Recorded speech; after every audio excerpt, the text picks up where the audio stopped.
Necromancy has always been considered the worst ability for a hunter, but he mastered it to perfection and was therefore able to become an example for all his future followers. He managed to become one of the top 5 hunters in his class after a series of victories over enemies using his magical talents.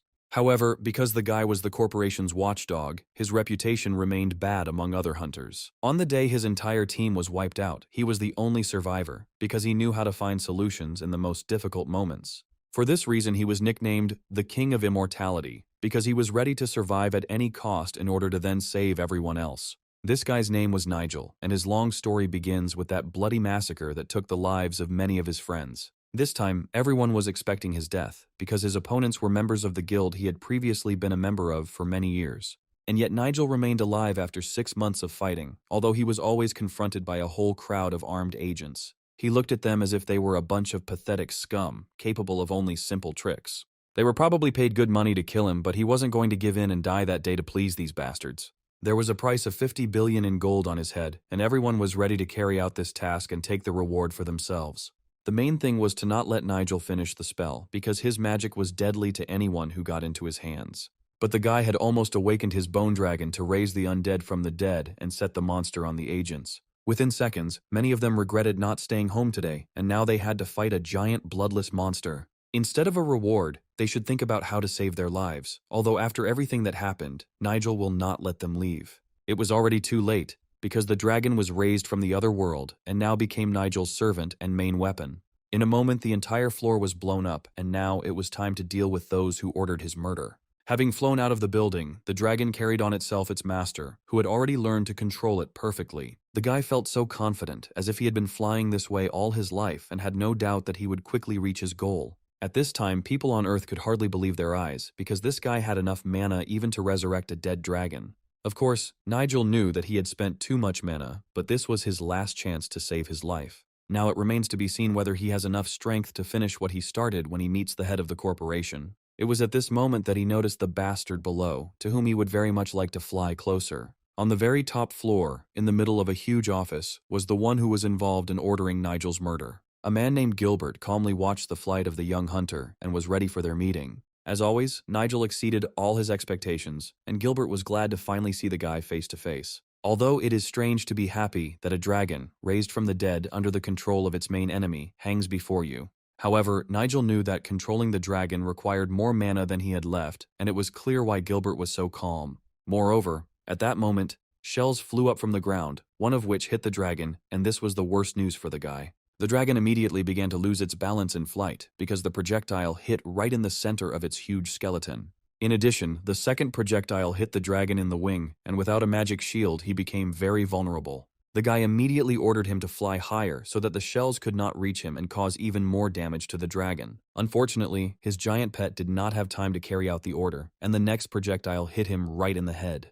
And Nigel himself was not doing any better, because the shells continued to fly in his direction and could hit him. At some point, there were so many shots that the dragon looked like a sieve, easily shot through from the ground. Unable to withstand this pressure, he fell down and smashed the ground to pieces with his whole body, unable to maintain his balance. Nigel lay on the ground for a while and could not recover from such a blow for a long time. The knights under Gilbert's command immediately took advantage of this and surrounded the guy from all sides. This scoundrel was sure that now the young hunter would give in and finally stop behaving like a stupid boy. But the old man should have foreseen Nigel's answer, because he knew perfectly well that the boy had never given up in a fight. Perhaps Gilbert should have remembered this before suggesting such nonsense to Nigel, and if so, then there is no point in wasting time, and it is time to continue the duel that has long been brewing between them. Gilbert was used to everything going according to his plan, and was ready to take revenge on the boy for his insolence. Moreover, Nigel always put a spoke in his wheel, and after the last incident, Gilbert finally lost his temper.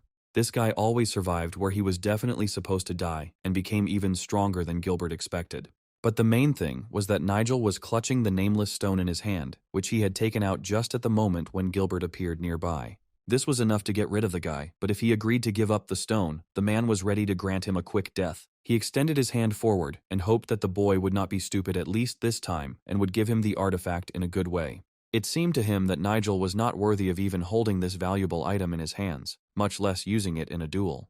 The guy didn't want to argue with him and was ready to give him the stone right now. It was hard to believe that Nigel had been persuaded, although Gilbert was already longing for the moment when the relic would be in his hands. But he should have realized long ago that this guy never gives up without a fight and is not ready to give in to enemies. Suddenly, Nigel put the stone on his tongue and Gilbert realized that he could only take the artifact by killing him. Yes, Gilbert never expected that Nigel would dare to do such a thing, but now he saw with his own eyes something unimaginable. Gilbert immediately ordered his fighters to tear Nigel apart and remove the stone from his body, which he had already managed to swallow. But it was thanks to the stone that Nigel was able to easily use his next ability. Right in front of Gilbert, a crowd of living skeletons appeared, ready to fight on Nigel's side. Unfortunately for Nigel, the fight ended with his first defeat in his life and the guy did not survive the fight. Nigel thought that now he would be able to calmly rest from everything, but suddenly he noticed a complete stranger in front of him. Opening his eyes, Nigel saw strange people who spoke to him too politely, as if he were their master. Then everyone around shouted loudly that the young master had come to life. Could it be that Nigel had woken up in the body of another person? The boy felt that his new body was too heavy and understood that he would have to live another life in a different form. That day, the voices in the settlement did not stop for a minute because people told each other that the eldest son of a famous clan had returned from the other world. Some even said that his undertaker was a necromancer who was able to revive him. Others believed that Nigel was under someone's control and that dark magic was involved. It's hard to believe that this guy, who should have been dead long ago, suddenly opened his eyes as if after a long hibernation. At the same time, Nigel, in his new body, was in an unfamiliar room and looking at himself in the mirror. Instead of his usual strong body, he now had the body of an overweight guy who clearly could use some exercise. In his past life, Nigel always worked out to keep his muscles in shape and use his body's strength to its full potential. Most likely, the person whose body he entered did not care about his form at all and was never a warrior. Surely, the very relic that old Gilbert was hunting for, and for which he eventually killed Nigel, was involved in this migration. It all happened at the last second, right before Nigel's eyes. First, it was worth understanding how to survive in this place, because, most likely, Nigel had enemies who secretly wanted him dead. Unexpectedly, in his list of skills, he did not see a single ability that could help him in a real fight. It was hard to believe, but all the skills he had in life were now completely gone. Although there was something interesting, because in the past he was completely carried away by necromancy, forgetting about close combat and fencing skills. And since it won't be possible to go back, he needs to develop the skills that the system offers him and at the same time remember the skills from the past. Maybe at least here he could get some rest from the monsters he was so tired of killing every day in the past. Yes, it seems that it is possible to stay in this world for a while and try other skills that were interesting to him. From that moment on, Nigel decided to do everything possible to change his destiny. At that moment, voices were heard outside the front door, and Nigel realized that many people wanted to see him as soon as possible. True, the guy who burst into his room was clearly not his best friend, and was not happy about his sudden revival. This guy's name was Eugene, and he was one of those who secretly wished death on the owner of this body. However, Nigel ordered that no one should be allowed to see him, so the servant Jacob asked Eugene not to disturb his master and not to disturb him. But a blow to the face quickly silenced Jacob because Eugene could not stand it when some boys objected to him. Looking at this, Nigel realized that enemies had appeared in his house faster than he expected, which meant that the next battle would be very soon. It seemed to Eugene that even after coming back to life, the owner of this body remained the same idiot that Eugene had known him all his life. The young servant Jacob continued to apologize to his master for the fact that Eugene still managed to get into his room and disobey the order. Eugene was surprised at the care his old acquaintance showed for his servant, as if he had not yet come to his senses after being revived. In a whisper, Jacob quickly told Nigel that Eugene was the half-brother of the former owner of this body, who had long disliked him. At that moment, another person entered the room, who was also interested in taking a look at Nigel after his return from the other world.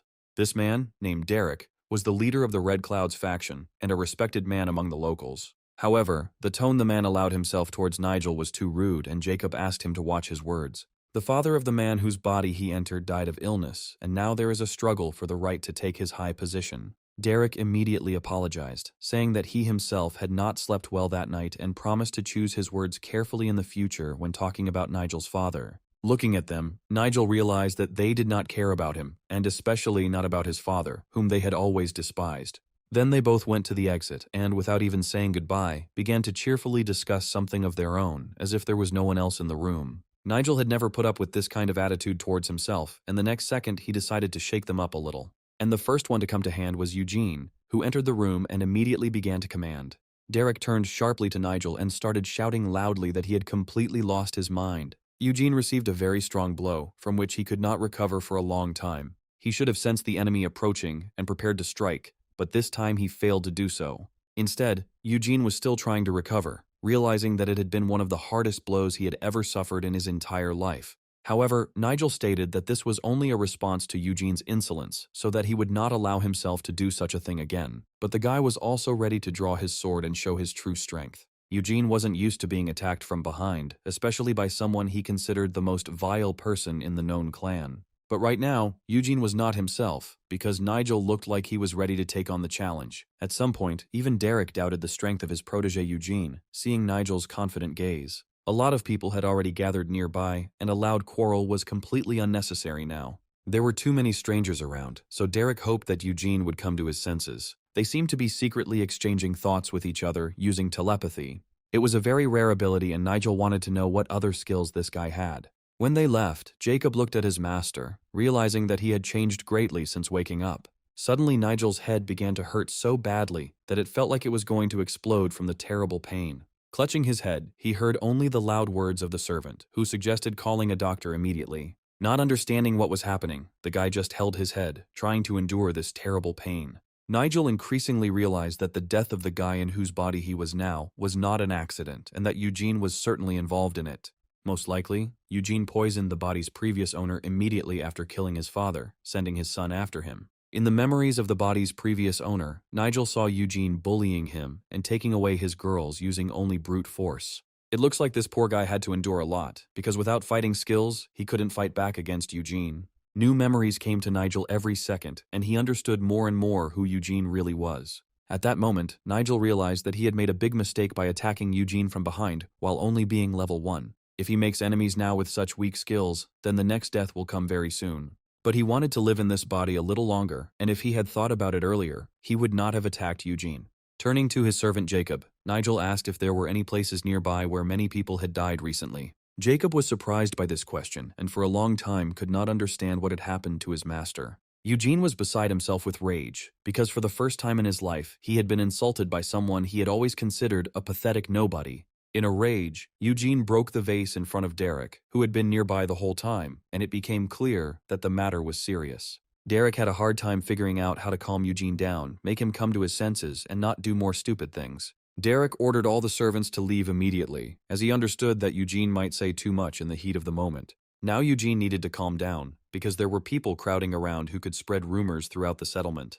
But it was hard for Eugene to calm down after his worst enemy dared to humiliate him like that, and in front of his servant too. After his awakening, Nigel really did behave strangely, not at all like the previous boy who was afraid of his own shadow. Approaching Eugene, Derek reminded him that Nigel was already 1 foot in the grave, so there was no need to worry so much. It would not be at all strange if Nigel, who had already died once, died again soon after waking up. Derek hinted that he would order his men to follow through and give Eugene such a gift. The guy got the hint, and a wide smile immediately appeared on his face, because Derek guessed his main desire without words. Even if the enemy is lucky enough to return after death once, he will definitely not have a second chance. This time, Eugene wanted to finish off Nigel, who had gone to the Valley of Mists, from where it was difficult to return alive. Nigel wanted to get his strength back as soon as possible, but he knew it was very hard to move in this body. His entire face was covered in sweat, but it was the forbidden zone that he chose to practice his main skill of necromancy. As he thought, in this place where many evil people had died, he could easily find himself strong servants. Nigel could summon many, but first he wanted to raise the white skeletons, which were the easiest to control. This required almost no mana, and Nigel, placing his hand on the ground, immediately used the necromancy skill. Immediately after this, the place on the ground that he touched with his palm began to glow brightly yellow, meaning that everything was going according to plan. Extracting the soul of the deceased worked perfectly, and the guy realized that his main ability was still available to him. Of course, he could do it much faster before, but in his current body, every skill was tens of times more difficult. Due to mental trauma, he could only temporarily hear the voices of the dead, which disappeared at the most inopportune moment. However, for Nigel, this was not so important now, because he, unlike other necromancers, knew his business. Having absorbed some mana from the dead souls, he immediately felt a surge of strength and received experience points from the system. The guy was surprised at how easily he mastered old skills in a new body, and his level immediately increased as soon as he started. Previously, he could only get to such a level after dozens of hard battles, killing a bunch of monsters. In addition, he could now unlock new skills if he fulfilled the conditions of the system and completed tasks from messages. In fact, it was not as easy as it seemed, and I had to gather all my willpower to endure the trials. Pain permeated his entire body because it was not created for a necromancer to live in it. His heart was ready to jump out of his chest and was beating so hard, as if Nigel was using this ability for the first time in his life. He felt something similar many years ago, when he first felt the powers of necromancy in himself and summoned his first soul from the other world. However, it soon became clear that in this world skills are given much easier, and the system reported that Nigel had fulfilled all the conditions. And indeed, soon the guy felt how quickly his level was growing, and his body, which had always been weak, was getting stronger. In order for a common man to control mana, he needed magic circles that strengthened the body and a special heart that could store it. Now he could rest a little after his first attempt, which, fortunately, was successful. Unlike other necromancers, he decided to make his heart a repository of records of long-dead souls. Nigel knew very well that using someone else's mana could damage the mind if the necromancer was not prepared for such stress. But as the world's only master of necromancy, Nigel never suffered any harmful side effects. And now he was ready to repeat the same thing that he had already done more than once in his past life. Fortunately, when he used the necromancy skill, the soul of the dead soldier immediately responded and a revived skeleton slowly began to emerge from the ground. Yes, it was a good start, and the guy already imagined how quickly he would return to his previous level. His current ability to summon the dead allowed him to summon not just one skeleton, but an entire army at once. Looking at his first summoned creature, Nigel felt a strange feeling, as if he was learning necromancy all over again. However, the main thing now was what the revived skeletons were capable of, which the guy immediately ordered to rise from the ground. Following the first skeleton, the rest responded to his call, slowly making their way out. In just a few seconds, a whole crowd of armed skeletons stood in front of the guy, ready to carry out any order from their master. It was strange that people in his old world considered necromancy a bad skill, even though few knew how to use it properly. If this skill is developed to its maximum, it will allow even the most experienced mage to become stronger in battle. However, the creation of the revived skeletons suddenly stopped, and instead of the soldier, he saw only smoke in his place. Although Nigel had expected something like this, he still hoped that the necromantic ability would work a little better. The amount of mana in this world was half that of the one the boy had lived in before. And if there were about 10 such stones in the corpse of a monster with a mana stone, it was worth thinking about how to get more sacred artifacts for yourself. Without wasting any time, Nigel placed his hand on the ground again, ready to try again, adding another magical ability to it. It seemed that this guy could not be stopped, and, having tried the skill of necromancy in a new body, he was ready to immediately restore all his other abilities. A few days later, when he found himself near the house, he realized that his guards would soon have a lot of work to do. Looking around the corner, he immediately noticed how often the mercenaries that Eugene had sent here began to appear near his house. Security around the house has been tightened, and most likely each of them is keeping a close eye on Nigel and biding their time. He would have already finished off this son of a bitch who killed the previous owner of the body along with his father, but something was stopping the guy now. There was no need to rush into a decision, because if he didn't find a way to retreat, he risked dying again. Right now, he needed to find a way to sneak into his house without being seen by Eugene's mercenaries.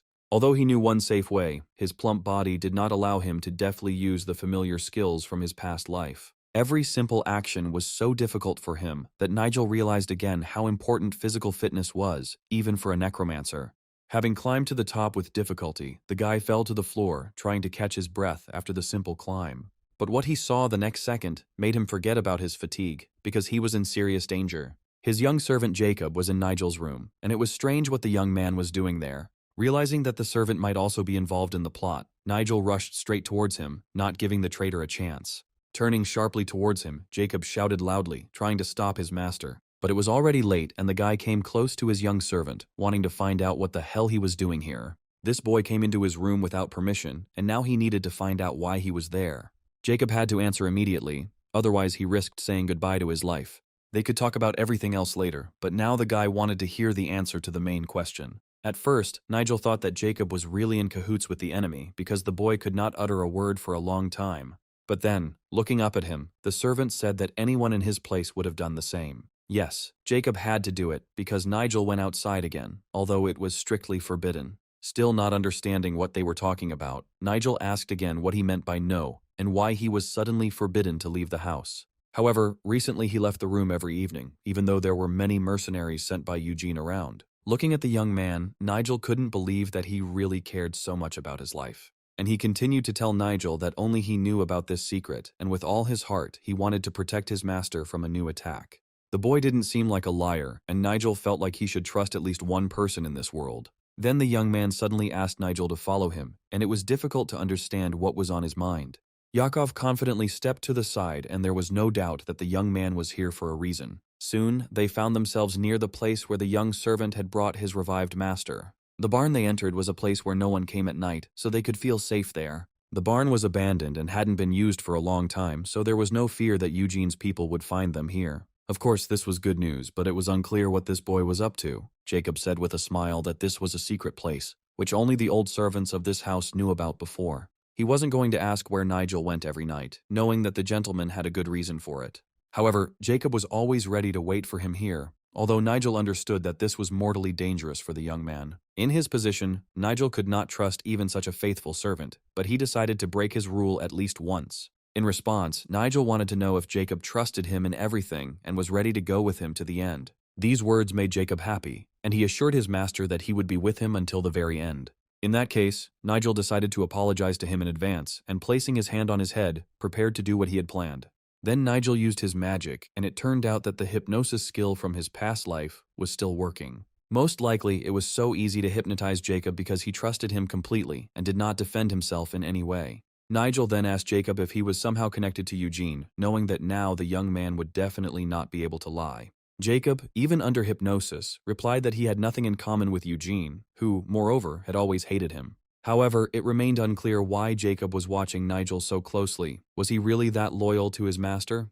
The boy replied that all his life he had considered his young master a very kind man who had helped him many times. And even if the master now beat him and treated him badly, Jacob still intended to trust him in everything, as before. Snapping his fingers, Nigel broke the hypnosis, realizing that Jacob had been telling the truth all along. Nigel has been treated like trash all his life, and now he has at least one person he can trust with his life. Then Nigel crawled through the hole he usually used to leave and promised to return soon. Less than an hour later, Nigel found himself back in the dark forest, ready to further advance his level of necromancy. He hadn't received any new skills for a long time, but now he saw a system window in front of him with 4 new abilities. His necromancy skill had already become higher than before, and now Nigel could raise the dead much more powerfully than before. The souls of the white and blue levels were completely different categories, although just recently Nigel had felt something familiar. Yes, there was a familiar aura coming from these 2 types of souls, as if he had encountered something similar before. Blue-level souls had very weak mana, but they contained a mysterious power that no one else could control. Of course, it was very dangerous, but Nigel decided to skip the easy part and get straight to the most interesting part. Nigel was curious from the beginning about this mysterious power, and perhaps using it instead of his mana. However, this could only be found out in practice because what is planned often does not go according to plan. Nigel immediately felt hot energy coming from everywhere, and his face instantly became covered in sweat from the heat of the magical fire. However, he felt no resistance, and the energy flowed easily through his mana circles. If this continued, he would be able to combine these 2 energies, which was what he wanted to do immediately. However, in reality, everything turned out to be much more complicated, because the body also had to be ready for such skills. And the body in which he was reborn in this world was too weak for such complex necromancy. At one point, he even started bleeding from his mouth, because the pressure had increased so much that his body could not withstand such a load. But if he allowed that to happen, his mana circle would simply explode, which was something that could not be allowed under any circumstances. If he can't use this power to reach the mana heart, he will never raise his level to the limit. At that moment, the idea came to him to create another mana library to store the new aura that arose from the mixing of the 2 energies in his body. Yes, it was a great idea, although creating a new mana library was difficult and would put too much strain on the body. However, the next second he used his ability even more strongly, hoping that his body would still withstand it. At some point it became clear that Nigel had made the right decision to risk everything and go all the way. The energy no longer resisted, meaning he would soon be able to use all of his abilities. The guy even felt like he was being dragged back, because after using this ability, his body became completely weak. Having fallen to the ground, he saw the starry sky above his head and understood that everything had gone very well. Yes, he did it, which means he will soon need to summon spirits who will help him carry out his main plan. Looking at the system window, he saw how quickly his ability level was growing and realized that he had been doing everything right so far. The skill of necromancy developed to such a level that the guy could summon not only skeletons, but also other dead creatures. All that remained was to figure out what exactly he could store in his new library and how much it could hold. Nigel knew well that mixing too many energies could end badly, and that was certainly not what he wanted. And then he suddenly saw in the notification window that his combat breathing technique gave him a speed that he had never seen even in his past life. Nigel realized that there was no time to waste and that he needed to test this in practice by resurrecting a few more dead souls. All this time he acted cautiously, realizing that he would definitely not have a third life, but now he was ready to take a risk and go to the end.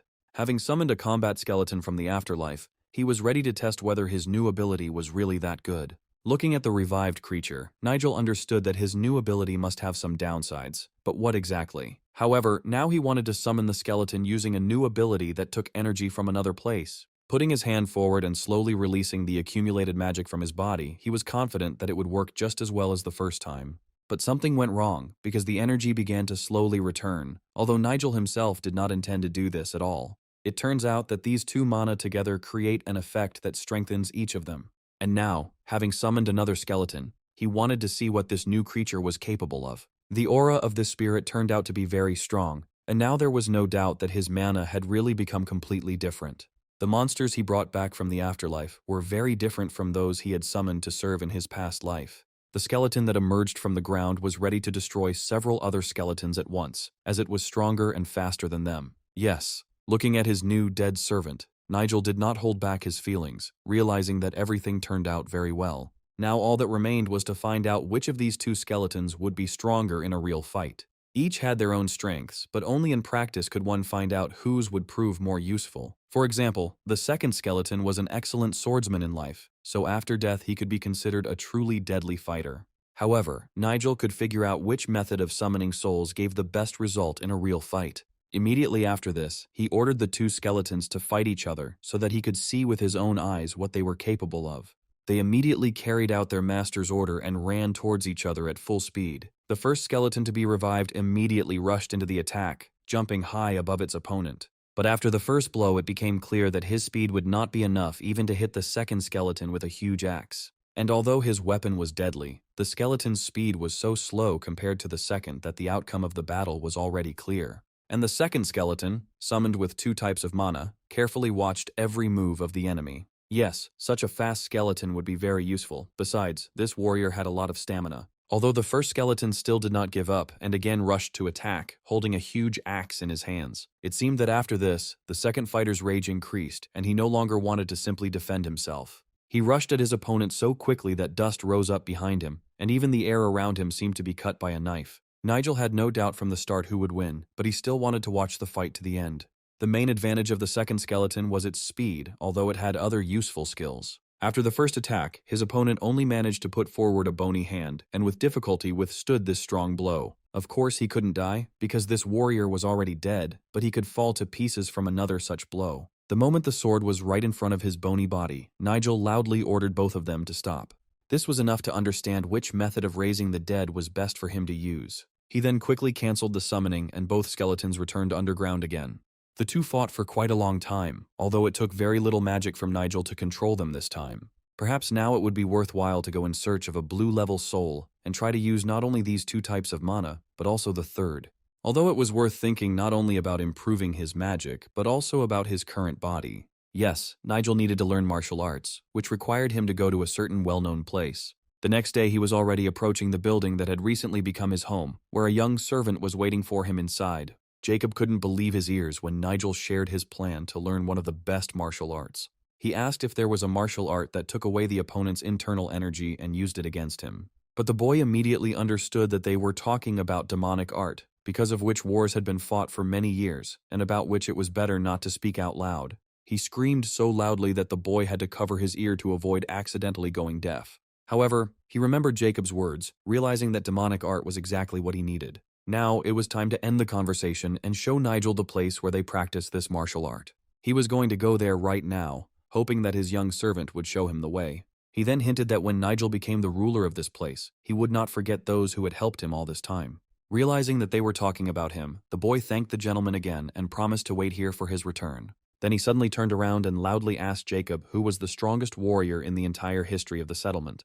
The boy immediately named the warrior who had reached unprecedented heights and become the best swordmaster. Yes, after such loud words, Nigel realized that the boy had long considered this ancient warrior his idol. However, he had other idols, and soon he was going to improve his skills to get closer to their level. First of all, Nigel needed to figure out the difference in strength between a third-tier swordsman and his skeletons. As he passed houses, he heard people discussing his external changes. The word around town was that this guy used to spend all his time in bars, but now he stayed away from such places. After the second mana library appeared, Nigel's hearing improved, and he could hear people's voices from far away. And since his reputation had long since reached rock bottom, he could do whatever he wanted. He needed to get to the Cloud Library as soon as possible, where he hoped to clarify some questions about his new body. On the way, he was immediately met by guards who knew him well and were surprised to see him there. It was unclear why he came to the Cloud Library, since he had never visited such places before. The guard turned to the guy with this question, thinking that he was talking to the former reveler.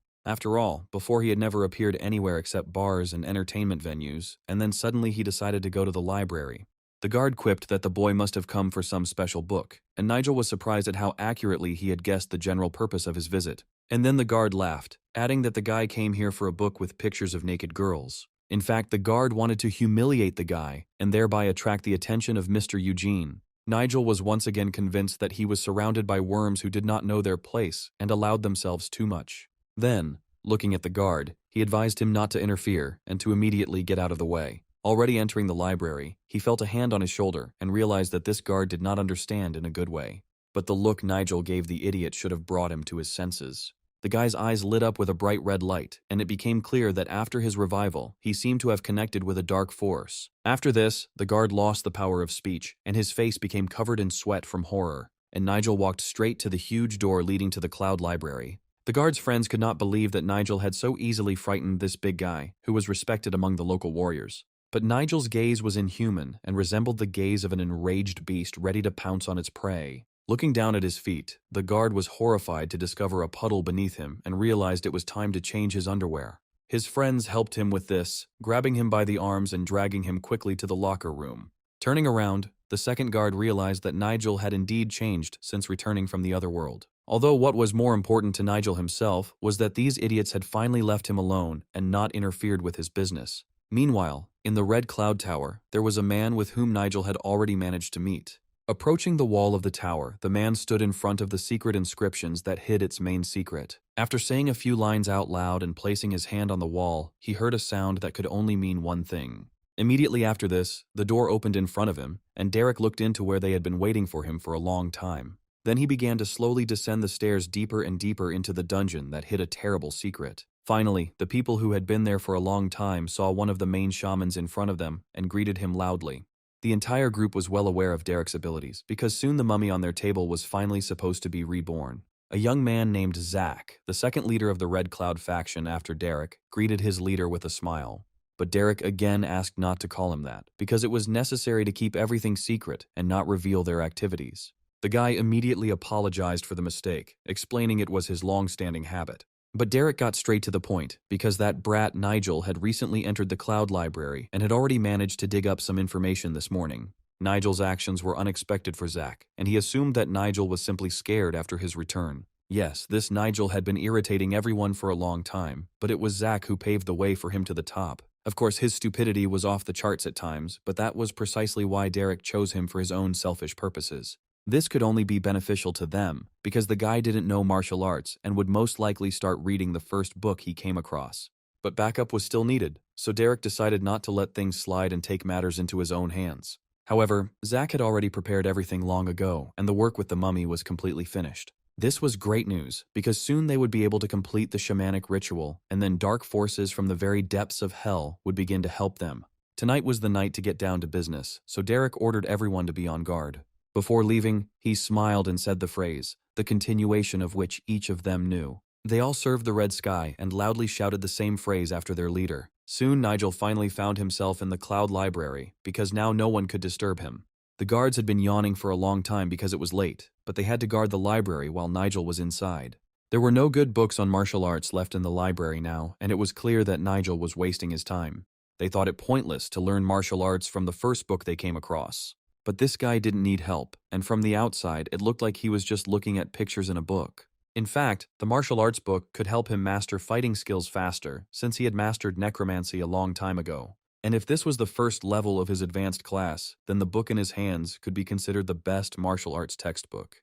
Besides, there was a high chance that if Nigel were to accumulate internal energy using unstable mana, he would eventually simply burst from excess strength. If he could accumulate more mana, the rejection force would be much less, but for now, all he could do was hope for luck.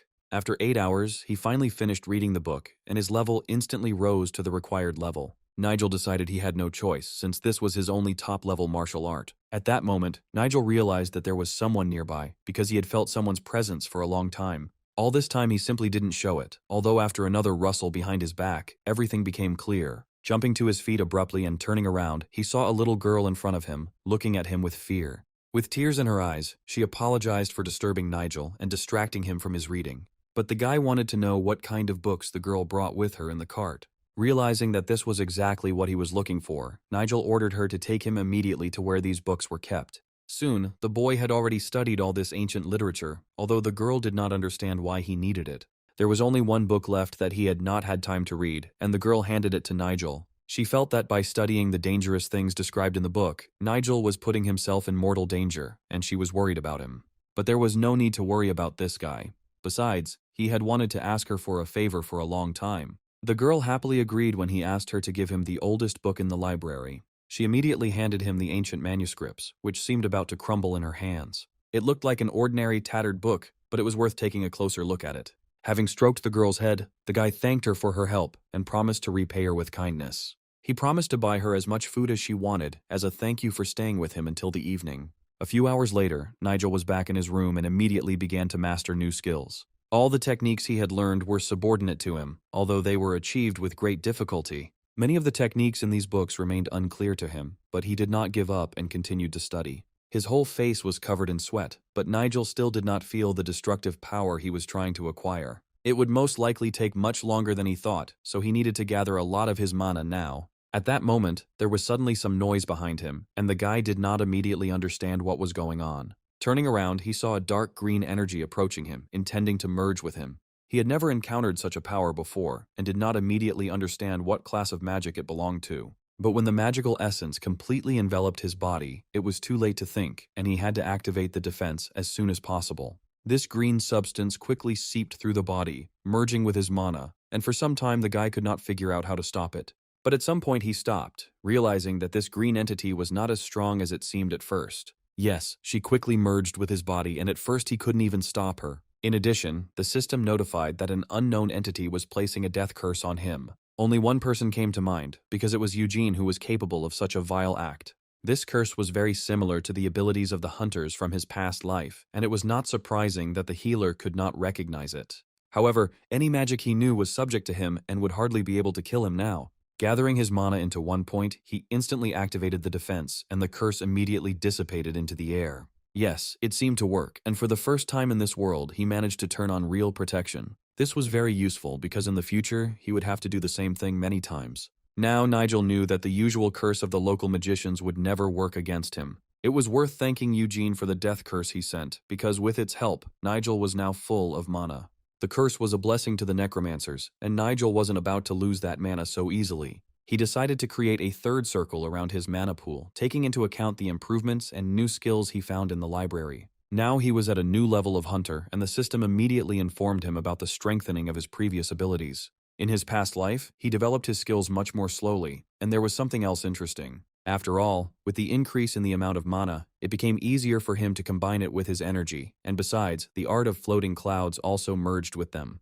The system immediately reported that Nigel had received the rank of Eastern Sage's Tearing Art. Moreover, he immediately reached level 15, which would have been impossible without this death curse. Looking at the list of his new abilities, which didn't even fit in the system window, Nigel was glad that everything turned out this way. Moreover, his body became stronger with each passing minute, and his natural energy also improved rapidly. The guy didn't even notice how the first rays of the sun appeared outside the windows, because he studied his abilities until dawn. He worked all night, although he felt great, as if nothing had changed since yesterday. At that moment, Jacob unexpectedly ran into his chambers, announcing that guests had arrived to see his young master. It was strange that someone decided to visit Nigel, because he had no meetings planned. Suddenly, Nigel noticed that Jacob had stopped speaking mid-sentence, without naming the guest. It turned out that Nigel's fiancée had come to visit him, and the young guy didn't expect this at all. He didn't know that the previous owner of this body had a fiancée, whom he would soon meet.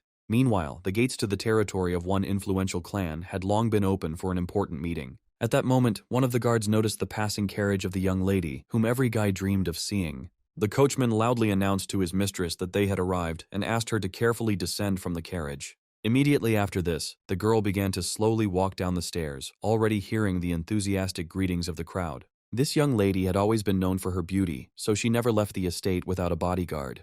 Isabella, who was called the White Flower for her beautiful appearance and perfect clear face, was considered an angel in the flesh. No one who saw her could understand how one could be so beautiful. Every guy in the crowd tried to run forward so that the others wouldn't block the view of the girl who was walking from the carriage to the estate. But the young man was in such a hurry that he tripped over a stone under his feet that he had not noticed. Unfortunately, he fell face down in the mud, and instead of admiring the girl, he felt something much less pleasant. Yes, it was a pitiful sight, and the worst thing was that Isabella managed to see this guy. It was in this form that he had to appear before the girl whom he had dreamed of seeing so closely all his life, not expecting that their meeting would happen exactly like this. Fred, her bodyguard, immediately boiled with rage, seeing in what a disgusting state this guy appeared before his young mistress. But Isabella immediately put her hand forward to calm her bodyguard a little. Then she slowly handed the coin to the guy, who was beside himself with happiness and even had tears in his eyes. Now it became clear to everyone that this girl not only looked like an angel, but was also as kind as these heavenly creatures. True, none of them knew what kind of real nature, completely different, was hidden behind the angelic appearance of this girl. Several of the nobles who had organized this important meeting today had already gathered in the Blue Clouds building. There were still a few members of high society missing, but it was clear that none of the invitees would dare to miss this meeting. Looking at the wide chair where Nigel should have been sitting, Eugene thought for the umpteenth time that he was already getting pretty tired of this guy. He thought sadly that if it had not been for Nigel, Eugene would have long ago taken this chair and become an honorary member of the assembly. It's strange. Why was that idiot Nigel so confident? Did he really think his father was still alive? Logan, who had previously led one of the most famous clans in the Empire, knew very well what this young man was thinking. At that moment, there was a noise from the front door, and it became clear that another guest had arrived. Bursting into the office, Mateo immediately apologized for being late, saying that it was all his son's fault. But the guy immediately objected, reminding that it was Mateo who had sat late at the bar yesterday, and that was why he had overslept today's meeting. To save face, the man immediately interrupted his son and ordered him to immediately greet the chief. He immediately carried out his father's order and respectfully greeted the man to whom he owed a lot. As Eugene watched everyone around him greet Logan, he realized that he wanted nothing more than to be respected in the same way.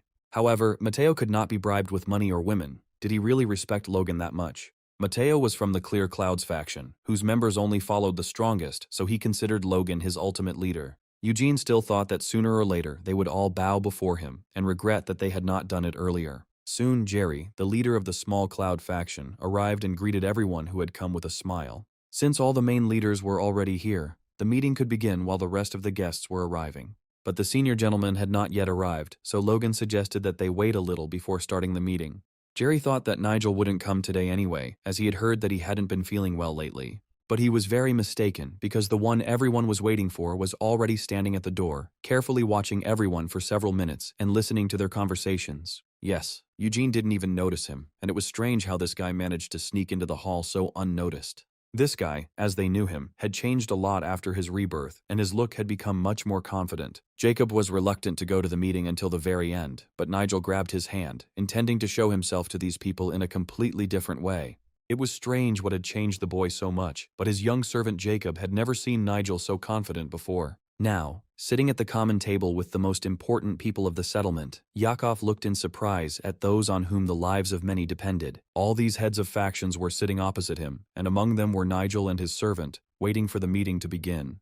However, Jerry immediately shouted loudly that a servant should not be seated in an important place, and that Nigel was thus spoiling the reputation of their honorable assembly. Never before in the entire history of the clan had anyone allowed themselves to do such a thing, and it was unlikely that this guy had the right to act like that. But Jerry should have stopped this useless argument, because Nigel's decision was firm. Besides, it was unclear what the problem was, because no one was driving Jerry away from his place of honor. But he did not calm down, believing that Nigel had no right to allow a dirty servant to sit next to such respected guests. But Jacob was first and foremost Nigel's trusted assistant, not the filthy servant Jerry had just insulted him as. Yes, it seems that this could make anyone angry, and Jerry was no exception. But, looking closely at Jerry, Nigel wanted to add something about the head of the Small Clouds. Nigel's gaze was so menacing that Jerry was momentarily overcome with wild fear, as if he were seeing this man for the first time. Now Nigel felt that he did not have to ask anyone's permission where to seat his servant. And if any of them are against it, they can get up and leave the meeting, which they certainly won't be able to hold without Nigel.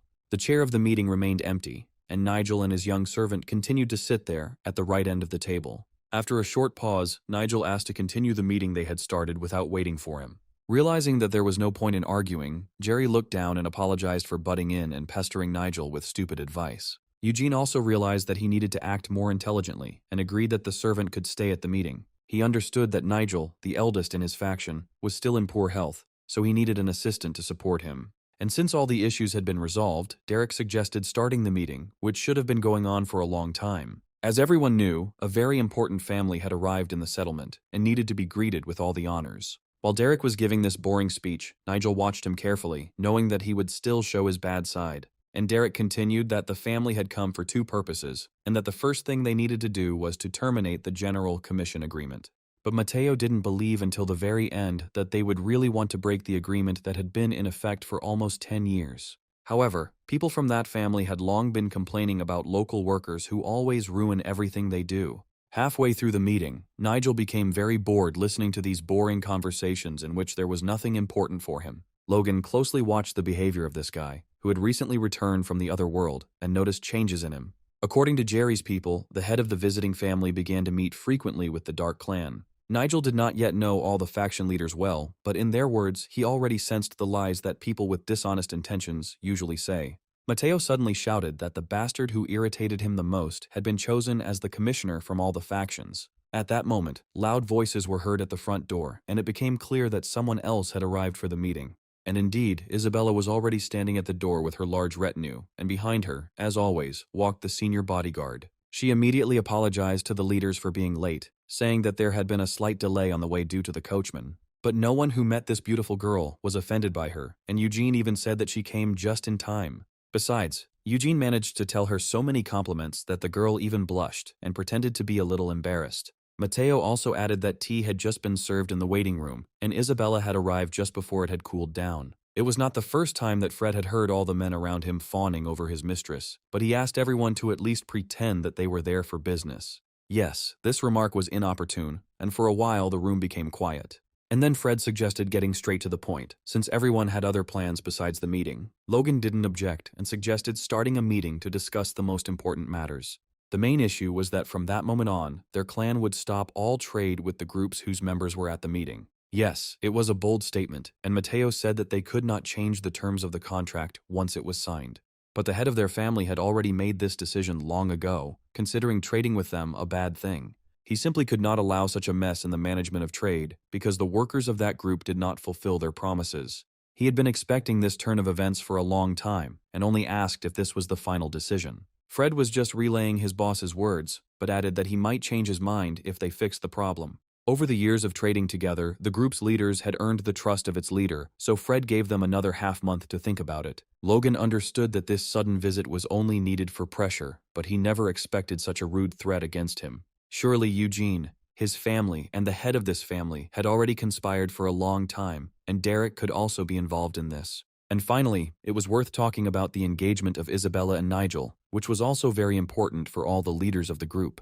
But at that moment, the guy extended his hand forward and asked to wait a little with the conversation about the engagement. While talking about his engagement to Isabella, he yawned widely because he was very bored. Looking at him, Fred could not understand what else Nigel wanted to say, but he was ready to listen to him attentively. Only now did the guy see for the first time the girl who was soon to become his legal wife. Looking at her sweet appearance, the guy knew from his own experience that it is precisely such girls who often turn out to be the most evil witches. And then he suddenly said that he wanted to call off this engagement because his heart already belonged to someone else. At this point, Isabella showed her true character when she heard that the guy was refusing the honor of becoming her husband. Just a moment ago, when Isabella and Fred entered the conference room, they had no idea what their meeting would lead to. When Nigel saw her at the door, a strong pain appeared in his head again, like when he first met Eugene. By moving the mana within him and focusing on this pain, he was able to quickly deal with it. But at the same time, someone's voice seemed to echo in his head, and memories of the past came flooding back. In these memories, he saw a girl who was once engaged to the previous owner of this body. Isabella still thought she was talking to the same guy she knew. not realizing that there had been a completely different person in his body for a long time. But in fact, Isabella was secretly dating Eugene, and all this time that guy was forced to endure this insult. But it was unlikely that Nigel was the same, and could tolerate the intense jealousy that the previous owner of this body easily endured. Reading through someone else's memories, which now belonged to him, the boy remembered how Isabella was beside herself with anger when the truth was revealed. After the betrayal, the worst awaited the girl, and even the protection of her noble family would not have helped her. The guy watched from afar as this traitor repented, but the guards did not want to listen to anything. All her servants, who participated with her in the dirty deeds, were killed, and their bodies lay on the floor for a long time. These must have been memories of a future that was still far away, but Nigel wanted no part of it. These were very interesting secrets, and it was unclear what other secrets were hidden from this guy's eyes. Once he can level up even more, he will unlock all the other memories and then know the whole truth. That is why Nigel decided to call off this engagement, knowing what horrors await him in the future. Of course, the girl could not hold back her tears, and bowing her head, quietly cried upon hearing this refusal. True, the guy could not believe that she was still in love with him, and thought that it was only beneficial to her family. A little more, and Fred would have used his fists, because no one dared to treat his young mistress like that. But Mateo asked him to watch his words, and not to speak so disrespectfully about their young master. Besides, the guy thought that they wanted to offer him the same thing and didn't understand what the problem was. But the problem was that these words should have been said by the girl herself, and not listen to the offensive refusal of this fat man. Although among the people from different groups there were those who had known about the cancellation of the engagement for a long time, which meant that it did not matter who was the first to say it. No, Fred could no longer tolerate his mistress's insult, and was ready to do what anyone in his place should have done. Only the presence of all these people stopped Fred from smashing the brat's head in. His anger reached such a limit that Fred emanated a fury capable of incinerating anyone. And it was strange that this guy continued to stand in his place and did not run away as he usually did. At that moment, Fred realized that the boy was probably at the peak of his powers, otherwise his courage could not be explained. In addition, he noticed that someone else's mana was moving towards him, which could only come from one person. And he was not mistaken, because from Logan's direction, a whole stream of deadly energy was indeed directed towards him. Looking seriously at Fred, Logan asked if he should consider this a declaration of war on his family and him personally. If so, then he was ready to fight here and now, but it was unlikely that Fred would be happy with such a strong enemy. Yes, this man was already old, but his powers had not gone anywhere, and the magic was still very strong. He immediately apologized and said that his family had no hard feelings towards Nigel. Logan then warned that by attacking this guy, they would create a lot of problems for themselves. Eugene also agreed that they would have to engage in this fight, even if Nigel's answer did offend the young lady a little. Therefore, in order to maintain good relations between all families, the best way out could be chosen. And then he suddenly suggested that this little dispute should be settled by a duel between Fred and Nigel, so that no one else would interfere. It was a very mean proposal on Eugene's part, because neither Fred nor Nigel could refuse a duel. Even Mateo, who had fought many duels before, didn't expect this brat to suggest such a solution, and he calmly continued to say that a duel could resolve everything, while maintaining good relations between the two families. After some thought, Fred agreed to accept the challenge, as long as Nigel himself did not refuse the duel. But Yakov immediately jumped up from his seat, because he knew that he could not send his young master to a duel. However, the big man, with a smile on his face, said that the young master could only refuse if he apologized to Isabella on his knees. If he begins to beg her for mercy, then perhaps he will show generosity and refuse this dangerous duel himself. All this time, Nigel calmly looked into the face of the man who did not understand what awaited him. Rising from his seat, he looked straight into his eyes in silence for a while, and then he turned sharply and suddenly headed for the exit, to the delight of many enemies who decided that he was escaping. The main such enemy was Eugene, who believed that Nigel would ruin his reputation if he refused. As he passed Isabella and Fred, he took one last look at Eugene, who had started all this. Of course, Fred alone could not be blamed, since Eugene had specifically suggested this duel, knowing what it would lead to. Quickly exiting the conference room, Nigel first headed away from all these idiots who were just wasting his time. But then he suddenly stopped abruptly, and looking into the distance, decided to change his mind. After stretching and yawning a little, he suddenly said that he had been terribly bored lately, and then he turned abruptly to the people who had already decided that he would never come to such meetings again. But looking at them, he knew that they were just waiting for him to lose his nerve and refuse the duel. To their great surprise, the guy suggested not to put it off and fight a fair duel right now. Rumor immediately spread the news of the upcoming duel throughout the entire settlement, and every worker found out where it would take place. One of the craftsmen had just finished making a magnificent blade, and at that moment, noticed his friend running past. All the other inhabitants of the settlement ran after this guy, and the blacksmith did not understand what was happening.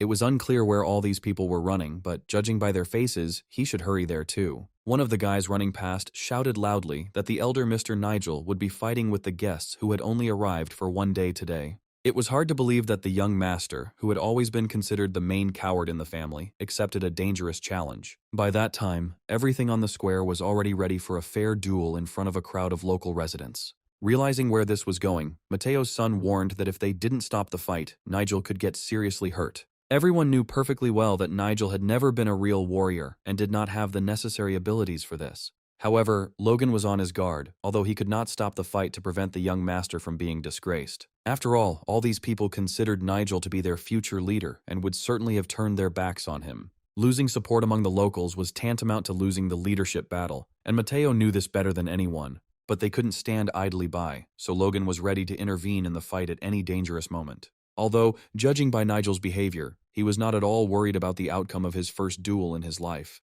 Even Jacob was surprised by the calmness of his young master, who was not at all worried about the outcome of the battle. He begged Nigel to change his mind at least now and not to pay attention to the gossip that would immediately spread throughout the settlement if he refused. Yakov considered this complete stupidity, and the fight itself unfair from the very beginning, since an unprepared fighter was challenged to a duel. However, Fred was already eager to fight and suggested to his opponent not to delay. Without even trying to refuse, Nigel climbed the stairs to the arena where the fight was to take place. Of course, Isabella pretended in front of everyone that she was scared and that her head was spinning from this sight.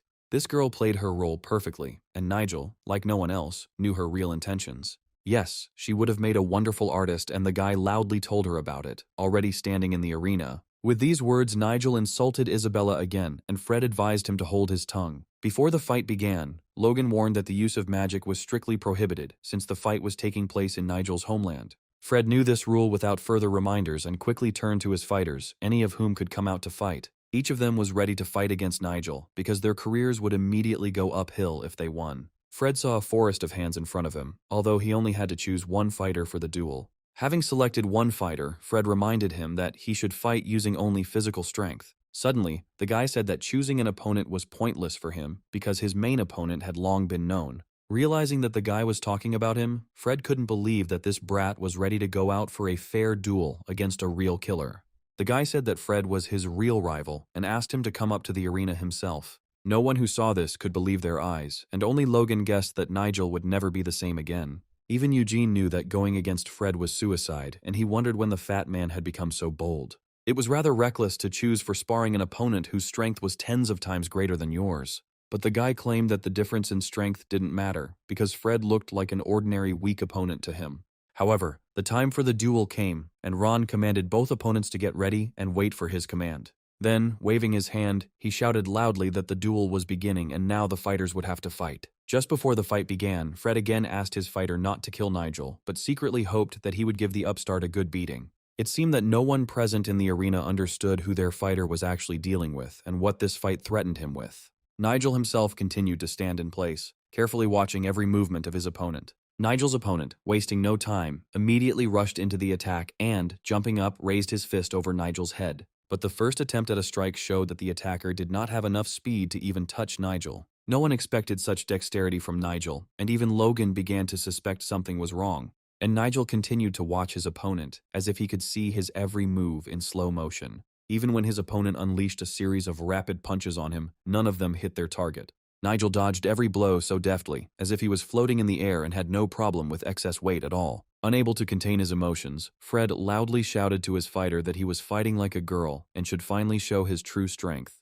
Fred's fighter also understood that at this rate, he would not be able to hit Nigel and decided to use the ability of the Ghost Wolf Fist.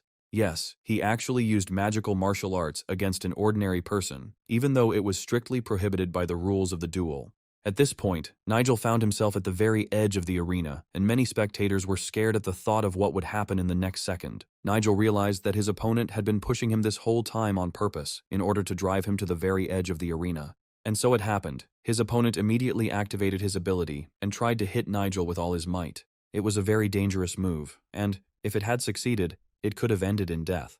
The blow was indeed very fast, and for the first time in the fight, Fred's fighter managed to land a powerful blow to Nigel's chest. Fred finally saw the true power of his best fighter, who was Nigel's opponent today. But the next second Fred realized that it was too early to rejoice, and the outcome of the battle had not yet been decided. And Fred's fighter could hardly contain the hellish pain, because after the blow, the bones in his hand broke, as if he had punched a concrete wall. It was hard to understand how it was possible, but Nigel actually managed to block the magically enhanced blow. It felt as if Nigel had placed an iron plate on his chest. Only Derek knew perfectly well that Nigel had used the highest defensive art, which he had learned from who knows where. And now, Nigel did the same as his rival, using a special art in response to magic. But, listening to these conversations, Nigel could not understand what they meant by defensive art. Loud arguments broke out in the crowd, and those who supported Nigel believed that he had acted within the rules. However, his opponent's supporters claimed that Nigel had used superior magical protection.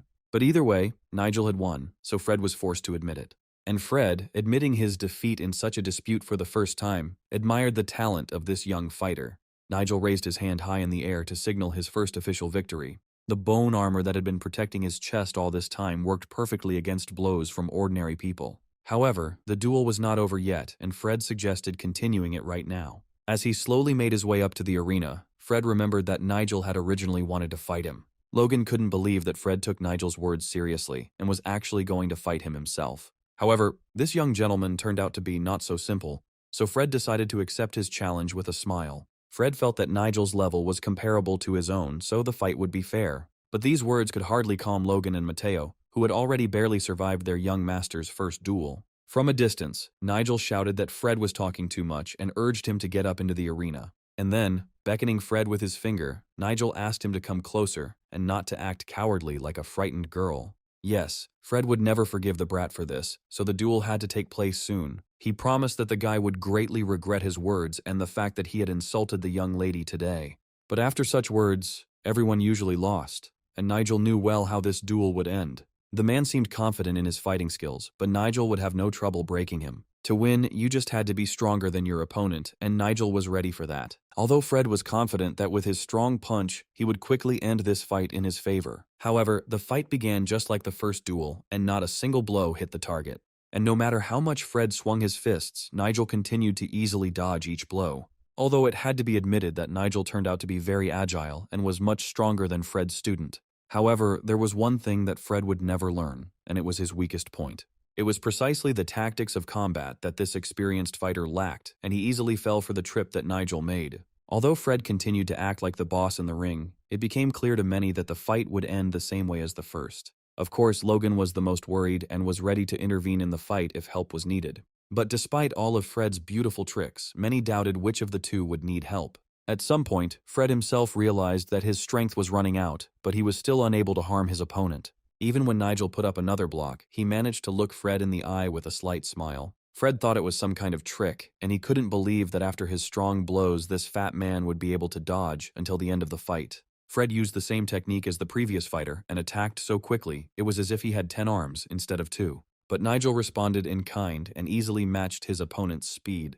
It was hard to believe, and viewers even doubted that Fred was the special fighter everyone thought he was. I guess they hire just anyone to lead the group these days, and anyone from the crowd could easily take Fred's place in the ring. Yes, Fred understood that this way he would forever lose the respect of the locals, and something had to be done urgently. But it's hard to fight someone who knows your every move, so Fred stopped holding back and went straight for it. He decided to use all the strength that he used only in real fights, because otherwise he would not defeat this guy. However, Nigel noticed this, and also prepared a surprise for Fred, which he was unlikely to like. With just one punch, Nigel hit Fred square in the face, and that was enough to decide everything. From such a strong blow, Fred flew far to the side and no longer looked like the terrible fighter he considered himself to be. He flew so far away from Nigel, it was as if he had been thrown by 10 men and not by one punch. Once again, Nigel raised his hand, rejoicing at his next easy victory. All the spectators who were rooting for Nigel were delighted with their young master's victory, and only Fred could be pitied, because for the first time in his life, he lost a fight to someone who was much younger than him. Opening his eyes, Fred realized with horror that Nigel could finish him off if he wanted. And then, looking at his opponent, he realized that he would forever remember this fight, which turned out to be worse for him than he thought. After all, with this blow, Nigel even knocked out his front tooth, which will now be a reminder of this shame. And this fat man continued to look at Fred with a smile, as if the fight was just a light warm-up for him. Seeing this, Fred became very angry and was ready to fight again immediately after the defeat. He rushed at Nigel and no longer held back the techniques that could not be used in a duel according to the rules. But now he could no longer be stopped, and he was ready to kill this brat who had disgraced him in front of everyone. A bright white flash appeared where their forces collided, as if this was not a training battle, but a fight to the death. Isabella covered her eyes with her hand, but continued to look there, trying to understand what was happening. But she quickly realized what was going on, although it was unlikely to make her happy. After all, her bodyguard Fred was flying straight at her when Nigel threw him back with another blow. She was lucky that she managed to step aside, and the big guy Fred fell next to her. This time, Logan himself entered the arena, unable to watch this horror from the sidelines any longer. Fred couldn't understand why this leader of the group, whom people called Whiteblade, himself went into the arena to protect this guy. However, they had just tried to kill the young master before his eyes, so Logan ordered everyone to draw their swords. Immediately, all the bodyguards carried out his order and stood around their young master. Mateo also intervened and ordered his fighters to immediately surround today's opponents. Even Fred's men knew that they would all be killed today if they dared to interfere. Isabella was very angry when she realized that these bastards dared to point swords at her. Now everyone knew what this girl really was, because she hid her nature under an angelic appearance. Yes, at that moment she couldn't hold back her feelings and said much more about herself than she wanted. Fred, whom she trusted to defend her honor in a duel, was to blame for everything. But now, there was no time for jokes, and Mateo seriously asked Isabella to hand over her bodyguard to them for trial. They had every right to punish him with death for attacking their leader, and she did not dare to object to them. However, Fred's sentence was carried out before Mateo asked, and the boy lost his head today. At the last moment he managed to put his hand forward, although his head was already flying to the side. Immediately after this, a warrior known to the people as the Ghost Bloodclaw appeared in front of them, and it was he who killed the guy with one swing of his blade. It was difficult to understand which of the leaders ordered the boy's death, but this man acted cunningly and quickly eliminated the obstacle. Everything happened quickly, and no one had time to come to their senses, although Mateo knew that according to the law, there would be no one to blame. Even Nigel hadn't seen such speed since his second reincarnation, and realized that he was being protected by very strong warriors. Looking at this, Logan knew that his fighting skills were currently at a good average level, but even that might not be enough against such strong fighters. However, he asked his young master not to worry and promised to protect him even if he had to die himself. But the guy calmly replied that Logan would do better to think about himself since he was not in the best shape right now. Looking at this guy, the old man again realized that after returning from the other world, something had changed greatly in the young man. And now, it wasn't just he and Mateo who were ready to protect Nigel, because there were other warriors in the crowd who wanted to show themselves to this guy. Mateo had the choice to deal with the criminals with his fighters, but he didn't. If he wanted, a new war could start now and hardly anyone would stop him. However, Eugene immediately asked him to step aside, because the quarrel over Fred ended with his murder. But Mateo knew that the others who had participated in the attack on the young master could not be released, and he insisted on his own. Although the actions of these people could be understood, and Eugene again proposed to stop the killings and avoid war, everything was not going according to plan, and he understood that his agreement with Isabella's family would fall through if the girl was hurt. Therefore, he tried to quickly take her away from the angry crowd that had not forgiven the attack on their master. However, Nigel also agreed and ordered the release of all those who should have been brought to trial long ago. They turned to him, not understanding why Nigel was so merciful to the criminals and wanted to let them go home. He believed that this would serve as a lesson to them, and in the future, they would stop attacking and begin to negotiate and trade peacefully. It was a wise decision, although Logan couldn't believe how much the guy had changed after what happened. He almost died, but remained as calm as he had been an hour ago in the conference room. Moreover, many did not understand where he got the skills with which he won the duel. Yes, something had changed in this guy, and many girls now looked differently at the usual fat man who had become a different person. This angered Eugene, who was used to being first in everything, because now his old enemy easily overtook him. When he said that this would serve as a lesson, he was primarily referring to Eugene, who had hatched this cunning plan. He would never forgive Nigel after what happened, and their next meeting had to happen soon. Besides, she couldn't forget the guy's refusal to take her as his wife, because he announced it in front of everyone. With this mood, she quickly left the building, intending to quickly take revenge on this arrogant gentleman. Smiling, Nigel knew that this was not the last meeting, and next time there would be no rules. Soon, as night fell on the city, everything was ready for Eugene's next cunning plan. Where there was no one a second ago, two groups of mercenaries, hired for the same purpose, appeared from underground. Their plan to fight failed, because Nigel not only won, but also strengthened his position as leader. So two experienced teams of killers were hired to kill him and finish the job.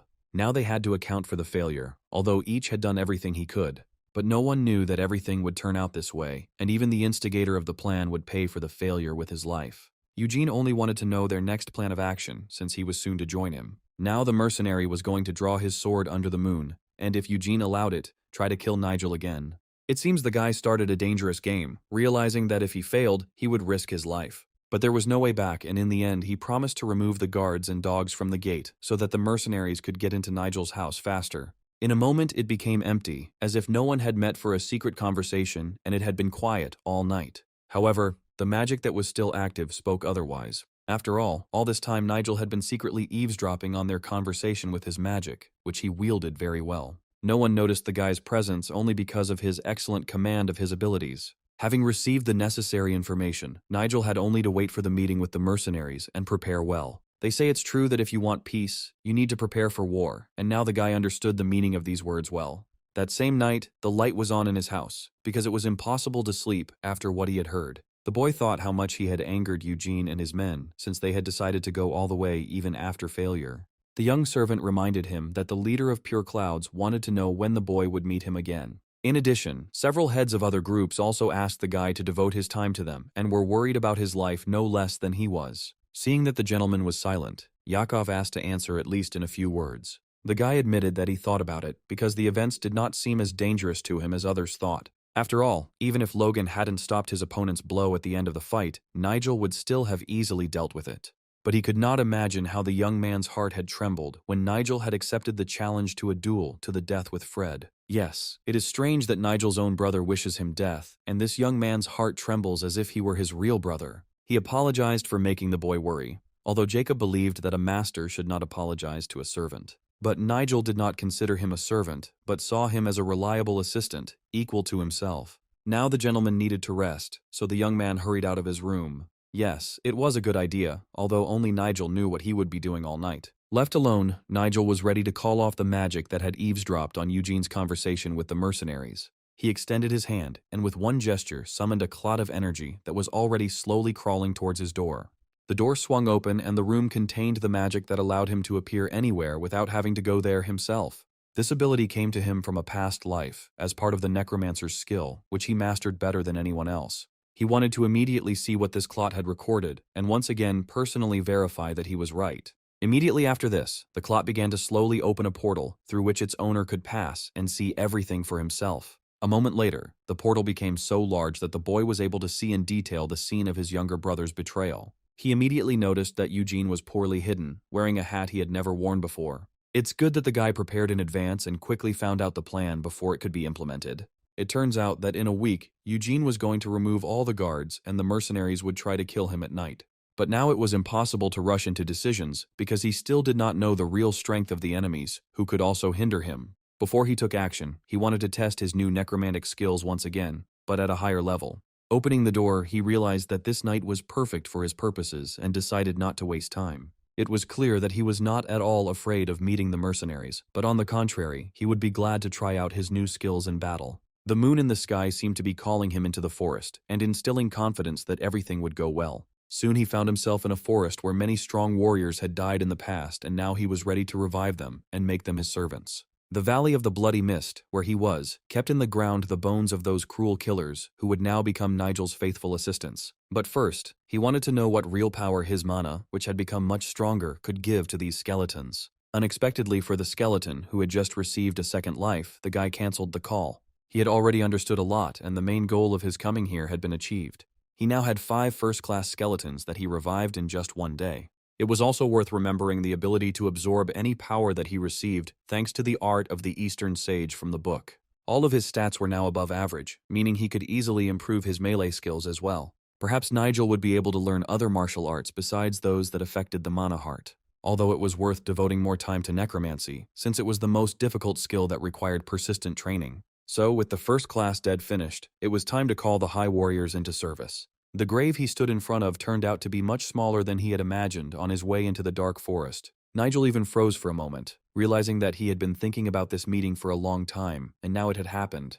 The first lord of one of the most powerful clans, whom he was about to summon, was the strongest warrior in the entire history of that clan. He held out his hand, ready to resurrect the lord, giving him a chance at another life. Usually, A top-ranked corpse with high martial arts would exude a golden light, but this grave was very different from others. It was interesting to see what secrets this knight held, but first he had to be summoned into this world. For a while, Nigel couldn't do anything, as if the warrior hadn't heard his call to come to life at all.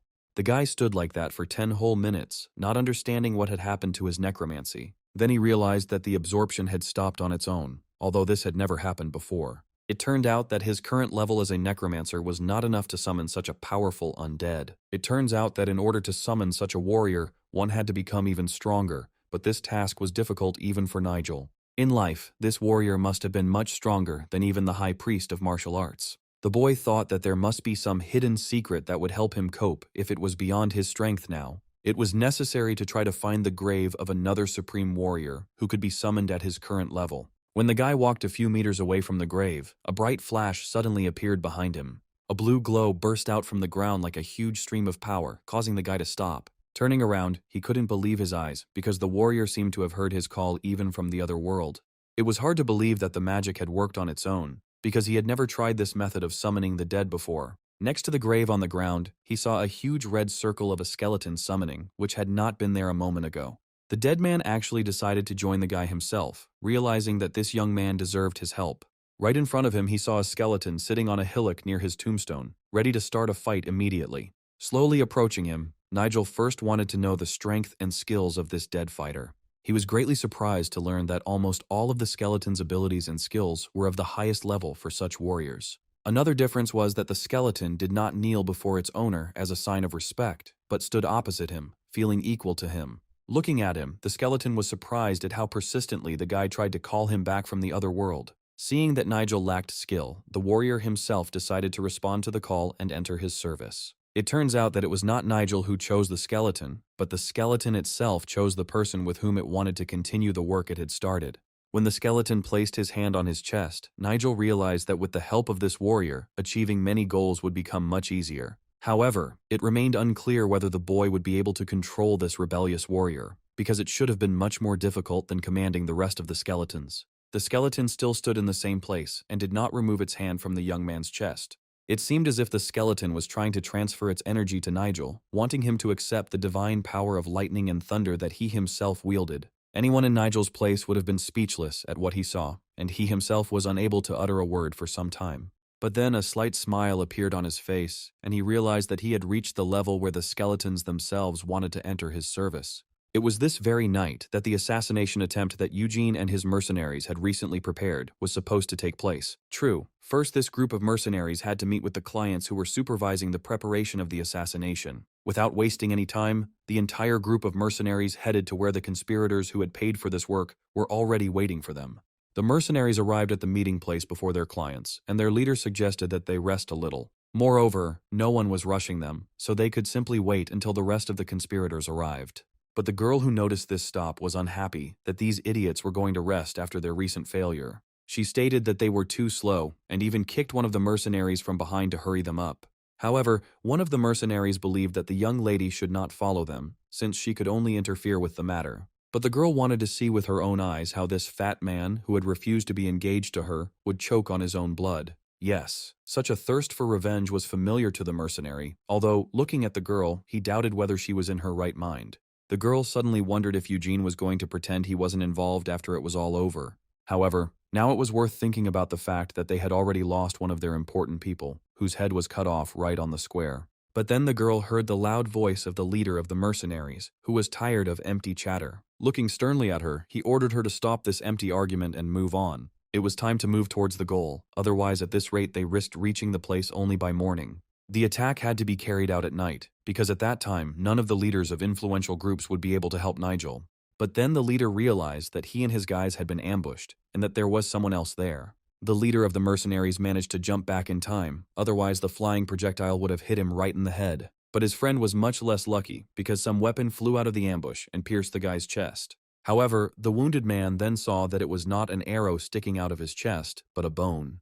With trembling hands he tried to grab her, but he realized that this was the last moment of his life. Yes, it was a terrible sight, and even the leader of the mercenaries, who had seen a lot, was very surprised. All that remained was to figure out where this bone came from and who threw it at his man. It was clear that the bone had come from the very depths of the forest, but who could have hit the mercenary so accurately? However, this was no longer important, because the shelling of bones immediately began, and many mercenaries were killed where they stood. The leader immediately ordered all the fighters to gather defensive energy and fight off the flying bones. Many of the fighters had defensive magic and immediately used it with their magic blades. Immediately after this, they began to chop in half the bones flying in their direction with wide, sweeping blows. At first they succeeded well, although many still received serious wounds in the battle. And Nigel, who had been watching from the shadows all this time, said with a smile that they were doing quite well. Now each mercenary understood that their victim, whom they were going to kill, had found them in the forest. It seemed that they had switched places, and now the one who had tried to kill them was hiding behind the trees. It was unlikely that Nigel would deny it, since now he had nothing to hide from these people. Just a minute ago they were calling him a scoundrel, but they themselves wanted to secretly kill him in the middle of the night. Instead of challenging Nigel to a fair fight, they acted like vile murderers and deserved no mercy. And if any of them thought they could get away with it, they were very wrong and would soon realize it. Hiding behind the masks of these people were those who were well known to Nigel, and he immediately recognized one of the attackers as his former fiancée. Yes, it was Isabella who was in the thick of the crowd, and now her participation in this dirty conspiracy was revealed. However, the leader of the mercenaries immediately stated that they were simply carrying out a secret mission from the head of the Eugene clan, who hired them. But Nigel would hardly have forgiven them for participating in the assassination attempt on him, as the main heir of his family. Only now did Isabella realize that Eugene had betrayed them and ordered the fighters to kill Nigel immediately. It seems that Eugene and Nigel managed to fool them, otherwise how can one explain that the plan was discovered so quickly? But no matter how closely the mercenary looked at the guy, he did not feel any magic nearby. It was clear that this joker did not come alone, but where were his accomplices hiding? Moreover, the bone shots were so accurate that the mercenary thought that there was some kind of device hidden behind him. It seems that this funny fat man himself was looking for death, since he fell right into their hands. But judging by Nigel's smile, he was hardly planning on dying today, and he had a more cheerful plan. And each of these idiots who swung a sword at him would soon bitterly regret their decision. 2 magical spheres immediately appeared in the guy's hands, from which he fired bone spears. All the bone spears immediately hit the crowd running towards him, as if from a machine gun, and it was impossible to dodge them. The mercenaries running ahead realized that these were the last moments of their lives, and they were about to die. They were not mistaken, and the bone spears easily pierced their bodies, leaving no chance of survival. Only now did they realize that before them was a real sorcerer who masterfully wielded magic. And if any of them had previously doubted the guy's abilities, then those who were lucky enough to survive will definitely have no doubts left. The guy hadn't even started acting seriously yet, but was only trying out his most basic skills. Of course, this skill required a lot of mana, so Nigel had to use it wisely. No one could have imagined that Nigel would turn out to be a great martial artist and achieve such skill at such a young age. But it wasn't just about martial arts, but about demonic magic that gave the guy strength. However, Nigel was not the only one here who used dark power, and among the mercenaries there was someone who also possessed it. Of course, this mercenary did not know how to resurrect the dead and call them to service, but he also had something interesting in reserve. The leader was sure that the boy had a weak spot and loudly ordered his men to find it. Moreover, they could overcome the enemy with numbers and, acting together, quickly deal with him. The number of bones flying at them decreased, and the leader decided that if they all attacked the guy at once, they would be able to kill him. And the leader, covering the rest of the fighters with his protective magic, was the first to rush at Nigel. The mercenaries were right, because Nigel did not come alone, which meant that they had to fight with his loyal servants as well. However, these idiots did not yet know that Nigel's loyal servants would be warriors who died hundreds of years ago. Nigel then held out his hand and commanded the dead warriors to rise from the ground and come to his service. Seeing this, the leader of the mercenaries turned cold with horror, realizing what all this would mean for them. Each of the mercenaries already bitterly regretted agreeing to this task, but it was too late to retreat. Skeletons that could no longer be killed, but who could pierce anyone with spears, were looking straight at them. The guy had several of these skeletons in his service, and each of them was monstrously strong. This was the demonic magic that the leader had mentioned, but now it was much more serious. The protective magic the leader had used at the beginning now seemed insignificant compared to what Nigel had prepared for them. Moreover, the crowd of skeletons was led by the strongest warrior, who himself came to serve Nigel. The leader of the mercenaries had killed for money all his life and had seen a lot, but even he was frozen with horror, unable to move. The skeletons immediately sprang into action, easily killing every mercenary in their path. None of the mercenaries could do anything against the dark force that was heading straight for them. But since they were destined to die, the leader ordered to do everything possible to at least cause damage to this guy. They had nothing left to lose, so the whole crowd rushed straight at the skeletons, heading for certain death.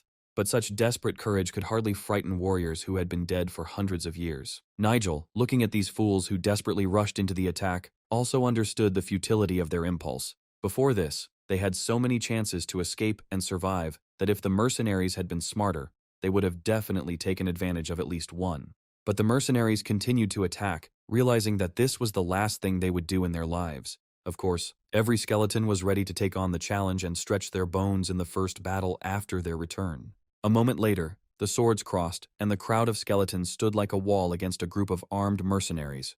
But it soon became clear that swords in the hands of mercenaries were useless in the battle against skeletons. Moreover, from somewhere behind them, the same bone spears that had struck at them at the very beginning struck them again.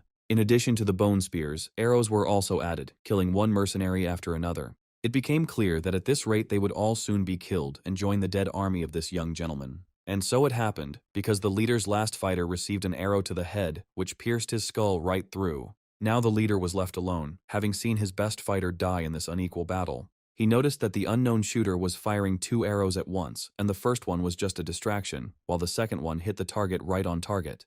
And this shooter was the same skeleton who stood next to Nigel and used a special combat technique. It was hard to believe that this guy had such abilities and was really a messenger of the dark forces. These risen dead felt no fear and fought as well as they did in life. All the techniques that the dead warriors demonstrated were well known to the mercenary, and only now did he understand who he was dealing with. Yes, all these skeletons used military techniques and martial arts, which means that the best fighters of antiquity fought against him. And if he tries to attack the skeletons with his usual techniques, he will achieve nothing and will die along with his fighters. So the best thing would be to just run away from here, and it's strange that this thought only occurred to the guy now. Although the very next second he suddenly changed direction and rushed at full speed straight towards Nigel. This guy must be crazy to decide to kill Nigel with one blow, hoping that it would also disable his bone soldiers. At one point, he found himself very close to Nigel and was about to deliver that one fatal blow. But at that moment he realized that he had hoped in vain to defeat this fat man, because a bright blue flash suddenly flashed to his right. Something strange began to happen in the place where his dead subordinates had just been lying. Could it be that Nigel was planning to revive them too? Indeed, the fighters who had been fighting against Nigel just a few minutes ago were suddenly enveloped in a green magical haze. And the mercenary watched everything from the side, and it became clear to him that Nigel had called for help from a new dark force. No mercenary can stand against such pressure, and this guy finally realized who he was really up against. If he could turn back time now and abandon the mission, he would certainly do just that. But now it was too late, because Nigel had already ordered his skeletons to finish what they had started and kill the one who dared to take on this mission. The mercenary realized that Nigel had deliberately exposed himself to the attack in order to lure him out of the ambush and into a trap. Yes, Nigel was a real demon, otherwise it was impossible to explain everything that the mercenary saw with his own eyes. And then the mercenary suddenly laughed, thanking Nigel for making the last seconds of his life so funny. It was hard to tell if the mercenary had gone mad or was still sane, but his laughter was as terrifying as Nigel's skeletons. Of course, this did not save him, and the skeletons quickly finished off the one who attempted to take the life of their master. Once again, the young necromancer Nigel was convinced of how incredible his new ability was. All of his skills worked much better than in his previous life, and he decided to take martial arts training more seriously. The soul of the killed mercenary could also be useful to Nigel, and now a new servant could be called into service. This was good news, because now Nigel could summon the mercenary's soul in the form of another supreme skeleton. At this very time, the girl remained in the same place, unable to move a finger from fear. When Nigel approached her, she, shaking with fear, assured him that it was Eugene who had persuaded her to commit this vile crime. With tears in her eyes, she assured Nigel that she would never have dared to kill the man who was to become her husband. After all, they had been lovers all their lives, and she asked him to remember the happy moments they spent together. But Nigel, looking down at her, reminded her that she had no other abilities besides her excellent acting talent. The girl's face immediately changed, realizing that Nigel had planned another mean trick against her. However, she had already managed to prepare a remedy that was her last hope. She raised her hand sharply and released a purple, corrosive poison, like a cloud of gas, at Nigel. The girl laughed so loudly, as if she had already won and had no doubt that Nigel would go blind forever. But Nigel stood still and calmly explained to the girl that the poison had no effect on him. Now the girl had to admit that her last resort against Nigel had not worked, and her fate was sealed. And the next second, Nigel's face appeared again from the purple cloud, and he was not going to give this capricious girl another chance. He instantly touched his fingers to the center of her chest and used an ability that was supposed to make her forget all her plans. With one easy movement, he blocked her throat so that the girl could no longer say a word. Now Nigel didn't have to think about the law, because no one's permission was needed to kill scum like her. Then he activated the ability of accelerated decay, and the girl's body began to quickly decompose right before our eyes. The beautiful girl she had been a second ago quickly began to turn into a corpse. It was a terrible sight, as Isabella saw her young body turning into a rotting piece of meat. A few seconds later, she collapsed to the ground, and her miserable life was cut short. Now nothing should stand in Nigel's way, because these people had chosen their own destiny. However, it would have been a sin not to take advantage of the situation, and Nigel leaned over her body to do the last thing. He threw a tablet with a secret message next to the body, hoping that it would be taken by whoever would become his next target. And then he walked quickly to the edge of the forest, because the main thing for today was completed. Yes, the next person Nigel wanted to get even with for everything he had done was supposed to be Eugene. A few days later, in the morning, loud screams were heard in Eugene's house when the boy found out about everything. He couldn't believe it, but all the mercenaries he hired were actually already killed. He couldn't understand how these people, known as brutal killers, could die at the hands of a fat man.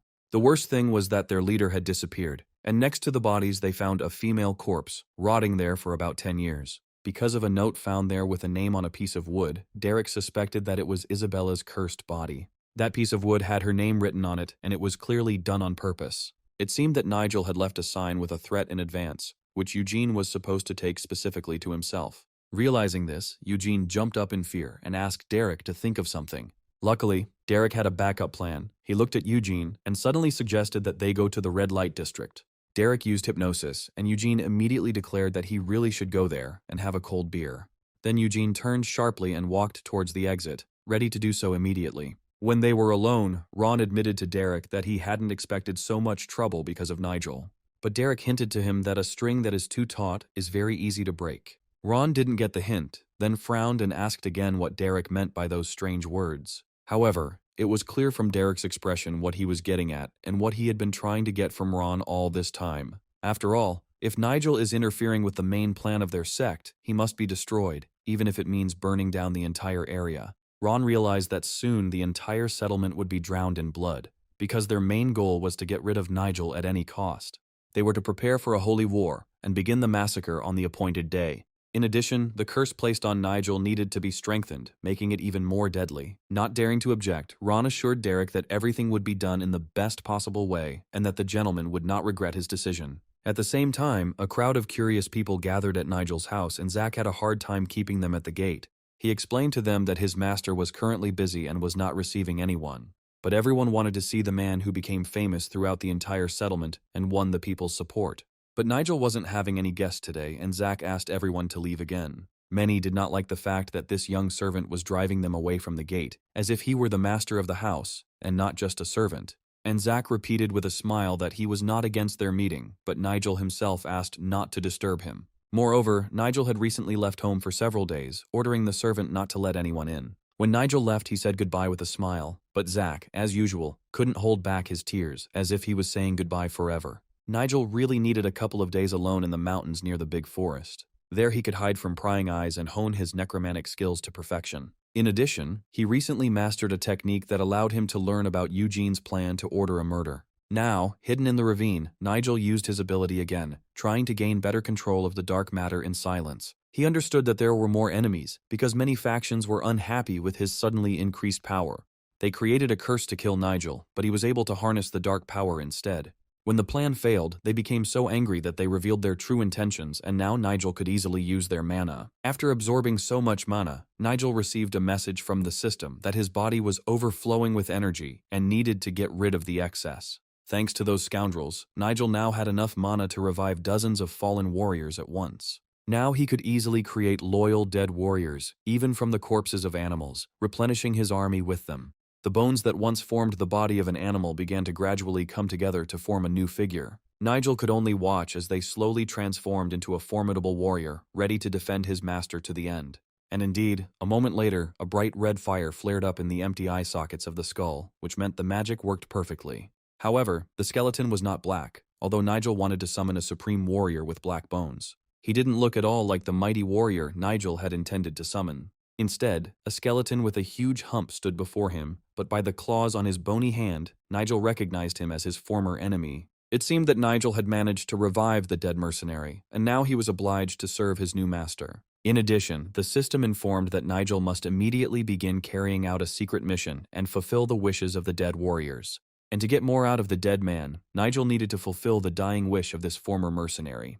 But Nigel didn't want to carry out the system's stupid tasks, but to show this skeleton his true place. This skeleton's last wish in life was to kill Nigel, so he certainly wasn't going to fulfill that wish. Instead of sending the skeleton back to the afterlife, Nigel ordered him to suffer endless pain as punishment for his past sins. He should have thought about his impudence and thanked Nigel for not killing him a second time. Immediately after this, the system gave him a second secret mission, according to the terms of which he again had to fulfill the wishes of these two skeletons. The guy was glad that he could easily obtain the combat skills of any warrior just by fulfilling his last wish. However, the fighting skills of these two skeletons were of little use, so the boy asked them to return to where they came from. After all, he had already managed to acquire all the combat skills he needed, although he understood that the skeletons were a little upset. But the next moment he collapsed onto the stone floor of the gorge, realizing that his body simply could not withstand such stress.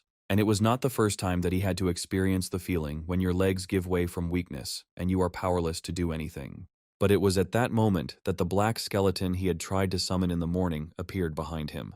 And now the skeleton watched as the boy tried his best to overcome the weakness of his body, which was too fragile for such abilities. I had to gather all my willpower into a fist and slowly try again. Having filled the blade with his mana, he hoped that the sage skills he had gained in the library would help him. The power of lightning and thunder could also help, because through his blade, as if through an antenna, he received even more energy. Gradually, so much energy accumulated in his blade that there was no point in further accumulating mana. Raising his sword high above his head, he wanted to know what he was now capable of and how much stronger his blow had become. Using a thunder slash, he brought the blade down directly onto the rocks beneath his feet, hoping to see the power of his new ability. However, instead of cutting the stone, he only made a small cut on it and again realized that his strength was not enough. There was too much of a difference between the fighting skills he had, so a balance had to be found.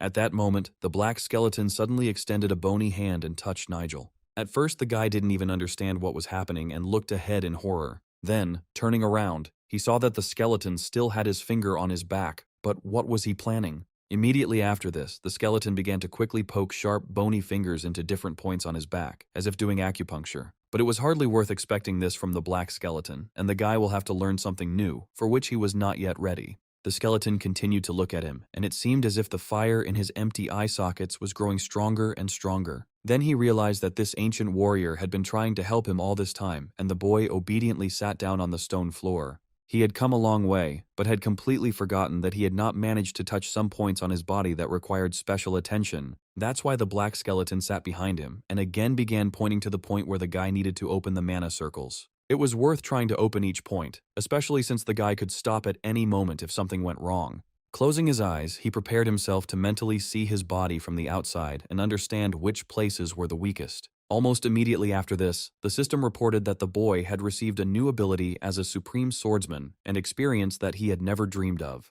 Yes, he managed to rise to a new level again in just a few minutes, as if the system had been preparing him for this all this time. Opening his eyes, Nigel realized that this was exactly why he had come to the gorge and that it was certainly worth the 2 days of absence from home. The black skeleton turned out to be not only an excellent warrior, but also his main assistant, who knew much more than Nigel himself. That same night, the lights were on in Logan's house, as the man often meditated before going to bed. He sat in complete silence, because it was easier to collect his thoughts and understand what he had achieved to date. Every time he used his powers, it became more painful for him, as age began to take its toll. The source of the pain was unknown to him, so, apart from old age, he suspected a curse cast by some scoundrel. But his time to die has not yet come, because Logan has not managed to do many important things in this life. He was soon glad to receive Mateo, who, as usual, was very concerned about the health of his older comrade. But Logan reassured him with a smile, saying that he had simply missed dinner after training, and that was why he didn't look well. However, Mateo knew well that after the duel, Logan had gotten too carried away and spent more mana than he could afford. Although Mateo didn't blame him, because in Logan's place he would have done the same thing. However, Nigel had left the house 3 days ago, and it was worth thinking about his safety. And if necessary, Logan will have to assemble an expedition led by Mateo to find Nigel. Pouring himself some tea, Mateo replied that Nigel should be back any day now and hoped the boy was okay. However, the main question remained whether Logan had made the decision they had discussed a few days ago. It was a difficult question, and at first the old man could not answer, only silently looking at Mateo. To be honest, Mateo himself doubted Logan's powers, and besides, his recent change in character could be temporary. After all, Logan himself understood that strength was needed to protect his position, and the Red Cloud faction became even stronger. It was true, after all, the Junior Master and the Red Clouds could seize power in the clan if the opportunity arose. He remembered that during the meeting, after the fight with the Black Bear, the sight of Nigel reminded him of a man he could not forget until now. In his bravery, he was very similar to the lord they still missed, and whose loss they still could not come to terms with. The actions of the Red Cloud faction were all too clear to Mateo, and he had already suggested strengthening their position more than once. At that very moment, the front door opened, and the very man they were talking about appeared on the threshold. Turning sharply in his direction, Mateo was taken aback, realizing that Nigel had unexpectedly returned from his hike. He greeted his loyal subjects with a smile, and was glad that they were both there. It was hard to understand why the guy was so happy to see them, but most likely, he had some news. Of course, they immediately invited him to the table to have a drink, but the guy immediately refused. On the contrary, he urgently needed to lose weight and get into shape before he finally turned into a flabby circle. Mateo thought that the guy had probably spent all his money in a casino or a brothel and was lazing around instead of training. He, of course, kept silent about his guesses, but asked Nigel where he had been all this time. However, the guy quickly replied that he was very busy, but something else was important now. He wanted to know how long these two were going to pretend instead of telling him everything honestly. Yes, he knew much more than they thought, and with this direct question he caught them off guard.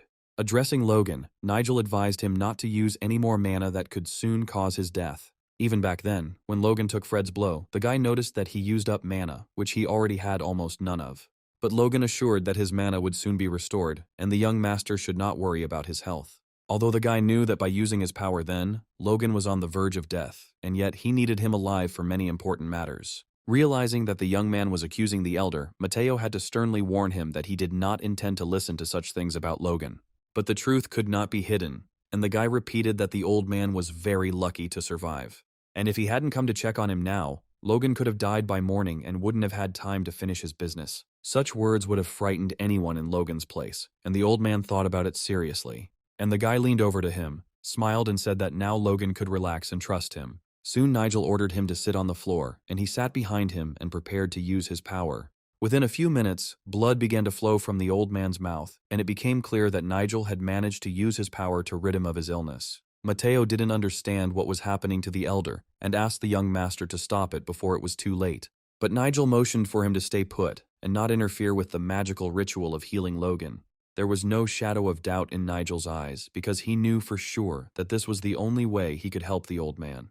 At some point, Mateo also realized how long Logan had been suffering from his illness, and how urgently something needed to be done. Sitting on the floor, he did not take his eyes off the magical ritual that the young master was conducting. Nigel continued to keep his palms on Logan's back and mentally utter the words using his power. His face was covered in sweat, and he wondered how Logan had even lived to see this day. If Nigel had arrived a little later, Logan would have already been dead, and his body would have already cooled down. Yes, then Logan spent his last mana just to protect Nigel from his opponent's attack.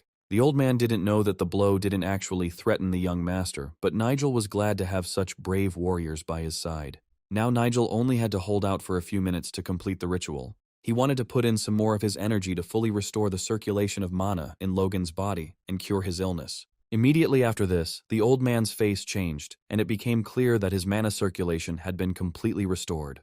Mateo also saw the drastic changes in his mentor and did not understand how the young master managed to do such a thing. In fact, Nigel repeated what the black skeleton had done, performing a similar ritual on him when he came to him in the gorge. He simply repeated the same actions, and, fortunately, the ritual went just as successfully as it had a few days ago. Thanks to this, Logan felt like he was reborn and all his old powers returned. Now he was radiating so much energy that it would be enough not only for survival, but also for the destruction of many enemies. Yes, now there was an excess of mana in his body, and he felt the same as he did 30 years ago. In addition, Mateo noticed that his mentor's chakras had suddenly opened, and now Logan could again do what he could only do in his youth. It seemed like the faction leader had instantly reached the highest rank, as if he had been training with Nigel all this time. It was hard to believe, but Mateo could only congratulate his mentor on his miraculous healing. Even the old man's gaze changed, and he no longer looked like the tired man he had been just a few minutes ago. And Nigel was still sitting on the floor with his eyes closed, finishing restoring his mana.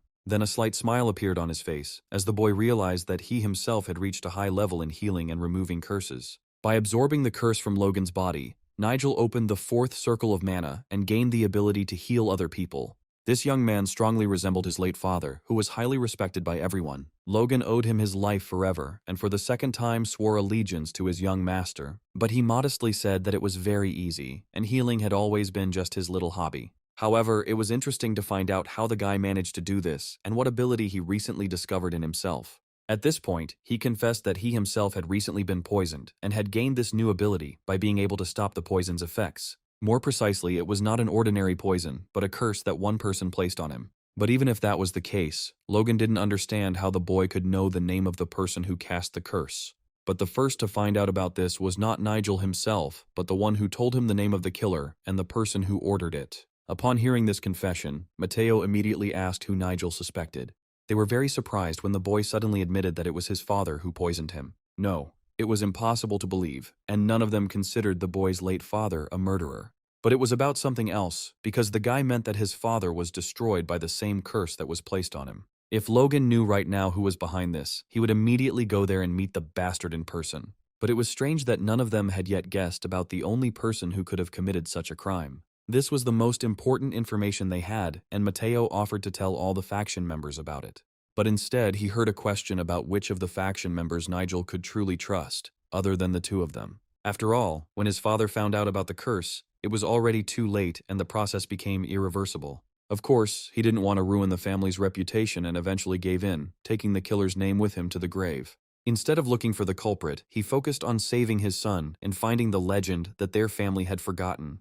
And only by a miracle did Nigel's late father manage to find her, and now the boy knew his father's main secret. He then pulled out his blade, charged with destructive power capable of destroying everything in its path. He held in his hands that sacred relic that could have definitely saved his father if he had found it much earlier. Logan even fell to his knees, realizing that the guy was holding that very lost legend in his hands. Even Mateo couldn't hold back his tears, realizing that the heavens could shake from the enormous power that this relic contained. Yes, that was the legend of the 12 Swords of Thunder, and one of them ended up in the hands of Nigel. When Nigel received the 12 Thunder Swords, the first question that arose was why their clan had forgotten such a powerful technique.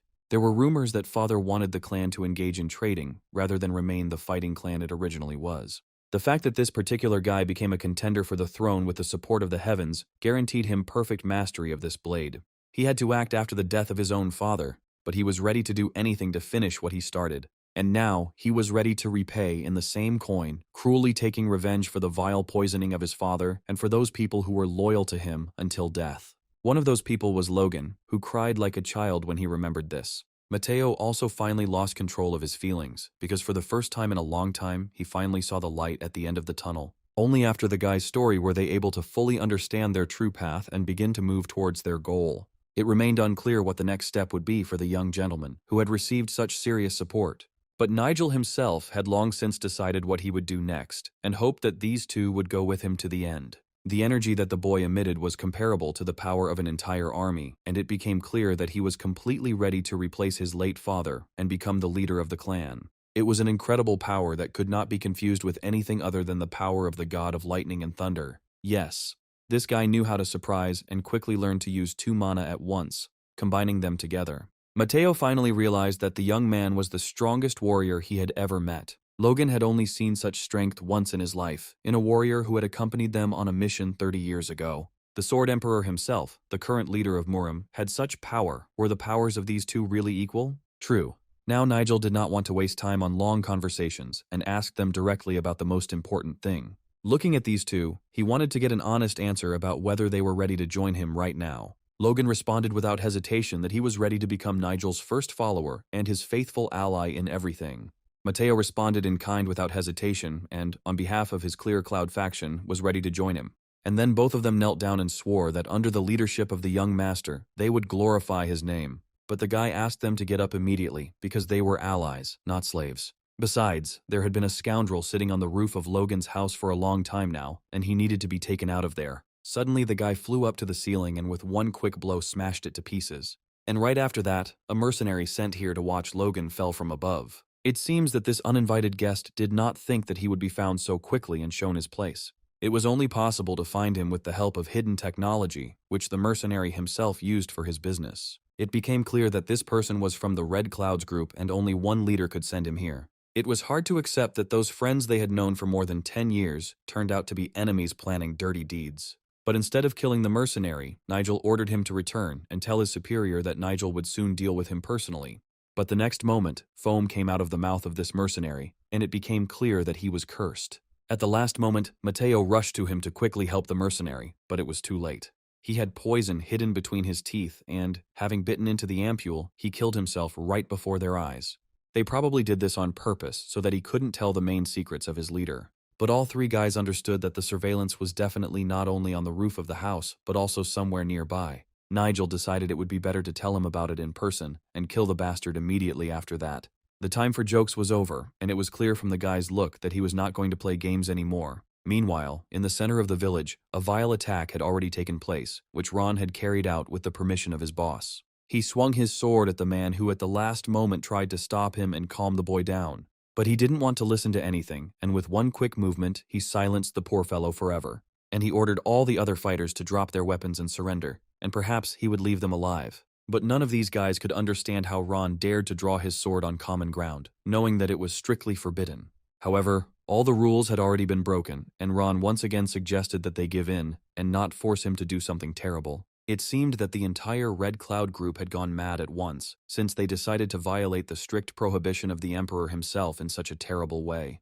There was no way to calm these guys down, which meant that a battle was about to begin that would definitely kill a lot of people. After some time, those guys who began to resist were killed, and all the other fighters were taken prisoner. And now the captured soldiers could only hope that their young commander would come to the village in time and stop this horror. Fortunately, by this time, a new squad of Pure Cloud warriors had already arrived at that place, ready to join the battle. A whole group of ready and armed fighters immediately ran out from around the corner, each of whom promised loyalty to his commander. Looking at them, Ron knew that these people could not be persuaded, which meant that murder would be the only way to stop them. Of course, there were quite a lot of them, which meant that there could have been serious losses among Ron's people as well. It was hard to figure out who told this guy to start today's attack, since they had no quarrels with this group. Only someone who had long wanted to seize power, and had now begun to do so, could start a war between his own. And now all that was left was to watch in horror as groups that had previously been friends fought among themselves, crossing their swords. The leaders of these groups were just nearby, and Ron explained that it was just revenge for Nigel's betrayal. It was hard to believe that Eugene had actually decided to carry out this massacre based on rumors that had no evidence. But Ron had no doubt that this fat man really had plans to seize power and therefore easily carried out his boss's order. But among those people who were fighting right now, there could be innocent people, and each of them was a member of their group. However, Ron said that things could have been much simpler if he had simply ordered his men to lay down their arms. And now, realizing that it was useless to talk to them, he grabbed both guys by the necks and was ready to finish what he started. Lifting them off the ground, he used a force that could have killed them both with his bare hands. Unfortunately, they became victims of a crazy young boss who hired an equally crazy person as his assistant. All the Small Cloud warriors just silently watched as their leaders were brutally strangled, and none of them deserved Ron's respect. He considered them to be the same pathetic cowards as their leader, and therefore they deserved only death. He challenged them to show that they had at least a little honor if anyone dared to fight him one-on-one. At that moment, he heard a familiar voice nearby and realized that the mercenary had failed to carry out his order. After all, Mateo was still alive and ready to enter this battle at any second. All the fighters who first crossed his path were quickly killed by his hands. None of these guys had a chance to win a fight against Mateo, who was always known for his excellent fighting skills. The boys were happy to realize that now the leader was next to them, and after that, they simply could not lose this battle. Moreover, that young boss, who had long ago demonstrated his true strength, came to their aid. It was a little strange that after sending his strongest warrior, the guy couldn't cope with the task and left Nigel alive. Given everything Nigel had done recently, Ron said he would have to chop the boy's head off now. But Logan immediately cut off his threats, unable to bear the fact that this bastard dared to talk to his boss. Only now did Ron finally realize that Logan had also gone over to the fat man's side and was ready to protect him at the cost of his life. Didn't young Master Rona curse his father and brother, and shouldn't he pay for it with his life? Ron heard Eugene being accused for the first time and could not stand such a brazen lie about his master. But if he goes down into the dungeons beneath the Red Clouds faction's camp, Ron will be able to see for himself if this is true. It turns out that the guy knew everything about the secret underground passages, and Ron didn't understand where he got it from. Anyone who heard this had no idea that the faction had secret hideouts. It was with the help of his Shadow Whisper ability that the boy learned all their secrets and could now tell the fighters about them. Ron knew that if he didn't shut this guy up, he would reveal other secrets of the dungeons. But now these soldiers were protected by their leaders, and with their help, the fighters were ready to repel any attack. As expected, a terrible massacre took place that night and many warriors died. And Ron was ready to personally send to the next world the one who destroyed his master's plan. Moreover, for this purpose the guy had a special power, with which he had already defeated many enemies. Yes, the ice hand looked impressive, but that only fueled interest in the fight, and Nigel wanted to find out how it would end. After all, he had in his hands that sacred blade that he had inherited from his father, which meant that Nigel had an ace up his sleeve. Ron could see that the fat man had reached the limit of his strength, but he wasn't going to give up in the middle of a fight. However, Nigel, as before, moved easily as quickly as his opponent. Ron believed that the boy had fallen into a trap, and his power of Ghost Frost would quickly cool the enemy's ardor. But if Ron had seen this guy's last fight in the Dark Forest, he would have definitely changed his mind quickly. Moreover, that time Nigel fought without a blade, and now his weapon carried the enormous power of the heavens. But even after many attempts, Ron was unable to hurt Nigel and never even touched him. And the guy, smiling, looked at him and said that he expected more from Ron. It was hard to understand where this guy got so much strength from, and who taught him techniques he didn't have before. Compared to the power of the dead that Nigel controlled, Ron's power seemed quite weak.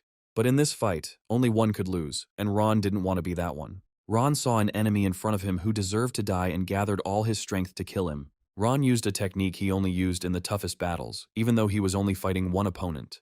But it seemed Ron was too late, because the guy's speed was already incredible, which he had not yet realized. After all, the very next moment the guy cut off both of Ron's hands with one light swing of a sharp blade. Yes, it will now be much more difficult for this man to live without arms, and he will definitely not be able to use his powers. But the guy didn't feel sorry for him, because Ron himself had just tried to kill him. Ron immediately shouted to his brothers not to be afraid of the Dark Force and to enter the duel more boldly. He tried to convince them that the battle was not yet lost and they could win. After all, the enemy only had 3 strong mages, so they could win thanks to the fact that there were more of them. Although the end of the battle seemed clear, the fighters continued to fight, not daring to disobey the order of their leader. However, Nigel had enough strength for many more such attacks and, putting his hand forward, he showed that he was ready for the next fight. One could only guess what trick this guy had prepared now. But Nigel didn't delay, and the brave man who stepped forward would never want to play such a joke on him again. After all, the daredevil saw a large dark spot underneath him, at first mistaking it for a pool of blood, but it was not so. But at that moment, dark creatures were already crawling out from under the ground, which were the main trump card in Nigel's sleeve. One of the creatures with burning eyes looked straight into the face of that daredevil, and he seemed to see death in front of him. The veins on his face bulged with horror and the boy froze, unable to move from fear. And now, the one they thought was just a fat man turned out to be a man who could summon dark creatures from the other world. In addition, each summoned creature was highly skilled with weapons and could cut down any of them with one blow. And so it happened, because the first daredevil, who called everyone to attack, immediately lost his head from a deft blow of the blade. There was no point in considering your opponent weak, especially if he was a master of necromancy. Nigel was exactly such an enemy, and he immediately ordered the death of everyone who dared to interfere with him.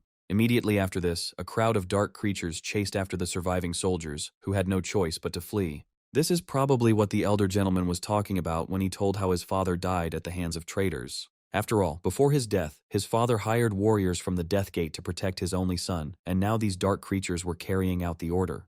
Nigel had warned them that at the most important moment, powerful creatures from the other world would appear nearby. And now Logan remembered this. In return for this help, his father had taught them the art of the 12 Swords of Thunder, so now they were ready to repay him in kind. It became clear that the former leader made a great sacrifice to save his only son, giving the family heirloom to hired killers. The boy understood that the story was fiction, but he couldn't tell them otherwise about the revived skeletons. Using the phantom robe skill he had acquired at the previous level, he was able to cover the skeletons with black cloaks. So the guy had to come up with a story about his father on the fly, and in the end it turned out pretty convincing. Now everyone saw mysterious dark creatures, under whose guise were hidden skeletons, summoned by Nigel with the help of necromancy. In the end, all the enemies were defeated, and Nigel hoped that this would raise the morale of the warriors of his faction. The boys truly saw a miracle, and realized that their young leader was the strongest warrior on the continent. Now they could calmly celebrate their victory, knowing that no warrior from the enemy faction would dare to attack again. All that remained was to deal with those 2 scoundrels who had carried out this night raid on the settlement. He ordered his soldiers to go forward after the head of the Red Cloud faction leader, who was somewhere nearby. Without wasting any time, they went to where they hoped to meet the conspirators who had carried out the attack. Although the journey turned out to be longer than Nigel had first thought, they were ready to go any distance. After a long journey, Nigel finally saw ahead the goal they had been walking towards for so long. But once he got there and looked around, the guy realized that they were late. It seemed as if everyone had suddenly disappeared, and the place where he found himself reminded Nigel of the Valley of the Bloody Mist. However, it was even better this way, because without prying eyes he could calmly use necromancy. These guys brought trouble upon themselves and didn't yet know what kind of meeting awaited them very soon. At this point, Derek was beside himself with rage, and realizing that his plan had failed, he loudly slammed his fist on the table. He couldn't understand what had happened and why he no longer felt the influx of new mana. He couldn't believe that all his fighters were dead, and even the ice hand that one of them could use couldn't save them from death. This man's plan was thought out to the smallest detail, so it was hard to believe that it would turn into a complete failure. He hoped that by sending ancient curses on his enemies, he would quickly achieve his goals. This should have been enough to win, although he may have missed one important detail. After all, the eldest son Nigel became completely different after his rebirth, and from that moment on, everything in Derek's life went topsy-turvy. It seemed that this young fat man had become a completely different person, and was no longer a coward who would run away at the first sign of danger. Now all that was left for Derek to do was to wipe out anyone who stood in his way. He no longer wanted to hide his real plans, because if they failed, he would not survive anyway.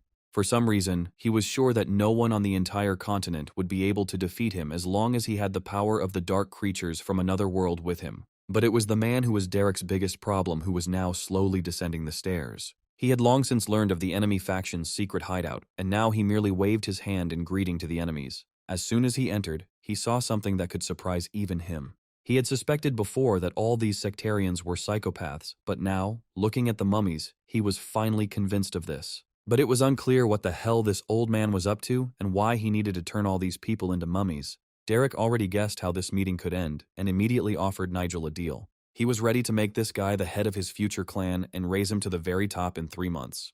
But to do this, Nigel will have to prove his loyalty to the cult with the sword that Derek threw to him. Nigel didn't yet understand Derek's plan, but he wanted to know what this madman was really doing here. However, Derek immediately saw something that made him change his mind about offering a deal. Instead of agreeing, Nigel threw the blade back at Derek, narrowly missing his head. The guy had been putting up with Derek's nonsense all this time and realized that the only way to shut this bastard up was to throw a blade at him. Yes, no one would tolerate such an attitude, and Derek was beside himself with rage after this prank. But things didn't end there, because the boy had a sacred blade in stock, which he had inherited from his father. Now Derek understood why this brat had been acting so brazenly, because all this time he had simply been hiding behind the sacred relic. But even having mastered this pitiful art of his ancestor, Nigel could not count on defeating a magician like Derek. It was just funny, and Derek was determined to show the upstart his true power in order to finally pacify Nigel. And indeed, this sorcerer possessed a powerful ability, which he immediately used against the young opponent. Looking at this, the guy couldn't understand where this old man got so much strength from. However, he had at his disposal the same skeletons in black robes, ready to enter the battle. Summoning his dead knights, he directed them at the mummies that Derek had already subdued. Each of these mummies also posed a serious threat because the old man had managed to fill them with a large amount of mana. Here, these creatures would be enough for a long battle, because Derek managed to subjugate almost all of the former servants. Now they resembled a crowd of angry zombies, blindly following any order of the master. Although in this world the Walking Dead were called differently, the essence remained the same, and it was necessary to solve this problem quickly. Fortunately, all the creatures he summoned from the other world were ready to help the guy. However, Derek had a huge army of zombies that knew neither fear nor pity. Now they had to fight a small group of skeletons, who in their past lives were the strongest warriors. If Derek hadn't had the advantage in numbers, all those mummies would have been useless, but there were too many of them today. Even if the skeletons could easily deal with them, they could still lose if Nigel made even one mistake. While the duel was going on, Derek mentally controlled his mummies from afar, holding them in place. His young opponent also had excellent control over the skeletons, who continued to strike blow after blow. Derek immediately realized that this young brat had mastered the rare magic of chaos, although now it was completely useless. Even skeletons in black robes could use up all their mana, and then the outcome of the battle would be decided. That's what happened, which means that now the guy will no longer be able to give his warriors new energy. At that very moment, a crowd of zombies pounced on him, restricting all his movements. Then all the rest of Nigel's subjects found themselves in the center of the crowd of the dead, and the situation worsened with every minute. Looking at this, the guy was once again convinced that in order to defeat them, it was worth increasing the size of his army. If the fight continues like this, he will soon risk being left alone against a crowd of evil zombies and their leader. All this suggested that Derek was just stalling for time, but the guy was ready to stop him. Having woken up, the old man began some kind of ritual, and most likely, was trying to distract Nigel's attention right now. At that moment, Nigel realized how to destroy everyone at once and use the power he had recently received. It was a very unexpected move, but the guy decided to sacrifice his skeletons and blow them up right in the middle of a crowd of zombies. Only now did Derek understand what the boy's plan was. He was just waiting for the right moment. At that moment, Nigel activated the skeleton explosion, which was supposed to destroy all of Derek's zombies. Everything the old man had worked on for the past few years turned to ashes right before his eyes. The secret place under the building where they were was illuminated by a bright light, and in a second, something irreparable was about to happen. There was such a powerful explosion that the entire building was shattered into small pieces, and there was no trace left of the zombies. When the smoke cleared a short time later, it turned out that each skeleton had fire protection, and they survived even after such a terrible explosion. Moreover, they covered with their bodies the young gentleman, who was securely hidden in the very center of their formation. It was a very risky move, but it was the only way Nigel could quickly get rid of the crowd of zombies. Although it was dangerous, the force of the explosion was enough to wipe out every zombie that obeyed that damned old man. By the way, I was wondering where that old man went and why the energy of his dark ritual dissipated. His mana reminded Nigel of the energy of the monsters he had destroyed in his past life, but as soon as he thought about the old man, Derek's voice was heard in the distance, clearly not going to give up. It turned out that Derek was much more cunning and took care of his safety in advance. Looking at him, Nigel understood that he was not dealing with an ordinary person, but with someone who had long been associated with dark forces. Now towering over him, Derek was ready to use all the abilities that the dark force had given him. He was sure that he had seen everything that Nigel was capable of, and now he could easily get rid of this brat. Derek warned that the Demon Lord himself had blessed him for the fight and given him such strong mana that not a single Nigel skeleton could resist. But to his surprise, the guy stood still and didn't even move, showing his readiness to continue the fight. Yes, there was not a shadow of doubt in the guy's eyes, and he looked at this smug old man with a slight smile. Derek told an interesting story, but Nigel would have had something to say in response too. Even though this psycho had mastered forgotten magic, his powers were unlikely to be enough to deal with Nigel after everything he had been through. Derek was sure that the boy was just a pawn in his path, an obstacle that he could easily destroy. Derek's energy resembled that of a dark mutant, although he didn't look like a monster at all. However, it didn't matter anymore, and Nigel was going to find out the truth right after he knocked all the nonsense out of this old man's head. Usually when Derek used his full strength, his opponents would run away, but this guy was different. The old man's body didn't seem to change due to the monster's awakening, although Nigel didn't see a parasite in him. All that remained was to find out what other trump cards Derek had in store, and what he was capable of in a real fight. Yes, this boy was the most daring opponent in Derek's entire life, and the old man closely watched his every move. At some point, Derek realized that he was seriously afraid for his life, and for the first time, he was truly afraid of an ordinary person. Now Nigel had to learn the power of the Demon Lord's blessing, which he had given to Derek at the beginning of his dangerous path. This old man could easily dissolve into thin air, disintegrating into small particles and turning into ashes. It was clear that he had possessed this ability for a long time and could use it in battle at any second. It was a very effective move, and Nigel was interested to see how Derek would behave. Although Nigel understood that this was just a trick, and Derek saved the main thing for later. And Nigel was not mistaken. The very next second he felt with the back of his head that Derek was somewhere nearby. He immediately used the bone wall ability, which was supposed to quickly reveal where his opponent was hiding. Sharp bone wedges immediately grew out of the ground, with red blood spurting from their tips. It turned out that all this time Derek, who had dissolved into thin air, was behind Nigel, and these wedges pierced his body right through. Immediately after this, Derek became visible, and could no longer use his invisibility advantage. For the first time in his life, Derek saw his body being pierced through by several sharp wedges. Derek was able to use his ability again without difficulty, and began to quickly dissolve into the air, turning into ash. Derek could use this ability as many times as he wanted, but Nigel was already prepared for a countermove.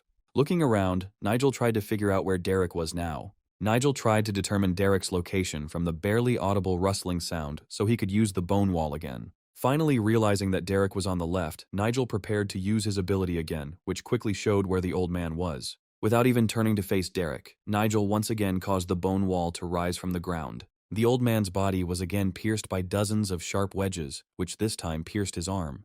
At this rate, Derek would never be able to get close to Nigel, but instead would be hit with sharp wedges every time. With a smile, Nigel realized that his bone wall ability was much better than simply disappearing into thin air. If Derek had been a little to the left, Nigel would have been able to gouge out his eye, after which he would hardly have been able to move so deftly. The old man could not understand how this young man managed to use such abilities, because Derek's entire body was already covered with wounds from punctures by sharp wedges. Nigel explained that Derek's movements could be easily detected by the mana fluctuations that left traces of his presence. Nigel just concentrated a little on it, and that's why he was able to easily pinpoint the location where Derek was. Nigel spoke of it so easily, as if he had possessed this ability all his life, although Derek knew that it was a very rare gift. But Derek would never forgive Nigel for this humiliation and was ready to continue the fight. At some point, Derek managed to not only disappear, but also split his body into tiny molecules. Millions of these molecules rushed towards Nigel to deliver a fatal blow. However, having chosen the right point, Derek launched hundreds of red sharp projectiles at Nigel. Derek hoped and was sure that Nigel would not be able to reflect all these projectiles, through which the vampire would be able to suck out all his blood. According to his plan, the shells were supposed to penetrate Nigel's body, after which the vampire could easily drink all his blood. And indeed, this whole hail of sharp red shells had already flown right up to Nigel, but he continued to stand still. Nigel knew full well that his barrier of dead souls, which instantly rose from the ground, would easily cope with this attack. Now all those blades of blood that Derek had shot at him were completely useless. Since Derek couldn't even hurt Nigel, he decided to drink the blood of his servants to deprive the guy of support. Opposite him, Derek saw a squad of skeletons in black robes and chose them as his main target. Derek tried to repeat the same trick and released his blades of blood at the skeletons. A hail of sharp red blades of blood rushed towards the skeletons, but they did not even move from their place, just like their master. In the end, all the blades hit the target right on target, because the skeletons did not have a barrier of dead souls like Nigel did. The blades dug deep into the skeletons' bodies, but not one of these fallen warriors even moved. Derek was confident that by sucking all the energy out of them, he would be able to quickly restore his strength and heal the wounds. But Derek was yet to learn that his blades had no effect on the skeletons under Nigel's command. They had no effect, but on the contrary, only increased the desire of every skeleton to cut off Derek's head. Derek could have fired his red blades at these warriors until the morning, but it would have brought nothing but disappointment. You can't suck blood from creatures that have long since lost it, because Nigel was in charge of people who had died hundreds of years ago. Only now did Derek realize that none of his abilities would work in combat against this young faction leader. But Nigel's loyal subjects were ready to respond without waiting for their master's command. The very next second, one of the skeletons was the first to rush into attack, directing a stream of destructive energy at Derek. Derek realized that he couldn't just escape and decided to move to a place where the skeletons couldn't get him. At the last second, Derek managed to move, and where he had just stood, only a trace of a shot of destructive energy remained. But the skeleton immediately chased after him, not wanting to leave this scoundrel unpunished. It was surprising, but Derek really turned out to be a great fighter, since he was able to move so deftly. He was able to guess the skeleton's flight path and change it as quickly as an experienced magician could. Although in the end it still didn't help him, and soon the skeleton managed to deliver several precise and decisive blows. Nigel had known before that necromancy was the best ability of all, and now he was convinced of it once again. After all, without the help of his faithful servants, he himself would not have been able to defeat the experienced old sorcerer so easily. Perhaps it was just a temporary transition to another form, and the body lying on the ground was just a clone. However, looking down at the old man, Nigel realized that he was not as dexterous as he had first seemed. It was worth admitting that he fought poorly, and teleportation was his only worthwhile ability. Leaning towards the old man, Nigel warned that he could not be defeated with the simple mummies he had created. Now Derek himself understood this perfectly well, although he realized it too late.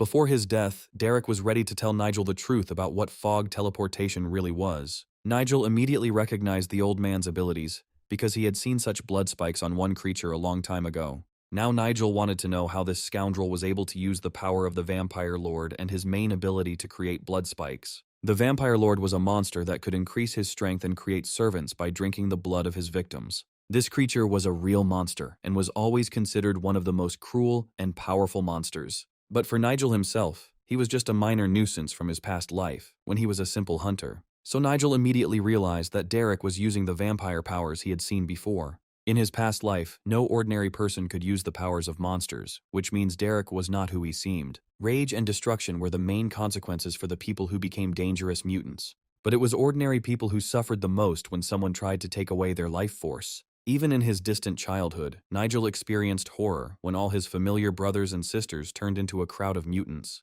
It was the most terrible memory from his childhood, one that Nigel never wanted to experience again. Usually monsters only use corruption mana, so it was strange that Derek still somehow retained his sanity. It seems that Derek entered a world beyond human understanding and was only able to obtain the power of the Demon Lord in this way. Even before his death, Derek confirmed Nigel's guess, saying that from the very beginning he served the demon for his sake. After 1,000 years of waiting, the demon finally chose Derek as the one who could bring him back to life.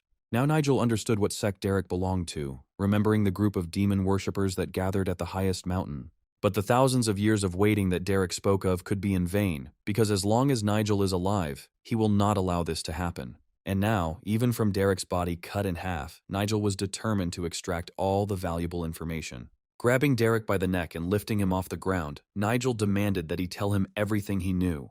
But looking closely at his face, Nigel suddenly realized that he was not seeing a real old man, but some kind of creature with a mask instead of a face.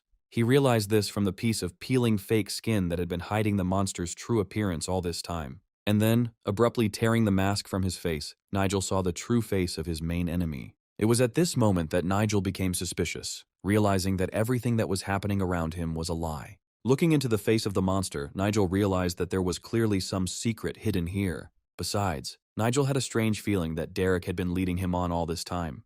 And Nigel's instincts did not fail him, because a few seconds later he realized that the old man had turned him into a mummy, wrapping him in rags. Nigel clutched his head and dropped the old man's body, realizing that he had managed to deceive him. Then he felt very dizzy and lost track of what reality he was in. Most likely, all this time Nigel saw only fragments of the memory of the guy who was the previous owner of this body. But the real events had already happened in another place a long time ago, and there Derek managed to achieve his goal. Derek greeted Nigel with a smile, whom he had always considered a nobody and did not expect that he would gain such power after his return. Although it didn't matter now, because Nigel couldn't move, wrapped in rags from head to toe. The old man rang the bell loudly and announced that Nigel would now become the foundation of their future sect. At this point, Nigel began to come to his senses again, realizing that Derek had used the ability of the illusionary room. It was as if he saw a picture of the future, the events of which had not yet happened. There were several ways these events could have played out, and in one of them, Nigel never inhabited this guy's body. Abruptly returning to the real world, Nigel wanted to know everything that this weak old man had hidden from him. The monster couldn't believe that Nigel was able to resist even this ability and return to the real world. Yes, someone had set a trap for his mind, which meant that this young faction leader was almost invincible. At that moment, the guy realized that he needed to quickly stop the destruction that Derek had started a few seconds ago. When the guy let go of Derek's body, it fell to the ground again, but the guy didn't want him to die so easily. He immediately put his hand on Derek's head and tried to revive him with his power, but it was too late. It turned out that in this world there was someone stronger than him who knew how to control his slaves, one of whom was once Derek. And now the guy could only sit next to the dead body of this old man. There was no doubt that Derek was a monster in human form, but what were the creatures of the bloody sect planning? Meanwhile, the fog began to clear, and Logan ordered his men to find Nigel immediately. Luckily, they immediately found him next to Derek's body, which was already lifeless. Everyone ran towards him at once with loud shouts greeting their young leader. Today, their future leader has been through a lot, and Nigel has gained valuable experience that will help him in the future. The guy shouted loudly that the battle was over, and now they could safely celebrate their victory. This common victory united everyone even more for their long-standing goal, which was getting closer every day. No one doubted anymore that this guy was worthy of being the head of their faction, and everyone trusted him. Soon, in another world, a monthly meeting was being prepared, which was attended by many heavenly souls. Many of these souls were already very tired of the meetings, but no one could refuse to participate. Although the leader of the meetings was also very tired of this, he, as a soul, was obliged to follow what was happening on Earth. One of the souls immediately stated that the recent incident with Nigel was arranged by the Demon Lord himself, and he needed to be punished. But the soul that had supported him for a long time asked others to watch their words and not insult the Demon Lord. As usual, a dispute began in the heavenly temple, and the souls quarreled among themselves, just like people on Earth. However, there was an entity here that called for everyone to remain calm, reminding them that the meeting was taking place in the Demon Lord's domain. It was unclear why there were only 6 souls in the hall. Had the others forgotten about the meeting? However, it was time to begin, and the main theme was that things were going very badly for many people on Earth. Souls needed to intervene and maintain balance between the dark and light forces. Suddenly, one of the souls announced that she had a small problem. It was strange to hear about problems from a heavenly soul, but everyone became interested in what was going on. The problem was that the clan that this soul was responsible for had recently undergone a coup. The investigation revealed that the scouts were destroyed by a thunderbomb, and it was unclear which person had such power. Now it was necessary to find out as quickly as possible what harm this could cause to the souls themselves. A shaman participated in this conspiracy together with a detachment of warriors who entered into an alliance with him. But it became known that among them there was a guy who got his hands on a rare magic blade. It was this guy, Nigel, who stopped the coup that could have changed the future of all the factions. This unknown boy was able to defeat a real sorcerer, although that old man had long ago enlisted the support of the Dark Lord. However, it looked more like an accident that happened because of someone's mistake, and one of the souls was sure that the commander would soon fix everything. But she asked to take this seriously so that the affairs of the sect would remain a secret forever. Many agreed with her, believing that people should not have access to higher knowledge. At this point, it was time to end their monthly meeting, especially since the main issue had already been resolved. And now the soul, set against this guy, was just waiting for the right moment for its revenge. In fact, all this time she was a demon and did not want to maintain balance in the human world at all. But one of the souls had long suspected these changes and was ready to join the battle for humanity when the time came. A few days later, in all the bars of the settlement, the only thing they were talking about was the victory they had achieved over Derek. The young men discussed how one of the clan's main houses had exploded and the youngest son and his entire faction had gone missing. Many considered this to be a simple coup within the clan, as this often happens in a bloody struggle for power. It all started when 3 of the 4 clan faction leaders chose Nigel as the new leader, but Eugene did not agree with this. They set up an ambush where many warriors died, including the leader of the Small Clouds, but one person defeated all the rebels. It was the eldest heir of the Nigel clan who unexpectedly revealed his fighting talent and called upon the energy of the storm to help. In the end, Derek was destroyed by a thunder bomb hidden right in the Red Cloud's mansion. However, to the guy, all these stories seemed like fiction, because such a decrepit martial art was not capable of such destruction. His friend laughed in response, saying that he himself did not believe these fabrications and considered them rumors spread by people from the faction. But at that moment, 2 strong guys appeared behind him, who could no longer tolerate insults directed at their leader. Turning around, the guy couldn't understand why these 2 had approached him and what they didn't like about his words. They hardly wanted to continue the conversation here, so they asked the guy to go outside.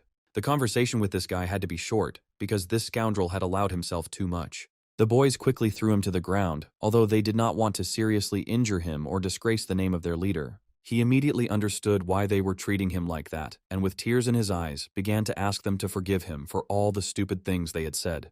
No one is allowed to insult the young master, and if the guy continues to talk nonsense, he can say goodbye to his life. Then they simply let him go, realizing that this was enough for him to learn the main thing. It was known that the Eugene clan was spreading bad rumors about their faction, and it seemed to be true. It turns out that Nigel's name was on everyone's lips, and the warring clans were ready to attack at any moment.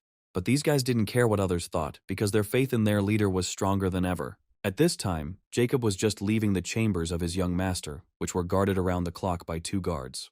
The skeletons, dressed in black robes, did not move a step away from the door behind which Nigel had been standing for a long time. Finally, the clan leader was safe, and Jacob believed that the long-awaited peace had come to the settlement. Jacob was not wrong. Nigel continued to improve his skills and also worked hard to train his body. He no longer looked like the fat man he had been a couple of months ago, and his appearance had noticeably changed. However, Nigel did not forget about magic, because the blood sect's spies were everywhere, and it was impossible to relax. Immediately after defeating Derek, the previous owner of Nigel's body replaced the memories of the surviving guys from the Red Clouds. Despite the huge expenditure of mana, he had to use a new skill for manipulating memories to prevent these people from revealing the existence of the blood sect. It was clear that this sect was a very cruel group, and its people would kill anyone who spoke out. In any case, Nigel has gained time, and now the cultists will only target him, not the entire clan. In addition, thanks to the ability of Shadow Whisper, he could, as before, eavesdrop on the conversations of enemies.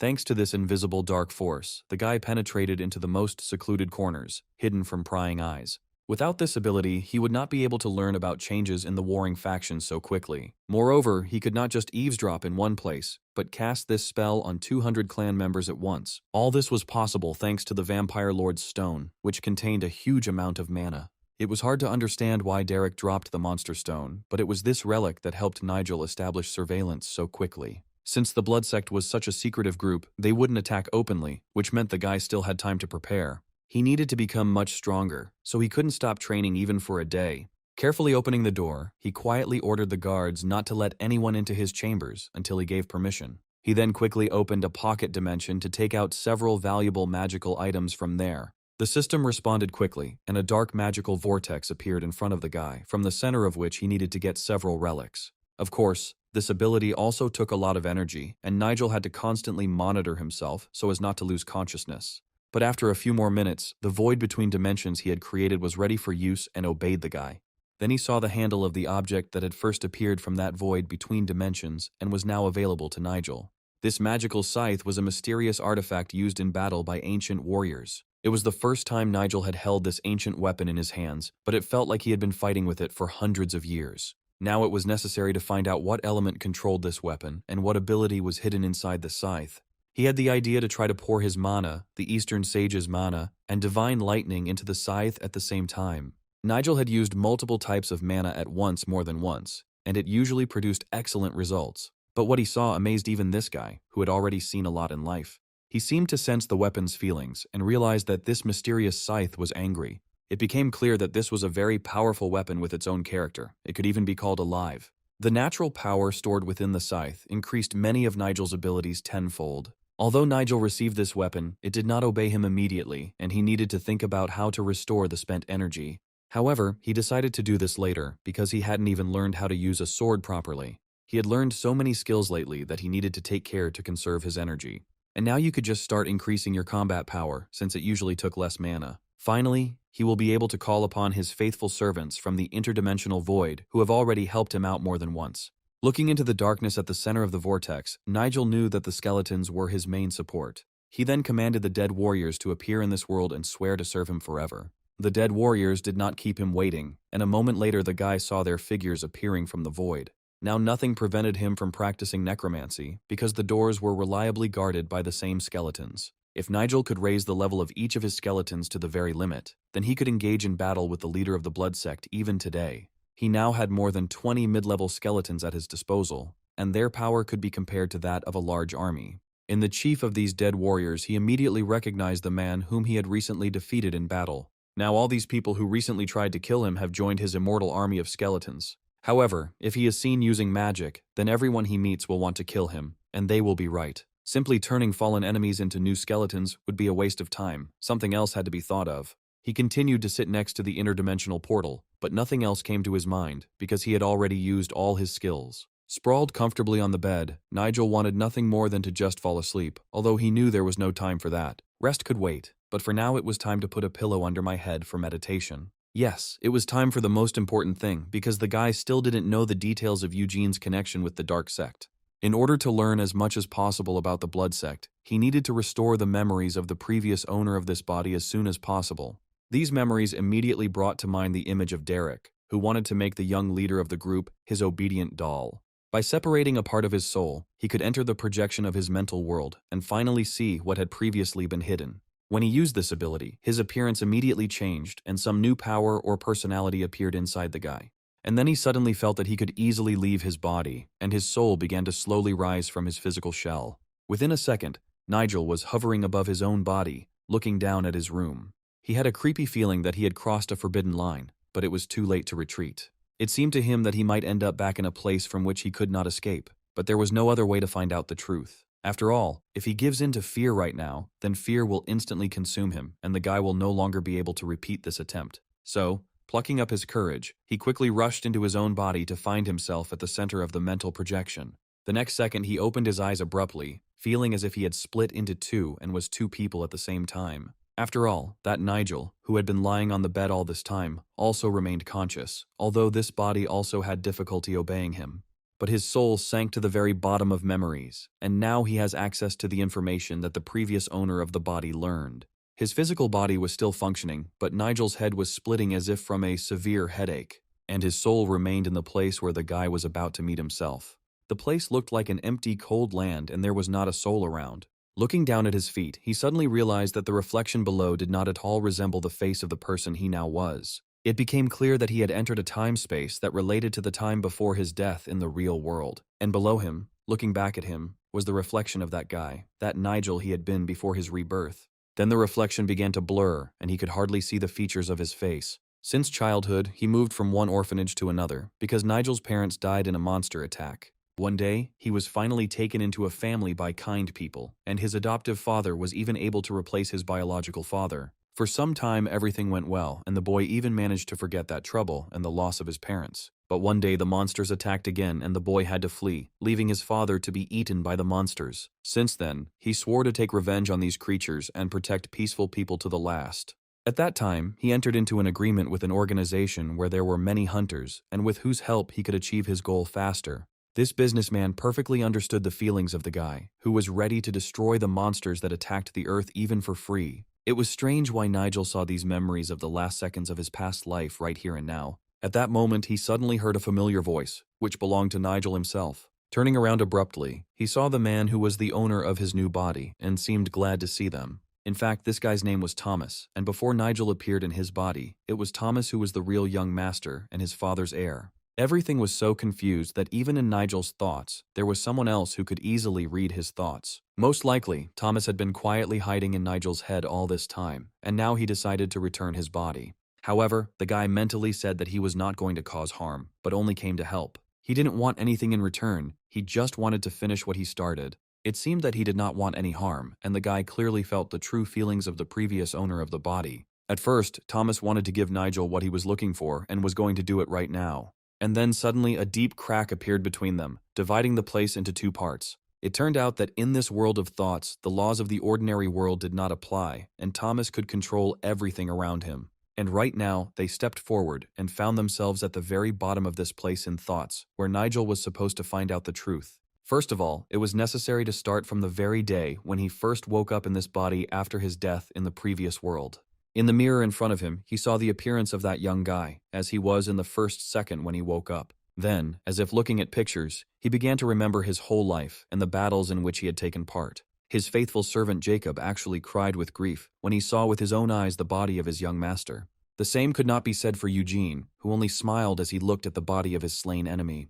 There was now no doubt that it was Eugene who was connected with the murder of Thomas and his father. On the day of Thomas's funeral, something split the world into two timelines, one of which Nigel still finds himself in. These were two different versions of the same world, which had a common history but different futures. Nigel had long understood that the reason for this was the object that he held right in his hands, and it was the solution to all the mysteries. Thomas didn't expect to see a red stone in the guy's hands, and realized that Nigel had achieved a lot in a short time. The future he saw was just a memory of what the previous owner of this body, Thomas, had experienced.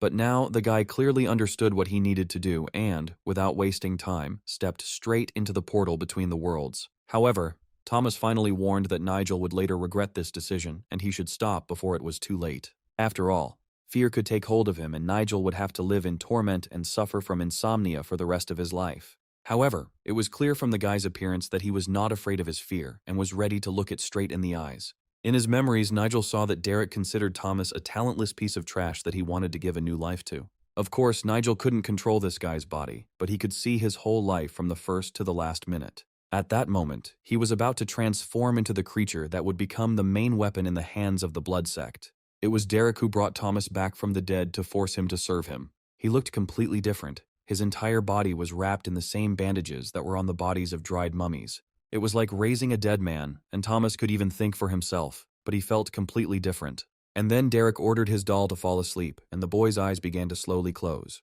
After a few seconds, he no longer understood where he was and was completely at the mercy of this sorcerer. When he woke up, he realized that he was standing in front of a soldier from his own group after he had killed all of his former men. Thomas didn't want to do these terrible things, but Derek whispered a spell and ordered him to kill everyone left. Yes, the guy would have liked to cut his own throat at that moment, but instead he carried out this terrible order. And all these innocent people died at his hand, and Thomas became the one who carried out this terrible massacre. This guy was then nicknamed the White-Eyed Demon, from whose empty eye sockets red blood always oozed. About 2 years passed after that day, and the previous ruling clan lost power and was replaced by another. One day, the head of the new ruling group received the very same guy who was the main instrument for the murders. It was hard to believe that the best killer was someone who had never even known how to hold a sword. And even if this guy was now a servant of their sect, his eyes were still full of pride, just like before. Looking at him, the man asked Derek again if he could completely control his mind. He immediately replied that there was no reason to worry and that Thomas had been completely obedient to him for a long time. This was good news, but there was also something that slightly spoiled their joy of victory. After all, among the other groups there were still several leaders who continued to resist and fight. At that moment, still in Thomas's memories, Nigel realized that this guy was completely broken. He had long since seen all the horrors that Thomas had caused in the village and understood how hard it was for him to bear. No one in his place would have survived such a test and would not have been able to live with the memories that he himself always tried to forget. For example, once he even had to kill a man who was his only assistant. This assistant was Lucas, who protected him until the last second, but died at the hands of Thomas himself. Of course, Thomas didn't mean to harm him, but his mind was completely controlled by Derek. From the outside, it seemed that he was full of rage, although in reality he only wished death on himself. However, he carried out this order as well, because the last leader of the faction, who still continued to fight, died by his sword. Every time he killed someone, he gained new powers and became even stronger. He took the soul from the body of every person he killed, and these souls gave him new strength. At one point, it seemed like he couldn't handle the amount of mana that was collected in his body. If only he could regain control of his mind, he could easily take revenge on Derek and all his minions. This power resembled the secret energy of a man who had received the abilities of a god. Yes, the guy had already achieved a lot, but he continued to serve the sorcerer, who did not want peace for the settlement at all. Although deep down, Thomas knew that he could free himself if he found a way to control his body. Until then, he had to shed blood and kill innocent people. He knew that after death he would have to answer for every murder and every sin he committed, but he simply had no other fate. However, he swore to avenge everyone who died by his sword while acting under Derek's curse. And now, after several years, the guy managed to free himself and regain control over his body. However, the Blood Sect had already achieved its goal by that time, using Thomas for this purpose. All the people in the settlement, even the unarmed ones, were killed by the sect's soldiers. And now the surviving settlers only watched as the main building, where the leaders of their faction used to be, burned to the ground.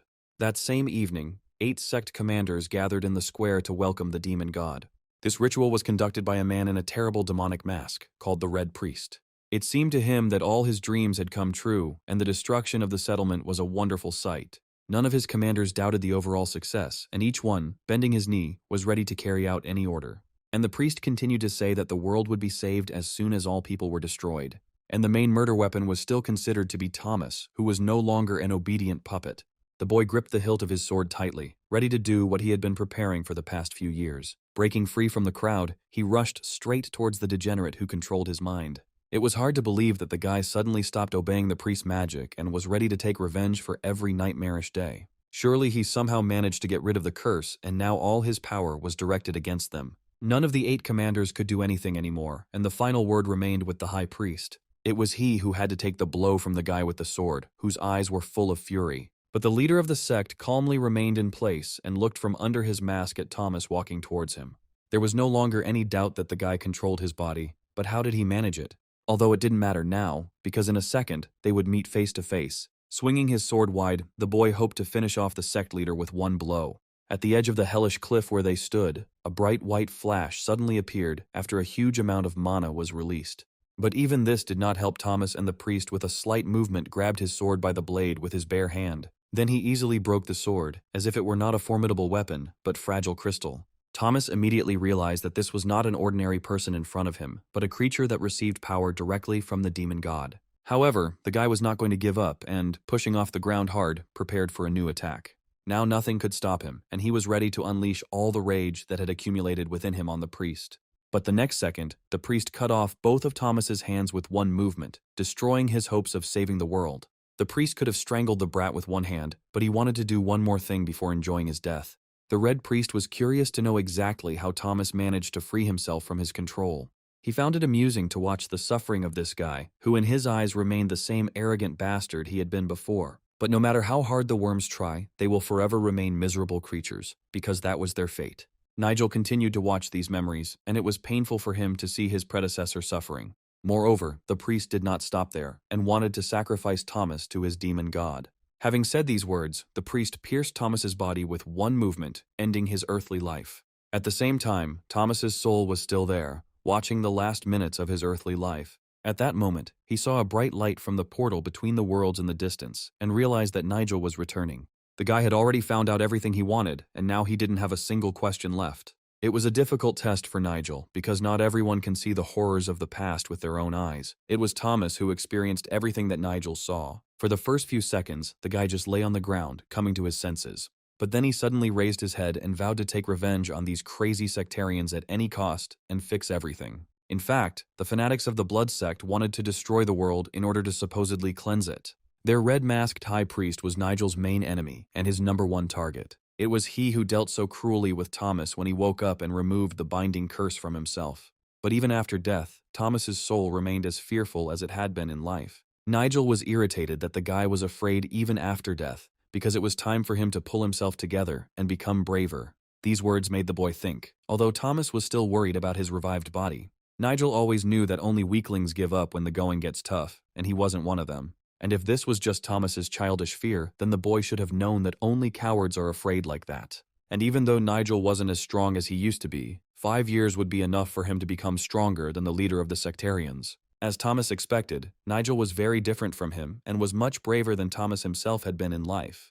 Placing his hand on his shoulder, Nigel was ready to deliver those all-important words of encouragement that Thomas needed to hear. Now his heart, which had once stopped, began to beat again, and Thomas placed all his hopes on Nigel. Nigel couldn't understand what Thomas's soul was saying and why it had suddenly changed so much. And then he noticed how Thomas's soul began to slowly melt into the air and realized that their meeting was ending. It turned out that Thomas was not just leaving this world, but turning himself into pure energy, and now he was going to give Nigel the rest of his soul so that he could complete their common work. The guilt over the people killed by his sword did not allow Thomas to act differently. Knowing this, Nigel was ready to accept Thomas's entire soul and merge it with his new body.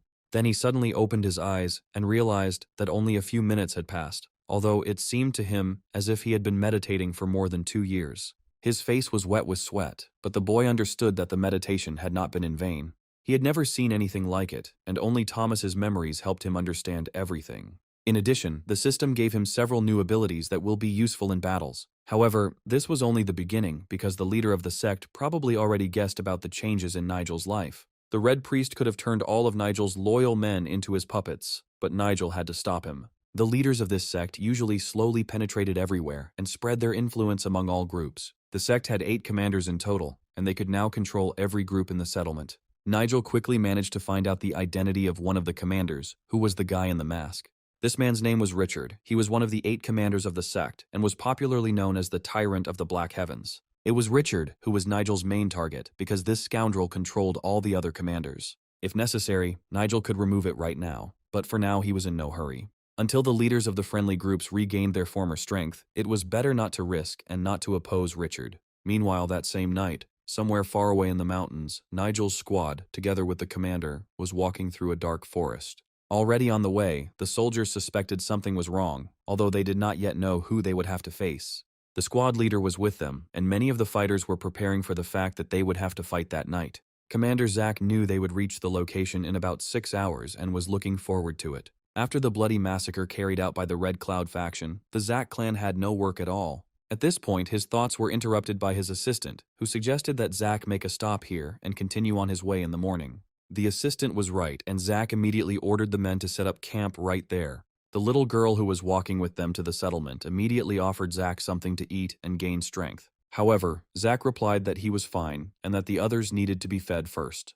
The head chef immediately noted that this sweet girl was their best assistant, worth a whole group of students. She was always so cheerful and kind that everyone loved her very much and had long since gotten used to her. Since there weren't enough people, we had to ask even girls for help, otherwise the journey would have been much more difficult. But then the commander heard a rustling sound in the bushes and looked back to where it was coming from. He immediately decided that there was an intruder nearby and that he needed to take people to a safe place as quickly as possible. Quickly putting out the lights, Zack was ready to face the intruder who was threatening his people. Gathering his best warriors behind him, he shouted loudly in the direction where there was still only dark emptiness. But then, from the shadows, a man he had known well for a long time slowly emerged. This guy named Roderick was the deputy leader of the enemy clan and his main heir. Zack was not happy to meet a man from his former clan, to whom he had not obeyed for a long time. Roderick's assistant immediately said loudly that they were here for the same reasons as Zack and his men. In that case, Roderick suggested that they move on, saying that he saw many places for a camp along the way. Looking at each other, Roderick's assistant and Roderick himself realized that Zack was even more naive than they said. Roderick would never pass up the opportunity to take advantage of the camp that Zack's faction had set up here long ago. It seemed that they wanted not only to spend the night in their tents, but also to eat all their food supplies. Roderick repeated once again that he wanted to set up camp right here, and it would be better not to interfere with Zack. If it had been anyone else in Roderick's place, Zack would have cut his throat long ago, but he couldn't do it. After all, this unpleasant guy really had a lot of influence and had long received the support of the faction leader. Roderick continued to insist on his own, and it became clear to everyone that he would not back down. However, Zack understood that this was complete stupidity because two warring factions could not settle in the same camp. Roderick's assistant warned Zack not to dare speak so disrespectfully to the deputy leader of the clan and to hold his tongue. But wasn't it stupid to demand respect when the lives of his people depended on Zack? At that moment, Roderick suddenly remembered that he had recently seen this guy, Zack's assistant, somewhere. And he was not mistaken because Zack himself had recently heard about a clan that wanted to take away their missions, and Roderick was probably involved in this. With a wide grin, Roderick stated that their horses were very tired and asked Zack to show a little respect to his colleagues. Yes, this sly fellow suddenly changed his tone, and instead of making demands, he politely asked Zack for a favor. With a trembling voice, Zack's subordinate replied that two clans could not set up camp in the same place because it was against the rules. After these words, Roderick boiled with rage, declaring that he didn't care about all these stupid rules. All his anger, together with a stream of destructive force, fell upon the unfortunate man who dared to object to him. This power would be enough to kill him if Roderick himself really wanted it. The man also understood this perfectly well, and only hoped that this fate would pass him by. Of course, he also had magical power, but it was useless to use it against Roderick. So he had to just endure this blow, hoping that Roderick would come to his senses at the last moment. It's good that Zack was nearby and stood next to his man, not leaving him alone. Now, it seemed, no one would dare to drive Roderick out of this place, and he would finally be able to rest a little. There were still 6 hours left to the meeting point, so Zack didn't want to risk the lives of his people. Now that Roderick had permission to stay, he decided to take some coal from Zack's camp. And Zack himself, looking after them, realized that this guy was up to something. Turning to his young disciple, he ordered him to take the fastest horse and rush immediately to the clan building.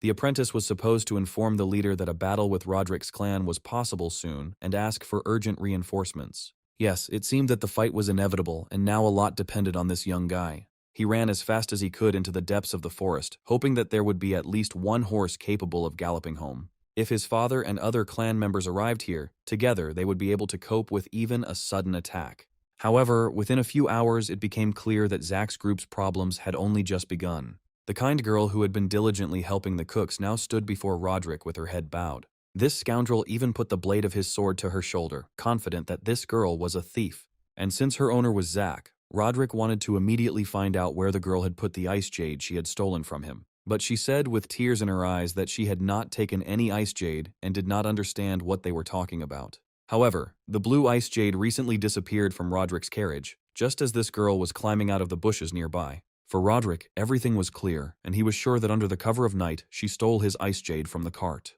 But everyone knew that she was a good girl who would never touch other people's things. If so, Roderick should have let the child go and put away his blade, because Zack's patience was running out. Roderick's assistant insisted that they should take this girl with them and interrogate her in the presence of the elders.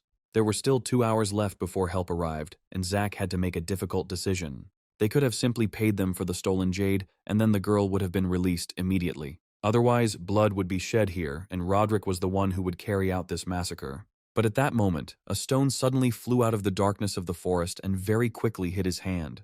Not understanding what had happened, Roderick suddenly grabbed his hand where the sharp stone had hit. The boys turned sharply towards the bushes, from where a stone was thrown at Roderick, hitting the target right on target. Although the girl was still afraid, she already understood that salvation was very close. And indeed, a man appeared from the darkness, slowly walking into the light with his horse. It was Nigel. He heard loud voices from afar and wanted to stop this conflict. The clan leader was here much faster than Zack thought, which meant that all the problems would be solved now. The only thing that remained unclear was how Nigel managed to get into this forest so quickly. After all, he appeared 2 hours earlier than Zack expected, and for an ordinary person, such speed was simply incredible. Besides, Nigel's horse looked strange. Its eyes glowed with a red, ominous light, as if it were dead. As he passed by, Nigel asked them to stop staring at him and asking unnecessary questions. Moreover, now it was necessary to calm the girl, who was still trembling with fear. It was this scoundrel, Roderick, who was guilty of everything that happened and deserved only one fate. Now Zack stood next to his leader, ready to protect the child at any cost. Nigel knew they had scared the girl to death and asked how she was feeling. But from her look, everything was clear without words, and she was happy to see Nigel in front of her. Now she could fear nothing, because next to the clan leader, nothing threatened her. That's why he came here, hearing loud children's screams from afar. Looking at how much Nigel had changed, Roderick couldn't understand how he had managed to lose weight so quickly. Roderick's assistant, who noticed the violation, found it difficult to contain his anger. After all, the person who threw the stone attacked the leader of their faction and could pay for it with his life. In response to these words, Nigel threw a stone at Roderick's feet, and it was difficult to understand what he had in mind. Of course, Roderick knew that Nigel was very influential in the village, but he could not silently tolerate this insolence. In addition, many have heard about this ice jade, which Roderick accused the girl of stealing. Although Roderick and his assistant thought this was complete nonsense, because Nigel could not know about their family heirloom. This relic could only be obtained from the shells of underwater creatures that lived in the darkest depths. And if Nigel was trying to bring down the price with his lies, Roderick immediately suggested that he abandon these attempts. Suddenly, Nigel asked one of Roderick's men if he had an extra flask with him. And indeed, the man had a flask hanging from his belt, which he quickly took off and gave to Nigel. Even those who lived by the sea did not know the special property of jade that Nigel knew. After all, if you add alcohol to it, jade will give an unusual reaction that Roderick had never heard of. Traces of jade turn purple from alcohol, and this color lasts for a whole day. To prove whether the girl had touched the ice jade, all that was needed was to pour alcohol on her hands. After this, the girl put her palms forward, and everyone saw that her hands were completely clean. But this evidence did not convince Roderick that the girl was not guilty of the theft. However, this was the absolute truth, and since the girl was not guilty, it would be possible to pour alcohol on the hands of Roderick's people. For example, Nigel noticed one of Roderick's servants in the distance and offered to pour alcohol on his hands. Everyone, as one, loudly demanded that this be done immediately to make sure that Nigel was right. The servant looked scared and, apparently, he had something to hide. But, without even waiting for the check, Roderick suddenly swung his sword at the servant, ready to kill him on the spot. Most likely, Roderick saw through Nigel's plan and did not allow him to gain the upper hand in front of everyone. It was hard to believe that Roderick was so cruel that he was ready to kill his own people. Then, turning to Nigel and Zack, Roderick said that there was a misunderstanding between them and suggested that they resolve everything peacefully. However, Roderick had not yet paid for the disrespect he had shown Nigel a few minutes ago, and Nigel wanted to get that payment right now, without delay. No one even noticed how quickly Nigel appeared next to Roderick and swung his blade just once. With this swing, Nigel punished Roderick for false accusations against the girl, and in an instant, he lost his hand. Yes, it was a terrible sight, although everyone understood that Roderick had long deserved it. Nigel forgot to mention that he takes payment in advance, and Roderick recently became his debtor. Of course, he apologized for his impatience, but now he didn't have time to wait long. Besides, if this scoundrel himself stole the jewel in order to then blame it all on the girl, then a severed hand was the fairest punishment. When Roderick found himself in the infirmary on his clan's territory, his father immediately came to him, dropping all his business. The treatment was already finished, and he asked all the servants to leave the chambers, leaving him alone with his son. His son screwed up again, doing something Scott didn't even tell him to do, and losing his arm for it. The entire settlement is already talking about the Ice Jade, which means the boy has revealed their main family secret. After all, another clan was also looking for this treasure, and if it weren't for Roderick, they wouldn't have had to hide the jade in another place now. Then he looked menacingly at his general, who knew from the start that everything would go down the drain. The man bowed his head, saying that he was the only one to blame for everything that happened. However, now this was no longer important, and Scott urgently needed to regain the sect's trust. This will not be easy to do either, and if their closest allies do not believe them, they will be left without support. But Scott responded by getting angry again, ordering them to simply do what he said.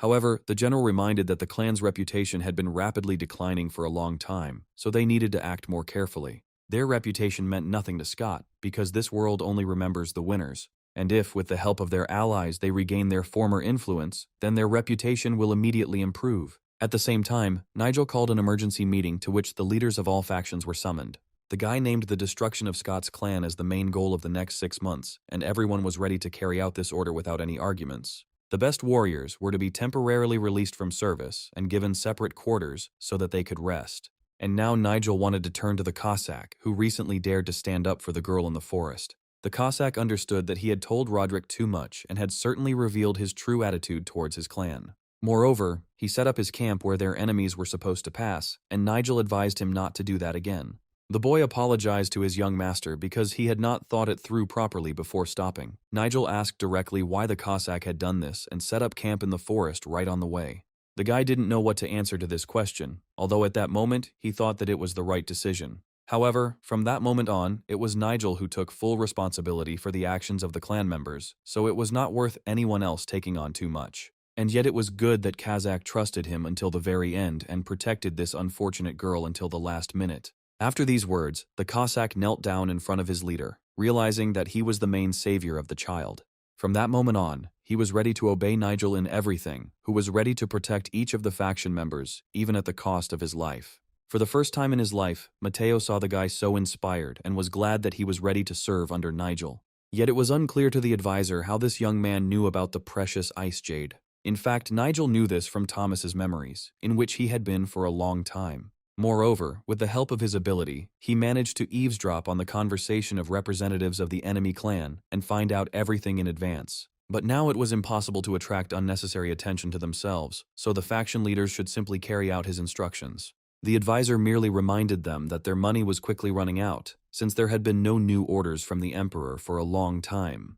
Each of the faction leaders knew this very well, and no one wanted to believe the worst. After all, no matter how loyal these subordinates are, they will not work where they are not paid. Yet the situation was not as bad as they thought, and there was something Nigel wanted to tell them. After these words, everyone looked at the guy at once, trying to hear his next words. And he suddenly said that if they did everything right, they would not be threatened with ruin, but on the contrary, they would replenish the treasury. Yes, it was unexpected, because right now, the empire was in a deep crisis, and was it possible to get rich at such a time? Even the advisor, who was good at managing money, didn't know of any such method. The next day, a member of the reconnaissance group was on a mission in the attic of an inconspicuous shop. His telescope was only slightly visible from the window, and through it he carefully examined his target. It was a young girl who had been in this place for a long time, but could not really see anything. Having folded up her telescope, she was ready to return to base and complete the mission. And yet, this girl named Victoria had long suspected that something important was being hidden from her, and even her superiors were already aware of all the affairs. At that moment she heard some noise nearby and turned around sharply. It turned out that all this time there was a young man next to her, who had quietly crept up very close. The girl had already asked him more than once to warn her before entering, so as not to frighten her. Smiling, Leslie apologized, explaining that he had not meant to scare his partner. Right now, it was especially important to adhere to the internal regulations and act according to the rules taught in the intelligence school. The guy wasn't going to argue, but he had one small request for her. He suggested that we interrupt the service for a while and go have a bite to eat somewhere cozy. The guy thought that the main problem was that people forgot to eat on time because they themselves had not eaten anything in the morning. At this rate, one could die of hunger, especially since the guy's stomach was already growling loudly throughout the attic. The girl had to agree, and Leslie cheerfully suggested not to waste a minute. Soon they found themselves in a square where there was an inconspicuous place. To avoid being identified, the young men wore masks made of human skin when they went out into the open. However, the girl constantly thought that all the recent disappearances of people were somehow connected and led to one place. Since their squad was not tasked with finding the truth, she decided to find out everything herself. After all, if the criminal manages to hide the kidnapping, then all the other residents will suffer. Suddenly, she thought that among the suspects was Nigel, who had changed dramatically after waking up. This guy, previously cowardly and inconspicuous, unexpectedly won a duel against a strong opponent. Victoria believed that Thomas's strange death and all subsequent disappearances were somehow connected with Nigel. Suddenly, she offered to hire him as a guard for Nigel, which Leslie did not expect at all. He tried in every way to dissuade her, reminding her that women were never taken into the guards. Besides, she definitely wouldn't be able to disguise herself as a man, so the guy didn't like the idea right away. Moreover, her shoulders were broader than many men's, so if you think about it, it was worth a try. But he shouldn't have said that, because such words would have offended any girl. If he continues to joke like this, he risks getting a strong slap in the face, although the girl can choose a place to hit that is much more painful.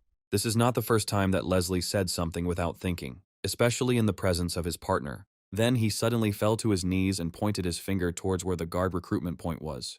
Turning around, she actually saw a whole crowd of people gathered around the sign. All these people wanted to get into Nigel's service, knowing that it promised rapid career advancement. There were a lot of people who wanted to get the job, and not everyone could count on getting it. But it was Victoria who had all the skills needed for this difficult and dangerous job. Zack loudly announced that only those willing to join the guard should remain in the left row. Those wishing to join the Black Cloud Guard had to stand in the left row, while the Straight Cloud Guards had to remain in the right row. The interviews took place in tents in groups of 4 people, and the famous 5 Dogs gang just happened to be there. The bald big guy was paid well in advance to start a little brawl here. They needed to stop Nigel from recruiting and hiring good guards. Looking at the line of candidates, the big guy was amused, watching the weaklings try to become warriors. Then he noticed a familiar girl nearby who had also come to the recruitment. It was strange to see an old man who also wanted to become a guard, even though he could barely move his legs. It seemed to the big guy that among all those gathered there was no one equal to him in strength. Noticing Victoria and Leslie nearby, the big guy approached them and made another dirty joke. Turning around abruptly, the girl told him to keep his mouth shut and not to push his luck. However, none of the bandits were afraid of this girl or the guy next to her. They just didn't know that in front of them stood one of the best warriors, hiding under a mask made of human skin. Realizing that a fight was inevitable, Leslie suddenly began to beg the big guy to leave them alone. He even threw himself at the big guy's feet, apologizing for his behavior and assuring him that they didn't need any trouble. In the end, he asked for forgiveness from all the bandits, hoping to evoke pity from at least one. But instead of forgiveness, he received a strong kick and flew back several meters. This big guy had no intention of killing them at all, but just decided to have some fun by kicking Leslie. Apparently, Leslie didn't get his joke and, smiling, again asked for forgiveness for his stupid behavior. And then the bald big guy seemed to have been replaced, and his facial expression changed dramatically. Strangely enough, all the bandits suddenly clutched their stomachs, and their faces became covered in sweat as if from a serious illness. It seemed that they now realized that they had made a big mistake, and the whole crowd rushed away. Victoria couldn't understand what Leslie had done this time and how he had managed to get rid of those guys. This secret trick was passed down from generation to generation and left a terrible curse that caused the boys to suddenly suffer from excruciating diarrhea. At the same time, the competition for the right to get a place in Nigel's squad's personal guard had already been going on for several hours. All the contestants except one girl were eliminated and Nigel asked them to leave. But this girl didn't even have control over her weapon, and did Nigel really think she was so much better than all of them? This exam seemed like a real mockery to the guy, and he decided that he had wasted his time by coming here. But Nigel was not going to tolerate loud shouts, and it was useless to argue with his decision. Moreover, he had to conduct the selection all day, and this required a lot of energy. Nigel had seen enough of this guy's useless skills, so he once again demanded that he leave. Finally, the guy was promised that Nigel would regret his decision and crawl back to them on his knees. And he told the girl to take her uniform and come to Straight Cloud's house on the appointed day. With tears in her eyes, the girl thanked the clan leader and vowed to give her life for him if necessary. It was at this moment that the next group of 2 people entered and Victoria and her partner were ready for the competition. At the table, she immediately recognized the man who was one of the main suspects on her long list. Of course, he had lost a lot of weight during this time, but his energy was clearly not like that of an ordinary person. Suddenly, Nigel asked her why Victoria had come to this place.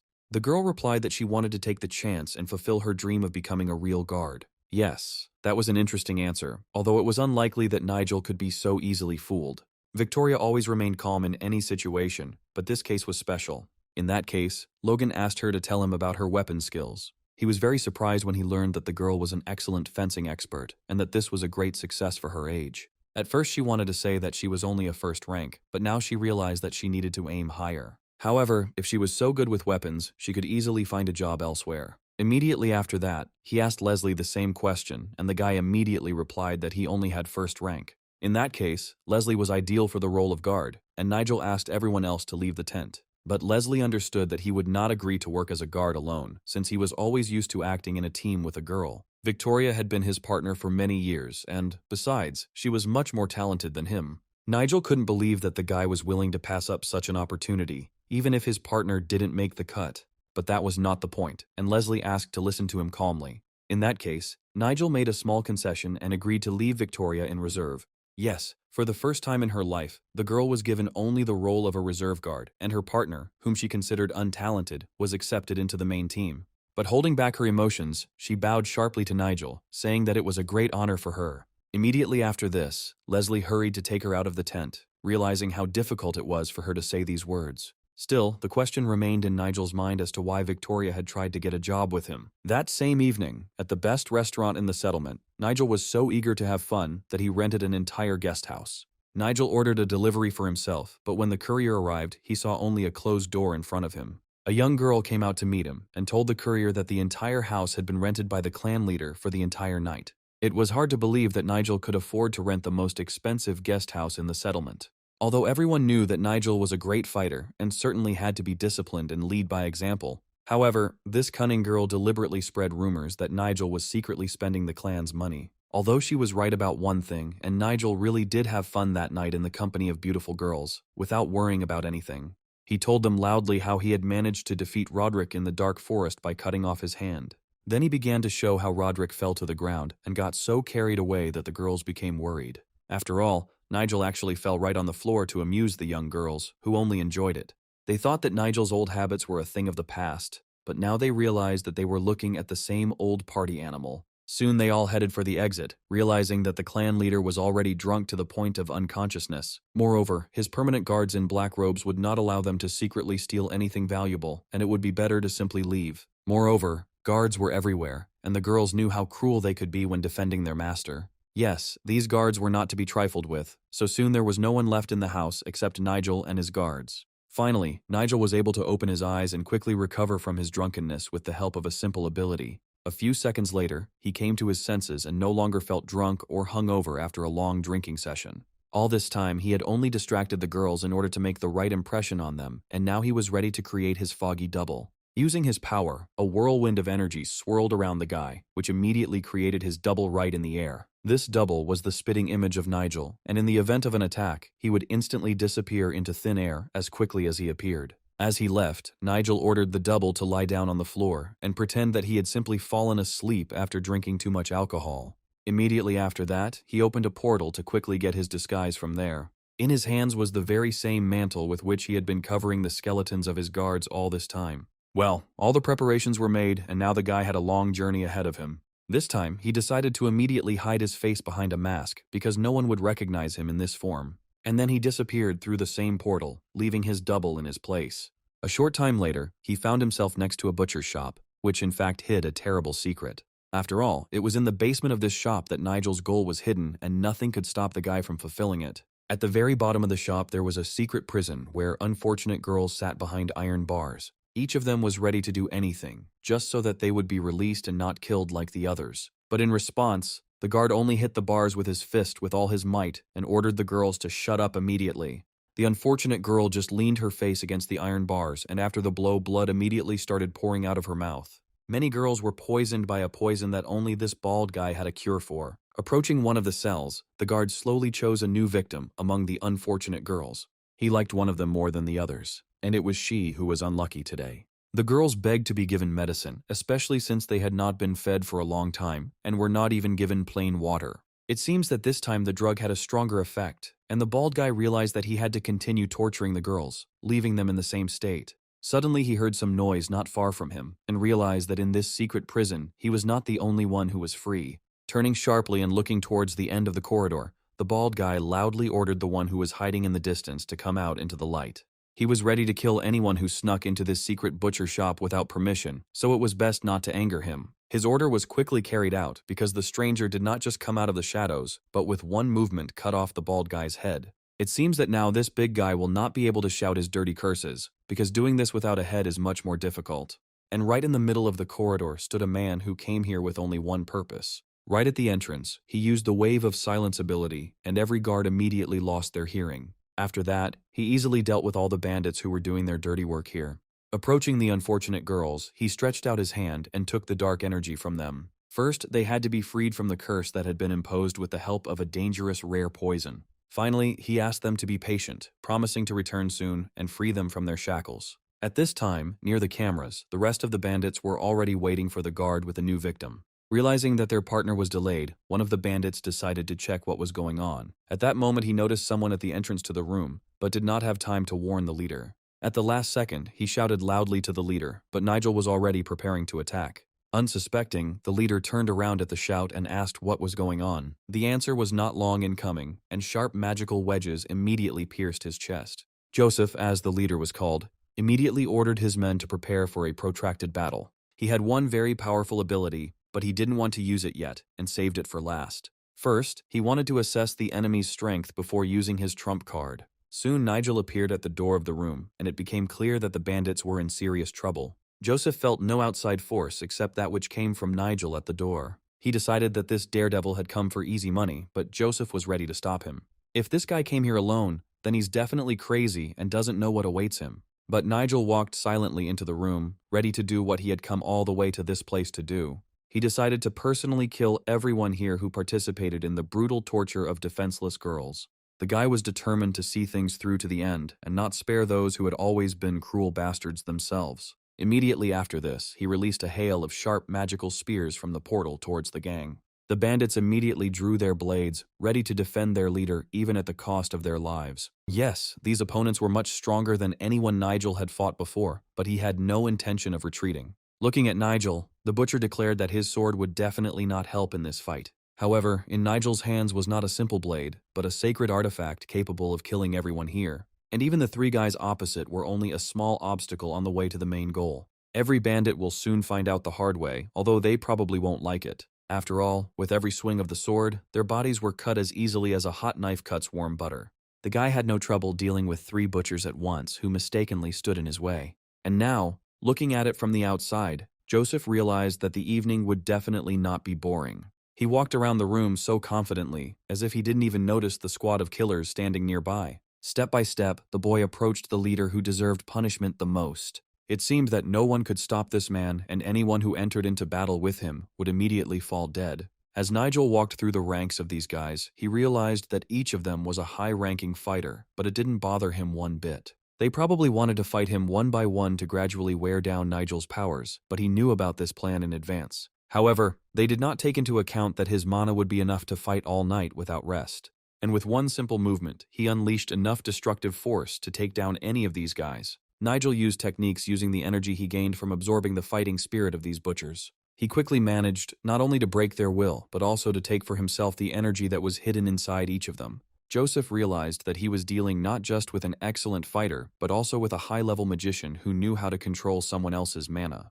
Now, Joseph was looking straight at him, and from under the enemy's mask, eyes full of rage were visible. Nigel was ready to quickly put an end to these scum, capable only of kidnapping defenseless women. However, none of them were ready for a battle with a real enemy, and after activating their abilities, the guy's appearance changed dramatically. They seemed to no longer resemble the fierce fighters Nigel had seen as soon as he entered the room. And the guy himself became stronger with each passing minute, absorbing the energy of these cowardly fighters who were looking at him from the side. And if any of them still hoped to catch him, then after the next trick, this desire should disappear without a trace. After all, a blue flame suddenly lit up on the blade of Nigel's sword, and they had never seen such a trick before in their lives. The magical flame made the sword even hotter, and no one wanted to be the one against whom this weapon was used.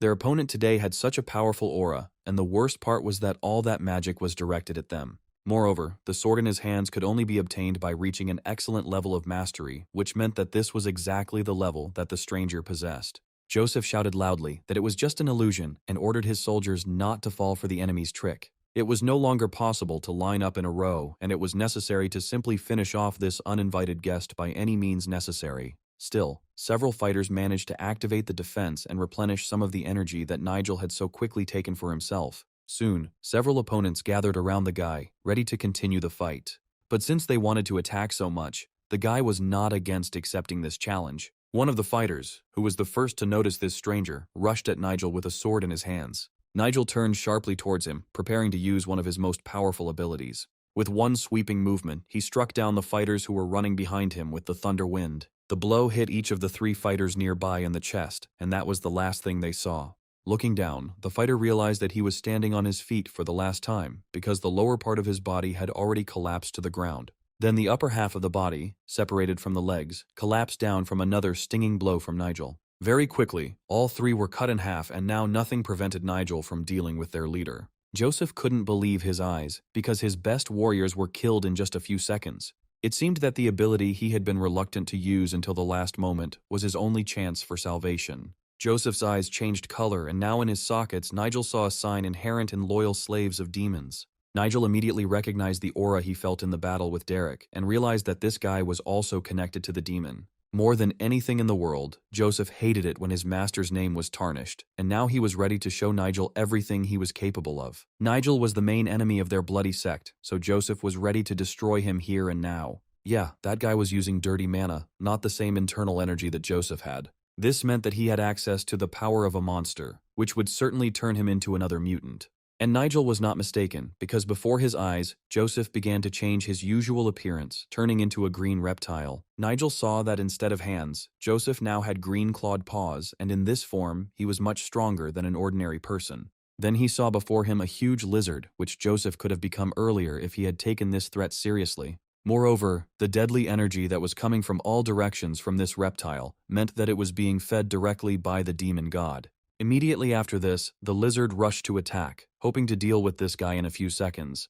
But Nigel hardly agreed with this, and launched a counterattack on his opponent.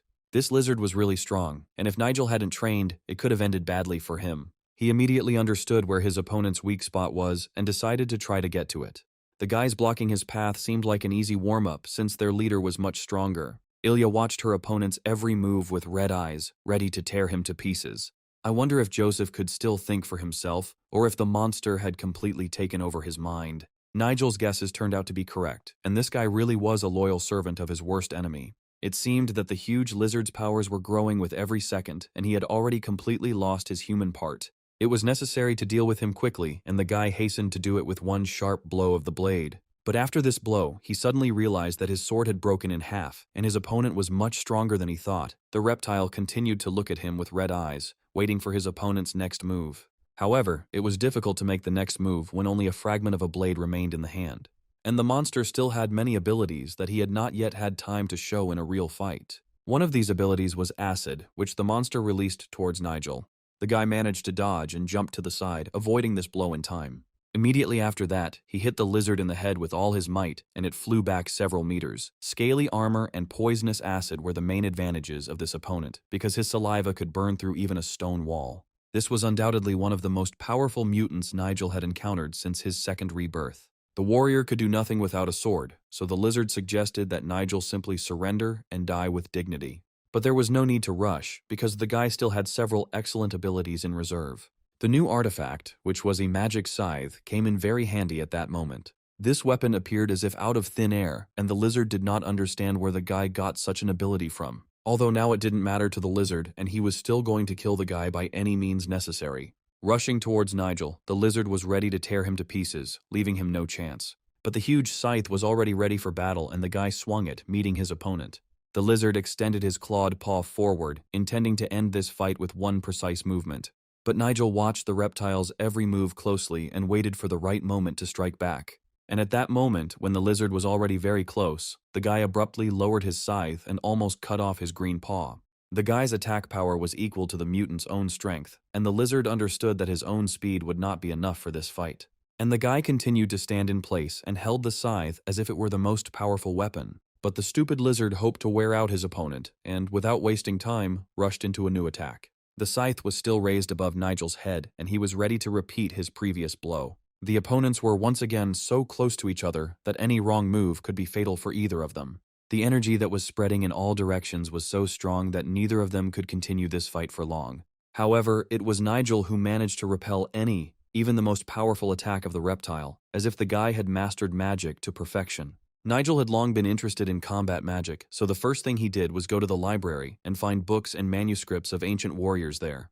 The lizard had to get rid of the man who was the main enemy of his leader at any cost. But it wasn't as easy to do as it seemed, because the guy was increasing his speed with every minute. And where Nigel had been a second ago, now lay only the soldier he had defeated a few minutes ago. Joseph had boasted so arrogantly about his abilities, and now, having become a reptile, he was unable to carry out a single serious attack. Joseph had to admit he had never met such an opponent before, although he had no intention of giving up. First of all, the lizard needed to destroy Nigel's main weapon, and the reptile released several poisonous spits from its mouth at once. Lumps of green liquid flew straight at the guy, and it seemed that this was the main ability of the huge lizard. All that was left for Nigel to do was use the energy he had gained from merging his soul with the soul of Thomas, the previous owner of this body. The scythe was a magical object filled with natural energy, and with its help, the boy hoped to win. And even this poisonous saliva, which had almost touched his body, could be reflected with the help of his sacred artifact. The guy somehow managed to stop these poisonous lumps right in the air,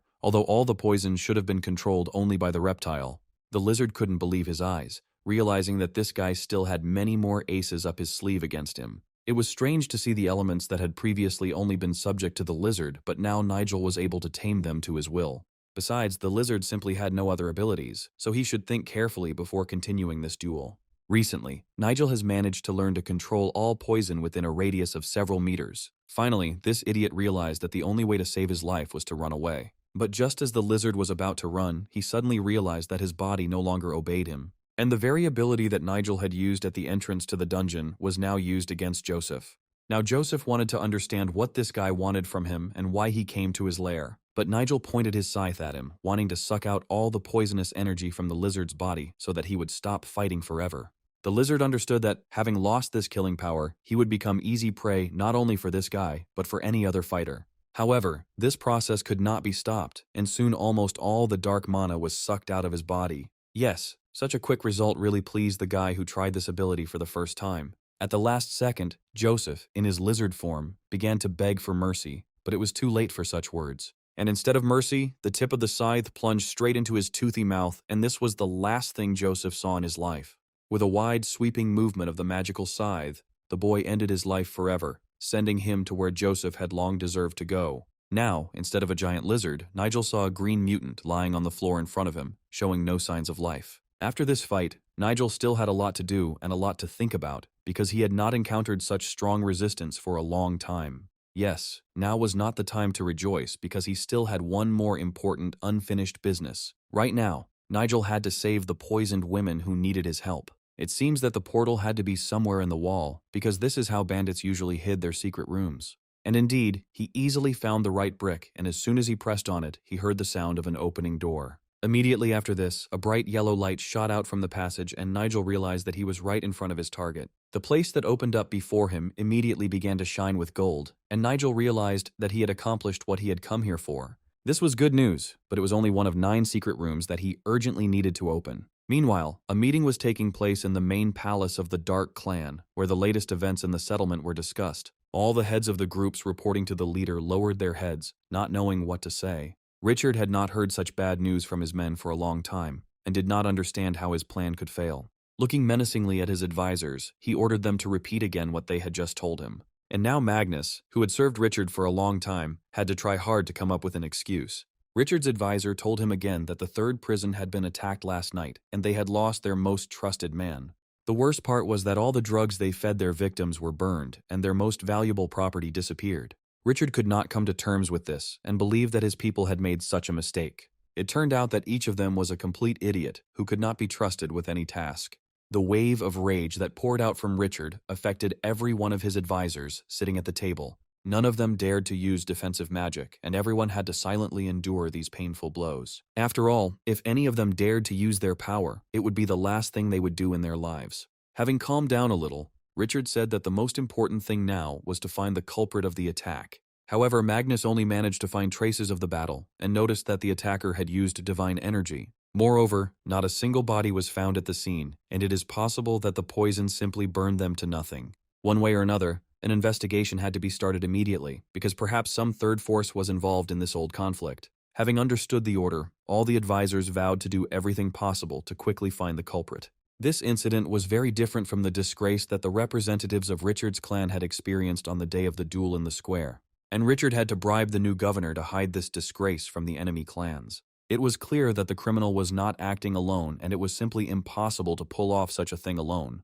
Moreover, the mountains of gold stored in one of the rooms were taken out in just one night, and this would have required at least several carts. This news meant that everything had to be put aside, and all that was left to do was to search for gold. Meanwhile, the man who had caused all this commotion was calmly riding in his cart to his destination. On the way, Yakov asked his young master why they had stopped at a brothel, although they were going on urgent business. But the gentleman replied that he simply wanted to unwind a little, as he had been through a lot lately. Yes, this answer suited Jacob quite well, although he was not accustomed to such behavior from his master. It even seemed to him that Nigel began to behave worse than before his return from death. Remembering the girls from the brothel, the guy promised to repay them with the same kindness someday. He could have accompanied them to the end of the journey, but he decided it was safer to split up and let them go on their own.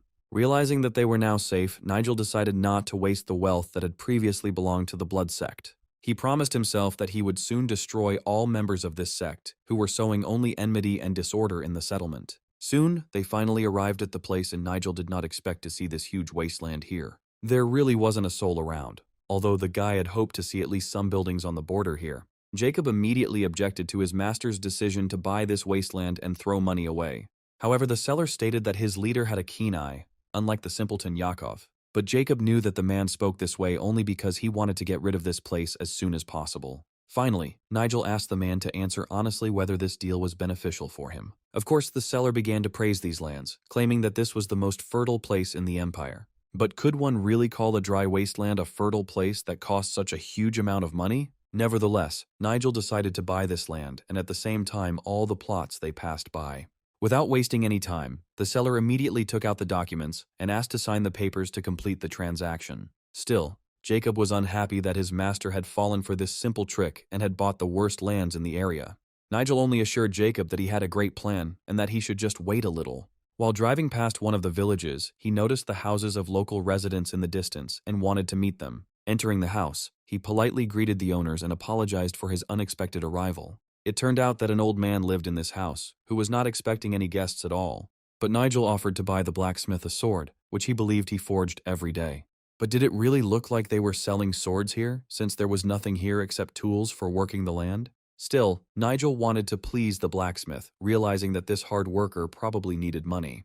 But instead of welcoming the buyer, the old man suddenly simply turned away. Jacob asked the old man to be more polite with his master, who had recently bought all these lands. Hearing the noise, the girl quickly ran out of the room and asked the dear guests for forgiveness. Her grandfather had always been unbearable, so she asked him to ignore him and talk only to her. It is not surprising that Yakov immediately changed his tone when he saw a pretty girl in front of him. The girl, in turn, asked again what kind of goods they needed, besides combat swords. She added that all the farming tools here are of excellent quality and young people could buy some of them. Taking the excellent hoe in his hands, Nigel immediately noticed the old blacksmith's talent and told his granddaughter about it. He was ready to buy all these tools for cultivating the land and pay in gold right now.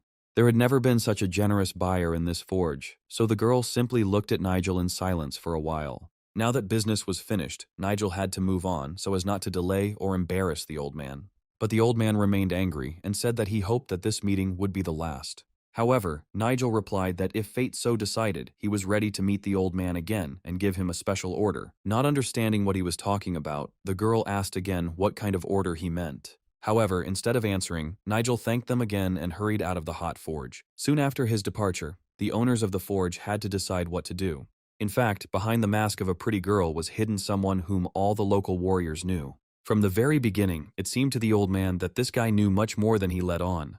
However, he did not know that this girl named Lana was the founder of the Union of Merchants and Blacksmiths and earned respect for her skills. Among martial arts masters, this girl was known as the Iron Monster, because in addition to excellent weapons, she also had a strong character. If it weren't for her talent and the financial power of her allies, Lana would have likely been captured and forced to work in the forge as a slave. And now it seemed to her that she had no obligations to Nigel's faction, so there was no point in thinking about this boy. She was so tired of living on the run that she wanted to rest for at least a little while and not think about anything. But apart from the old man, everyone who knew her former appearance either died of old age or was killed. All 10 of the tools that Nigel pointed out were forged by her herself, although she did it just for fun. And yet the old man understood that the girl was a little worried whether Nigel had guessed who she really was. Moving back to the window, Lana still doubted what she should do this time. After all, Nigel left her no choice, and since he so desired her attention, he would get it in full. She told the old man to send people to watch this guy's every move. Lana considered him just a pathetic heir to a rich family, but recently her opinion has changed. It seems like this guy was an extraordinary person, and he had some kind of plan that he followed every day. Meanwhile, Nigel continued on his way, hoping that meeting with Lana would be useful for him. The people were not lying, and the girl known as the Iron Beast had excellent skills. The natural energy that bubbled up from this young girl indicated that she was that very living legend. If he had given any indication that he had revealed her identity, a battle to the death would have broken out that very moment. That's why the guy bought up all this empty land, but soon he will reap the benefits of his great idea. His faithful servant had long since fallen asleep, having become sick in the carriage. Once again, Nigel was convinced that his servant had no taste in women at all, since he even liked Lana. Looking at the servant, Nigel could not believe that yesterday's event had actually happened and was reality. Although this was only the first point in the plan to destroy the blood sect, Nigel still had a lot to do to complete the plan. He needed to reach the highest level of necromancy as soon as possible, one that would surpass his level in his past life. Now was the time to visit one of the highest mountains in the Empire, but he didn't want to go there alone. The next day, a large meeting was held again in the Blue Cloud Clan Hall, with the faction leaders participating. As usual, the most important people arrived on time and were ready to listen to their leader. Today's address was very important for them because recently Nigel began to pursue a different policy. Although the advisor doubted whether Nigel was spending the clan's money wisely by squandering the treasury's resources in a brothel, he remembered how, not long ago, Nigel had turned to him for help, asking him to give him a large sum of money at once. At that moment, the advisor did not have time to discuss it, and Nigel only asked to trust him. But there was already not enough money in the treasury, and they even had to delay the salaries of the best fighters. However, the advisor was in no position to argue with the gentleman, and was forced to give in. It was at this moment that his thoughts were interrupted by Nigel, who walked quickly into the conference room. Logan was the first to notice Nigel at the door, and immediately greeted his young leader. Everyone else joined in the greeting and bowed their heads in respect. But Nigel asked them to calm down and get down to business, for which they had all gathered. Logan immediately reported that the White Cloud faction was trying its best to carry out the young leader's order. It was today that Nigel appointed the clan's chief advisor as treasurer, thereby promoting him to a higher position. Although it was clear from the appearance of the new treasurer that he was not at all happy with such a promotion. Then everyone moved on to discussing the training of the new recruits, and here things were not going well. The person in charge of training honestly admitted that the training was going so badly that the fighters had to be trained from the very basics of martial arts. The thing is, most of the martial arts books were destroyed in the explosion at the Red Cloud building. The treasurer realized that now they would probably ask for money for books as well, which would completely empty the treasury. This problem could only be solved if Nigel's clan mastered the best martial art available to them. To the surprise of many, Nigel decided to deal with the problem himself a little later. However, this will take time, and until then, we will have to make do with what we have. The new treasurer secretly doubted that Nigel would be able to solve this problem without the necessary experience. It was hard to believe that the guy would try to create his own martial art in the midst of a clan conflict, although this was only possible if the guy was a natural genius and could do much more than others. Logan knew that their young leader could really handle this, especially if Logan helped him. Now it remained to understand what the clan with which they had long been at enmity was doing. Logan reported that the warring clan had sent all of its troops, which were stationed near a high mountain, and Roderick had become a disciple of this sect. It was a pity that they had not given the enemy a reason to act first, because Nigel was already running out of patience and wanted to move on to the attack as soon as possible. But first it was necessary to sort out the matters that had been put on the back burner and had not been resolved for 10 years. Nigel held in his hands a huge pile of documents that required his attention and decision on all these issues. However, one of these documents seemed the most interesting to the guy, and he had already made a decision. And then, showing it to all his advisors, Nigel declared that they would take on this task right away. Logan immediately asked him to reconsider his decision, since this task was impossible for them. But he believed that everything was already ready for success, and there was no reason to refuse the task. Besides, he believed that this task would definitely save their clan, and they were obliged to complete it. Although many doubted the correctness of this decision, Mateo was all for it from the very beginning. Gradually, Logan began to guess why Nigel had chosen this particular task. At the same time, intensive training of their new recruits was underway on the training ground. The boys had to complete difficult tasks and hold a cup of water without touching it with their hands. Each fighter also had a cup filled with water on his outstretched hand, and it was impossible to drop even one. It was much more difficult to do this in the blazing sun, but this was the only way the boys could strengthen their spirit. Their internal energy is useless if each of these fighters is physically weak, and although the task was very difficult, the place where the training took place was calm and quiet. Victoria chose just the right moment to talk to her partner about their main concern. She sternly warned that if he called her by her real name again, she would cut out his tongue. Seriously, you have to be careful, because they have been so good at hiding their true faces. It seemed like messing with this girl was a bad idea, and Leslie remembered her advice. Although it was strange that Nigel did not teach his recruits martial arts, but spent time only on general training. It was also strange that they themselves weren't participating in group training, as if Nigel suspected something. It was also unclear why he had hired guards into the Straight Cloud Squad in the first place, and what the main reason for this was. At that moment, an old man with his eyes blindfolded appeared behind them, dissatisfied with their idle conversation. Alfred, of course, apologized for interrupting their conversation so rudely, but noted that they should be thinking about training. Although the young people deserved to drink some delicious tea, which Louise had recently prepared, it was this girl that Nigel took into his squad, asking 3 guys who were in the same group with her to leave. However, all of Louise's skills were limited to making delicious tea, while the others were training until they were sweating. But she was not afraid to take on hard work when her help was really needed. At that moment, they were distracted by loud shouts from the training ground, where two recruits were fighting.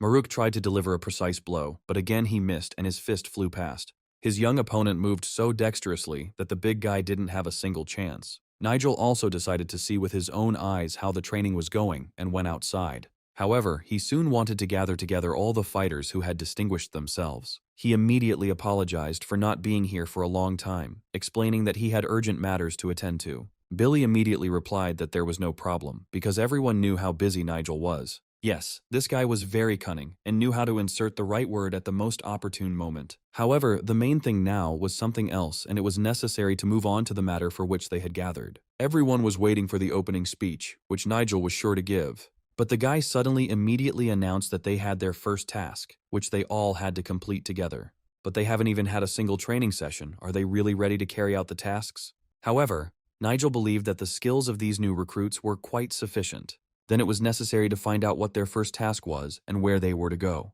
It turned out that this task was a direct order from the largest bank in the empire, and it would be the beginning of their work in Nigel's squad. Victoria also knew this bank very well and surprised Nigel a little by saying that she had even been there once. She couldn't believe that this task was connected with the event that shocked everyone 5 years ago. And this time she was right too, because Nigel's client was the former owner of the bank.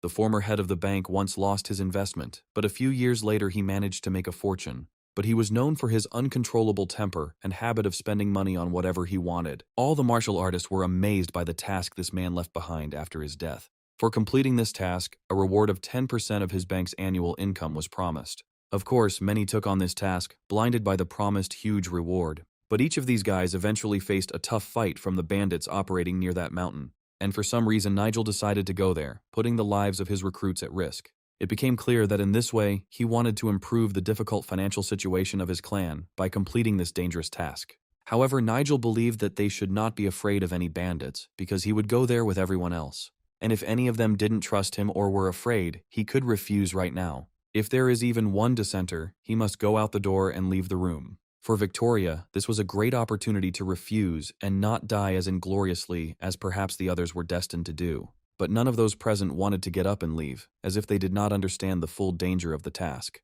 Nigel waited patiently for at least someone to raise their hand and refuse. But suddenly Mark broke the silence, declaring that he had loved to wander through the mountains all his life. Old man Alfred was also not afraid to go on a mission, believing that he would soon die anyway. Zack was ready to follow his young master's orders, as always. In that case, Billy was also in on it, because he wouldn't refuse when everyone else agreed. The word was left only to Victoria, and she unexpectedly also agreed to go on the mission. However, she wanted to know how exactly they were going to storm the peak of the mountain where the gang of robbers was operating. Unexpectedly, Nigel replied that they would not go to the top of the mountain because there was no need. It turned out that Nigel had an unknown path that would help them climb the mountain faster than others. But in the forest on the mountain, there lived many terrible creatures and monsters that they would still have to face. Perhaps this was all part of the test for new members of the faction, and that was the only reason Nigel decided to take on this task. However, not everyone will be able to participate in this mission, and only the best recruits will go there. Everything had to be finished very quickly and with a small force, so Nigel was prepared to take only the most capable fighters. Only now did Victoria realize that the fighters for the faction were selected specifically for this mission. Hearing this, Leslie lowered his head, realizing that he would definitely not be taken on for this task. Victoria said loudly that she was very sorry not to participate in her first task, but looking at the others, she hoped that their abilities would be enough to overcome all difficulties. However, there was also an important task for those remaining at the base, so they would not have time to idle. Soon, Nigel planned to prepare carts for all the remaining fighters who would need to go to a certain address. The recruit immediately picked up the letter, which contained the exact address. It seemed that Victoria began to suspect that she would be among those who would go to the mountain after all.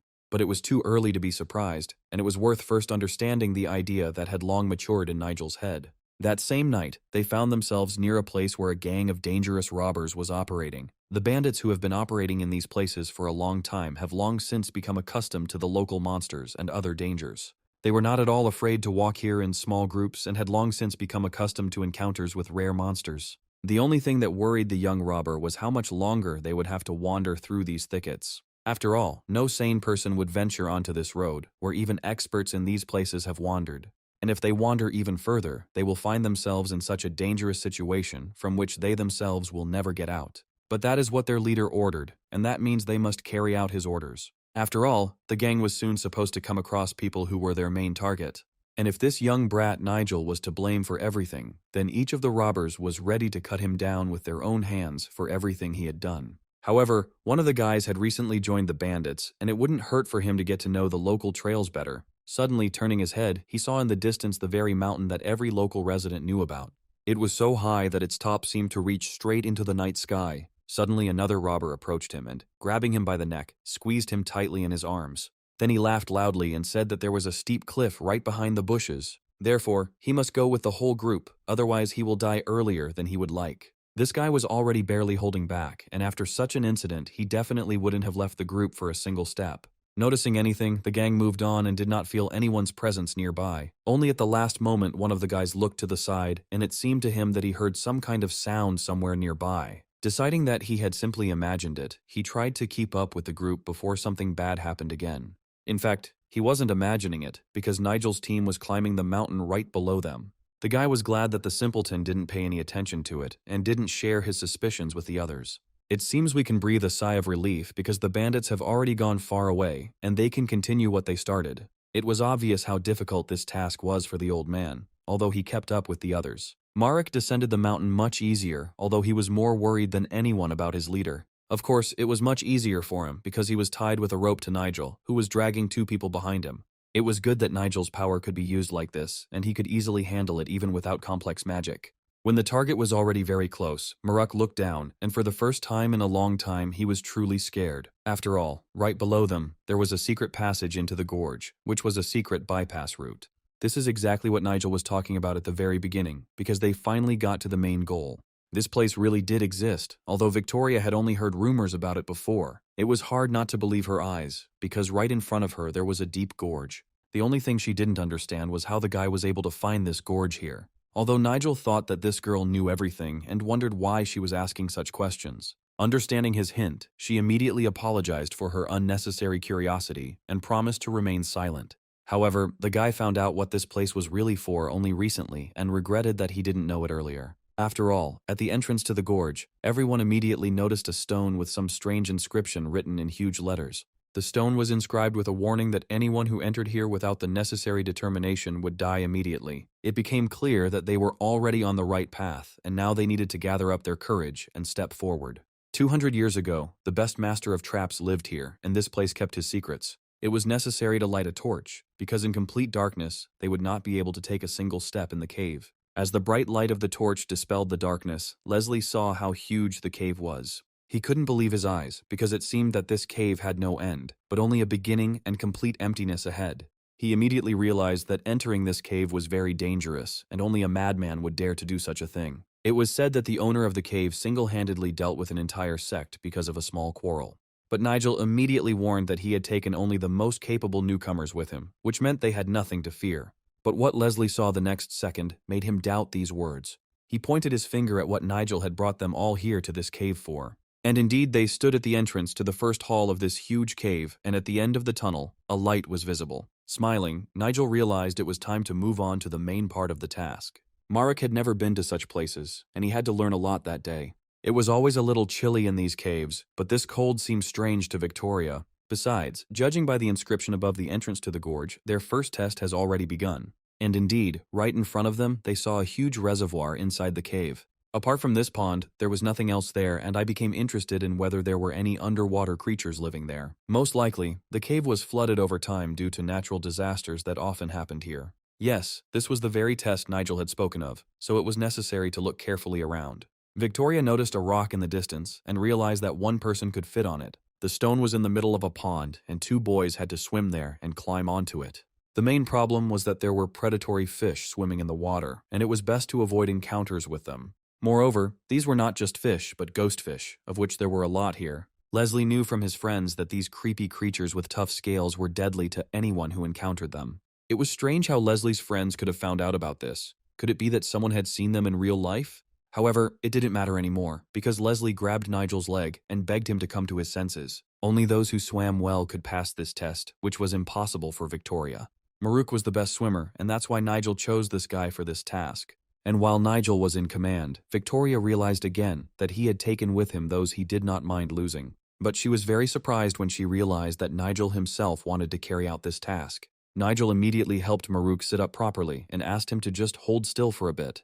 With his hands on his back, Nigel applied a force that would greatly aid Maruk in this ordeal. The energy coming from these two was so pure that even Leslie's mana improved even though he was sitting far away from them.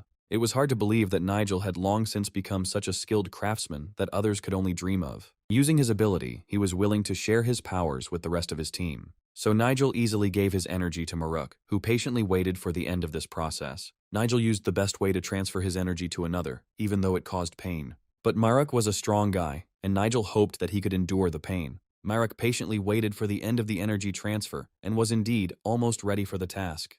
Thanks to his abilities, Nigel was able to easily understand Maruk's main skills, which he mastered better than others. In fact, Nigel only chose those whose skills he could use best right now. For example, he had known Victoria's ability well for a long time, although he hid it from the girl so as not to expose his abilities ahead of time. And Maruk, whose body tolerated the cold well, should have easily completed this task. Soon Maruk's eyes lit up with a bright white light and it became clear that he was completely ready. He immediately felt a surge of strength that instantly spread throughout his entire body. Maruk swore to be loyal to his leader until death and to carry out any order his young master gave him. Moreover, today he had to carry out the task together with Nigel, who was also ready for it. True, Victoria was able to discern something that immediately seemed very strange to her. However, Nigel warned that he was simply taking off his clothes so that he and Maruk could swim to the rocks. For the first time, Victoria saw a leader willing to risk his own life for the sake of a mission. And now these two stood right in front of a pond in which hungry predatory fish swam.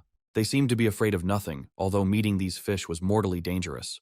This method of energy transfer was rare, and if something went wrong, Maruk would lose all his strength right in the water. But it seemed that Nigel had no doubt in his abilities and was ready for anything. Nigel had seemed very strange to Leslie from the very beginning, and now he no longer understood him at all. After all, predatory fish were already splashing in the pond, into which the guys now had to jump. It was unclear how they were going to swim across the entire body of water, which was teeming with these mutated fish. Placing his hand on Maruk's shoulder, Nigel confidently told the boy that no fish would attack him. On the count of 3, they just had to jump down boldly, without worrying about anything. All these words seemed frivolous to Victoria, because Nigel was now taking a great risk and could die. Everyone watched tensely as Nigel counted down the time it took for them to jump down. And although Alfred had seen a lot in his long life, it was also difficult for him to look at it. But what happened the next second shocked even him, because no one expected this from Nigel. Taking out a knife, Nigel cut his hand for some reason, and dark blood gushed from the fresh wound. Now Maruk could only watch as his leader jumped straight into the blue depths. Maruk realized that Nigel did this to attract predatory fish to him and protect him. And to complete the task, Maruk needed to do the same and jump after Nigel. Without wasting any time, Maruk jumped after his leader to complete the task. Once in the water, he immediately felt that it was icy and quickly gripped his body.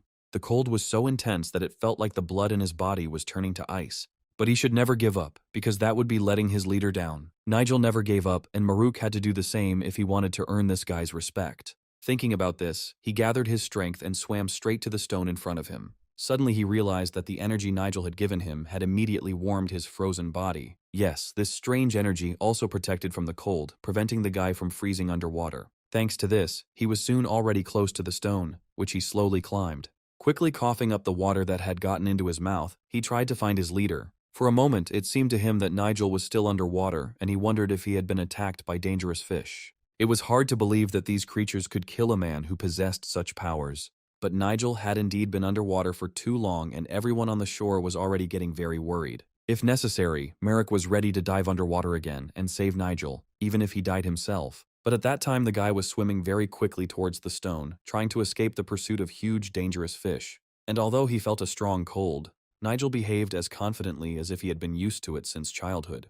It seemed as if he had swum to the very bottom of this reservoir on purpose to attract all these sea creatures to himself. Among his permanent abilities was protection from the 5 forces of nature that he now wanted to find. Protection from these 5 forces helped to cope with the cold, and the power of fire absorbed it. As a result, the forces of fire and water united, and thanks to this, the guy was not afraid of these sea predators. He was glad to receive such pure and strong energy for free, which would be useful to him in the future. However, the newcomers who were still waiting for him on the shore did not even suspect this. At some point, Victoria stepped forward, realizing that she couldn't just watch silently. Her partner could not believe that the girl had decided to do this and wanted to dive into this icy depth herself. She understood perfectly well that this was dangerous and could be the last thing she did in her life. But she didn't have time to reach the edge of the shore because the next second everyone saw a strong explosion under the water. It became clear that Nigel was still alive and had been deliberately staying in the depths all this time. It was difficult to understand what this young leader was planning, but all his past actions had always led to success. And then everyone suddenly saw how parts of those underwater creatures that were chasing Nigel were thrown out of the water. It seems the guy has found a way to defeat all the sea predators at once and win this battle. Indeed, the predatory fish lay on the shore and no longer showed any signs of life. Meanwhile, the guy began to slowly climb the rock, which he finally reached. Marek couldn't even hold back his tears, realizing that the greatest happiness for him was the opportunity to see Nigel alive again. This guy was very cold, but he was well prepared for such a swim underwater. Now all they had to do was put their hands on the stone at the same time and press with all their might on the point in its center. Immediately after this, a loud roar echoed throughout the gorge, and Victoria could not understand what had happened. And then they saw a water vortex right in front of them, which appeared immediately after the guys pressed on the center of the stone. Soon all the water went down, and instead of a reservoir, there was only a huge hole left. Now the girl realized that the creator of this place, who lived hundreds of years ago, specially invented this barrier. But it was difficult to understand how Nigel had guessed this and found out the way to remove the obstacle from the path. He did this to open the way for his entire team to finally reach the top of the mountain. Now they had to climb up the stone stairs that led straight to their destination. It is unlikely that any of the guys now doubted the powers of their leader, having seen with their own eyes a real miracle. But then Leslie noticed that the cave suddenly became very wide, as if it was expanding to the sides with every step they took. It turned out that they had reached the second hall, where a new test was probably waiting for them. The exit was already visible ahead, but this passage was very dark and seemed even more dangerous than the first. The light at the end of the passage pointed to the next task, and turning to the old man, Nigel asked him for help. Yes, now it was Alfred's turn, and the old man asked Marek to bring him closer to the aisle. The old man adjusted his bandages to make them more comfortable and prepared to do his job. He asked Marek to give him a cane, from which he was going to make an excellent bow, because he had no equal in shooting. Then he slowly wrapped the base of the bow with the same bandage that he had recently removed from his leg. He looked carefully at every detail, although his eyes were covered with cloth, and it seemed as if he could see through it. And then, pulling the bowstring, he took careful aim, peered into the distance, and chose the most open place. Only now did Leslie realize that the old man was holding not an ordinary bow, but that very famous weapon known to every archer. True, in his youth Alfred often fired from it, and was known as the best shot in the whole area. But enough talk, and Nigel asked him to act immediately, making one precise shot. Taking aim, Alfred released the bowstring, and his arrow immediately flew to the distant point he had chosen as a target. As they thought, it was not a simple arrow, because it was charged with destructive energy. She glowed like a torch and immediately illuminated the entire path that she flew over in a few seconds. Now it was necessary to pull hard on the rope tied to this arrow. Realizing that the old man couldn't do it himself, Nigel quickly grabbed the rope and pulled for him. Then in Nigel's hand was the very arrow that the old man had just shot from his bow. But what was on the arrowhead surprised everyone, and a new surprise awaited them. It turned out that the old man had accurately hit the inhabitant of the local gorge, who had been hiding in complete darkness all this time. Suddenly looking at Victoria, the guy said that the girl knew very well what kind of bug he had in his hands. Of course, she understood perfectly well what he was talking about, but it was strange that the guy asked her in particular. The family Victoria grew up in dealt with every kind of poison that could be found in the Empire.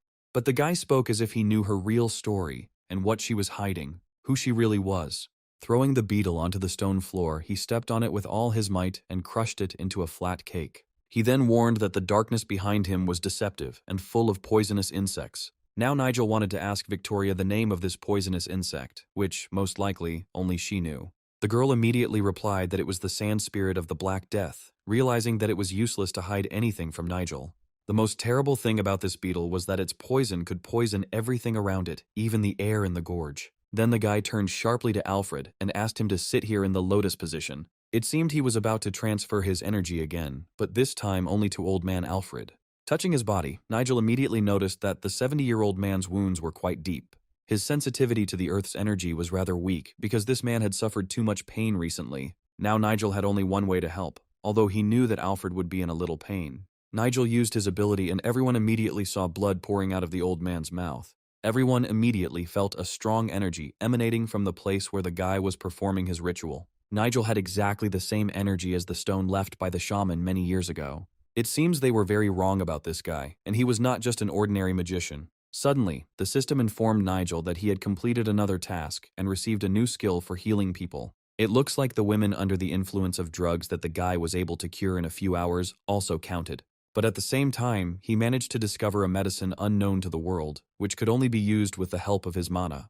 Because he restored Alfred's natural energy, he gained the ability to heal, even though the system did not normally grant such an ability to necromancers. Now, everything was ready, and the guy wanted to make sure that the old man was okay. All the details could be discussed later, but now it was necessary to move on to the most important thing. He knew for sure that in this darkness, besides the poisonous beetles, there were other hidden dangers. And it was the old man who had to cover his young leader when he entered the very depths of the gorge. Alfred was ready to carry out the order, because he had already placed an arrow in the bow and pulled the bowstring tightly. Nigel was not mistaken, because inside this gorge there really were plenty of poisonous insects. He was prepared for them all to pounce on him, but he was not at all afraid of their deadly bites. Of course, having smelled the blood, the insects immediately rushed towards him, but he continued to stand in place. Nigel just watched as all these evil creatures almost got to him, but what did he have in mind this time? Even after the insect bit his neck, he did not move and remained in place.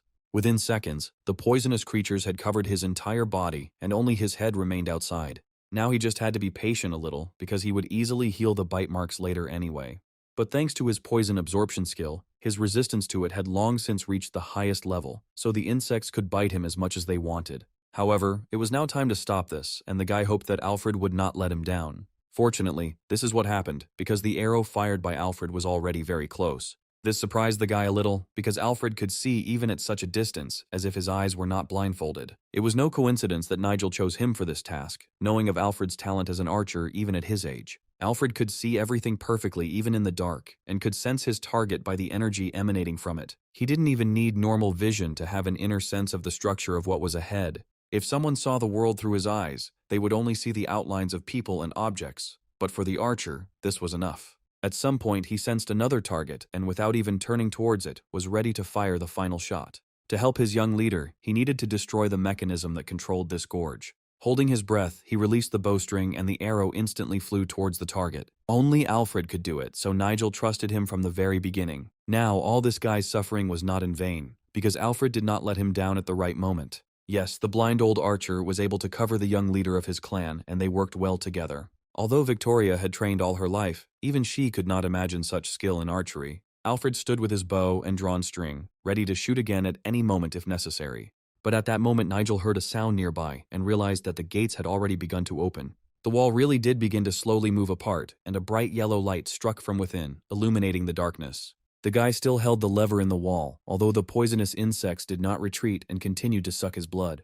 But soon it was over and the door opened completely, illuminating Nigel from head to toe. This light instantly hit the insects and proved to be a deadly weapon against these poisonous creatures. Together with Nigel's energy, this light was the main weapon against poisonous insects. The guy didn't even have to do anything, because the creatures sitting on his body slowly dissolved into thin air. Turning to his team, he loudly told them to go to the next gate and not waste time. Soon, they were already climbing the stairs, each of them thinking about their own things. For example, Victoria could not understand how this old man, who had recently been carried in arms, was now walking on his own. Of course, she had more questions for Nigel, but she wanted to ask about that next time. She remembered the child to whom she had once promised not to give false hope.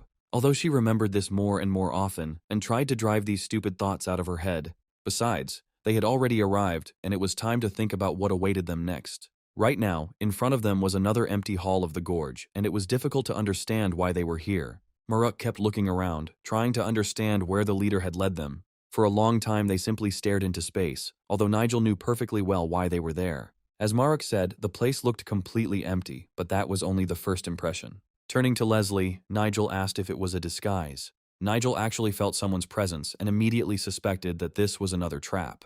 It was just strange that the leader addressed them again, as if they knew all about the disguise. Leslie had almost no doubt that Nigel knew perfectly well who they really were. This means that he sees in front of him those two young people who were hiding behind masks made of human skin. He looked at them as if he had been deliberately hiding the fact that he knew the truth all this time. Even his men had just the abilities needed for this mission. In this situation, Leslie decided to simply do what he was asked to do and told about the trap that was hidden here. It remains to be seen if Leslie can uncover this disguise before they are trapped. Leslie immediately agreed to help because Victoria did not have time to stop him at the last moment. She knew that this was how he was revealing their true identities, but it was too late to say anything. Feeling the energy of the gorge, Leslie realized that the camouflage was done with the help of local natural objects. One such object could be a stone that only needed to be turned over. Indeed, turning over the stone, he found a flower underneath it and quickly tore it off the stone floor to move it to another place. After that, he flew up to the stone ceiling and with a deft movement of his hand knocked down a stalactite. Nigel looked at all this with a smile, realizing that no one but a master of disguise could have done this. Leslie was known for always doing the opposite, even when there was no need to. He was the only talentless son in a clan that trained excellent strategists and warriors. Within the clan, this guy was always considered a kid who only knew how to make mistakes all the time. And then one day he became the only survivor when his entire family was destroyed by an enemy clan. And now this man was standing right in front of Nigel, and his actions showed that he was very familiar with this camouflage technique. The rock at the end of the gorge was the key to the whole camouflage, and all that was needed was to break it. It was a great job, and Nigel patted his talented new recruit on the shoulder. This guy hadn't heard praise for a long time, so he was pleased to hear such words. But now the last step had to be taken, and Nigel was ready to strike with all his might and smash this huge stone. The force of his blow was more than enough to shatter the stone into tiny pieces, leaving not even dust. Nigel stared into the void for a moment, trying to figure out what this huge boulder was hiding. Eventually, something became visible in the clouds of dust, and it seemed that Leslie was absolutely right. After all, behind this boulder there were hidden huge gates that served as a passage through the gorge hall. Marek praised Leslie again, although he modestly replied that he was simply lucky. But above the gates, he immediately noticed an inscription left by the owner of the gorge, although it was difficult to make out the meaning of this message. The inscription said that only one person would pass through the gate, but what did that mean? However, there was also a continuation about the fact that only those who were ready to die defending their friends could pass. Unexpectedly, it was Victoria who volunteered to take the risk and enter the gate first, as if there was no one else to do it.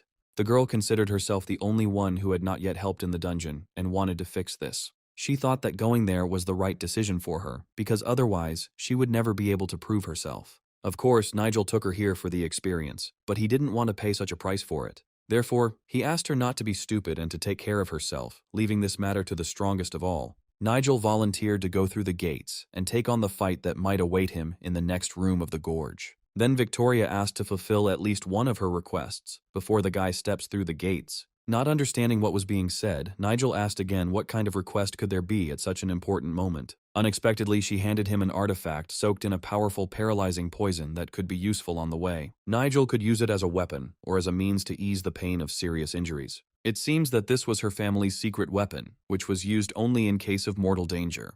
However, he accepted the gift from her hands, especially since the girl gave it with all her heart. Soon it was all going to be over, and Nigel was ready to step into the unknown. Finding himself alone in this room of the gorge, leaving the group behind, he was prepared for the worst. And although it seemed that nothing could surprise Nigel anymore, there was still something that made him nervous. Right in front of him, Nigel saw the creature that lived in this huge hall. This was the main monster that Nigel now had to fight one-on-one, without the help of his team. It was difficult to understand what kind of creature it was, which seemed to consist of several mutants at once. His head and tongue resembled those of a snake, and his wings were like those of large flying insects. Nigel had never seen such mutants before and realized that they were found only in this gorge. However, Nigel was not against their meeting because he knew the outcome of the upcoming fight in advance. He couldn't wait to start the fight so he could subdue this monster and add it to his servants. By killing a rare mutant, he could revive it with the help of necromancy and replenish his army of the dead. This is exactly what Nigel wanted, so he quickly used his combat ability.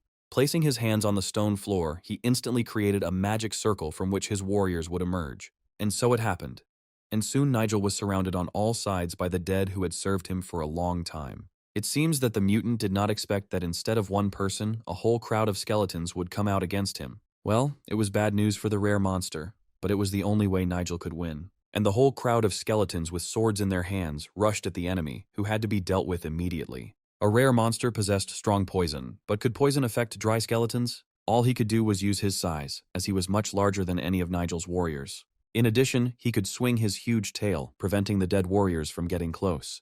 But at some point, even the monster realized that there were too many of these risen dead. Wherever the mutant looked, he saw only skeletons advancing from all sides. and then they got so close that the outcome of the battle became clear and the monster could only accept its fate. Nigel's dead warriors would not rest until they had carried out their master's orders. And the main leader of the skeletons was the one who volunteered to serve young Master Nigel. The black skeleton wielded powerful destructive energy, which he instantly filled his blade with. Even if the monster could handle simple skeletons, this ancient warrior was no match for him. He had to quickly fly up to the ceiling so that the skeletons couldn't reach him. And the black skeleton continued to watch every movement of the enemy, waiting for the right moment.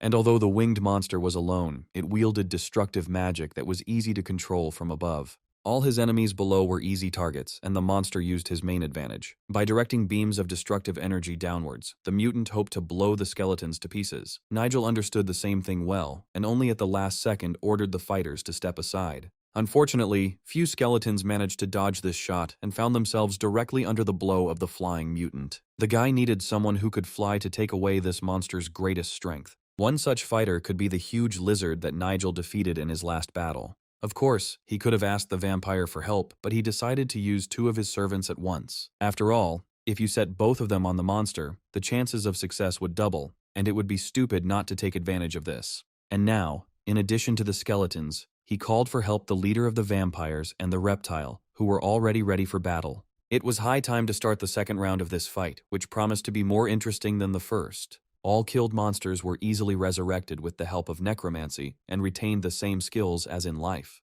Nigel had never thought he would use resurrection on such creatures before, because these 2 were monsters much stronger than all his previous enemies. Looking at them, the guy suddenly realized that something had changed in these resurrected mutants, and they seemed to have a new aura. The system immediately reported that the level of each of these creatures had increased, which meant that new abilities had become available to them. It turned out that they now easily surpassed the strength of an ordinary monster and became even stronger than they were in life. The flying monster was in no hurry to attack first, remaining under the ceiling and watching every movement of the enemies. But it was time to end the wait, and the guy ordered the resurrected fighters to attack. The first to carry out the order was the lizard, who rushed at full speed towards the flying monster. This winged snake managed to turn on a protective barrier, which it often used in the most difficult battles. But the reptile immediately intensified its attack, so this protective barrier could be useless for the monster. All that was left was to wait and see how this fight would end and whose strength would be greater. The worst thing for the monster was that he would now have to fight 2 flying creatures at once. After all, the leader of the vampires also had wings like a bat and could easily appear next to the enemy. Moreover, the blood blades with which the vampire had recently attacked Nigel were now ready to strike the flying monster. And the very next second, the vampire unleashed a whole barrage of sharp, bloody blades on him, which were not supposed to leave the enemy a single chance. It was easy to imagine how difficult it was for this creature to fight against 2 powerful mutants equal to him in strength. After the attack with blood blades, the flying monster fell to the stone floor of the gorge and had minutes left to live. Moreover, at that moment, a second mutant appeared nearby, ready to complete the deadly attack of the vampire leader. With its sharp fangs sunk into the monster's neck, the lizard was ready to finish it off before it could take off again. The entire gorge heard the wild death cry of the monster, who already understood that he would not emerge from this fight alive. Now the monster was no longer dangerous for Nigel, because loyal subjects were ready to do all the work for their leader. Moreover, the remaining skeletons also began to achieve their goal, helping the huge reptile. Now they all attacked the mutant, who just a few minutes ago had been hitting them from above with destructive beams. It was a terrible moment for the monster. Although at the beginning of the fight he should have understood that he was not facing a simple guy, but a real magician. With the help of necromancy, Nigel managed to resurrect those who now easily destroyed this dangerous enemy. However, something suddenly went wrong, because instead of dying, the monster suddenly became completely covered in flames. All the skeletons scattered, realizing that the mutant was not dying, but was only gaining his true strength. It was as if he had changed again, and even his appearance had become much angrier than it had been a few minutes ago. Although it was still the same mixture of several mutants, his new abilities would make anyone doubt their victory over such a monster. However, the very next second, Nigel himself was there to finish off the enemy before he could use force. With his magical blade, he pierced the creature's snake head, realizing that his resurrected servants were no match for him. From there, beams of energy shot out in all directions, so strong that it was better not to approach. Nigel attacked at the very moment when the mutant, surrounded by countless skeletons, did not expect an attack by another enemy. But this last blow to the head with a blade should have made him stop resisting forever. Divine Storm was Nigel's ability that could silence any monster forever. It's good that he did it before the entire gorge burned to the ground, because the mutant's flame could burn even stone. His magical scythe had absorbed a lot of energy and had reached a level where the boy could feel completely safe. If this winged serpent had fought at full strength from the start, it would have been much more difficult to catch him at his weakest moment. But now it didn't matter, because it was necessary to quickly move on to why Nigel came here. It was impossible to simply leave the corpse of this mutant, and it was necessary to do as he was accustomed to do with defeated enemies. Resurrection from the dead was a rare ability that Nigel had used to revive his enemies many times before. This monster was no exception, so the guy decided to make it his faithful servant. His ability to revive the dead always worked the same way, and after a few seconds, the monster began to piece together its usual appearance again. The mutant's eyes once again lit up with the same light he had seen at the very beginning of their meeting. His weakened, dead body began to fill up again with the life force that the young necromancer had given him. Then he completely regained his former appearance, but now he was no longer an enemy, but a faithful servant of Nigel. This fire-breathing serpent was added to the list of monsters that could be summoned, and the guy was glad that his army was replenished with another creature. He was perhaps the most powerful mutant of all the monsters that could be summoned. Of course, it was hard for him to go through this, but now it was all behind him, and the guy gently touched his snake head with his hand. He felt the energy that came from this new creature, and realized that it was now completely safe for him. But now, it was time to leave this gorge, especially since his friends had been waiting for him for a long time. However, the blood-sex report stated that the barrier would disappear, and the doors would open immediately once the monster was defeated. But looking around, Nigel realized that this had not happened yet, and he could not understand the reason for the delay. Judging by the fact that everything was not going according to plan, there must have been some other secret hidden in this place that he had not yet revealed. Touching the stone wall of the gorge, he hoped to quickly find that last task that was not in the description of this difficult mission. Walking a little deeper into the gorge, he hoped to find another secret room. Fortunately, with the help of magic, he managed to quickly find this place, instantly scanning the space of the gorge. Then the guy quickly broke the stone wall of the gorge into small pieces and looked into the space that opened up behind it. All that was left was to go deeper into this tunnel and see with my own eyes what it hid in the darkness. Suddenly the guy saw not a new space, but exactly the same room that was in the first gorge. Opposite there was again a dead end, although everything indicated that here his final test awaited him. However, he was not mistaken, and the very next second he felt the presence of some new creature nearby.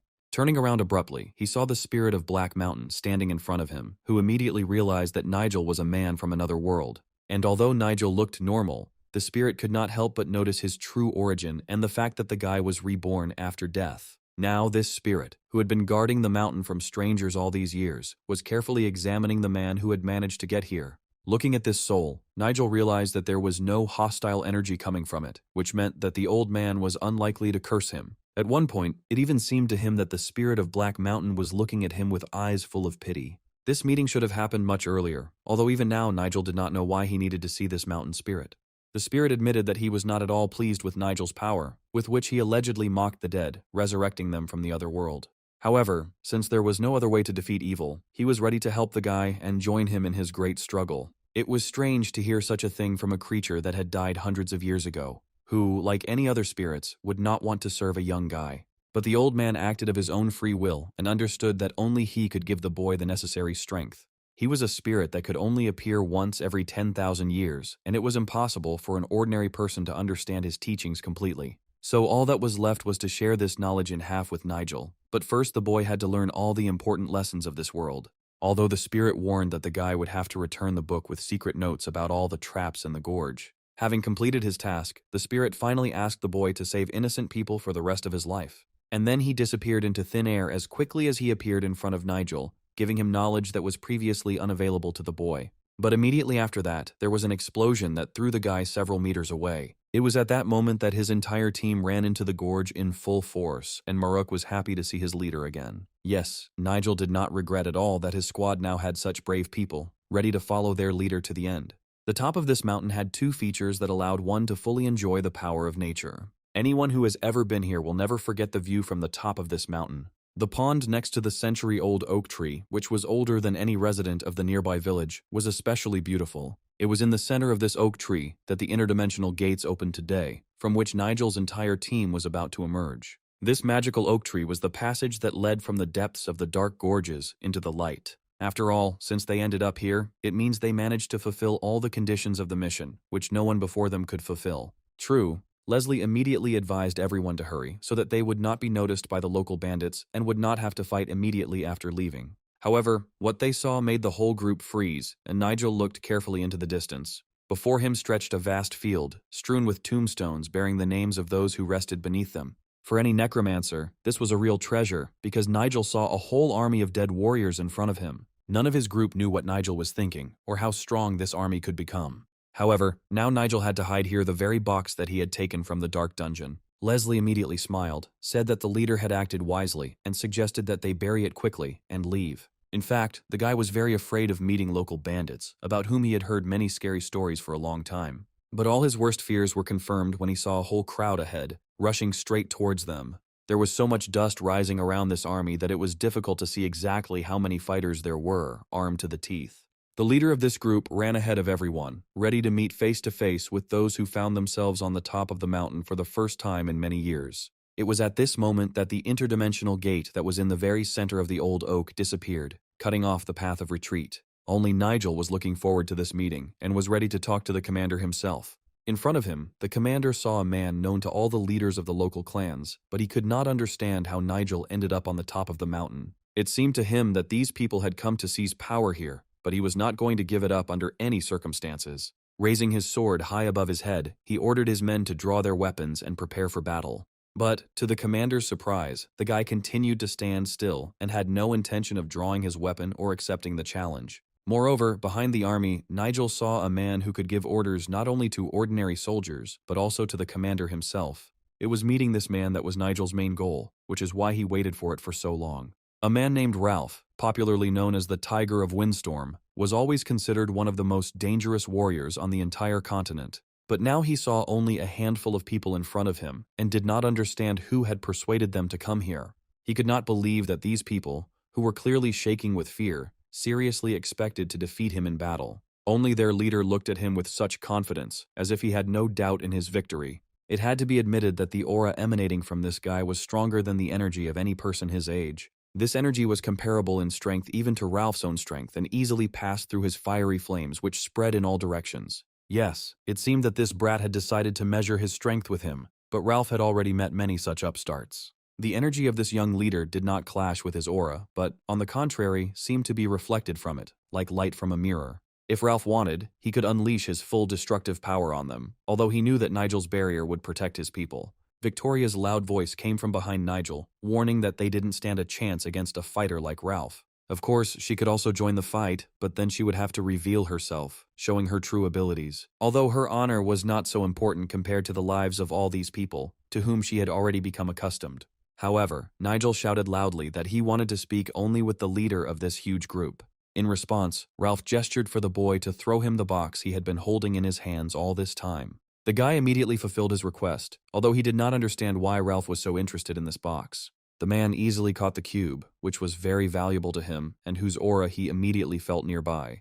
Victoria knew that only warriors of the highest rank could pull off such a clever trick as Ralph. It seemed to Ralph that these people had dared to desecrate their sacred land with their presence, and now each of them would pay for it with their lives. But Nigel immediately objected that Ralph had misunderstood him and that none of his companions wanted to desecrate this place. Having received the artifact in his hands, Ralph was ready to listen to Nigel, who had something to say. This was his only chance, and Nigel quickly explained that he had come here on assignment from the owner of a large bank. Besides, since their meeting had already taken place, Nigel had something to tell Ralph. But during his long life, Ralph had already heard enough of such nonsense, and did not believe that the guy had valuable information for him. And it would have been better if Nigel had simply drawn his sword and accepted death as a warrior, rather than as a coward trying to delay his inevitable death. It seems the guy had no choice, and to prove his strength he had to take out his sword. Only after the battle could Ralph see him as an equal and listen to what Nigel wanted to tell him. But first it was necessary to fight Ralph, who was rightfully considered one of the most dangerous warriors. With his very first attack, he showed his true strength, and from the outside it seemed as if he had dealt several dozen blows in a second. Even Nigel, who had only recently encountered a dangerous monster, was not prepared for such an onslaught from Ralph. Ralph really did have all the techniques that had brought him victory in the toughest fights more than once. However, his young opponent was also not one to give up at the first sign of danger, and continued to fight. It seemed as if fire and wind were clashing, because it was from the thunderstorm that the boy drew the destructive energy that gave him a chance to survive. Ralph noticed this too, and realized that heaven itself was giving this brat strength, and considered the guy completely unworthy of this gift. Nigel continued to resist as if he had no fear of death, and Ralph knew from experience that such strength could not be possessed by a mere man. Any other warrior in his place would have died long ago under Ralph's sword, but Nigel held on as if they were fighting on equal terms. Of course, none of Ralph's new recruits came close to possessing the destructive power of this young leader. Even Ralph's commander realized that this guy was worthy of respect, although Ralph himself, for some reason, did not use his strength at full capacity. This guy's punches were very strong, but he didn't understand why Ralph hit his opponent much weaker than he could have. However, to win, he needed to hit at least twice as hard, because this guy was superior to all his previous opponents. Ralph's strength had to be acknowledged as well, as he was one of the best fighters the boy had ever fought. Without his new skills, this battle would have been the hardest in his life, so the guy was lucky to get stronger in time. However, his strength was also running out, and he could not fight forever. The energy the boy received after killing the monsters felt like cold throughout his entire body, as if he had dived into an icy lake. Nigel's strength immediately increased, but he could not relax for a second until the end of the fight. He risked losing with one missed blow, because one attack from Ralph would be enough to kill him in front of the whole team.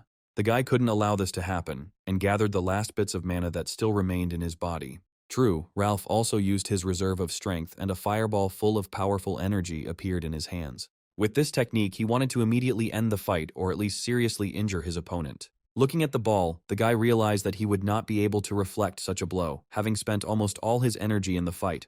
The fireball was flying straight at him, and putting up a protective dome was useless, because he wouldn't have been able to withstand the impact anyway.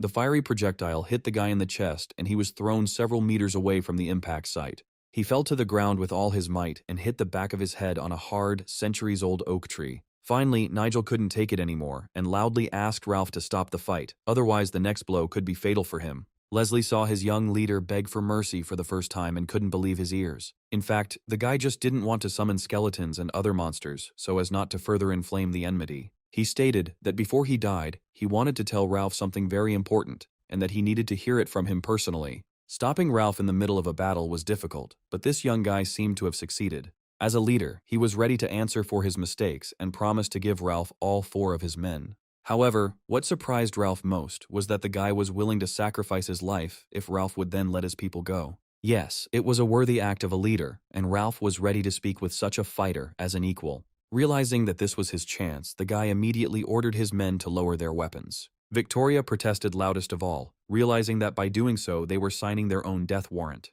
But the next second the guy flared up, realizing that at such a moment he couldn't make a mistake. This worked much better, and his entire group immediately threw their weapons on the ground. Ralph also kept his word and ordered his commander to deliver these people alive to their camp.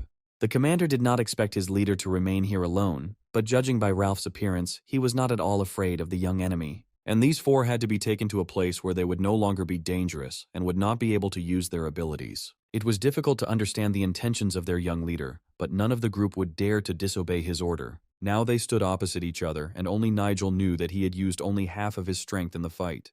The boy said that these 4 were his most loyal comrades in arms, and he hoped that Ralph would keep his word and leave them alive. Of course, Ralph didn't want to show weakness in front of this brat, but Nigel also behaved like a real man. Besides, Nigel was ready to continue the conversation from where they left off at the very beginning. Ralph warned that if the guy deceived him this time, he would experience all his strength. Besides, the box turned out to be empty, and Ralph knew it perfectly well from the very beginning. This meant that the bank's founder, who entrusted Nigel with this task, simply led the guy around by the nose. This idiot just wanted to make fun of the world, and even after his death he made people risk their lives in vain. And Nigel needed to take his men and get off the mountaintop, because only then would Ralph agree to leave them alive. However, the guy, even holding the empty box in his hands, answered with a smile that he couldn't do it. But if this kid is so greedy for money, then instead of a reward, death awaits him. The guy immediately felt enormous pressure from the enemy and realized that he urgently needed to tell him everything. Nigel suddenly interrupted Ralph's outburst of rage by telling him that many years ago the eldest son of a noble family had passed a palace examination. This son had a sweetheart from a simple family whom he decided to marry. But one day his family found out about this and, threatening the girl with terrible reprisals, drove her out of the settlement. Since then, this son, like a man possessed, rushed to earn money and, having accumulated a fortune, still could not find his missing beloved. Eventually, having lost hope of finding her, he finally went mad, and his heart was filled with a dark emptiness. And only when death was already on the threshold, he suddenly learned that on the day of his expulsion from the settlement, his beloved was already carrying his child under her heart. Soon after giving birth, the girl died and he could only hope to meet his beloved and their child in the next world. After hearing this story, Ralph could hardly hold back his tears, realizing that this was one of the saddest fates he had ever heard about. However, the guy needed to prove his words if everything he said was true. But if he fails to convince Ralph, the guy will have to say goodbye to life, and then nothing will stop the leader of the clan. In response, the boy threw his blade towards Ralph, showing that he was now unarmed.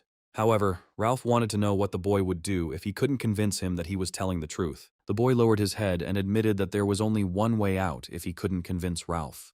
And after that, he will be ready to die, because now he doesn't even have a sword to defend himself from Ralph. Soon after, a group of fighters, on the orders of the leader, brought prisoners from the top of the mountain to the camp. It was hard to believe that these people were able to climb to the top of that mountain, the path to which went through dark gorges. And the worst thing was that their leader was still with that guy, and they were talking about something for a long time all this time. One could only guess what these two could talk about for so long and why Ralph still hadn't finished off this brat. They would all have been executed for sure, if Nigel had failed to carry out his plan. Nigel knew what he was getting into from the start, but this bold plan was the only way to gain the support of a strong ally. Ralph had no respect for those weaker than him, so Nigel had to pass a test before he could convince him. The story Nigel told on the mountaintop was incomplete, and now he needed to provide evidence. Ralph knew from experience that everyone who found shelter in these mountains kept secrets, the disclosure of which would put their lives in great danger. However, Ralph was not like that, because he had lived here since birth and was the legal successor of his ancestors. The main thing is that Nigel's story was really about Ralph's mother, who gave birth to him on a mountaintop and died immediately after giving birth. And the one who was his biological father left his mother alone with the child, but that was where the information about him ended. Every time he thought about his mother, Ralph had a hard time holding back his tears, because he knew very well how much this unfortunate woman had to endure. So Ralph wanted to ask Nigel one last time if the story was true. Nigel immediately replied that everything from the first to the last word was the pure truth, and he was ready to prove it. As Nigel said, it was the true story of the bandit leader and Ralph's mother. But if so, then there could only be one leader of the bandits in this story, and Ralph already understood with horror who his real father was. There was no point in hiding it any longer, and Nigel honestly admitted that Ralph's biological father was the founder of the largest bank in the empire. It was a terrible truth, but everything matched, and the guy's words sounded too convincing now. Ralph had cursed this man for so many years and only now learned the hard truth. But suddenly Ralph pulled himself together and, putting on a serious face, declared that the guy was talking nonsense. After all, to say something like that, you needed compelling evidence, otherwise this whole story could be forgotten. But it was with the help of this little box which Ralph held in his hand that Nigel could easily obtain the evidence he needed. Looking at the empty box, Ralph still couldn't understand what the guy was talking about and what he was hinting at. But Ralph had already told Nigel that the box was empty, so why the hell was he offering it as evidence? Yes, there really was nothing in the box, but it had its own main purpose. And, holding out his hand, Nigel asked Ralph to throw the box back to him, to show him what the purpose of this was. Ralph immediately threw the box to the guy he still considered an impudent boy. Since Nigel needed the box so much, it was easy for Ralph to throw it back, and he began to watch carefully how the boy would use it.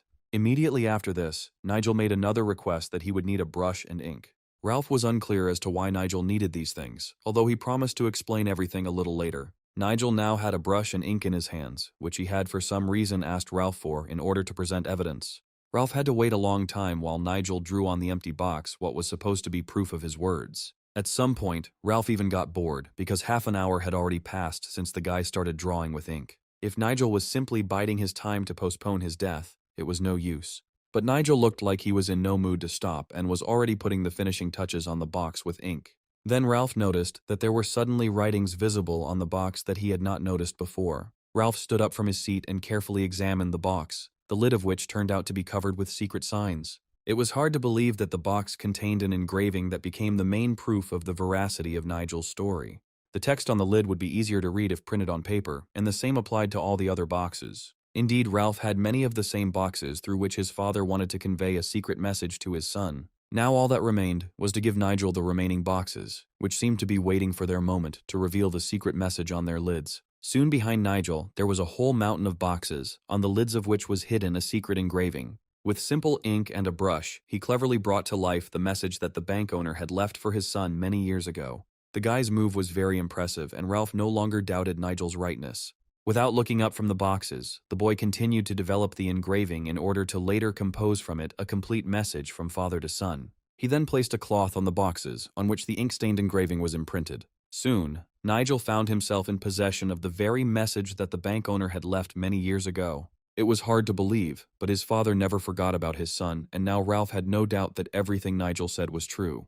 It was the face of his beloved woman that the owner of the largest bank in the empire carved onto these empty boxes. Ralph reached out with trembling hands to the portrait of his mother, whom he loved more than anyone on earth. She was exactly the same as they remembered her alive, and it was difficult to imagine what was going on in the soul of this leader. At some point, he completely forgot her image, because in his memory, his mother's face bore only the imprint of grief. Now, looking at the portrait, he clearly remembered the features of her face, and the memories suddenly flooded him. These memories brought tears to his eyes, because his mother's sweet smile remained in his heart forever. It seems to have worked, and now Ralph won't raise his hand against Nigel and all the newbies he took with him to the top of the mountain. Nigel's goal was not the wealth of the late bank owner, because in the cave he found something much more valuable. Friendship with Ralph was the main goal for which the guy took on this dangerous task. After all, the Blood Sect had gone too far in its plan to overthrow the current candidate for the position of leader. This sect was fomenting hostility between the band of robbers on the mountain and the bank of the very man who was Ralph's father. Eventually, a long war broke out between them, at the end of which Ralph managed to defeat the bank's army. Now Ralph learned that all this time he had been fighting against his own father and had destroyed the only legacy he had left for him. His heart was filled to the brim with guilt, and it seemed that only death would free Ralph from this suffering. But all this was only a possible version of his fate, and now he could avoid such a fate if he listened to Nigel. Nigel only needed Ralph to stop the terrible events that were about to happen. Approaching the guy, Ralph quietly asked if Nigel needed any help from him. But could the guy ask for a reward for a task that was entrusted to him by fate itself? All this time, the guy, sparing no effort, climbed to the top of the mountain, and then he had to fight with one of the strongest fighters. So right now he just wanted to quench his thirst and asked Ralph for just a glass of good wine. Ralph felt a little strange hearing such a request and asked again if this was really all Nigel wanted.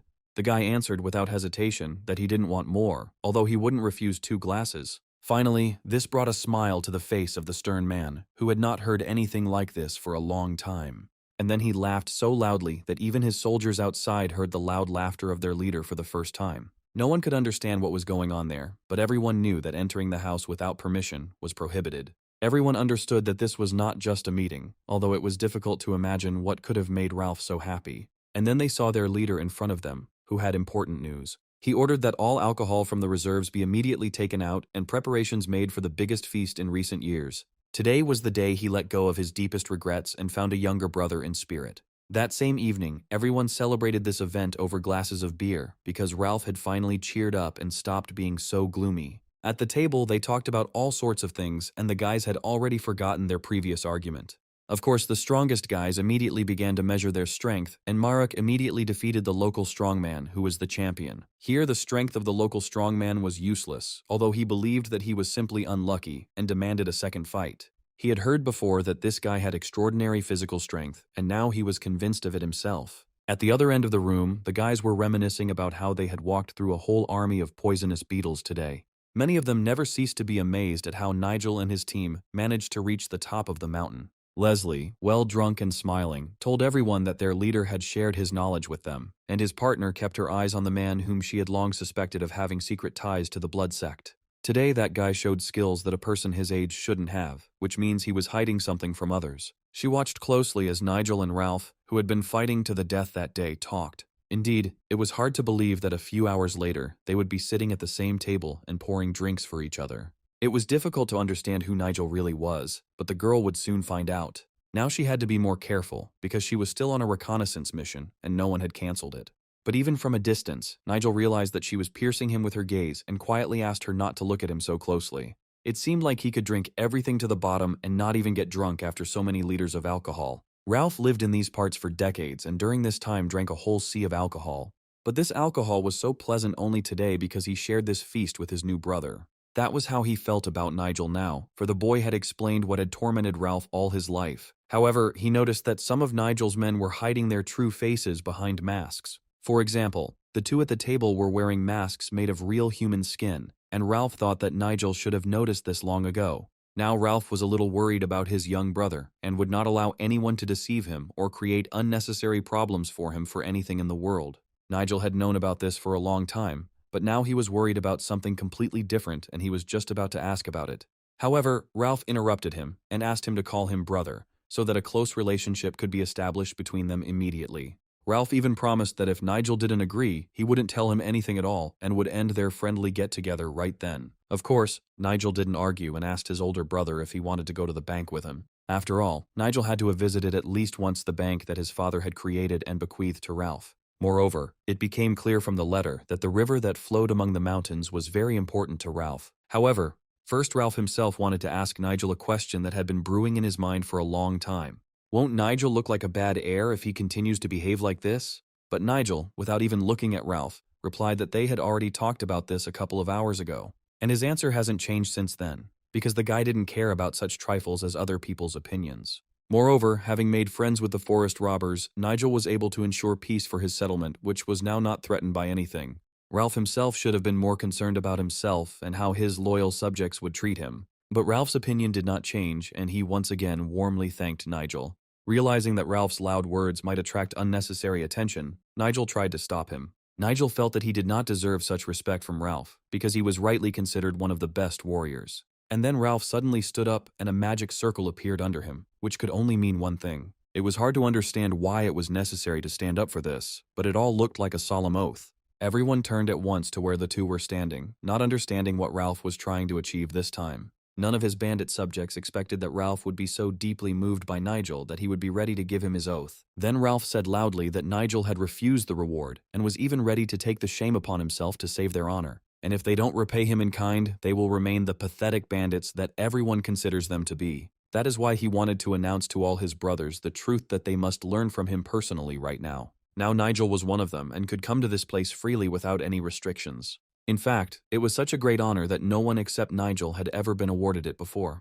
Of course, the bandits immediately agreed with their leader and swore to protect Nigel in this territory. For Victoria and Leslie, this also meant a lot, and Victoria immediately guessed that her watch in this area was cancelled. This reconciliation promised great benefits in the future for the bank that Ralph's father had bequeathed to him. Previously, huge amounts of money were spent on fighting robbers, but now this problem has been solved immediately. Nigel can now expand his clan's borders beyond his home province and establish bases in other areas. Finally, Ralph asked Nigel not to turn away from such a scoundrel as his older brother, and to remember that he was ready to lend him a shoulder at any moment. But Nigel thought differently of Ralph, for the reward he received from him was the best. In response, Nigel also thanked Ralph for the honor and promised to also come to the rescue if needed. After this, Ralph laughed loudly and said that he definitely wouldn't need Nigel's help. Instead, Ralph suggested that everyone raise their glasses and drink again to their new strong union. Today his younger brother Nigel shared his joy with him, and it meant that from this moment, their lives would change forever. Ralph loudly wished everyone to live a good life and finally stop being robbers. Then he drank all the alcohol from his jug, and everyone else followed his example. That night no one slept, and until dawn, the guys celebrated the union of the two leaders. At the same time, Logan was in his office and realized that things were getting worse every day. On his desk lay a whole stack of denunciations of Nigel's clan, which began to be written after the leader spent too much money from the treasury. Rumors began to spread among the new recruits that Nigel was squandering money instead of giving them a pay raise. If left unchecked, these rumors would spread throughout the settlement and soon reach Nigel himself. But most of all, Logan was worried about the safe return of Nigel, who had long since gone up the mountain. Logan prayed only for Nigel to return safe and sound, because everything else could be sorted out. If necessary, Logan was ready to go to this mountain himself, taking his best soldiers with him. Now, more than ever, Logan had to support his young leader Nigel, because the life of the entire settlement depended on him. After all, Nigel had recently saved his life, risking himself and giving up a huge part of his mana. Suddenly, there was some noise from the street and Logan turned sharply towards the front door. Logan heard loud shouts from guards outside. Was the enemy clan attacking again? Quickly running out into the street, Logan saw that two of his guys were seriously injured and urgently needed his help.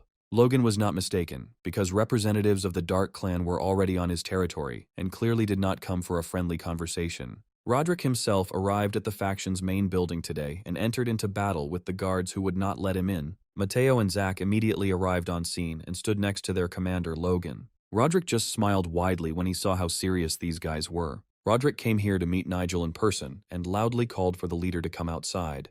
Roderick seriously decided that Nigel should kneel before him and beg for forgiveness for that incident in the forest. Roderick wanted to kill only Nigel and leave all the rest of his people alive.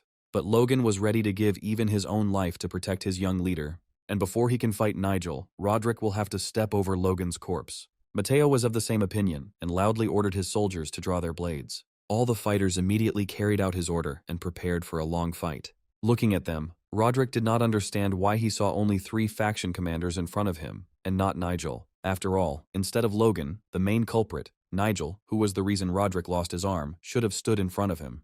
However, Roderick did not come here alone, and in the distance Logan noticed another famous fighter. The fighter shouted from afar that no one dared raise a sword against his best student Roderick because he was ready to fight any offender personally. Then he began to slowly enter the faction's territory, and Logan realized that this enemy was much more dangerous than Roderick. Even Logan, who was ready to fight any fighter, understood how dangerous it was to meet such a strong warrior. This man's name was Edmund. He was the leader of the Black Mountain faction and had fought local bandits single-handedly on more than one occasion. Looking at Logan, Matteo, and Zach, Edmund advised them to put down their swords immediately if they did not want to go to the afterlife.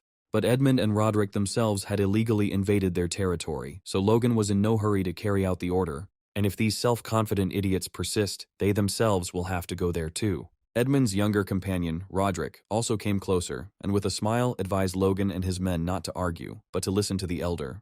And if Logan thought that Elder Edmund would ignore the loss of Roderick's hand, he was very much mistaken. Logan found it strange that the elder would do this just because that idiot Roderick had lost his arm in battle. Most likely that cunning old man Edmund was well paid to simply destroy the clan's leadership. But the invaders had gone too far, and the start of the battle would have meant a battle to the death. Moreover, the elder had no reason to accuse Nigel of a crime because he was simply defending his people. But words were no longer needed, and Elder Edmund pointed his magic blade at Logan. Logan did the same and was ready to fight this strong opponent alone, leaving his guys behind. At that moment, he realized that he was a little late in his attack, as the tip of the enemy's weapon was already almost touching his face. Gripping the hilt of his sword tightly, he was ready to use all the abilities that Nigel had recently helped him strengthen. He was able to block the first blow, but he was lucky to react so quickly. Matteo knew that their deputy leader was taking a huge risk by accepting a challenge to a fair fight from such a strong opponent. Besides, Logan hadn't participated in duels for a long time, and the elder went on difficult missions almost every week. However, refusing this duel would mean that their young leader had broken the law, which could not be allowed. From afar, the elder's assistants warned that if the boys took even a step, they would be mercilessly killed. Logan knew it too, and ordered his guys to back off and trust his experience. At this time, the elder to his right, ready for a second attack with a wide, sweeping movement, pointed his sword straight at Logan. If the boys had intervened in the fight now, they would most likely have been killed and would have been unable to do anything against the elder's power. And if someone had to die today, Logan wanted it to be him, thereby saving the rest.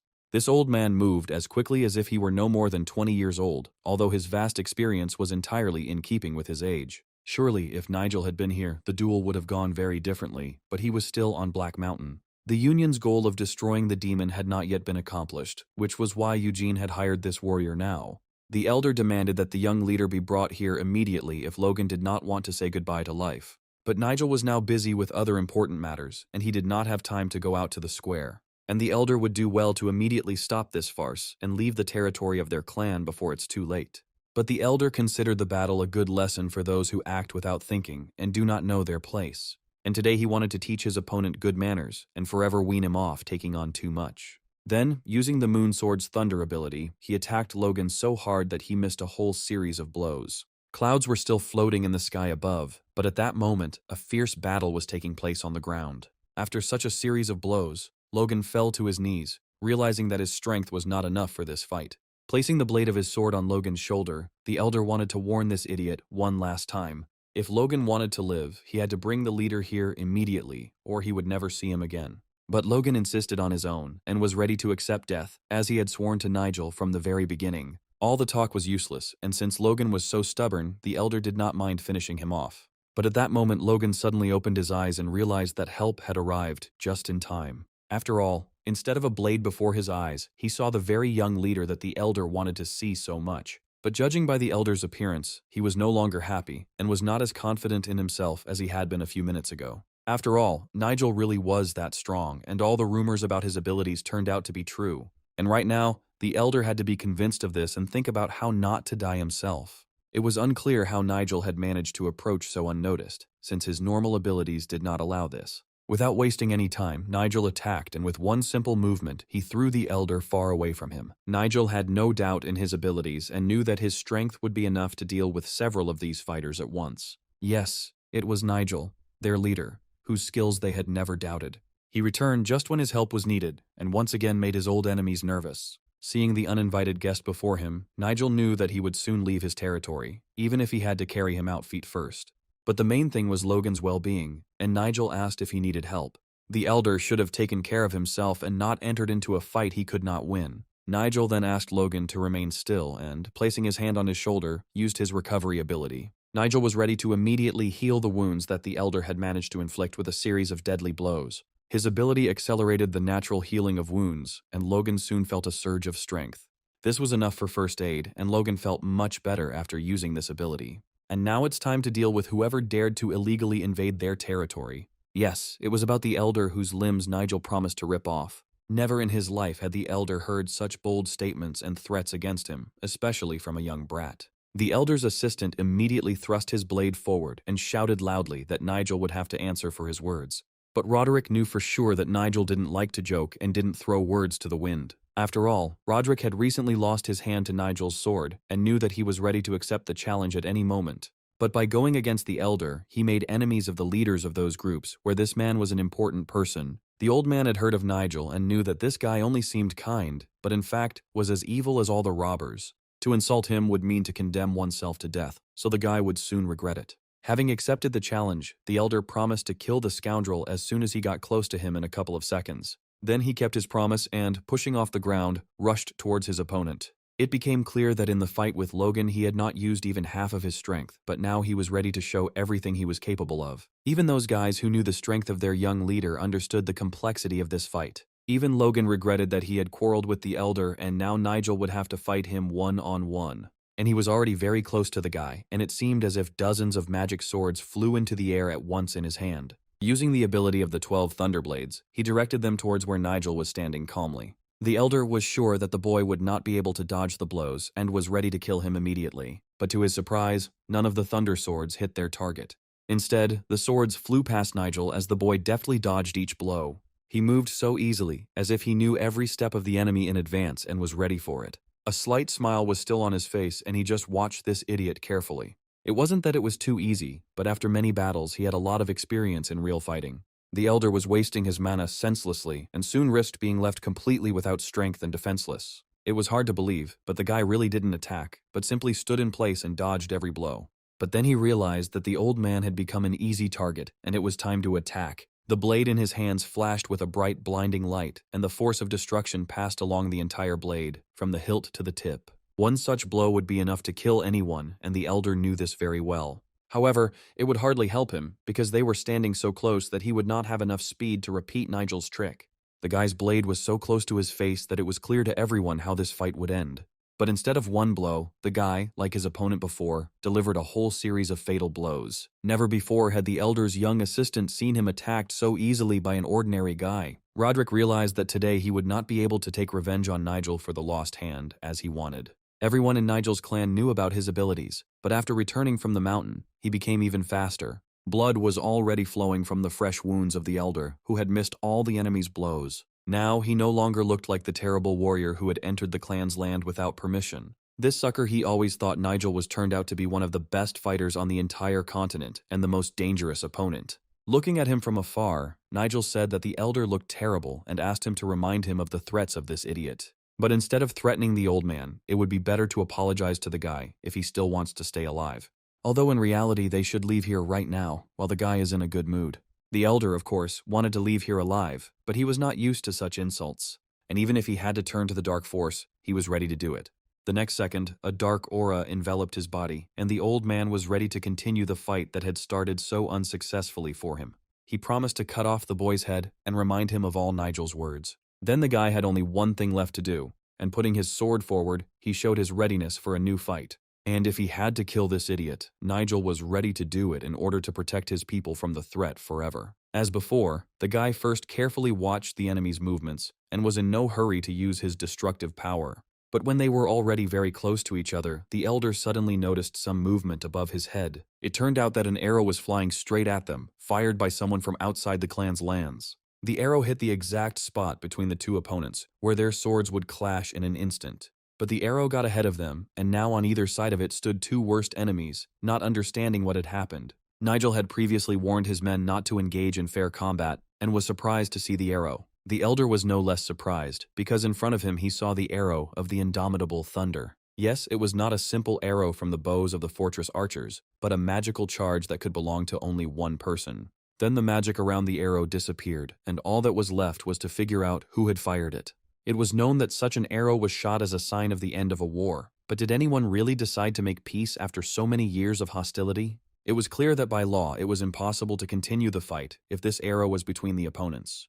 The elder was surprised to realize that a man from that famous family who could start and stop fights had come here. Right in front of him, he saw several people, and among them was a girl with an arrow in her hands. But from her face, he did not recognize the people from that famous family who could use such magic arrows. If this had not happened, Nigel would have definitely killed this gloomy old man, and only a miracle saved his miserable life. Now all the Straight Cloud guards were on the clan's land, and they all obeyed only Nigel. Even the girl with the arrow was completely dependent on this young man, whom for some reason she decided to trust. But it was not worth expecting the elder to believe this deception, so he abruptly thrust his blade forward to continue the fight. He demanded that the girl, whom the old man saw for the first time, but who tried to pass herself off as a member of a famous family, immediately identify herself. His young assistant loudly advised him to calm down, because the arrow of indomitable thunder obeyed only members of the main faction. However, the elder still had doubts and wanted to know who this girl really was. Realizing that there was no other way, Victoria pushed her partner and signaled that they would have to show who they really were.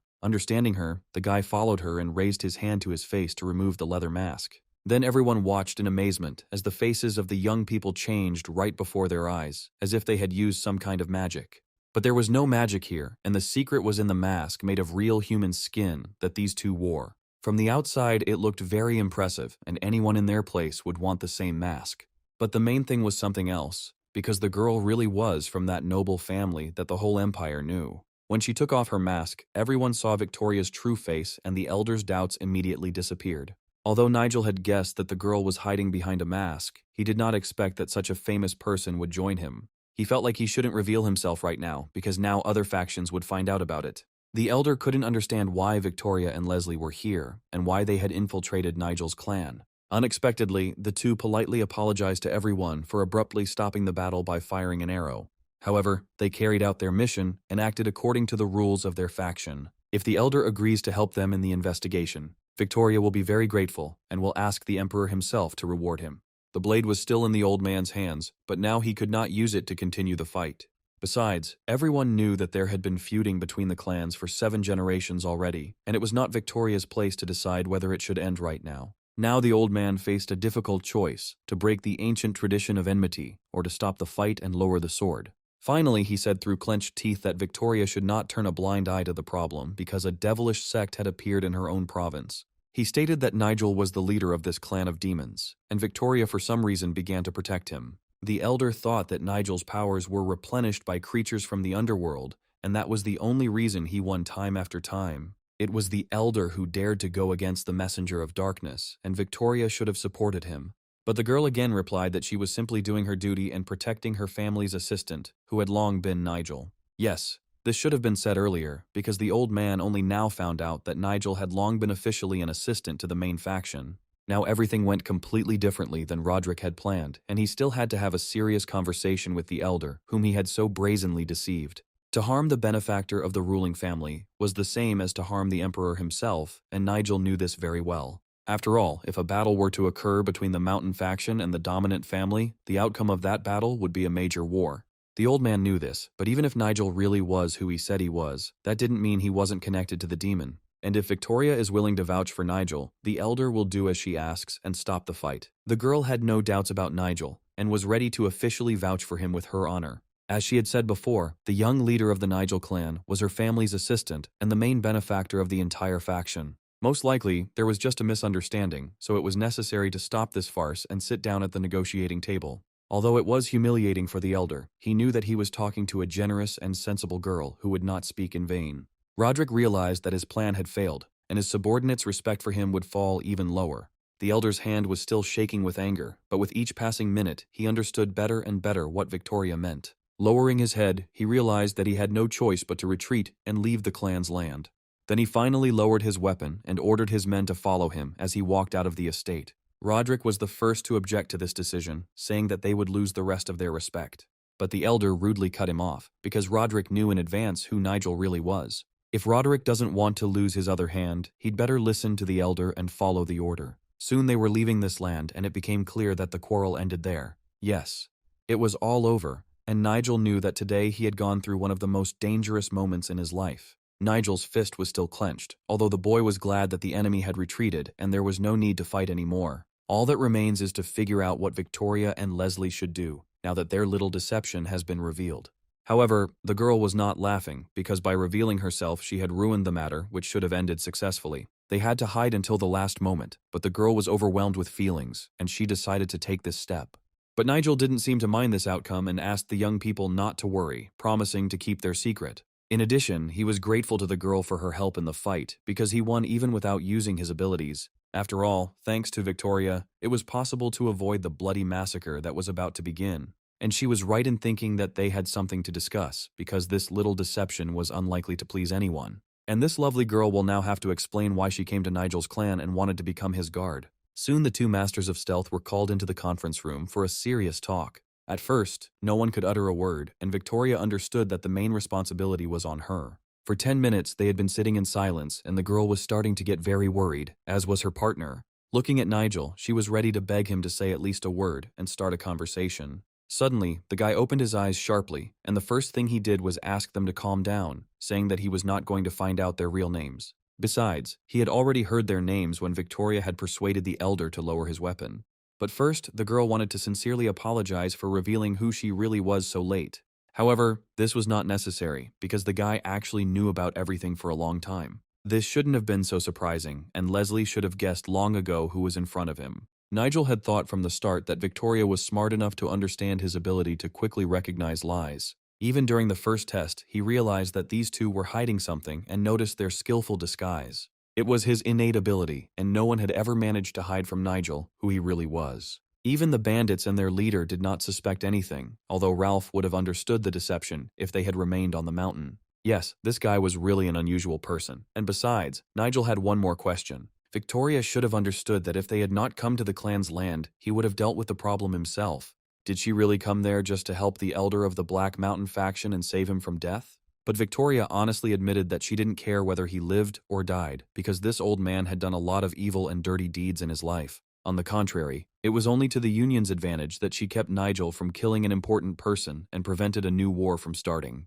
So, all this was done for just one person, and that guy was Nigel. After all, if she hadn't stopped him, the elder would have definitely lost his head, and only one end would have awaited this old man. However, after this, the guy would have to kill all his subordinates who were not guilty of anything. It was hard to argue with that, and anyone who knew Nigel knew how the fight would have ended. He really wanted to kill them all, because some of the elder's men were ready to do the same to the guy. But that would mean starting a war with all the faction elders, which Victoria didn't want to allow. In this case, she would no longer be able to stop the counterattack of other clans, even using her great influence. In the end, this would lead to a massacre in which dozens, maybe hundreds of the Empire's best warriors would clash. And for Nigel himself, this would be a bad turn of events, so the girl decided to intervene. Now that we've dealt with this issue, we can move on to other topics. For example, a guy wanted to know why a girl, when speaking to an elder, called him her benefactor. The answer was simple, because if it weren't for Nigel, they would have died long ago in that dungeon, or in the hands of the Black Mountain bandits. Then the last question remained: why did they infiltrate his clan and participate in the recruitment of personal security? There was no point in hiding anything now, so the girl promised to tell the whole truth. Lately, many people have disappeared in the province, and at first she suspected Nigel of everything. They began to investigate the reasons for the disappearances and found no other clues other than the boy's sudden awakening after death. Without listening to her to the end, the guy suddenly interrupted Victoria and asked her his question. If that was the case, then why did she stop suspecting him? Has anything really changed? But as soon as the girl began to answer, her partner also decided to speak out. He explained that it was Nigel's willingness to sacrifice himself for others. Watching Nigel become bait for poisonous bugs, she realized that a guy like that couldn't be a killer. Then she saw with her own eyes how he jumped into the water with dangerous sea creatures to save his people.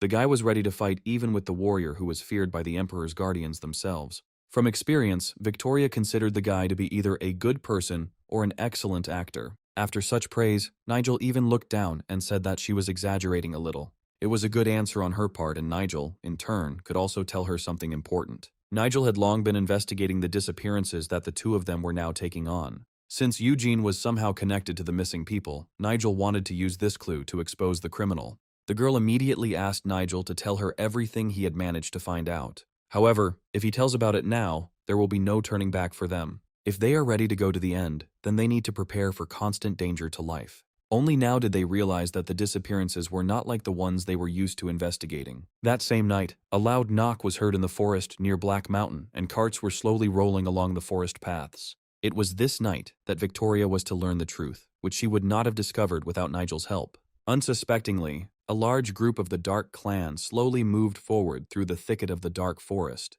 Their cart was overloaded to the brim, and the cargo was tightly tied with strong ropes.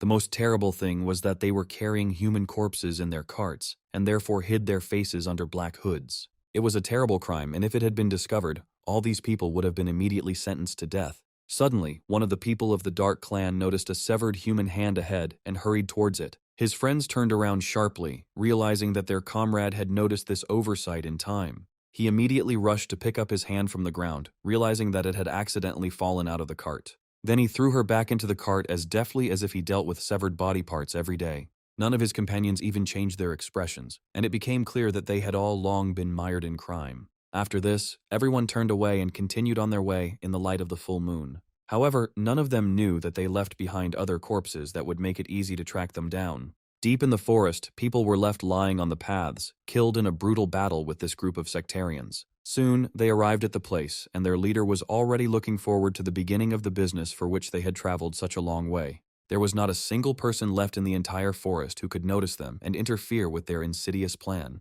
They quickly lit the torches, instantly illuminating the gorge where they were going to wait for the leader, who had almost finished his ritual. The leader ordered his men to take the carts and follow him silently. The boys immediately carried out the order, although some thought that the journey to the gorge took too much time. Now they could sit down for a while and rest until the leader gave a new command. The boys hadn't had so much work for a long time, especially so late at night, so many were already sweating from fatigue. They had been short of men lately, so they sent reinforcements from another unit stationed nearby. The leader suggested that the 3 new recruits sit down and rest with everyone else, since the return journey would not be shorter. He handed them a flask of water because they were probably very thirsty. The leader immediately warned that all this confusion had not started through his fault and that the leader had simply suddenly given a new order. But Nigel, who was hiding his face under a hood, was now worried about something completely different. He realized that there was only one entrance to the gorge and decided that it was time to begin their little fun. Then he smiled and said that the boys could rest easy because soon they would be going on an eternal rest. The boys were indeed very tired, but none of them thought about the eternal peace in heaven that this stranger had in mind. The decision had already been made, and the next second the leader saw a sharp blade in front of his face. This was the last thing he saw in his life, because only his comrades saw the blood splattering in all directions. None of them could understand what was happening and why the 3 recruits suddenly rebelled. It turned out that Nigel was hiding under the black robe, ready to fight the others. He warned that any resistance would end the same way for them, and that the fate of the leader would await them. But the deputy leader did not listen and loudly ordered the others to prepare for battle. One of the subordinates immediately blew a large horn as a signal to attack, and the loud sound echoed throughout the entire gorge. However, this was the last thing this daredevil did, because he maliciously broke the silence and immediately paid for it with his life. His head flew off just like their leaders, but this time Victoria took care of it. Now everyone else watched as their second comrade was beheaded, and it was time to believe Nigel's words.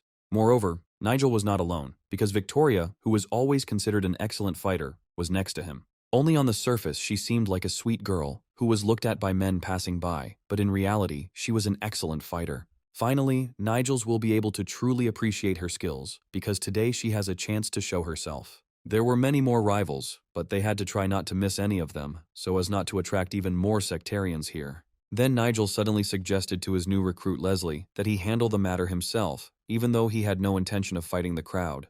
However, Victoria was much braver and was the first to decide to carry out the order. And even if she doesn't manage to eliminate all the criminals, she will definitely be able to stop most of them. None of the members of the dark sect could even imagine that only one girl would dare to fight them. Victoria advanced on them with such confidence, as if she had spent her entire life fighting crowds of armed guys.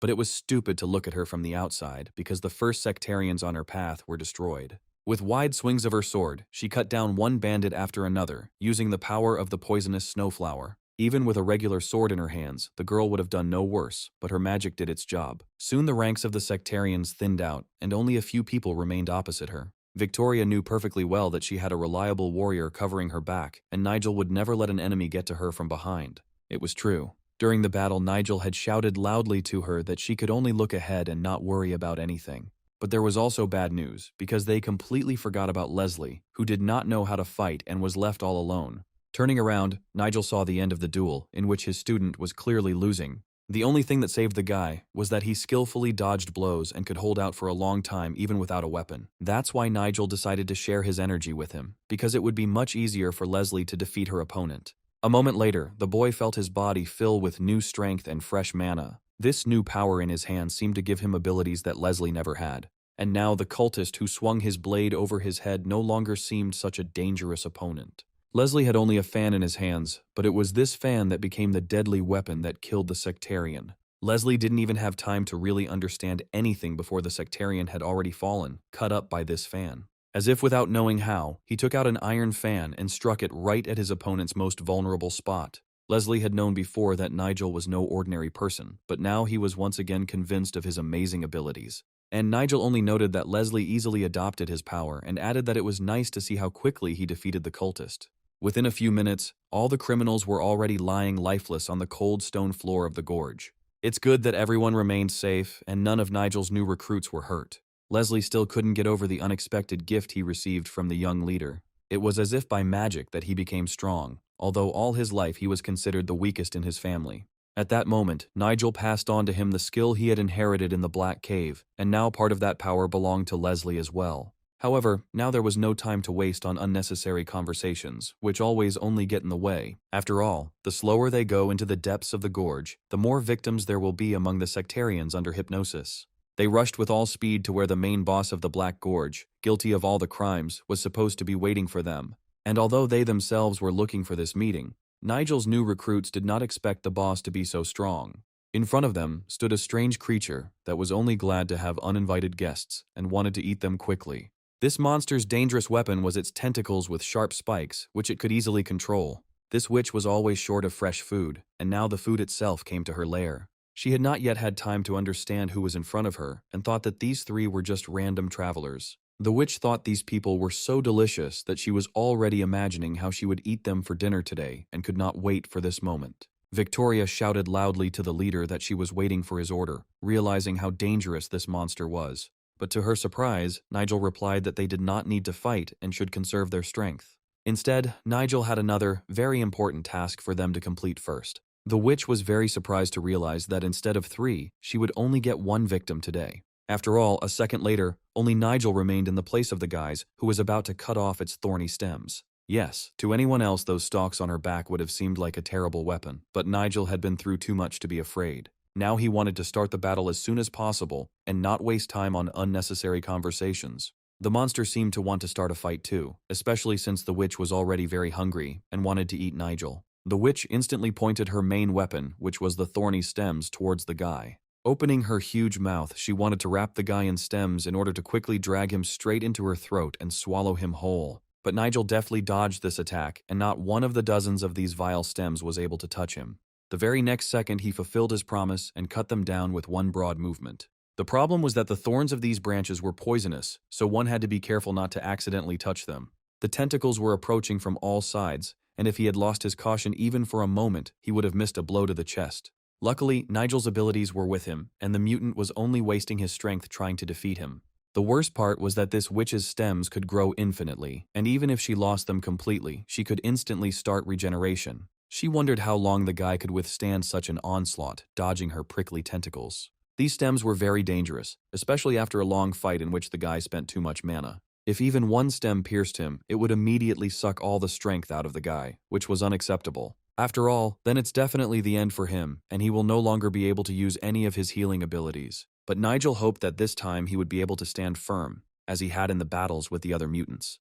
The witch was still having fun, as if this was not a real battle, but just another entertainment. Besides, the guy had always been so arrogant that now she wanted to see fear in his eyes and hear pleas for mercy. Then she suddenly announced that she had changed her mind about playing and now wanted to move on to a serious battle. Immediately after this, the guy saw the witch's thorny stalk in front of him, which was almost touching his face. Would he really miss this blow? Only at the last second did he manage to dodge, and, leaning to the side, he allowed the tentacle to fly over his head. Yes, it seems he underestimated his opponent a little and should have taken this damn witch more seriously. Moreover, not only did the number of tentacles grow, but also the speed of their movement increased with every second. Unfortunately, in the midst of the battle, one of the shoots still hit the guy. The witch was already ready to celebrate her victory, believing that the guy had definitely come to an end. She wanted to swallow him whole, bones and all, and not leave even a trace of this brat. But then the monster suddenly felt that his strength was leaving him for no apparent reason.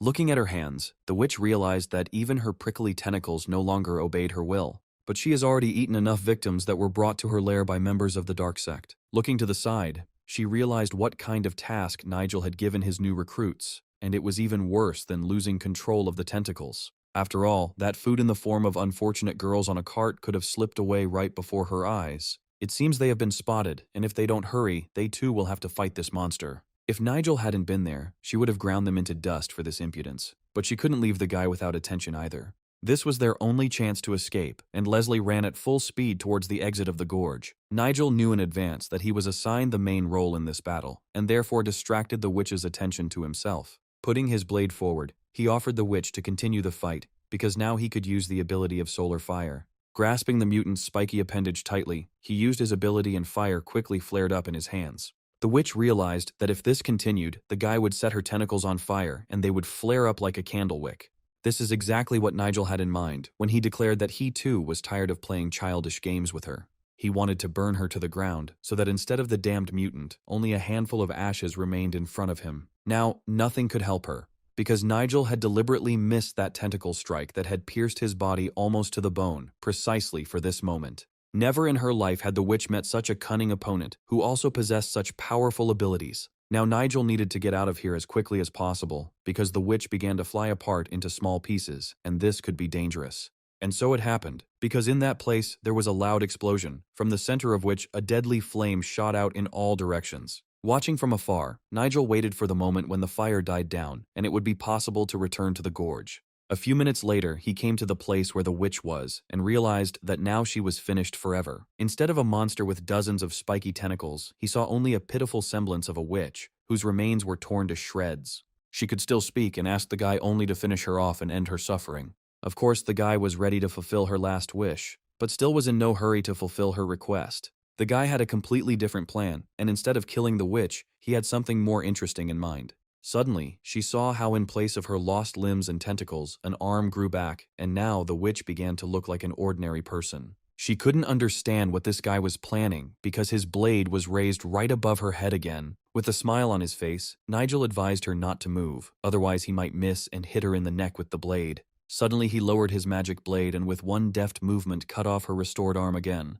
He then quickly said that he could easily cure her and restore her healthy arms and legs, but for this the monster would have to wait a little. And in order for the guy to fulfill his promise, she will now have to obey him in everything and start the conversation from the very beginning. By that time, Victoria and her partner had already carried the bodies to a safe place. They managed to save all the women who were still breathing, but each one was in serious condition. It was unclear whether first aid would help even temporarily, but Victoria decided to try. She also knew how to heal people, although she was much weaker than Nigel, who did it better than others. Moreover, it was not just a wound, but a curse that the witch had cast on her victims. Here, Victoria could do nothing to help, and each of the unfortunate girls was dying. All they could do was wait for the return of their leader, who would definitely find a way out even in such a situation. However, there was still no one at the exit of the gorge, and the guys were seriously worried whether Nigel had survived this fight. It was hard to believe that such terrible events were happening right before their eyes, and they didn't notice anything. After everything that happened, Victoria doubted that she was worthy of her famous family, because any of her ancestors in her place would have brought more benefit.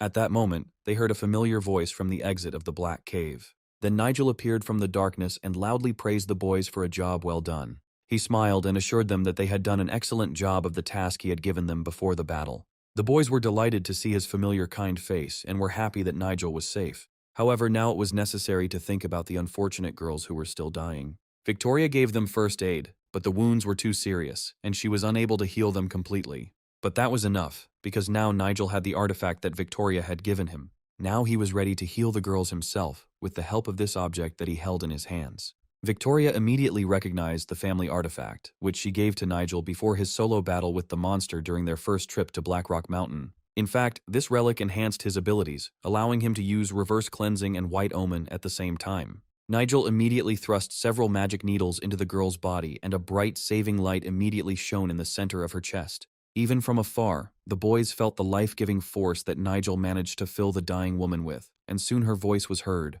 Nigel explained that the poison was leaving the girl's body, and her breathing would soon return to normal. A few minutes later, the ritual was completed, and the lives of the cursed witch's victims were no longer in danger. Now the girls needed to be sent to a doctor as soon as possible for further treatment and full recovery. But Victoria didn't understand why the healing was so fast and how Nigel managed it. Nigel had known the answer for a long time, because the members of the dark sect fed their victims drugs. These substances were more addictive than opium, and each of the unfortunate women was doomed. Then the scoundrels simply traded drugged women as things. Only now did Victoria realize that the kidnapped people she was looking for had all this time been sent to the black market and sold into slavery. It was impossible to leave it like that, and Victoria and her partner were obliged to see the matter through to the end. It was necessary to inform the Union about this crime as soon as possible and punish all those involved. But Nigel interrupted her, saying that there was no point in reporting to the Union and relying on its leaders. Even if we report directly to the Union leadership, the investigation will not advance and, as usual, will get bogged down in details. Moreover, Nigel suspected that not only the sectarians but also officials from the Union were involved in this dirty business. These were very serious accusations, but Nigel had long suspected it, and now his suspicions were confirmed. Someone in the Union knew about these crimes and turned a blind eye to them, most likely not for free. Now they had a choice to make, but knowing the danger ahead, they could stop the investigation right now. They could continue to trust the Union, but then their investigation would always reach a dead end. Or they could trust Nigel, who never deceived them and always chose the right path. Victoria was silent for a moment, her head down, and then asked Nigel who he considered the main traitor. The drugs were now distributed in only 2 provinces, so the pool of suspects was small.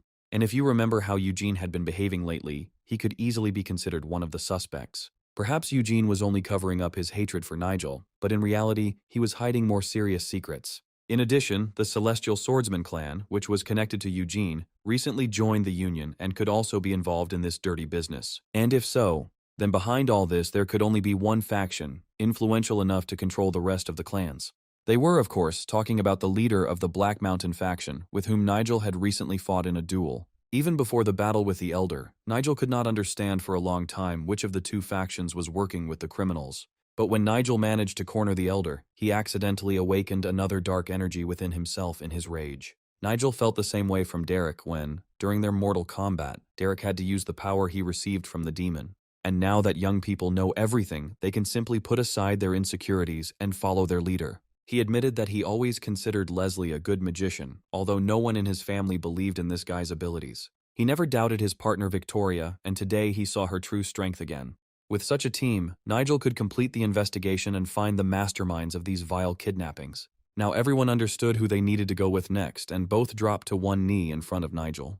They swore to serve him to the very end and follow their leader as their duty dictated. Victoria was ready to fight these demons with Nigel, knowing that with his support, they could do the impossible. Nigel was expecting exactly this answer, and was glad that they had made the right decision so quickly. Their strength will help him on this difficult path, and the skills of each of the young people will soon increase tenfold. Finally, he decided to leave a sign at the entrance to the gorge for his enemies, so that they would immediately understand it and find Nigel. He decided to leave his mask in that place, in which he first entered the underground prison where the unfortunate women were kept. Yes, this sign will definitely be understood, and Nigel himself wanted to show himself to these scoundrels. When they come here and find the mask, everyone will understand who they had to deal with and by whose hand any of these bastards will die. Soon, the leaders of the Dark Clan and the leaders of all the groups who had already learned about the guy's sign gathered in the main building of the Dark Clan. On the table in front of Richard lay the very same horned mask that Nigel had left in the gorge. He had already been informed that the 3rd and 9th prisons had been completely destroyed, and it was clear who had ended up on their land. But Richard had ordered that these prisons be guarded much better, and since they had made a mistake, they did not deserve respect. Richard was very angry, and a powerful energy flared up around him, so each of the guys was seriously injured. The man thought that every one of his servants was to blame for this, so everyone had to feel the pain of his dark energy. Even Magnus had a hard time, although he was one of Richard's most loyal and close servants, whom he usually protected.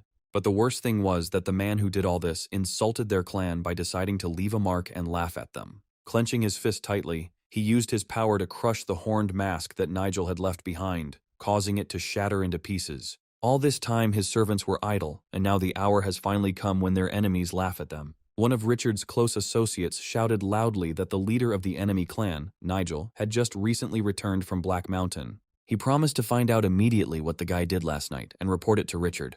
But he would hardly have been able to keep his promise, because he would not have been able to learn anything without a head. Yes, Richard was so angry with his servants that he cut off the poor fellow's head with one swing of his sword.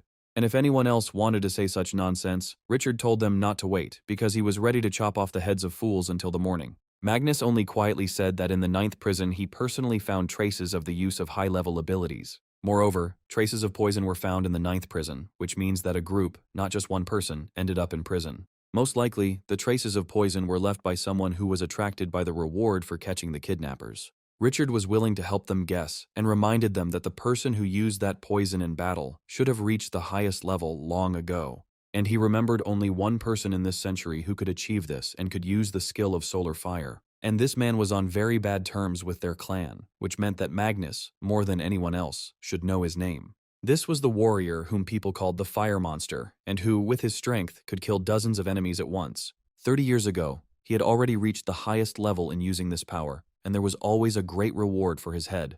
Richard thought that he had definitely survived and had been secretly accumulating his strength all this time in order to attack them at the most opportune moment. If he was right, the fire monster's attacks would continue, but now they would no longer make mistakes. The remaining prisons needed to be quickly armed with weapons infused with ice energy to fight this fire monster. Now the main question was where the daughter of the provincial minister, who had been kidnapped a few weeks ago, was being held. Magnus immediately reassured him because the girl was kept in a special place and was not in other prisons. This was good news, and Richard ordered that it be kept there to control their main enemy and always have the advantage. In addition, it was necessary to strengthen her security, and for this Richard soon met with his elder. The elder was angry that Richard was late for the meeting again, although he assured that the meeting was not delayed because of him. He apologized again and hoped that the elder would not be angry with him after what happened. But it was time to get down to business, and Richard wanted to know what decision the old man had made. For a moment, the elder looked into Richard's eyes in silence, realizing that he was only waiting for consent. But if he absorbs this dark energy that Richard asks for, will he be able to achieve a new, incredible level of power? Richard knew he would hear this question today, but he had a clear answer ready for a long time. As he said before, if an elder does not dare to give up everything he has, he can achieve much more. In the past, the elder was looked upon with great hope, and the leaders of his faction paid him much attention. He was supposed to be the youngest warrior to reach the highest level, but it soon became clear that he would never reach that level, as the years passed and his strength remained average. However, the old man knew for sure that it was not his fault, since he had long ago done everything he could. The thing was that the skills of the Black Mountain faction were very weak, and yet they were the ones that gave him magical power. Richard knew his story very well, and tried to press on the main desire that the elder had kept for many years. If many years ago, when the elder was young, he had been taught by a powerful master, everything might have been different. He slammed his fist on the table in anger, realizing that in his youth he had every chance of reaching the highest level. But everything could be returned, and Richard could give him the power to immediately raise his level. There was no way to do this without dark magic, but that was the price for success, and the elder had to understand that. The barrier that had kept him at his current level all this time could collapse if he decided to take this step. Only by giving his whole self for this power can he gain all the abilities at once. Yes, he could do a lot with that power, but no one in their right mind would want to sign a contract with the demon himself. On the other hand, he wouldn't have to work hard for decades and waste his energy on empty training. When he reaches the highest level, he will finally stop being treated like a hopeless old man. And then the strongest warrior in the entire empire will not be Nigel, but the elder himself at the head of his faction. Only one person could stop him, because Nigel already had the level that the old man only dreamed of. Richard was already waiting for the elder's answer, realizing that he would not be able to resist the temptation. Finally, he heard the answer he desired, and the old man swore to give him everything Richard asked for. At the same time, Nigel was holding a meeting, especially since there was a good reason to gather all the faction leaders. As usual, they all sat at a long common table and waited to see who the young leader would ask first about business. But first the guy wanted to know about the health of Logan, whose place at the table was now empty. Just recently, Mateo visited the doctor and brought good news from him. Although the old man's wounds were very serious, he got better every day and there was hope that he would recover. Such wounds could easily have led to death, and the doctor said that Logan survived by a miracle. However, Nigel knew that there was no miracle and that this was how his healing ability, which he had mastered long ago, worked. Today Nigel had called everyone to an urgent meeting and Zack knew there was a reason for it. He was not mistaken, but first they needed to look at the paper that the guy was just taking out of his pocket. Putting it on the table, he asked everyone to read the letter carefully. The treasurer was the first to read the lines of the letter and he could not believe his eyes. Nigel knew they would be surprised and hoped that among his advisors there were those who could help in this matter. After all, this was an announcement of a task given to their faction by the Emperor himself, and now they had a chance to show themselves to the main man of the Empire. The government has prepared 3 tasks, and all the details about them will be sent to those clans that pass the selection. But Mateo knew that the Dark Clan would not miss such an opportunity, and would do everything to receive this task from the Emperor.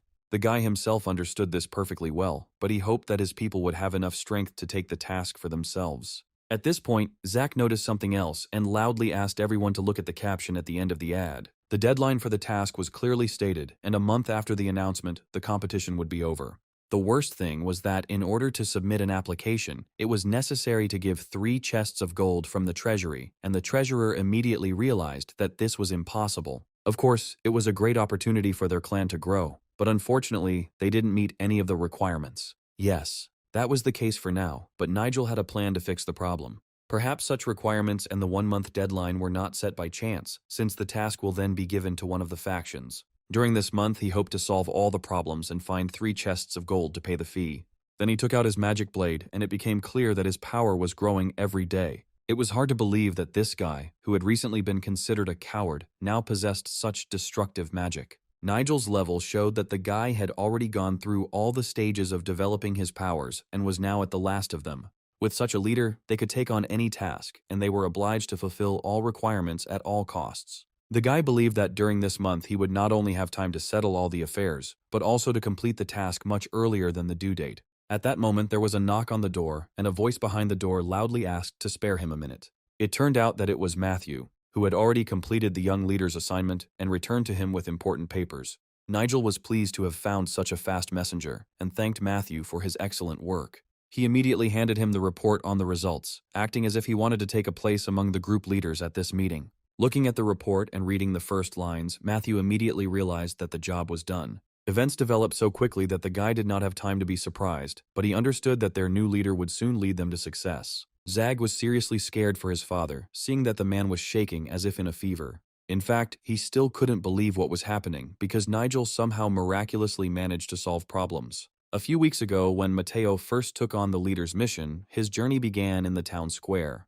The residents were surprised by how loudly someone was heading towards the gate, and they all turned around in that direction. The caravan was so huge that its entire long line did not even fit on the central city street. But the most surprising thing was that the carts of the arriving clan were completely empty, so why did they come? And indeed, there were no goods in any of the carts, although the caravan looked like an ordinary trading one. It was at this moment that Matthew realized that they had not come to sell goods, but on the contrary, they wanted to buy a lot of rice. Before sending Matthew to that place, Nigel handed him a letter with clear rules. He had to tell all the grain merchants in the market that he had come to sell these numerous carts. One cart cost 5 gold coins and Matthew was not prepared to give up even one. Angry cries immediately began to ring out from the crowd, as people realized that the guy had overpriced the cart. Moreover, every day from 11 in the morning until 1 in the afternoon, Matthew had to stand in front of the trading pavilion and wait for customers. And if he sees any poor person being beaten, he must return to where he settled with his group. It was a very strange task, but just now Matthew heard voices nearby and realized that someone was arguing. It turned out that the noble maiden was loudly scolding a servant who had made some mistake. But instead of just saying rude things to him, she swung and hit the poor guy right in the face. Everything happened exactly as Nigel had said, so the boy realized that this was his task for the day. Now he had to go back, although he still didn't understand what the young leader wanted from him. Once he returned home, the guy had to lock the doors for 3 days and not meet anyone. And after 3 days had passed, he had to open the doors of the house and go out to the people who were already waiting for him outside. And indeed, the guy saw in front of him a whole crowd of buyers ready to buy all his carts. Moreover, many were willing to pay even 10 gold coins instead of the 5 that Matthew had initially spoken of. The demand for carts was so high that these people were ready to give all their money just to buy at least a few of them. At first, all these traders didn't even want to look at his goods, but what made them change their minds so abruptly? It seemed like the whole province was in an uproar after he didn't go outside for 3 days. His assistant said that at dawn, there was a powerful explosion near the lake, and that this was the reason for such a surge in demand. All the grain ships moored on that shore sank, and it was clear that someone had set it up.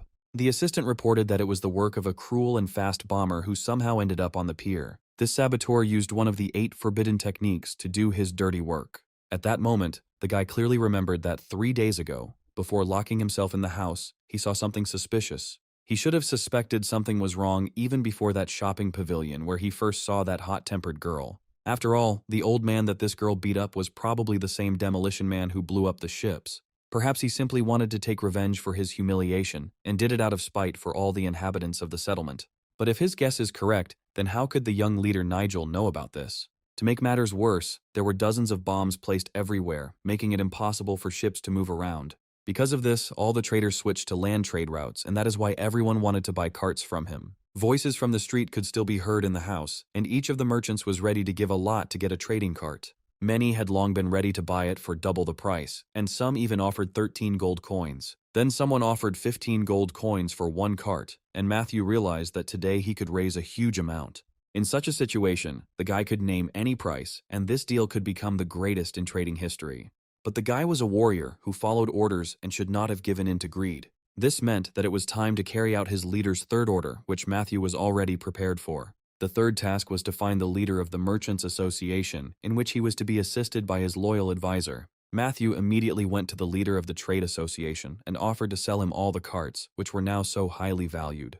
However, the leader of the association immediately stated that he could only pay 5 gold coins for the cart and could not allocate a single coin more from the treasury. Matthew immediately agreed, saying that he had no intention of raising the price for association members. The guy met such generous people for the first time because the carts were very much needed and 1 cart cost no less than 10 coins. He couldn't even hold back his tears of happiness, realizing that this deal would bring success to the entire association. Although Matthew knew the price was too low, and he was simply following his leader's orders. In response, the leader of the Traders Association promised to do everything possible for Nigel when he needed help.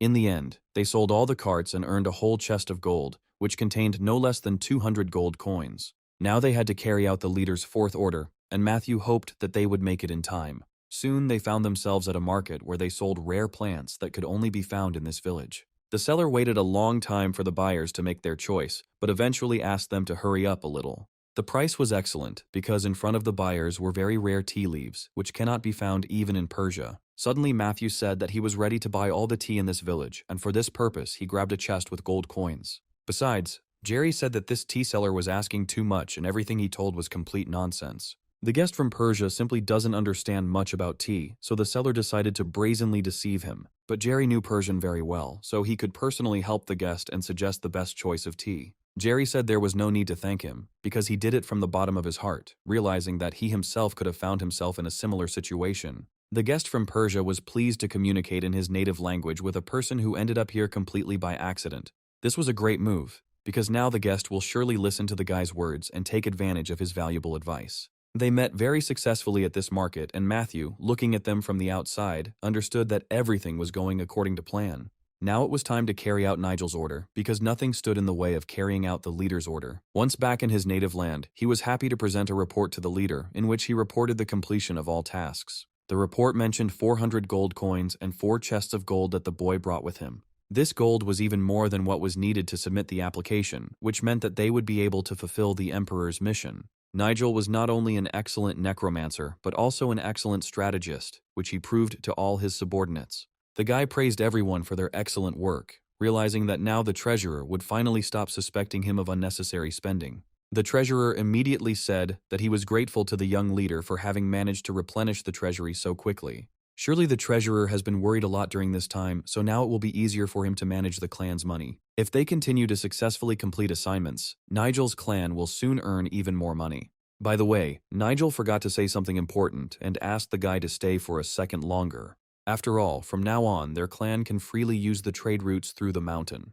Therefore, this must be taken into account when planning the movement of trade caravans, because this way they will get to their destination faster than anyone else. Now it was time to get to work, and Nigel wished everyone success, waving goodbye. However, Nigel's main work began at night, when the moon illuminated the province. He immediately went to the forest where he had long been accustomed to practicing necromancy and where no one could stop him. Extra witnesses would only get in the way, so Nigel preferred to do it late at night. Once there, he realized that his abilities had reached a very high level, and he could move on to the most interesting part.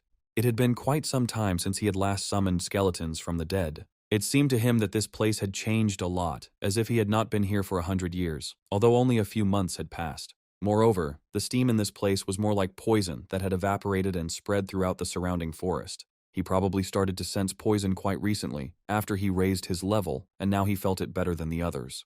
He knew it might be a little dangerous, but he wasn't going to deviate from his intended path. Using his ability, he was ready to repeat his previous success when he managed to summon 24 skeletons at once. If only he had the skill of internal air, everything would have been much easier. Soon the amount of evaporated poison became a little less, and this made the ritual easier for the guy. Now it's time to replenish the strength spent during battles with the help of the energy of your loyal dead. The easiest way to increase power was to increase the number of summoned creatures and strengthen them with your mana. At that moment, the guy realized that in addition to ordinary skeletons, he could now even summon those that were much stronger. For example, the gold category Dead Man was one of the first to appear here, which means that it was no coincidence that Nigel felt a surge of new strength.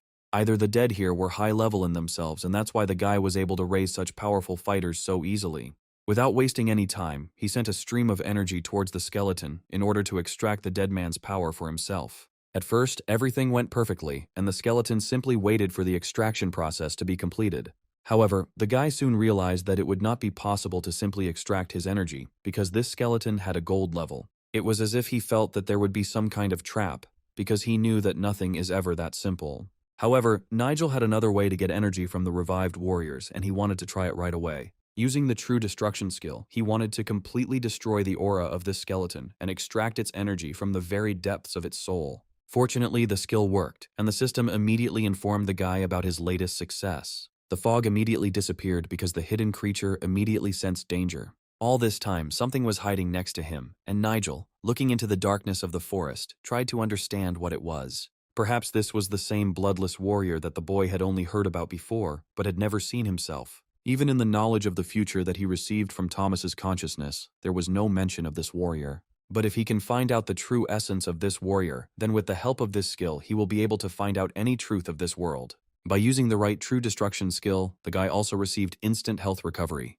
His skill became so strong that now the guy could not only find out the truth, but also do something more. For example, he could change reality based on the truth and make this world a better place, because it has long been drowning in endless wars. However, it was impossible to know the whole truth about the world without knowing all the laws of magic and without reaching the highest level of mastery. After all, when the truth was hidden, such a thick fog appeared that you couldn't even see your own nose in it.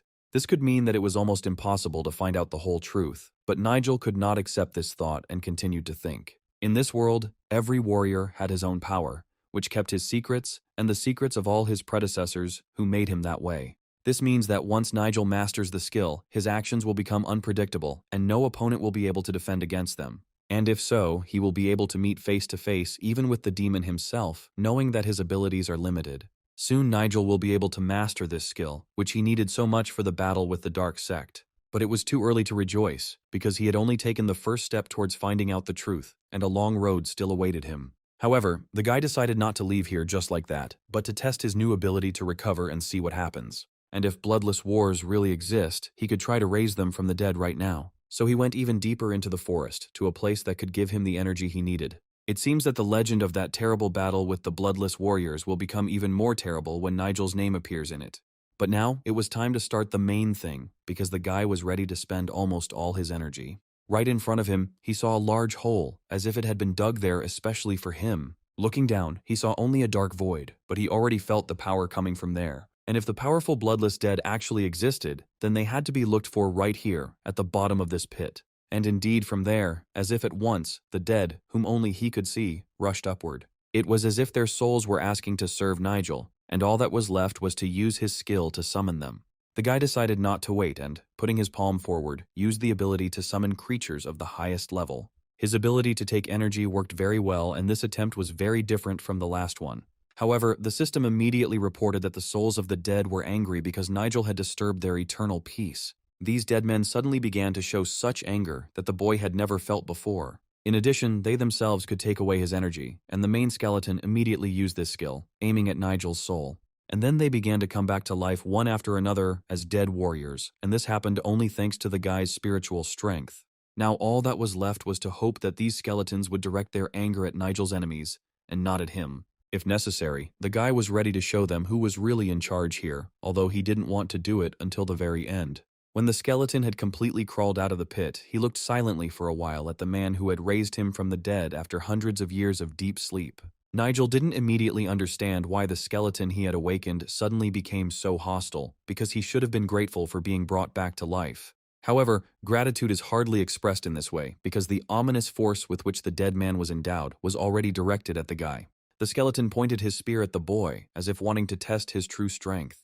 And since the rebellious warrior decided to verify the abilities of his master, Nigel was not against it. He immediately activated an energy protective shield that appeared in front of him just as his opponent jumped. However, Nigel immediately noticed that this skeleton moved much faster than its fellows. Only a warrior of the highest level could possess such speed, and most likely, Nigel managed to awaken just such a one. He was more skilled than any monster Nigel had ever encountered. But whoever this creature was, Nigel already had his grip on the hilt of his sword tightly and was ready to attack.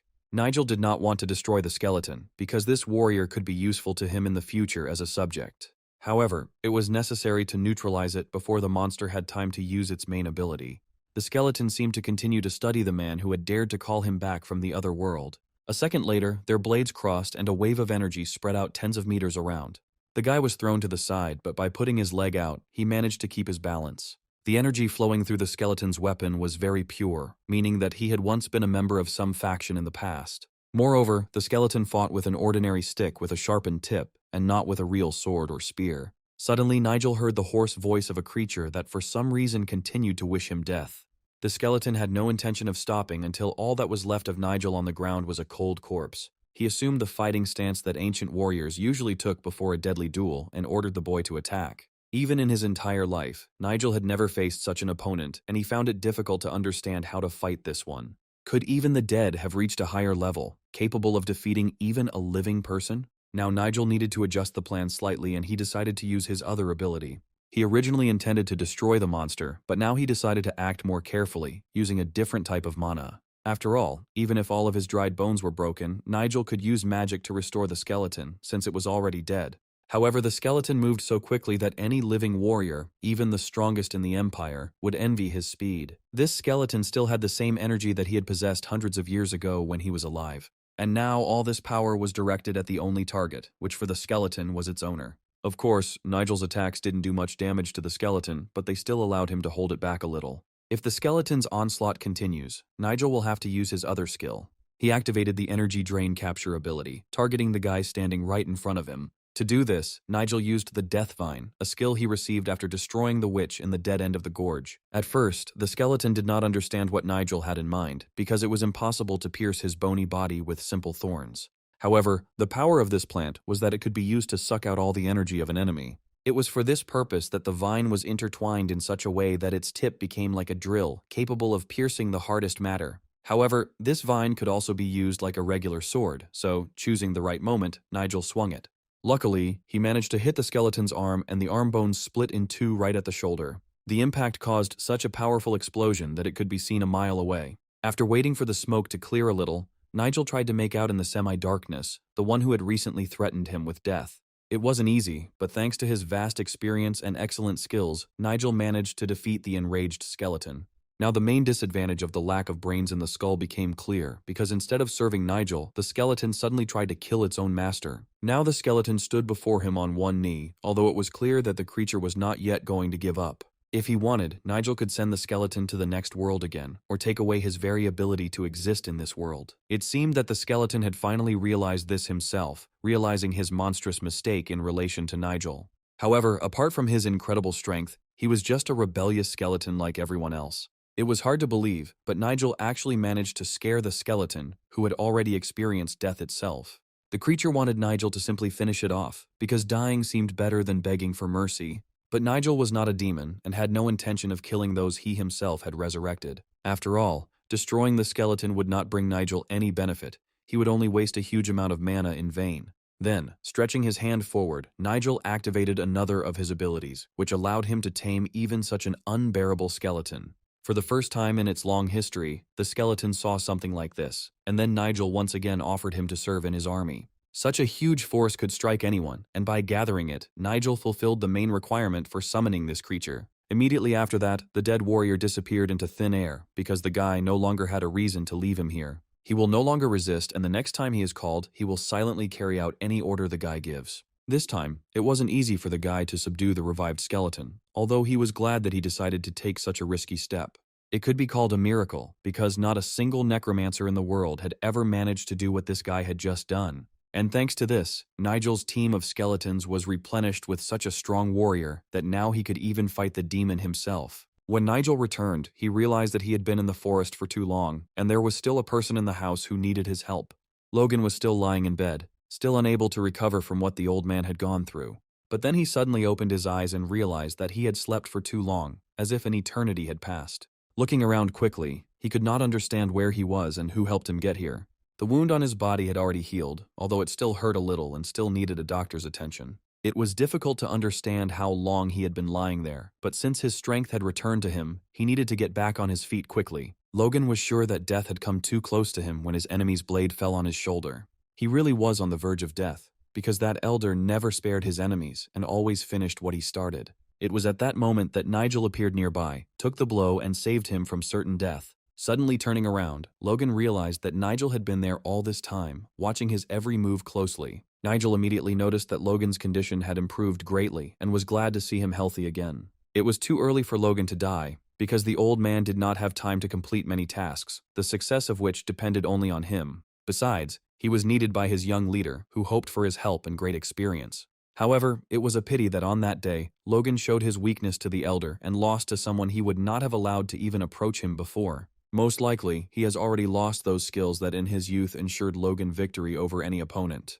However, Nigel believed that Logan should not be so upset, because he still had many things to do ahead of him that would make his past defeat unimportant. And all those military exploits that this old man managed to accomplish during his life deserved respect, and Nigel knew this better than anyone else. In addition, Nigel knew the reason why Logan could not reach the highest level of skill, and he was ready to help him with this. The thing was that to reach this level, it was necessary to study all types of combat, and not just those that were easier for him than the others. And if Logan could get out of bed right now, the first thing he would need to do was find Nigel. Besides, they needed to go somewhere right now, and Nigel was sure that the old man would enjoy this walk. After a short time, they found themselves in the building where Nigel usually meditated for long periods. It was quiet and calm here, so that no one could disturb them and interrupt the meditation on which too much depended. Nigel asked Logan to sit in the lotus position in the center of the room, and he sat down opposite him on the floor. Now it was time to start the meditation, and during it, Nigel would explain what to do next.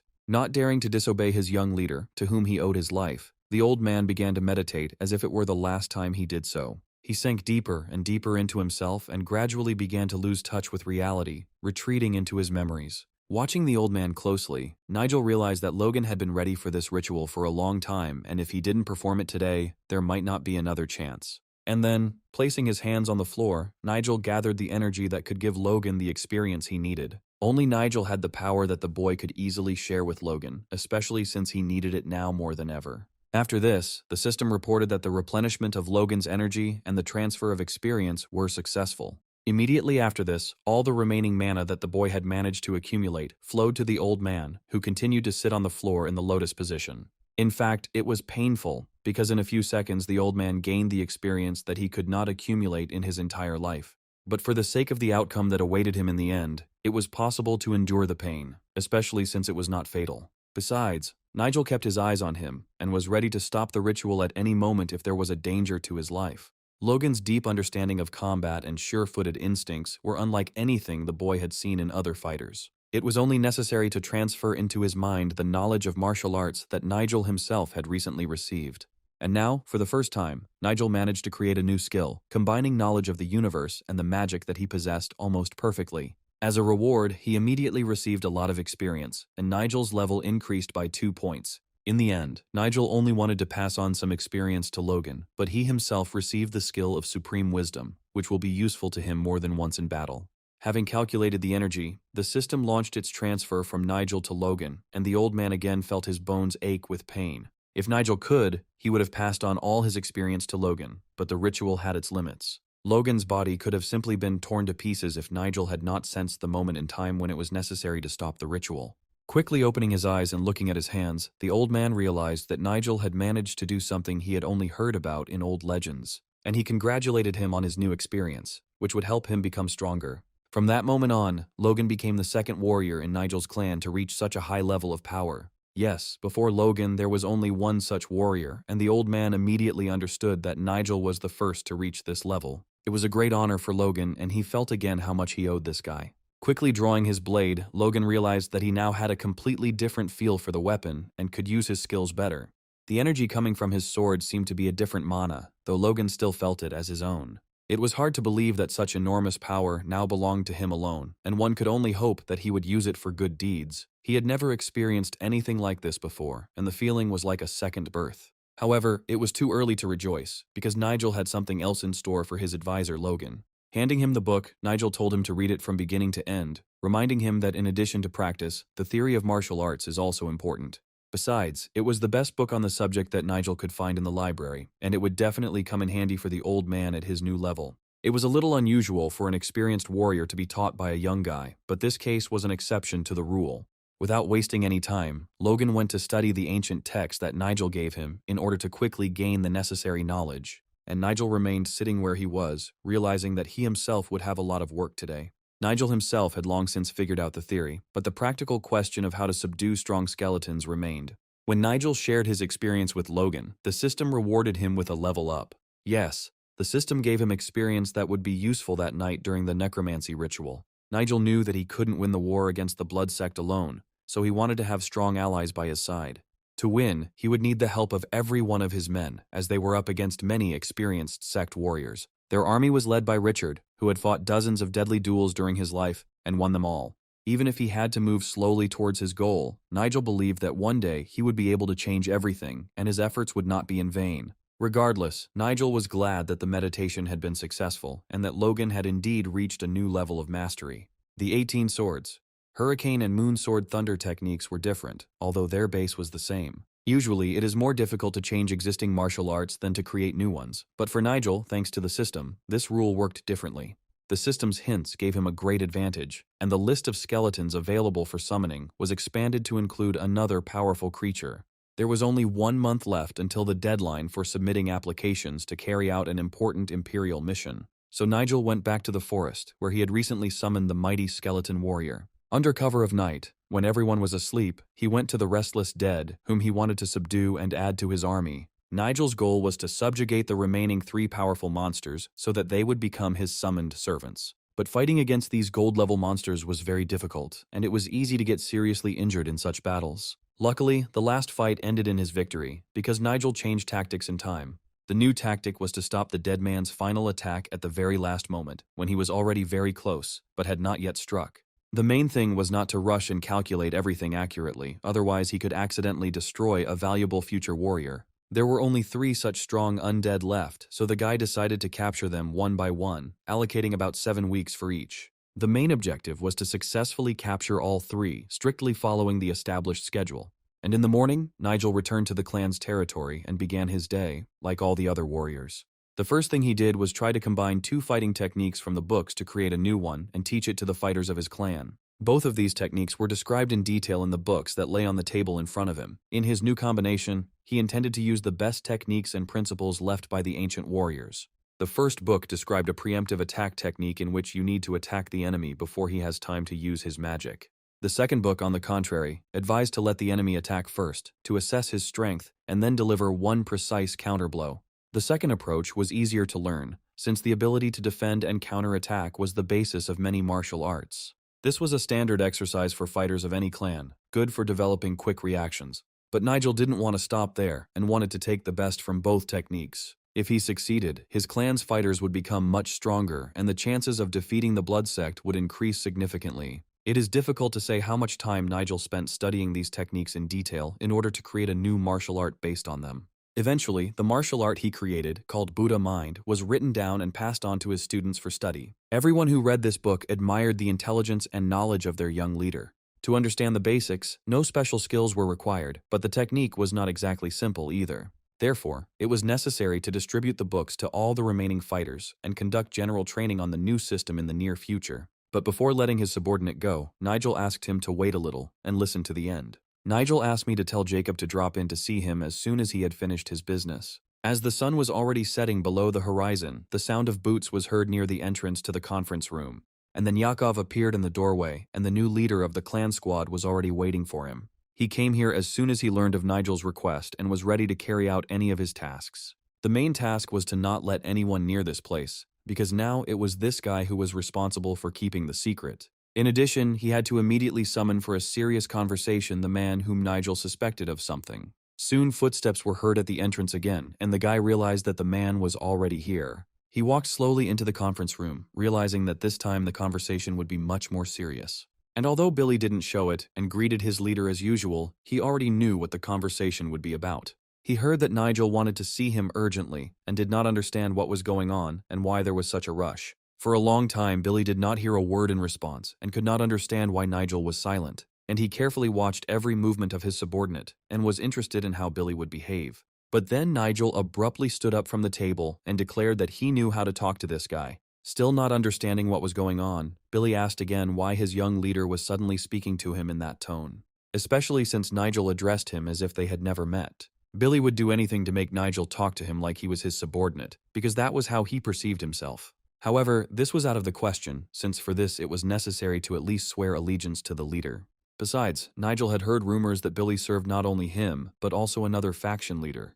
Recently in one village there has been a sharp increase in the number of petty thieves who have been robbing local residents. Their main strength was the information they received from somewhere outside and which helped them survive. And the leader of this gang was Billy, who all this time hid who he really was. Realizing that he had been exposed, Billy still did not want to give up and insisted that he had nothing to do with it. At first, Nigel himself was sure that these were just rumors, but then some facts convinced him otherwise. After all, Billy had only recently appeared in these parts, and Nigel had never found any information about his past. And no matter how much Nigel tried to push these thoughts away, he now knew exactly who was really standing in front of him. There was no point in hiding the truth any longer, and Billy decided to take a desperate step. Within a second, the blade of the knife that Billy had snatched was just centimeters from Nigel's eye, and the worst could have happened. But at the last moment, Nigel used a defensive ability and Billy was instantly thrown several meters away from him. If Nigel hadn't had time to react, he would now be blind in one eye. This is what the young leader was known for, because he was faster than any of his subordinates. Billy's move was understandable, because such a revelation would have meant he risked saying goodbye to his life. What Billy did a few seconds ago was his last attempt to survive, but now, standing before Nigel, Billy knew he was dealing with one of the strongest warriors on the continent. Apart from Nigel, no one knew who Billy really was, and it was strange how Nigel managed to find out. Although Nigel was interested in something completely different, and he had already heard about the knives that his opponent was holding in his hands. Nigel knew everything, even what kind of weapons this dirty gang was using. Now Billy will have to tell everything he knows, otherwise he will not get out of here alive. But, judging by the look on Billy's face, he was not going to give up at all, and was ready to accept the fight.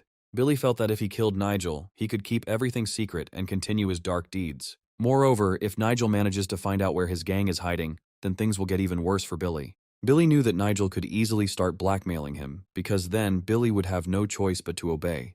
But if Nigel was serious about blackmail, he'd better give up on it right now. But it seems that Billy misunderstood Nigel, because he did not try to find out the weak points of his gang. And even more so, Nigel did not want to get the advantage that Billy was now talking about.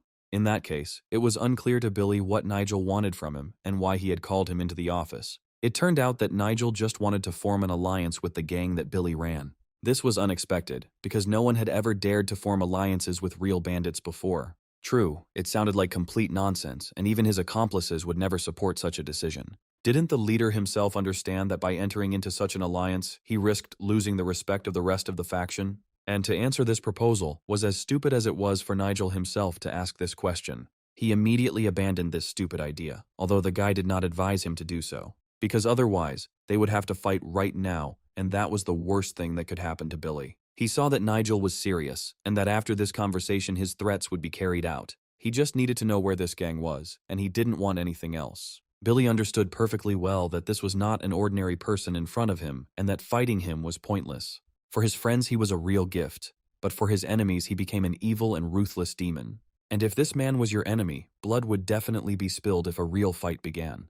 Looking at Billy, Nigel understood his thoughts perfectly well, but warned that he was not being cruel at all. A deal is not fair if only one party benefits and the other simply agrees to everything. So the guy had only two conditions, and if they were met, both would win. First, he was ready to tell Billy about the strange disappearance of people from the gang that happened a couple of months ago. And if Billy continues to pretend that he doesn't know anything, then they won't have a conversation. After all, Nigel was here precisely because a whole group of his fighters had recently disappeared, and he still didn't know who was involved. And secondly, Nigel was ready to return the missing people to Billy, since he knew very well where they were. If you think about it, it was a great deal, beneficial for both sides of their new alliance. And if Billy thinks that he can easily free his people himself, he is very much mistaken. Even if he captures an entire region or country, he will not be able to do it without Nigel's help. Then they could open offices in each region, and Billy's gang would work for the state legally. Nigel was even ready to teach these guys to fight himself, just like the people from his clan. And if Billy shared what he knew with him right now, Nigel would never give up his secret. However, Billy wanted to know if Nigel would actually follow through on his promises. After all, if Nigel doesn't keep his word, he will disgrace himself as soon as he betrays even one person from the gang. But instead of thinking about it, Billy would have been better off thinking it over again and agreeing. And to quickly reach an agreement, Nigel extended his hand, ready for a new alliance. Nigel's offer was good enough that anyone in Billy's place would have agreed. And if you don't do this now, there may not be another opportunity, and his office will never open. Moreover, in a month Nigel will receive a task from the Emperor, which he intends to carry out. And although Billy didn't believe it at all, only an idiot would refuse such a deal. So Billy extended his hand in response and said that he hoped Nigel would be honest and reasonable. Meanwhile, the warring clan was celebrating the promotion of one of the group's leaders. All the girls were very beautiful and danced an ancient dance that had long been known in these places. Moreover, every girl knew that the most important leaders of the groups were at the feast, many of whom were young and looking for wives. Roderick was having fun as if they had already dealt with all the enemies, although his leader was preoccupied with something and remained silent the whole time. It was immediately obvious that Richard had put a lot of effort into organizing this celebration, even though some of his family were not there. But in reality, he had a lot of important things to do right now, so he had to try hard to find time for this holiday. Richard knew what Roderick was up to, and why he hadn't left his side for a moment during the entire holiday. He kept pouring him drinks and acting as if he was his most devoted servant. But it was impossible not to notice that there was a man at the party that some of the guests should be afraid of. It was an investigator from the area who did not drink a drop of alcohol during the entire holiday, and even ate little, so as not to feel indebted to anyone. Yes, this man, as always, was cold, and Roderick understood that a lot depended on his word in this area. But it was time to start a serious conversation, and Richard wanted to know how things were going with the application for the Emperor's mission. Roderick immediately said that they had invited 2 transcendental-level warriors into the clan, and were closely monitoring all enemies. Now Richard's clan must be the strongest in the entire empire, otherwise they will not be able to achieve their goal. And before taking the main step, Richard had to think through everything in case this idiot failed again. Suddenly, Roderick said that on the way here he heard news that had recently spread throughout the region. After all, Nigel's clan also wants to receive the Emperor's mission, and seems to not understand what they risk if they fail. But from experience, Richard already knew that Nigel was capable of much and was the most dangerous enemy for their clan. It was just unclear how they would get 3 chests of gold at once to pay the first installment to the treasury. Roderick suggested not to let Nigel and his clan fight for the right to receive the Emperor's quest, but Richard was against it. But he calmly said that there was no need to stop the guy, and he was interested in seeing how he would fail. Moreover, there was an investigator at this meeting today who was supposed to be important in this story. Richard recently asked this man to prepare for an investigation and paid a lot of money for this work in advance. The man said with a smile that they had already agreed on everything and hoped that the investigator would not change his mind at the last moment. Roderick still doubted that everything would work out and, looking at the investigator, tried to understand what was on this stern man's mind. However, the investigator did not yet know all the details of the case, which Richard promised to convey to him at today's meeting. Everything he needed to know was written in the papers that Richard was just passing on through his servant. The servant immediately brought them to the investigator, although he did not yet understand what was written in them. When he read the first lines, he couldn't believe his eyes, because what Richard was suggesting was complete nonsense. Sure, Richard paid him a lot of money, but what he asked in return was simply impossible. And then even all the girls suddenly stopped their dance and turned to where the loud male voice came from. After all, jumping up from his seat, the investigator said that it was impossible to simply arrange a massacre in the very center of the region. After all, it was wrong, and by doing so the investigator would have put his honor on the line. Without even turning to face him, Richard replied that the investigator should not do this for free and had already received his money in advance. Besides, he was sure that Nigel would die long before he could receive the Emperor's mission. And it was the investigator who had to set everything up so that the guy would fall into their trap. For the first time, the man realized that he had gotten involved in this risky business in vain, but now he could no longer get out of it. And then Richard slowly stood up from his seat and walked calmly towards the investigator. If he was in doubt, Richard could tell him the best way out of this situation. In case the investigator hesitated, Richard already held in his palm a secret remedy that was supposed to work quickly and cleanly. And then he handed it to the investigator, hoping that he wouldn't back out of the deal at the last moment. Besides, it was worth remembering that in addition to the money, he would also get back his daughter, who was still in Richard's captivity. Bowing his head, the man understood that for the sake of his daughter, he was ready to do anything and even commit a terrible act. The day soon came when he had to fulfill the terms of the deal, and for this purpose everyone gathered in the central square. On this day, there were many famous representatives of the clans in the square, and next to each one a flag with their family crest was flying.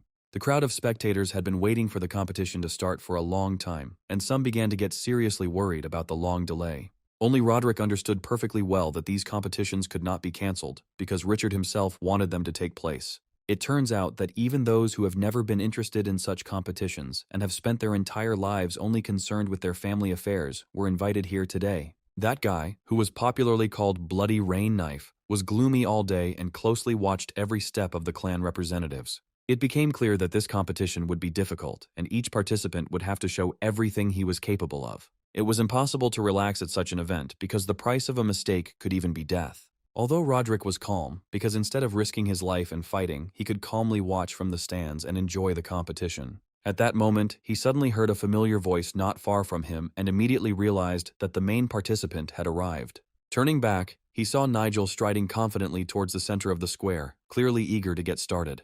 This guy came here with his whole group, and each of his people was ready to go to the end. Roderick was still angry at Nigel for cutting off his hand and warning the boy about the main rule in advance. After all these people whom he gathered behind him will only be able to watch the progress of the competition and have no right to help him in the fight. He hoped that this scoundrel would respond to him with all the respect that the heir of a strong clan should. But instead of greeting or even a simple answer, Nigel suddenly asked Roderick who he was anyway.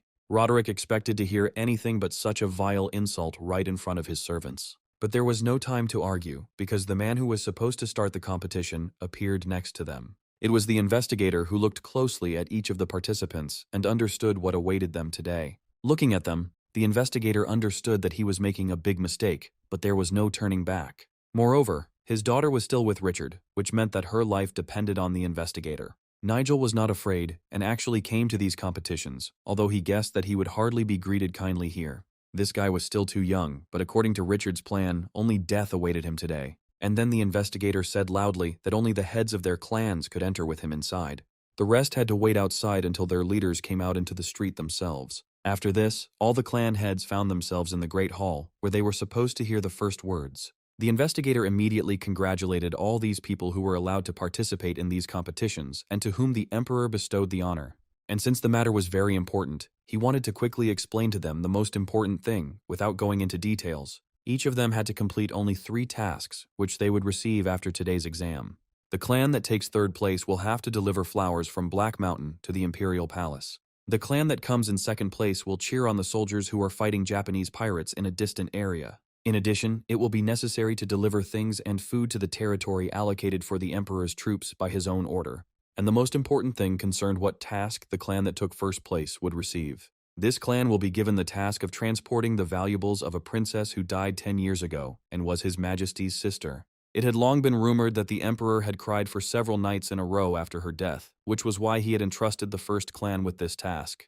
After all, if you manage to deliver all of her valuables, you can receive a large reward from the ruler of the empire himself. However, the most important thing was what would happen to the person who failed this task.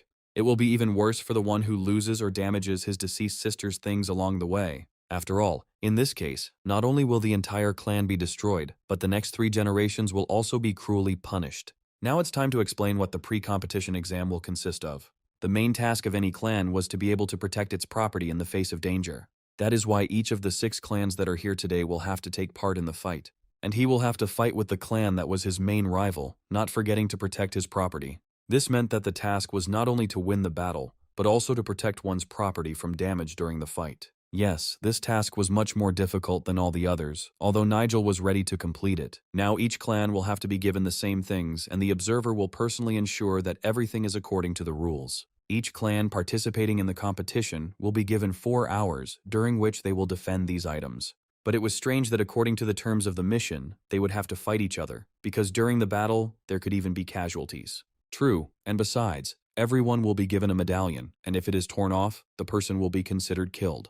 But the boy still thought that it was too dangerous, and that battles between clans always ended equally badly. There was no doubt that this would be a real bloodbath, because neither clan would want to give up first place. At that moment, a hand went up in the room, and the guy didn't want to start until he knew the answer to his question. He wanted to know if those who took part in the competition would fight with real weapons. At this moment, the voice of one of the participants was heard, who immediately called this question terribly stupid. After all, everyone around knows that only students can fight with wooden swords, and in a real battle, it is worth using real weapons. But it was easy for them to say, because they had already taken part in real battles more often than the other participants. Unexpectedly, the observer supported the guy, saying that there was no point in limiting them in weapons simply because it was an exam. This means that each participant can use their own weapon and apply it in the same way as in a normal fight. Therefore, the victims who will certainly be today are also taken into account when calculating the results. He only hoped that each of them would be able to prove themselves and not disgrace the honor of the emperor with their poor technique. This was the end of his explanation, and now everyone had to go to the place where the tests would begin. Soon all 6 clans dispersed, and each of them set up a small tent camp. It was hard to believe that these competitions would be so brutal, but now there was no turning back. On Roderick's orders, his commander has strengthened the guards around the camp so that no one can get onto their land. Now that his part of the job was done, the rest was up to Roderick and his assistants. However, the guy's face suddenly changed, and he realized that Nigel was up to something again. Looking towards his clan, he only hoped that the guy would make a mistake and not be able to get away with it. He knew that one of the clans had already bribed the adjutant and the other officials who would judge the competition. Now the guy was just impatiently waiting for this exam to begin so he could see with his own eyes the shame of this brat. Suddenly, some noise was heard, not far from them, and the commander turned in the direction from which the screams were coming. Horsemen were approaching straight towards them, and it seemed that his assistant had urgent news. The commander had to know that their plan had changed because people who weren't supposed to be there had gotten onto the land. The young man pointed his finger in the direction from which the uninvited guests were approaching them. It was hard to believe that someone dared to violate the rules of the competition, and was there really such a desperate brave man among them? This was one of the most serious crimes, and each of them had to pay for it with their lives. After all, this land was under the protection of the emperor himself, and anyone who dared to break the rules risked their life. But right now, riding a horse, there came a man who didn't give a damn about all these rules. Each of these guys knew very well who was looking down on them, and would never agree to fight him. It was Ralph, who could have killed everyone here, but now decided not to interfere so that Nigel could easily pass the test. Then he got off his horse, and it was clear that the man was not at all afraid of Roderick's guards. The first thing he did was loudly call out to his younger brother, who must have been somewhere among the participants. He seemed not to notice either the 2 of them in front of him or the guards pointing their spears at him. As soon as Ralph learned about the test, he immediately came to personally support Nigel. Probably only the emperor himself could compare in strength to this man, so no one dared to say a word to him. Roderick did not expect that his main enemy would be able to gain the support of the man everyone considered the master of these mountains. It was unclear how the boy had managed to become friends with a man who had never formed alliances with faction leaders. Noticing Nigel in the distance, the man immediately smiled broadly and greeted him. He responded in kind and said he didn't expect to see Ralph here today. But Ralph couldn't miss such an event, because he wanted to see Nigel win for himself. The guy only promised that the competition would be interesting, and he would do his best. Judging by Ralph's expression, he had no doubt at all about the guy's victory, since he knew about his fighting talent. Now, the 2 were the center of attention, and Roderick had to change his first plan if he wanted to stay alive. After all, if everything goes according to their plan, then this warrior, whom no one wanted to fight, will also enter the battle.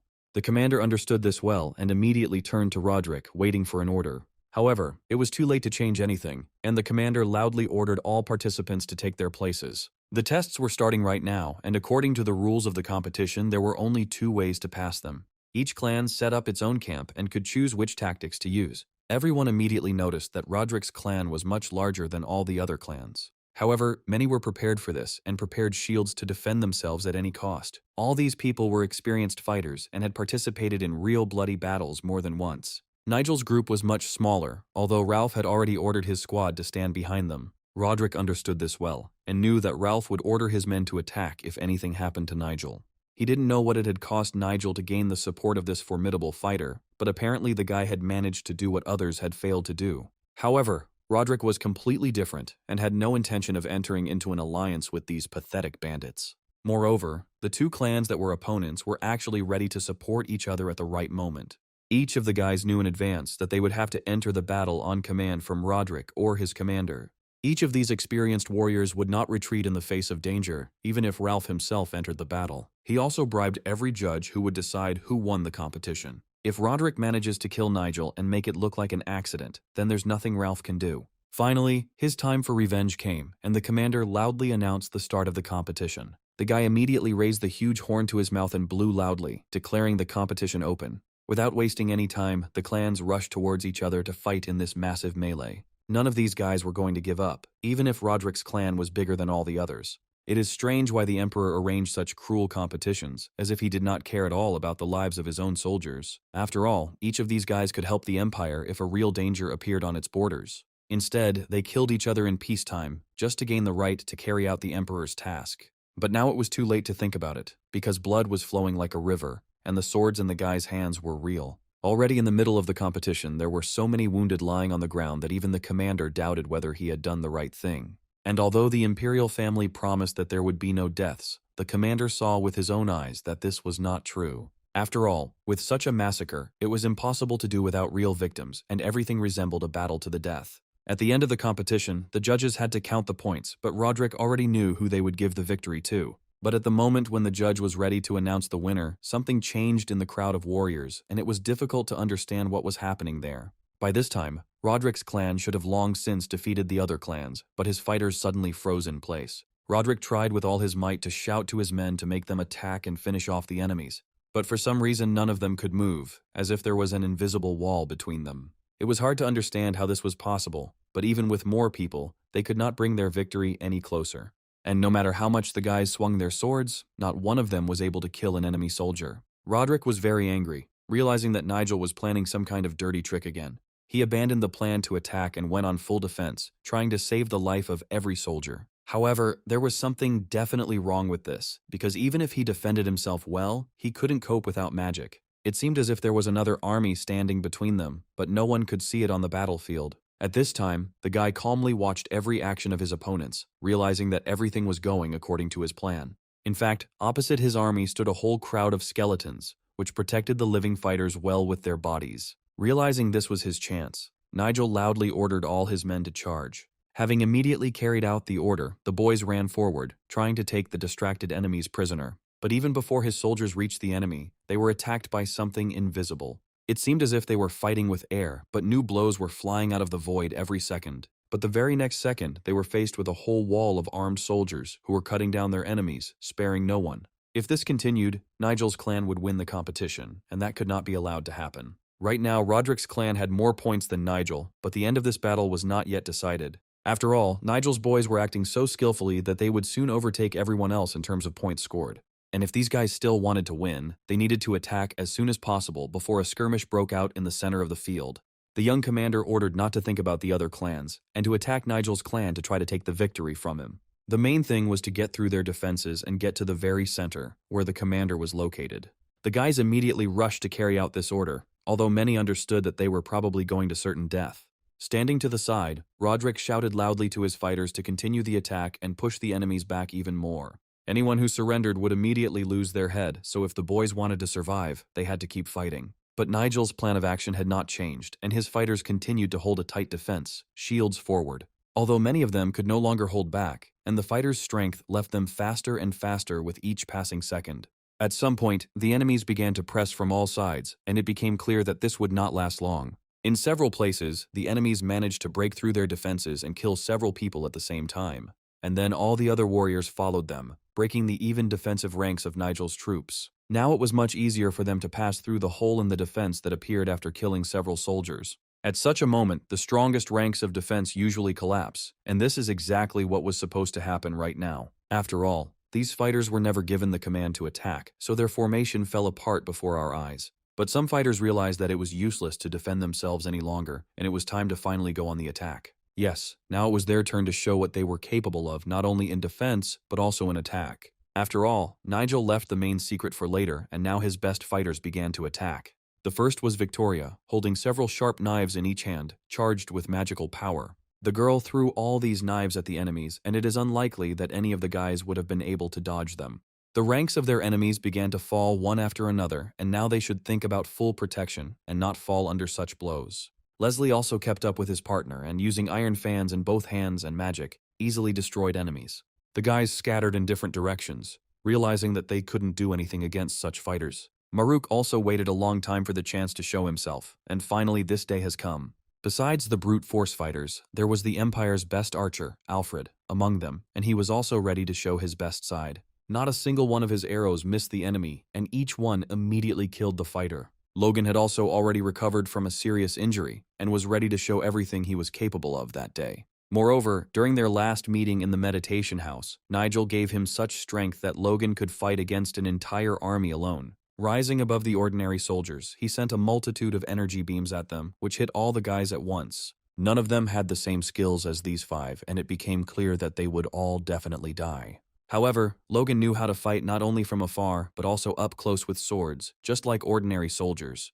Looking at this, Roderick realized that the battle was lost, since the commander had already ordered his soldiers to retreat. This group of only 5 people was able to defeat an entire regiment of armed soldiers, and they were commanded by the same Nigel, who had thought out the battle plan in advance. However, the guy didn't want to rush so much because he himself really wanted to take part in the fight. In addition, he had that rare skill that he received after meeting the poisonous bugs. Of course, he could have attacked with other magic, but he was interested in seeing how this new skill would perform in battle. Immediately after this, the enemy fighters were covered from head to toe in dark magic, against which even the sharpest blade was powerless. After all, it's hard to fight an invisible opponent when you feel like your body is melting into thin air. This time the guy managed to use the shadow cover, and all this time he remained invisible in the crowd of soldiers. He instantly attacked several fighters at once, and it seemed like he was everywhere at once. This guy moved as fast as lightning, and meeting him would end in death for any enemy. But at that moment he realized that one of his rivals also possessed magic. Someone rushed past Nigel so quickly that the boy couldn't even see him. And then in the distance he saw a man who, like Nigel himself, could move very quickly. It was worth stopping and looking closely at the stranger, trying to guess his next move. The man assured Nigel with a smile that the arrogant boy was celebrating his victory too early and that he would still have to meet him in person. Bernard was sent here personally by Roderick, who had already realized that this duel could not be won by ordinary soldiers. But while Bernard was distracting attention to himself, the rest of the fighters had already surrounded Nigel from all sides, and Bernard advised the guy to stop these tricks and give up before it was too late. He promised to cut off both of Nigel's hands and rip open his belly if he dared to contradict him. Nigel noticed one strange fact and, looking around, realized that there was some kind of catch here. After all, these fighters standing in front of him had obviously been hiding in ambush all this time and had not entered into open combat.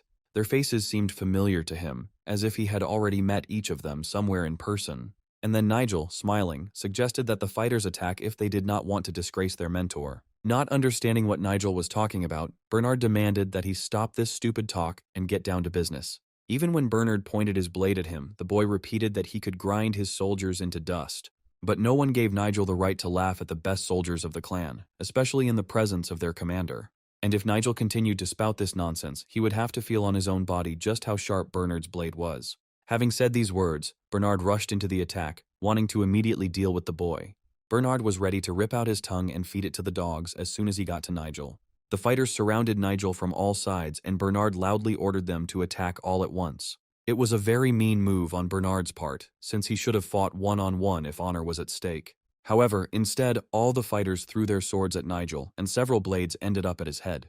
Now Bernard had no doubt that this guy had only a few seconds left to live, unless a miracle saved his life. But even when the tip of the sword almost touched his nose, the smile still did not leave Nigel's face. And then suddenly, there was such a powerful explosion that its flash could be seen even a mile away. None of the soldiers could understand what had happened or where this loud explosion had come from. Everyone on the battlefield froze, trying to see in the distance what was happening. Roderick noted that his man had done exactly what he had hired Bernard to do. But it was too early to rejoice, because instead of victory, Bernard lay on the ground, unable to move. And this explosion was more likely to kill Bernard himself than even wound his rival Nigel. Unable to comprehend what had happened, Bernard only hoped that after this shockwave he would be able to walk someday. And Nigel continued to fight so confidently that in a few seconds he destroyed all of Bernard's fighters. And now, Nigel was ready to continue the fight, although it seemed there was no one else to fight. It was unclear who this guy was and where he got the strength for such powerful attacks. But there was no choice, and if Bernard had not risen to his feet right then, his fate would have been sealed. Now Bernard did not seem such a formidable warrior as he had a few minutes ago, although he still hoped to survive. The sword in Nigel's hands seemed much more powerful in this fight because the guy had strengthened his abilities. Now Nigel was strong enough to destroy everything his sword touched, for its blade was sharper than a razor. All this time he trained hard for a whole month so that now he could easily defeat his opponents. He just wanted to show his strength in a real fight, and Bernard was a suitable target to test his abilities.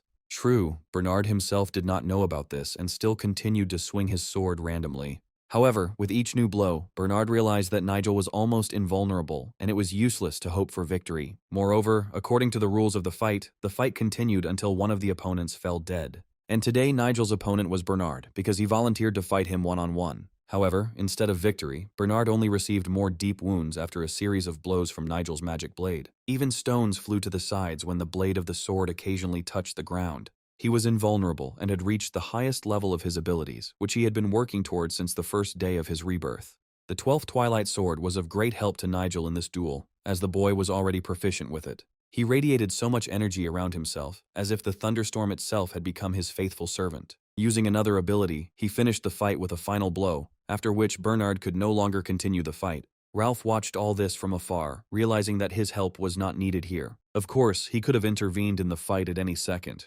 even breaking the rules, but now only his younger brother's rival needed help. After all, just one blow from Nigel was enough to put Bernard out of action. All of Roderick's loyal supporters were killed or lay on the ground lifeless. Yes, it was the same Nigel whom every member of the faction knew well, proud of their young leader. Having gained new abilities, he became so strong that only a few in the entire empire could fight him. Even without fighting at full strength, he created a real hell on the battlefield, which was seen by both his allies and enemies. And if he was so good already, then what will he become in the future, when he masters all types of martial arts? If these guys had known in advance who they would have to fight, they would have withdrawn in time. But now it was too late, and only a few survived this bloody battle. But each of these soldiers could have served not only their faction, but the entire empire, instead of dying so senselessly. However, looking at what was happening, Ralph, for the first time in a long time, experienced pleasure from what he saw. Nigel also benefited from this short fight, improving his abilities. For the first time, Ralph watched from the sidelines how skillfully this guy fought and was delighted by it. He was pleased with Nigel's victory and realized that it was definitely not worth arguing with him. There were so many corpses that even Roderick had to crawl out from under the bodies of dead soldiers that filled the entire field. Now Roderick understood that his plan was doomed to failure from the very beginning, because he was up against a real genius. What they saw could have scared anyone, because such a picture would not be seen even in a nightmare. All the people of his clan were killed, and there was not a single strong fighter left who could protect him. It was hard to believe, but Nigel was able to destroy an entire crowd of enemies single-handedly. And then the man who had carried out this bloody massacre appeared just a few meters away from Roderick. Nigel had something to say to this scoundrel who wanted him dead. Smiling, Nigel expressed the hope that for all his sins this scoundrel would one day go to hell. However, it sounded like Nigel was going to send him there right now. The blade in Nigel's hand could easily be pointed at Roderick, and his fate decided immediately. But at that moment he heard someone's voice from afar, and realized that the judge had stopped the competition. It was strange that the referee intervened just when Nigel was ready to finish the fight according to the rules. He had suspected before that the judges were bribed by Roderick, but now there was no doubt. And Roderick himself was happy that he had escaped death, which had been so close to him a second ago. Besides, Connor, a man capable of protecting him, appeared next to Roderick at the right time. Roderick hoped that Connor would intervene and prevent Nigel from winning the competition completely. But even Connor, looking at Nigel, understood that this guy was not to be trifled with. No self-respecting fighter would risk his life just to please Roderick. Of course, Connor couldn't just stand by and watch as one of his clan's leaders was killed, so he was forced to intervene. He didn't want to fight Nigel at all, but he had no right to show weakness either. Roderick already understood that the battle would not continue, and his subordinate Connor was only formally fulfilling his duty to protect, as required by the regulations. Looking around, Roderick realized that he was surrounded by Nigel's hostile men, and the main contender for victory, Nigel, could continue the fight at any second if Connor drew his sword. But one would have to be crazy to start a fight in such a situation without having a single soldier of his own nearby.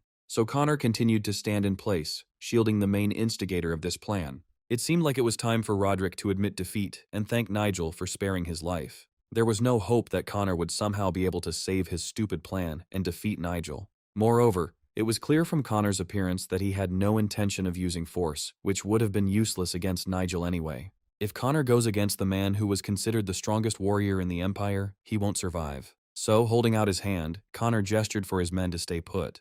All the soldiers standing behind Roderick understood without words what order Connor had given them. And no matter how much Roderick tried to persuade them, not a single soldier even moved after his stupid orders. More than anything in the world, this guy wanted to get rid of his enemy, but today was clearly not his day. Instead, Nigel walked straight up to Roderick, knowing that he was now in his power. It was just an exam, so Nigel had been trying to avoid unnecessary sacrifices all this time. But Roderick wanted to stage an accident and kill Nigel according to the rules of the competition from the very beginning. However, this is exactly what Nigel himself wanted to do right now, sending Roderick to the next world. It is difficult to say whether a direct blow to the head with a magic blade could be called an accident, but the young man decided to take exactly this step. Blood gushed in all directions, and Nigel did what he had not dared to do on the day of his first meeting with this scoundrel. Now that they were back in the council house, there were only 2 people who could claim first place. All the other clans were defeated, meaning only 2 could share the victory. But even the investigator had no doubt that first place should rightfully go to Nigel, and Connor would only be able to take second.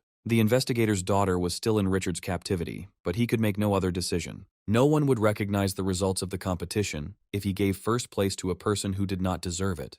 But just as the investigator was about to announce his decision, Nigel suddenly interrupted him. He wanted to ask the investigator for one favor as a reward for first place. It was a very smart decision on the part of the young man, who knew in advance what the announcement of the winner would lead to. Nigel declared that he no longer wanted to feud with the neighboring clan and rejoice in his victory as if no one else deserved it. And if Connor really wanted first place so badly, Nigel was ready to share his well-deserved reward with him. As a token of gratitude, Connor allowed the boy to command the 3rd squad, whose leader had recently gone missing. It was specifically about Roderick, whose death was passed off as an accident after Nigel dealt with him. Yes, it was a deal that was beneficial to each of them, so at parting the guy thanked everyone for their understanding. On this moonlit night, many things fell into place, and it was much easier to solve problems without Roderick. Now the clan leader had to hear the results of the competition, which he clearly would not like. Roderick's father fell to his knees before his leader, apologizing for his latest failure. In a trembling voice, he told how Nigel had killed his son and made it look like an accident.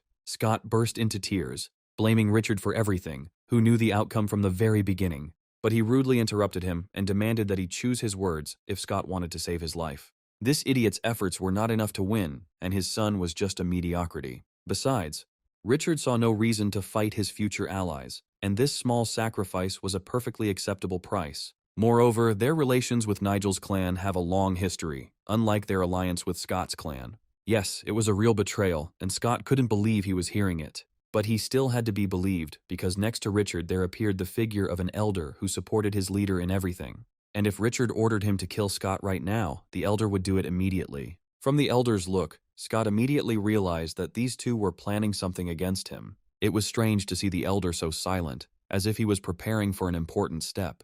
They must have conspired against him in advance, and he will not be able to escape that night. It was no coincidence that they invited him late at night, when there was not a single guard left at the entrance to the building.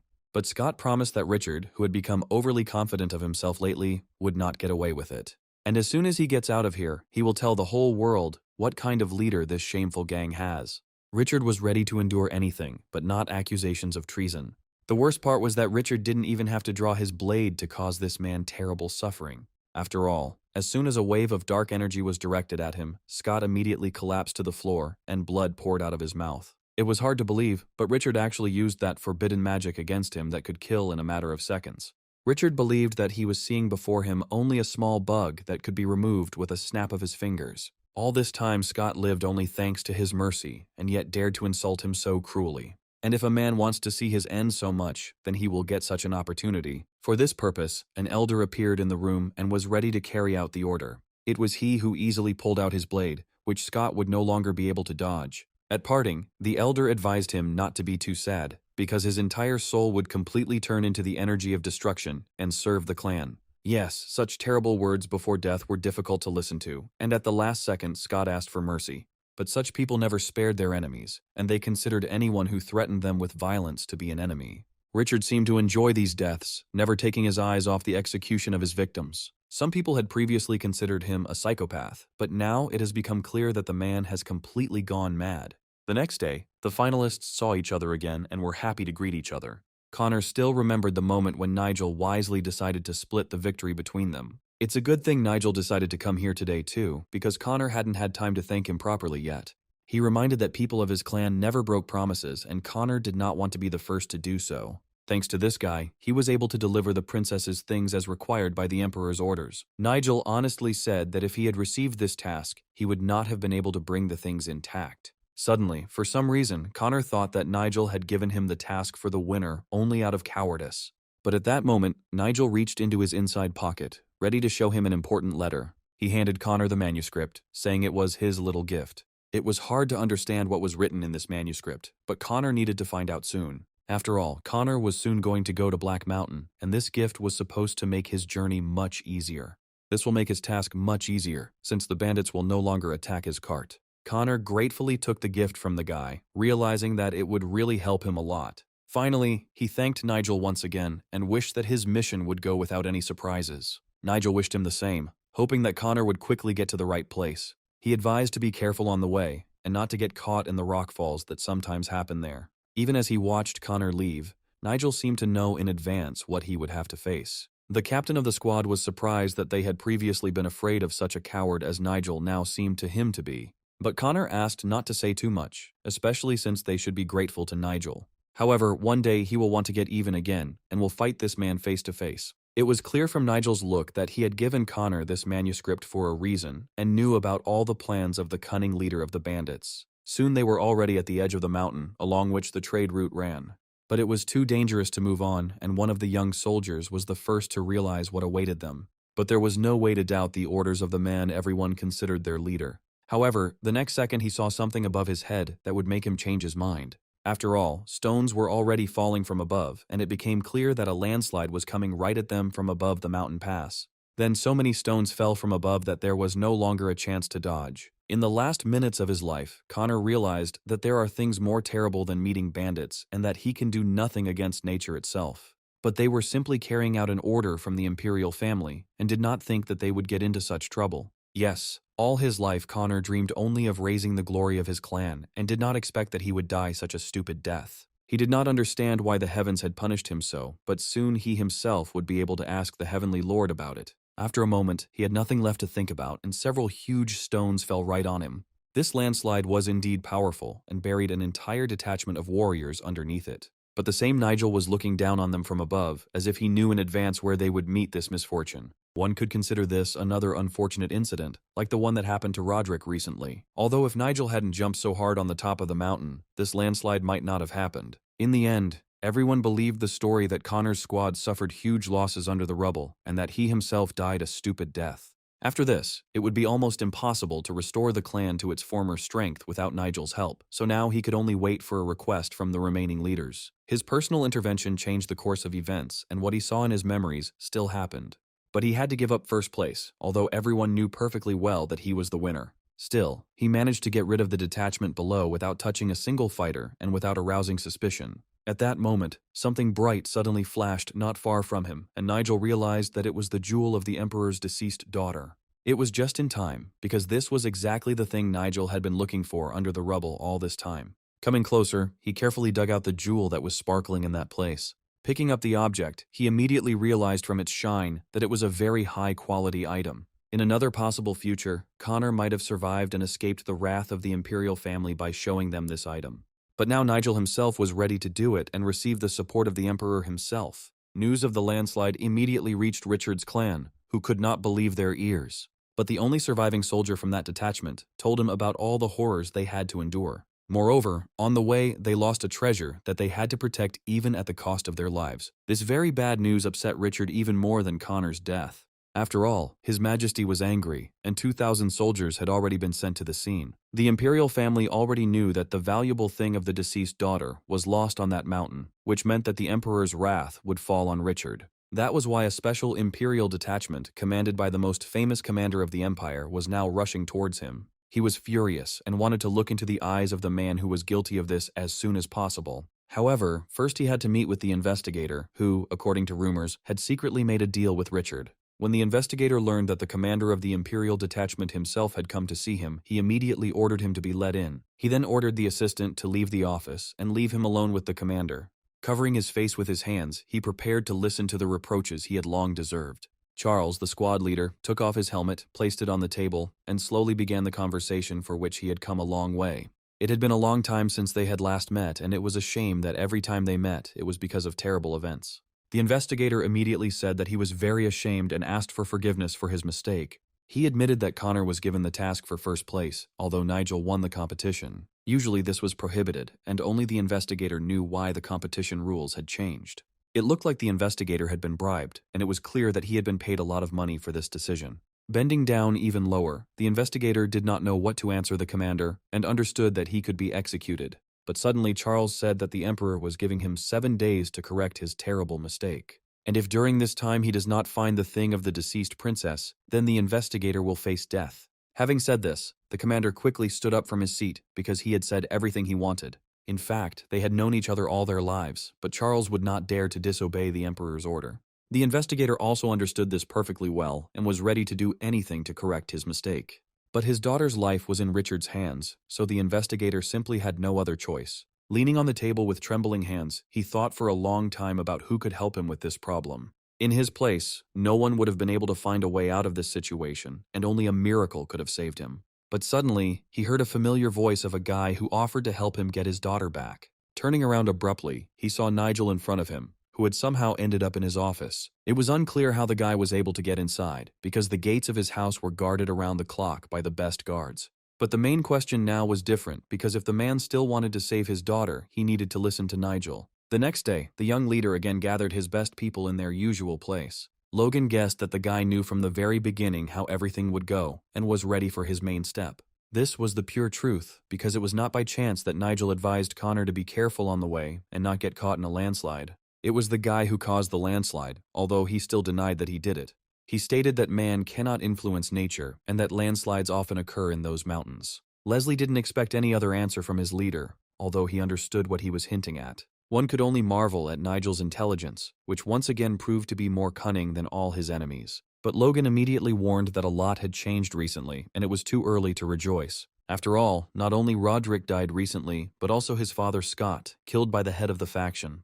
This did not mean that the clan would disintegrate, as the remaining leaders would simply replace their leader. At the moment, the secretary was temporarily the leader, but elections within the clan were to take place soon. The main thing is that Logan immediately noticed something strange that indicated that someone had interfered with this. After all, the clan's money went into the treasury of the faction, the head of which had been Richard for many years. Surely there was a reason for such coincidences, although Logan had long since stopped believing in coincidences. Apparently, Richard himself was involved in Scott's murder, and may have been his killer. In exchange for ignoring Nigel's guilt, the fate of the clan will be in the hands of one faction. In this case, they simply repeated the path of the faction of their closest rivals, which over time captured all the other clans. Zack believed that now they needed to focus on the internal affairs of the clan and not waste time on extraneous conversations. Surprisingly, Nigel agreed with his young assistant, saying that this was why he had gathered them today. Now they have a chance that they need to use to gain the Emperor's support. Therefore, he wanted to destroy the main enemy of their clan, which was always considered to be Richard. All this time, Nigel had sometimes hidden part of the truth, but now it was necessary to tell all the details that concerned the case. Then everyone was surprised to learn that their greatest ally was actually their worst enemy. After the death of Nigel's father, and before Nigel himself became the leader of their group was only strong because of the help from others. In 6 days, the search for the Emperor's daughter's treasure will be over, and most likely their enemies will find nothing. But it was this guy who had the key to something that was more valuable than any chest of gold. At that moment, a bloody battle began near the main building of Richard's clan. The main instigator of this fight was Charles, who came here to meet with the head of the clan. Until the very end, he did not believe that the fighters would dare to attack him, and that he would have to kill everyone who stood in his way. Instead of following his order, they continued to stand there like idiots, blocking his way. If the remaining boys hoped to survive, he suggested that they disperse immediately. Immediately after this, he found himself on the territory of the leader, who clearly was not expecting uninvited guests. Then, hearing loud screams from the street, Richard realized that the intruder was already on his territory. Charles threw the doors open and looked into the eyes of the man who was to blame for all the troubles. It was Richard who was responsible for his people, who lost the value of the dead girl. He recalled that the gold treasure was a memory for the Emperor, which he valued more than gold. And if this is so, then the punishment for such a mistake could be the life of Richard and his close assistants. The very strong aura that came from the commander of the Imperial squad forced Richard to restrain his anger. If Richard decides to engage in battle with this warrior, he risks fighting the last battle of his life. He was unlikely to emerge victorious from this battle, since the strongest commander stood right in front of him. The best solution was to kneel before him and apologize for what happened on that mountain.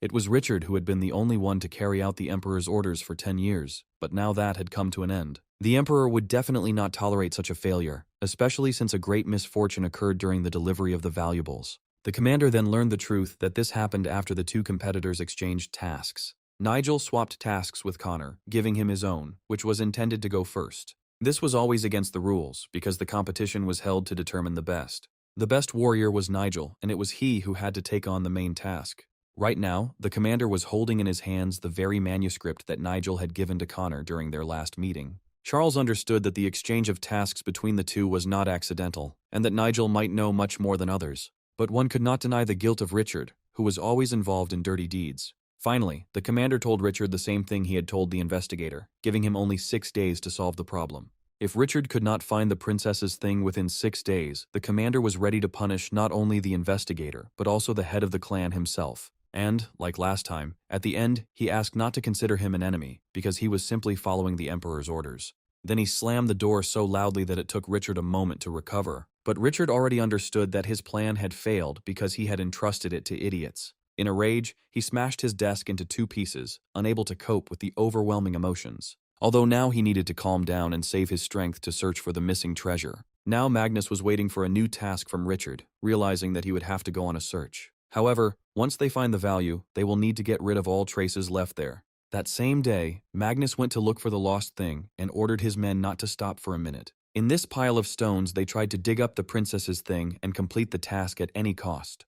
Noticing that some of his men were not digging diligently enough, Magnus reminded them that their fate depended on it. If they don't find her within the next 6 days, each of them will face severe punishment. But among the soldiers, there were immediately some dissatisfied people, because they were forced to dig the earth instead of fighting. Although they were called warriors of the blood sect, they were now ordinary workers who were forced to dig like slaves. Magnus also understood that he needed to hire other people for this matter, but there was no time to search. If they fail to complete the task before the monthly meeting, the leaders will remove Magnus from his position. In this case, he will lose his position, and soon he may lose his own life. So he shouted loudly to his boys again, ordering them to find the valuable item immediately. He himself was ready to take a shovel and join the guys to find this treasure. But the next second he suddenly heard a familiar voice and realized that he was not alone here. All this time, Nigel watched the work from above and waited for the right moment. And then, with a smile on his face, he said that Magnus would need his help, and that was exactly why he came here. Things seemed to be going really badly for these guys, so without his help, they definitely wouldn't be able to complete the task. Nigel knew what they had been trying to dig out of the rubble all this time, and he knew a way to achieve their goal much faster. Besides, they didn't even have to dig, and if they stopped right now, they could get this thing. And then he handed them the thing that Magnus was willing to give everything to get. It turned out that Nigel had found her not far from this place, and all this time they had been digging in the wrong place. The very next day, Commander Charles arrived at the Imperial Palace, hurrying to tell the Emperor the good news. Commander Charles could hardly contain his emotions, because he understood how important it was for the Emperor to hear this news. As he walked through the long corridors of the Imperial Palace, he hoped only that the Emperor would let him say a few words before he conveyed the main thing. Kneeling down, he greeted his supreme leader with all due honor and was glad that their meeting took place so soon. Fortunately, he did not come empty-handed, but the lost thing of the late princess was already in his possession. Then he held out a golden box, which was the princess's favorite thing and a memory of her, which was worth more than gold.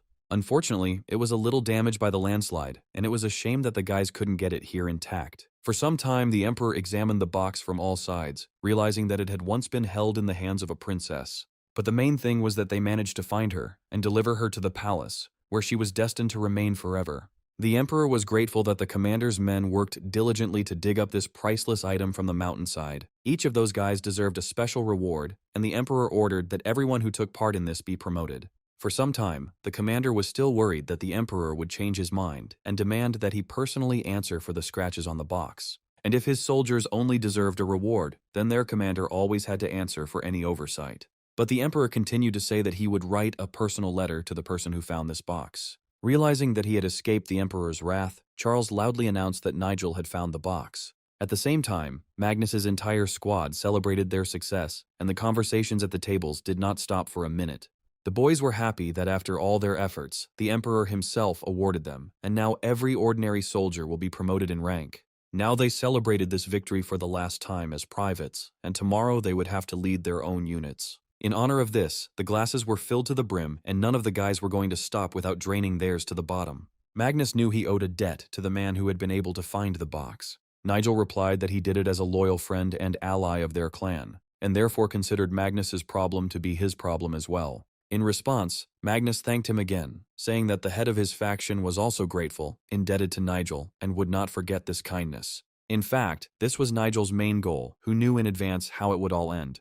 To do this, he did not need to look into the future. It was enough to simply be a good strategist. Although it was clear from Magnus's expression that he doubted the sincerity of a man who could fool anyone, this young leader was to be feared and expected to pull another trick from him. At that moment, the commander of the Imperial detachment appeared again near their residence with an important message from the Emperor. He loudly asked everyone to stop their fun and listen to the message from the Supreme Leader. The main words were intended for the person who found the princess's golden box. Hearing his name, Nigel immediately stood up, for it was an honor for him to be honored by the Emperor's attention. He fell on one knee and listened with joy to the words of gratitude written in the Emperor's hand. It was thanks to his help that the princess's soul, previously wandering in the mountains, was finally able to find peace, which was the purpose of the quest. Therefore, the Emperor was ready to grant his loyal subject whatever he desired. None of these boys had ever received such an honor, and it was the first time they had seen an emperor show mercy to a very young subject. Now Nigel had to say what he wanted most in life. The Emperor was ready to fulfill any of his wishes, even if Nigel asked to build a separate palace for him. However, Nigel was interested in something completely different, and simple values were never his goal. Until the very end, Nigel doubted whether this wish could be fulfilled, but he still decided to express it. Then he should not delay and convey his wish through the commander, who would immediately deliver it to the palace. At last the hour came when Nigel was as close to his goal as he had ever been before and could accomplish his plan.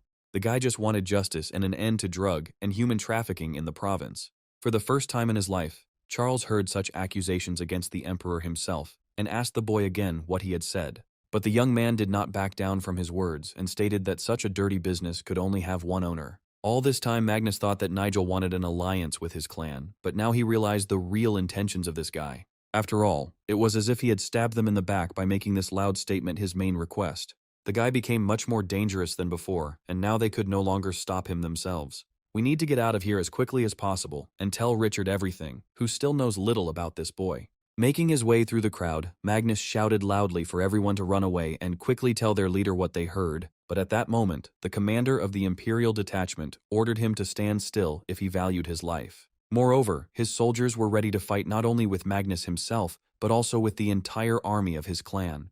The blades were pointing in his direction, which meant that leaving here would not be so easy. Until he orders his men to lower their swords, no one will leave here without the commander's permission. After all, Nigel's words could only mean one thing, and Magnus should have known better than anyone who was the main culprit in the kidnappings. Now he understood that from the very beginning, Nigel's help had been just a trick, and that he had saved his main trump card for last. The charges were very serious, so Charles had to ask again and hear an honest answer from this guy. And if Nigel really believes what he says, he must swear on the Emperor's name that it is true. The guy, without a shadow of a doubt, said again that it was all true, and that he had long suspected the Emperor's allies of crimes. And it was Magnus, as Richard's close assistant, who should be aware of all the affairs and know the prisons where the unfortunate girls were kept. However, in making such statements, Nigel had to have evidence that Richard and his men could not object to. Besides, it was unclear how the guy knew this, since he had only recently become the leader of the clan. But this question had already been answered, because from the very first day of Nigel's tenure as leader, Richard had been trying to seize power in his clan. And even earlier, Richard poisoned his father and brother, so the boy knew the name of his father's killer. He knew that Richard's men were controlling his brother with the same drugs they used to drug their victims. And the main perpetrator of these dirty deeds was right there, standing with them in the square. However, the main thing was that not only the organizers and those who controlled everything were to blame for these crimes. All the others who, one way or another, covered up this dirty business were found even among officials in the highest positions. This could mean that every member of the Dark Clan and all its groups were guilty of these crimes. Now Magnus had no doubt that it was useless to stay here, because they would all be killed by a detachment of the Imperial Guard. Charles was prepared for this and ordered his men to stand their ground, pointing their blades at Magnus and his men. The soldiers immediately carried out the order, and each was ready to fight to the end, keeping an eye on the dangerous criminals. Magnus shouted loudly that this was a false accusation and that this boy had long had a grudge against their leader. He considered Nigel to be blinded by pride and greed, dreaming of ruling the entire province. After all, without evidence, they cannot be accused of such serious crimes, which means that Nigel simply wants to deceive the Emperor. At this point, Magnus tried to find an investigator in the crowd who could say a weighty word in his defense. But he seemed to have evaporated, although he had been here a minute ago and could have defended him in front of the commander. True, Nigel had foreseen this too, warning that the investigator would no longer be able to help him in any way. And if Magnus wants convincing evidence of his involvement in the crimes, he will get it right now. These words sounded so confident that Magnus began to look around carefully, trying to understand what was happening. And then he suddenly saw the main witness of all these crimes, who was right there. This witness was the daughter of an investigator who had been held captive for a long time in the clan's secret prisons. They searched for her for a long time throughout the Empire, and Charles did not expect that anyone would be able to find a trace of the kidnapped girl. Yes, the investigator's daughter was free and could now tell about everything that happened in that prison. Her father stood next to her, and he had to help these scoundrels in order to save his daughter. These people threatened the investigator, demanding that he not interfere with their plans and turn a blind eye to their vile deeds. And the father was forced to remain silent and do everything the clan asked in order to save the life of his daughter, the only person close to him. But now he no longer had to do this, and he was ready to testify and even go to trial. The girl was saved, which meant that Victoria and her partner's task was completed, and they could calm down. But the time had come for the truth, and now all that was left was to listen to Magnus's pathetic excuses, if he had anything to say. But in that case it was useless to deny it, and Magnus ordered his men to raise their swords. He ordered them to fight the Imperial Guard, because they had no other chance to escape. In response, Charles loudly ordered his men to capture Magnus's entire group, leaving at least a few alive.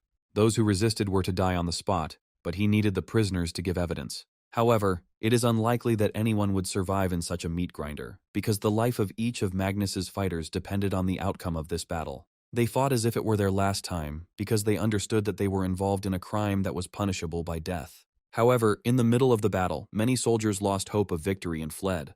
They would not have been able to get far anyway, since Charles still had cavalry that would have easily caught up with the fugitives. But the main person was, of course, Magnus, who gave them these dirty orders. At some point, he realized that there was only one way to save himself, and if he didn't use it, he risked being killed right now. The commander of the Imperial detachment also understood this, noticing from afar what this scoundrel had planned. The next second, he loudly ordered everyone to run for cover, although many would not have had time to leave the dangerous place. After all, the explosion occurred right in the very center of the crowd, and many who even heard his command did not have time to run away. Immediately after this, clouds of dust rose up, and for a long time it was difficult to see anything.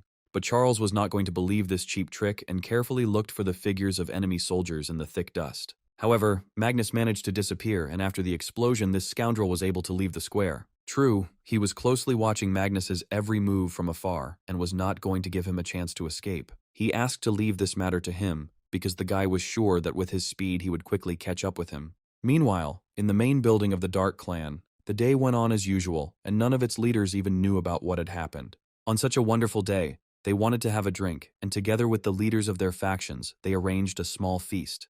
The elder didn't even know how to thank all the leaders for their kindness and for the fact that they united so quickly around a common idea. He was happy that he had gained so much power even without training, and after the last ritual, he felt like he was young. He was very fortunate to have such a wise leader who, as usual, took praise calmly. He replied that it did not matter what place each member of his sect occupied, because the main thing was that they were all united by a common goal. Richard was happy that he had the opportunity to help the faction develop martial arts among its fighters. Everyone else agreed with these words, promising to help the faction just like they did their dark sect. However, the elder was very surprised that a new person appeared in their ranks, who had great weight among all the other clans. If he had known earlier that this newcomer would also become a member of their sect, he would have joined them much earlier. As usual, the elder was the last to know about everything, but was glad that in his old age he would see a new flowering of his native clan. Putting his glass on the table, Richard reminded that this was one of the main secrets of the sect. Moreover, this man knows about the elder joining their ranks and asked to convey words of gratitude to him. He suggested that they have a drink together later, so soon the elder and all the other members would be invited. But at that moment he heard a loud sound coming from somewhere outside and looked towards the door. It was difficult to understand what was the cause of the commotion that was happening somewhere on the street. It sounded like a loud bang, as if something had exploded near their main building. Without wasting a minute, the man walked quickly towards the exit to see with his own eyes what had happened. But what he saw in the distance sharply spoiled his festive mood, because all this talk turned out to be in vain. If everything was as good as the faction members thought, no one would dare to illegally enter their territory and cause an explosion. There was only one person who could do this, which means the enemies of their sect are only getting stronger. For a while the man didn't say a word, trying to figure out what to expect from this boy next time. Suddenly, the faction leaders' faces became covered in sweat, and it became clear that some kind of poison had spread throughout the area after the explosion. Only Richard remained standing in the same place, because his magical protection did not allow this poison to reach him. The subordinate waited for his leader's order, because he couldn't just stand quietly and watch everything that was happening. Finally, the man ordered the troops to be prepared and all evidence of their crimes to be destroyed. It was necessary to immediately withdraw half of the troops and gain time so that the enemy could not break through. He understood that a big war had begun and ordered everyone to prepare weapons and bring out their best people.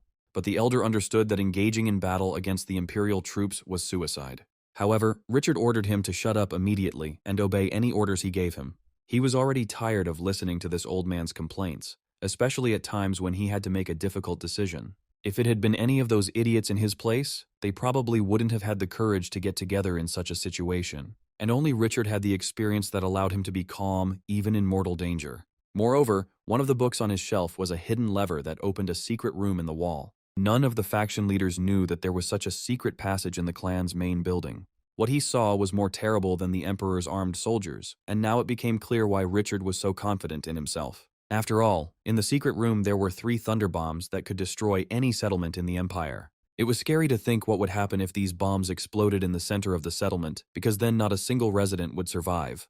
But Richard's smile showed that he didn't care about his inhabitants, and that the main thing was to hide their dirty crimes. In order to destroy the city, he was ready to detonate all 3 bombs at once, because each one was very dangerous and would cause enormous destruction. But then he suddenly looked out the window and realized that his situation was much worse than he thought. Seeing his men below, he loudly asked the soldier where their commander was and why Magnus was not with them. But then he heard one of his top commanders calling out loudly for help.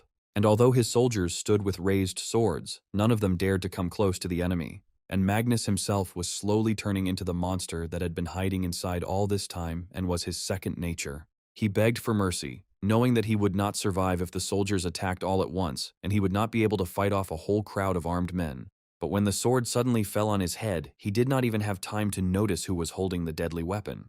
After all, not a single soldier managed to get close to Magnus, so who killed this dangerous criminal? Suddenly, in the thick dust, the face of the man who had long been chasing Magnus from the very gates of the neighboring settlement appeared. It was Nigel, and he was not going to let go of the one who committed those dirty crimes on the orders of the leader of the dark sect. Smiling, he shouted loudly at Richard to come outside and stop hiding in his building. Richard watched everything silently from the top floor of the building and did not expect that this boy would dare to sneak onto his land alone. And although there was a crowd of armed soldiers standing opposite him, the guy did not move from his place, as if he was not afraid of them at all. It would have been easy to kill the guy if they had all attacked together, but after the last battle, they already knew that he wasn't that simple. Besides, they were very wrong in thinking that he would fight alone, and they would soon realize it themselves. Snapping his fingers, he called his warriors, who had long been waiting for the moment to show their loyalty. At that moment, a bright white flash appeared in the air, and after a couple of seconds, the first figures of the soldiers of his immortal army became visible.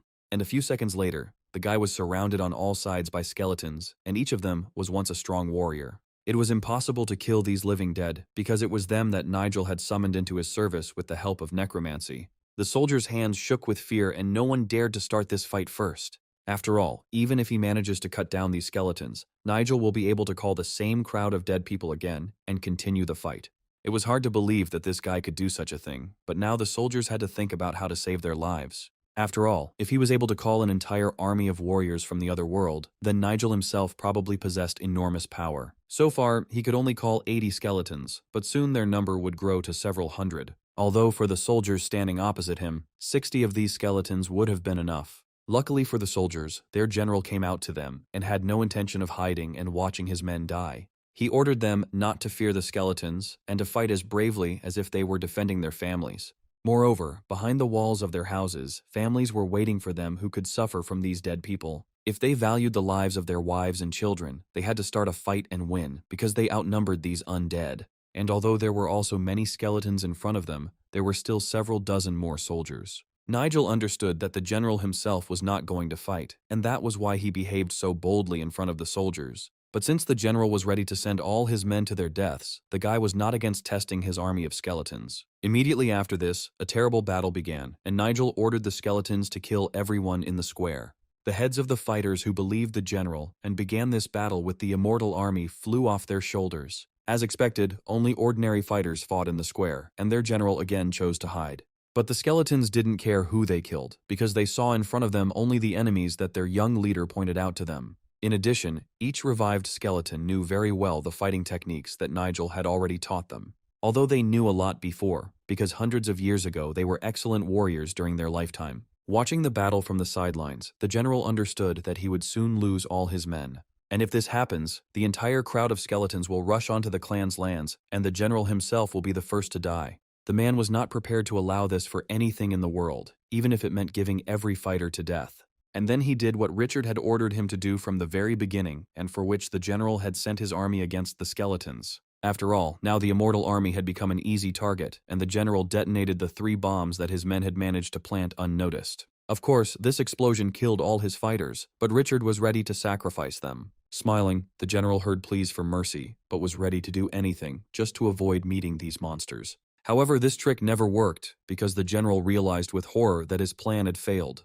And in front of him stood the same skeleton, who was not at all afraid of fire and managed to move far away from the explosion. Such a weak explosion could not destroy Nigel's immortal army, because the guy had taken care to strengthen each of the fighters in advance. Even before he got here, Nigel gave his skeletons very strong armor, and their bones were stronger than any metal. As a result, the general blew up only his own troops, now left alone with a crowd of dead people. True, some soldiers still managed to survive, as several people managed to run away from the explosion. However, here too they were unlucky, because the next moment the unfortunate man's head flew off his shoulders. It was hard to believe that a monster had appeared in this place.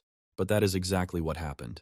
And the worst thing is that their general was the very same monster who finished off his soldiers. Nigel had never been much of an insect lover, so he could make short work of a huge black praying mantis. However, he still entrusted all the most difficult work to his fighters raised from the dead and pointed with his hand where to attack. A small detachment of enemies was still covering the main gate, and the skeletons needed to quickly finish them off. They didn't even know what fate awaited them, because after their death, each of them joined Nigel's army. And that means they will soon have to become one of those skeletons that were walking towards them right now. This was Nigel's strength, because the more enemies he killed, the stronger his army became. He didn't feel sorry at all for those fighters opposite him, who, with swords in their hands, were covering the bloody sect. However, the main person he wanted to meet was on the top floor of the clan building all this time. Richard watched everything that happened in the square closely, realizing that his hour had come. But before fighting Richard, it was necessary to remove his assistants, and one of them went outside. The boy knew that this cowardly leader of theirs would first send his people to their deaths before dying himself. Besides, the elder had recently received a new power, and now wanted to test it in action. The old man's aura changed greatly, and the boy immediately felt dark energy next to him. Although he himself wanted to fight the elder, since their first meeting had ended in nothing. But first the boy warned the old man not to expect an easy walk, as Nigel had a few surprises of his own. And if the elder thinks that they will fight as usual, he is very much mistaken. Immediately after this, the old man saw a portal open in front of him, from which someone's figure slowly began to appear. It seemed that Nigel's ability to raise the dead was only growing, but this time the elder was in for an unpleasant surprise. After all, the skeleton that appeared in front of him reminded the elder very much of someone familiar, as if the guy had managed to make the skeleton look like members of his clan. The first swordsman was the strongest among Nigel's dead warriors, and few could match his level. The vast number of martial arts that this creature possessed could kill any enemy and frighten the bravest warriors. The aura of this skeleton was different from the one that emanated from all the other dead warriors, and the elder understood how this could end. It turned out that Nigel could not only bring the dead back from the dead, but also give them such power that they could destroy entire cities. Now all this power was aimed at only one person, and that person was the elder. The first swordsman's energy was spreading in all directions, and it was difficult to understand how to fight him. And right in front of him, the elder saw his teacher, because it was him that Nigel managed to revive. Yes, it was the very man who taught the elder everything many years ago, who had now returned from the other world and stood before him. His spirit returned from the other world, thanks to the necromancy that the young man possessed. So it was worth respecting him, if of course, this feeling was known to those three bastards. Looking at them from afar, the skeleton realized that the strongest faction he had created had become an object of ridicule. This means that he will now have to fix everything, even if he has to do it after death. He was ready to kill everyone who disgraced the name of his faction and wanted to start with its most important member. But the elder shouted loudly that these were just cheap tricks, and his leader had died many years ago. He ordered his men to remain where they were, for they saw before them only a doll made of bones. And if this guy decided to deceive them so easily, then he will soon see what they are capable of. After all, the dark power that filled the elder from head to toe was also dangerous for any enemy. Even if this skeleton was the first swordsman, he believed that there was no reason to be afraid. However, Nigel thought differently and ordered the skeleton to destroy anyone who stood in his way. Now only a real fight could decide everything and show which of them was the strongest. The skeleton was the first to attack, drawing his sword and running very fast. With his very first blow, he killed one of the elder's assistants, who had no magical power. The second advisor appeared behind him, but not a single blow of his damaged the dead fighter. And no matter how much he swung his sword, he could not kill someone who was already dead. But the dead warrior's dangerous blows could have seriously harmed this idiot. Although it didn't matter to him anymore, because his body was chopped into small pieces. The summoned warrior fought several opponents at once, but he did the same thing in life, when he was much weaker. After his death, becoming a skeleton, he could even more easily fight multiple opponents in this manner. Each of his blows hit the target and pierced the opponent's bodies, not giving them a chance. Everyone who was close to him flew away in different directions, and it became clear that this skeleton could not be killed like a simple soldier. It was hard to believe that Nigel had managed to give such power to a dead creature, but that was exactly what was happening before their eyes. Despite the dark power he had received from his sect, the elder felt completely defeated and powerless against it. Only now did he realize that every word Nigel had said was true, and that he really did see the strongest warrior in front of him.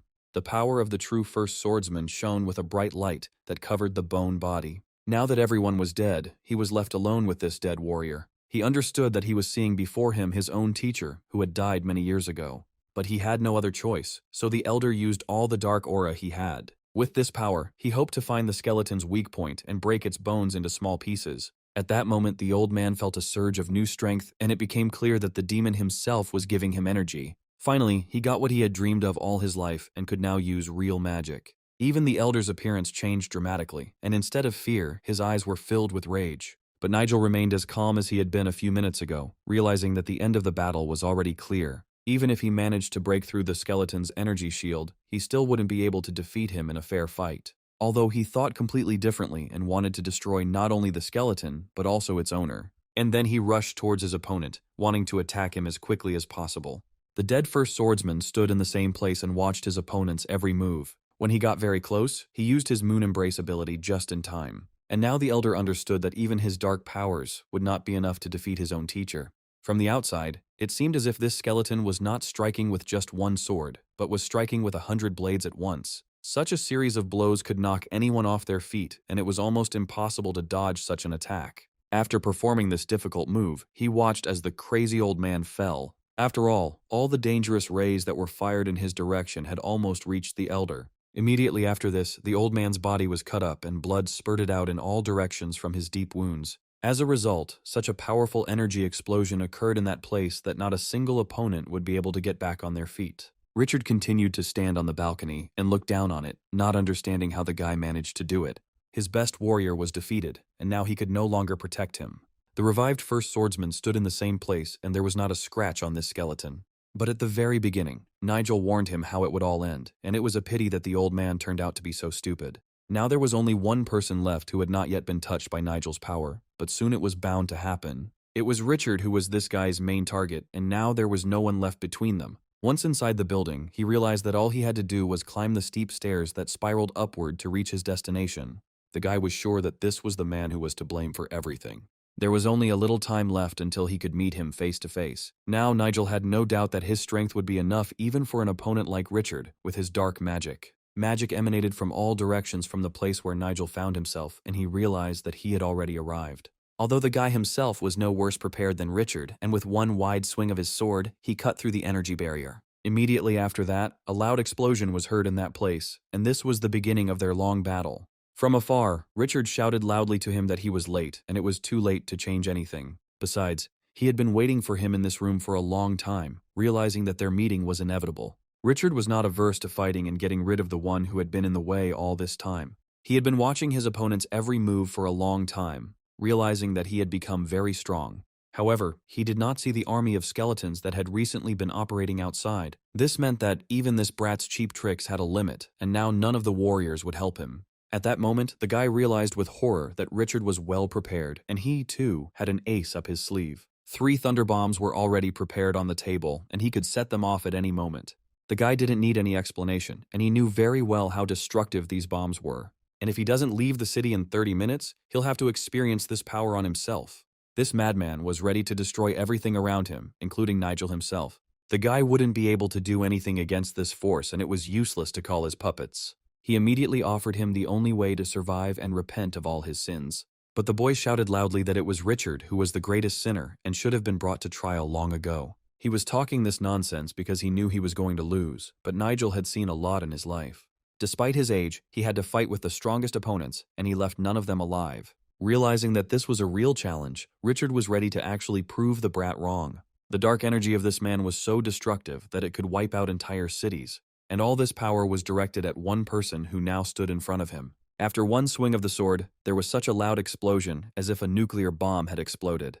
The guy himself chose to die in this fight, and Richard could easily fulfill his wish. Although for him it was even better, he had long dreamed of personally dealing with the boy. But judging by Nigel's expression, it was clear that he had no intention of giving up in this fight. If this old man thinks that everything will be so simple, he will soon be very disappointed. He was ready to tear the guy to shreds, remembering all the recent shame of the blood sect. But Nigel also remembered a lot, for which he was ready to leave no trace of the old man. He acted as confidently as if he had been preparing for this fight since the day he rose from the dead. Richard understood that only on the surface this guy was a simple man, but inside him there was another power. He knew much more than others and understood that the guy came here from another world, and the experience he had managed to gain was greater than that of any of his fighters, even though they were considered the best in their field. Even after so many attacks, the guy was not tired at all and continued to confidently look at his opponent. This brat acted as if he was facing not the best warrior, but just a pathetic student.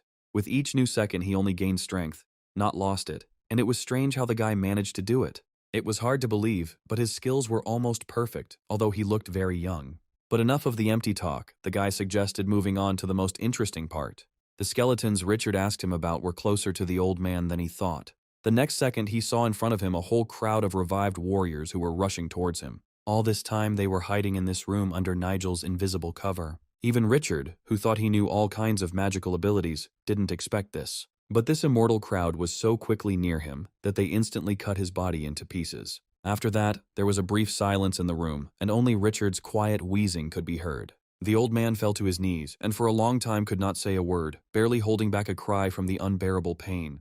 His body was mutilated, and he now realized that he was facing a real monster. That cowardly boy was using his damn skeletons again, which served him like loyal puppets. Thanks to Richard's self-confidence, the guy managed to gain a lot of time and strike at the right moment. Moreover, turning around, Richard realized that the guy had already managed to remove all the bombs from the table. Yes, there were 3 deadly bombs on this table just recently, and now they just disappeared. And Richard, instead of a formidable warrior, turned into a miserable cripple who was incapable of anything. He didn't understand what the hell Nigel wanted from him and why the guy wanted to kill him so much. But in response, the guy said with a smile that he had not tried to stop him at all and that he wanted something completely different. His main target was the blood sect, which he wanted to get rid of as soon as possible. And Richard was only his first step towards this goal, because he was its leader. In the end, all the members of this sect will die, and the guy is ready to do it as soon as possible. As the leader of a dark sect, Richard should have realized this from the start if he had been a little smarter. The old man had not heard such threats addressed to him for a long time and understood that he had only one way out.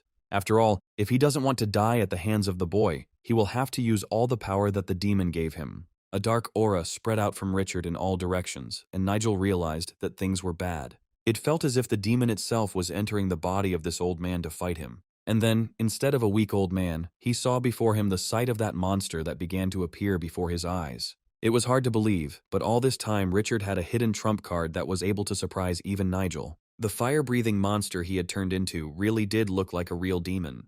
His power was so terrible that it could wipe the entire village into dust. A loud explosion was heard on the second floor of the blood sect building, and it was difficult to tell if anyone upstairs had survived. It turned out that the guy was only thrown away from the site of the explosion, but he himself managed to survive. Jumping back a little to the side, he was ready for a new fight, but he understood that the battle would be much more difficult. Nigel watched his enemy's every move closely and was ready to strike at any second. Although the demon seemed like a real killing machine, he still had one weak spot. Although it was hard not to admit that this demon was so huge that it could crush anyone like a bug. The guy had already fought with some demons that appeared in the previous generation. The books he had read did not tell him how to fight exactly this kind of creature, so he had to make it up on the fly. However, the guy was in no hurry to give up, realizing that real strength can only be shown in a real fight. He thrust his hand forward and ordered all of his dead to attack the demon at once, not allowing him to take a single step. The skeletons immediately carried out their master's order, rushing towards the demon in a crowd. This was expected, because Nigel was unlikely to miss such an opportunity and fight alone. The skeleton army immediately attacked with a multitude of deadly blows that could defeat any enemy. But the demon was as fast as the skeletons and immediately attacked in response. Grabbing one of the skeletons by the skull with his huge paw, he was ready to cut everything in his path. Among the dead warriors there were rather simple skeletons, so the demon dealt with them easily. And then it became clear that simple magic would not be enough here. Necromancy was needed because the demon managed to destroy all the skeletons. The deadly flames that came from this creature in all directions could burn anyone to ashes. And now, having lost only a little of his strength, the monster was ready to destroy the one who had set the skeletons on him. The summoned dead themselves burned in this hellish flame and could no longer help their master. Yes, he was definitely different from the mutants Nigel had fought before, which meant there had to be another way to kill him. It was impossible to defeat this monster by relying only on one's mana, and it was necessary to use another ability. The guy had no choice but to use all his strength, which he had saved just for such an occasion. All those warriors and mutants who died at his hands could now return to this world and serve him. Within seconds, each of them was behind Nigel and ready to begin the fight. The guy understood that this was his last chance, because he had spent almost all of his mana. The deities and strong men who had lived on Earth many years ago were now his warriors. In his mind, he commanded them to destroy the demon that stood before them. None of them dared to disobey his order anymore, because the soul of each mutant belonged to Nigel. The guy knew this well and ordered everyone to attack his enemy at once. Almost immediately, the demon was surrounded on all sides by warriors, each of whom was as strong as he was. But the outcome of this battle was not yet clear, because the owner of the underworld himself was on the side of the monster. At the beginning, Nigel cast a spell on them that repelled fire and some of the demon's abilities. If he can deal with these monsters too, then Nigel's whole plan will come to an end. That's why the guy hoped for the help of his strongest dead and believed that this plan would work. At that moment, he suddenly noticed another skeleton next to him, which appeared just in time. Yes, it was that same black skeleton who himself wanted to serve the young leader. He mentally conveyed to him that now the black skeleton's help was needed more than ever, and Nigel would be glad if he agreed. Moreover, Nigel himself was also ready to start the fight and gripped the hilt of his sword tighter. And now the two of them rushed into the attack, realizing that this was the main battle on which everything depended. Several of the strongest warriors, the entire group, rushed at one target in the middle of the room. The vampire lord was ready to use his most powerful skill, which he had used to win many times. The witch also had several excellent tricks up her sleeve, the main one of which could one day kill Nigel himself. Each of them fought well in life, and the huge lizard also created a lot of problems for the guy. But now they were all on his team, and if things continued like this, they could win. As the boy charged, he hoped that they would be able to surround the giant using their strongest abilities. Looking at him from below, Richard, who was in the form of a mutant, understood that his deadly fire would not help him. Yet this was his last chance, so he released the hellish flames and tried to burn everything around him to the ground. Yes, the flames really could destroy anyone, especially since Nigel did not have time to protect the fighters with his energy. For some reason, he didn't think about this at all, because he protected each of his skeletons with an invisible force that protected them from the hellish flames. But none of his summoned warriors had such protection now, so the guy noticed that they were all lying on the floor. It seems that this ability worked, and the demon managed to destroy all of his fighters at once. The guy himself had not yet lost his strength and was ready to fight to the last drop of blood. At that moment, the system informed him that Nigel had succeeded in completing the Unbroken Will's task. This was a secret mission that even the guy himself didn't know about, and now the system has rewarded him with a new ability. The skills of the summoned warriors improved by several levels at once, and a stream of crushing force passed through the boy's body. His body could not withstand such pressure, and he felt that he was losing control over his spirit. But if he is distracted even for a second, he could disappear right now. Falling to his knees, he realized that the deity, who was looking down on him from above, was as if preventing him from fighting. But he did everything he could and did not understand why heaven was punishing him. But it was at that moment that the black skeleton appeared in front of him, who repelled the demon's attack, not allowing him to reach the guy. It was hard to believe, but the black skeleton really did show up here on time again, just like always. He then launched a series of fatal blows with his sword, and even the demon did not expect such an onslaught. The skeleton could barely stay on his feet, but continued to fight as if his own fate depended on it. It was unclear what exactly the black skeleton was fighting for, since he had long since died, although it could not be denied that this creature was one of the most powerful warriors that Nigel had ever managed to summon. At that moment, the guy realized with a smile that thanks to the skeleton, he had gained time to regain his strength. And now he was emitting such a strong aura that it would definitely help him in this battle. All his previous skills have become even stronger, which means that now he should have enough strength to win and destroy this giant demon. Yes, his entire body was filled with energy, as if the Lord of Heaven himself had decided to help him. Energy filled the guy so quickly that soon he was already in control of all his skills again. Suddenly, the dark mana, natural forces, and the enemy's energy merged together and acted all at once. Nigel still couldn't figure out why, but he was glad that everything had turned out that way. Rising to his feet, he realized that with such force he definitely couldn't be stopped.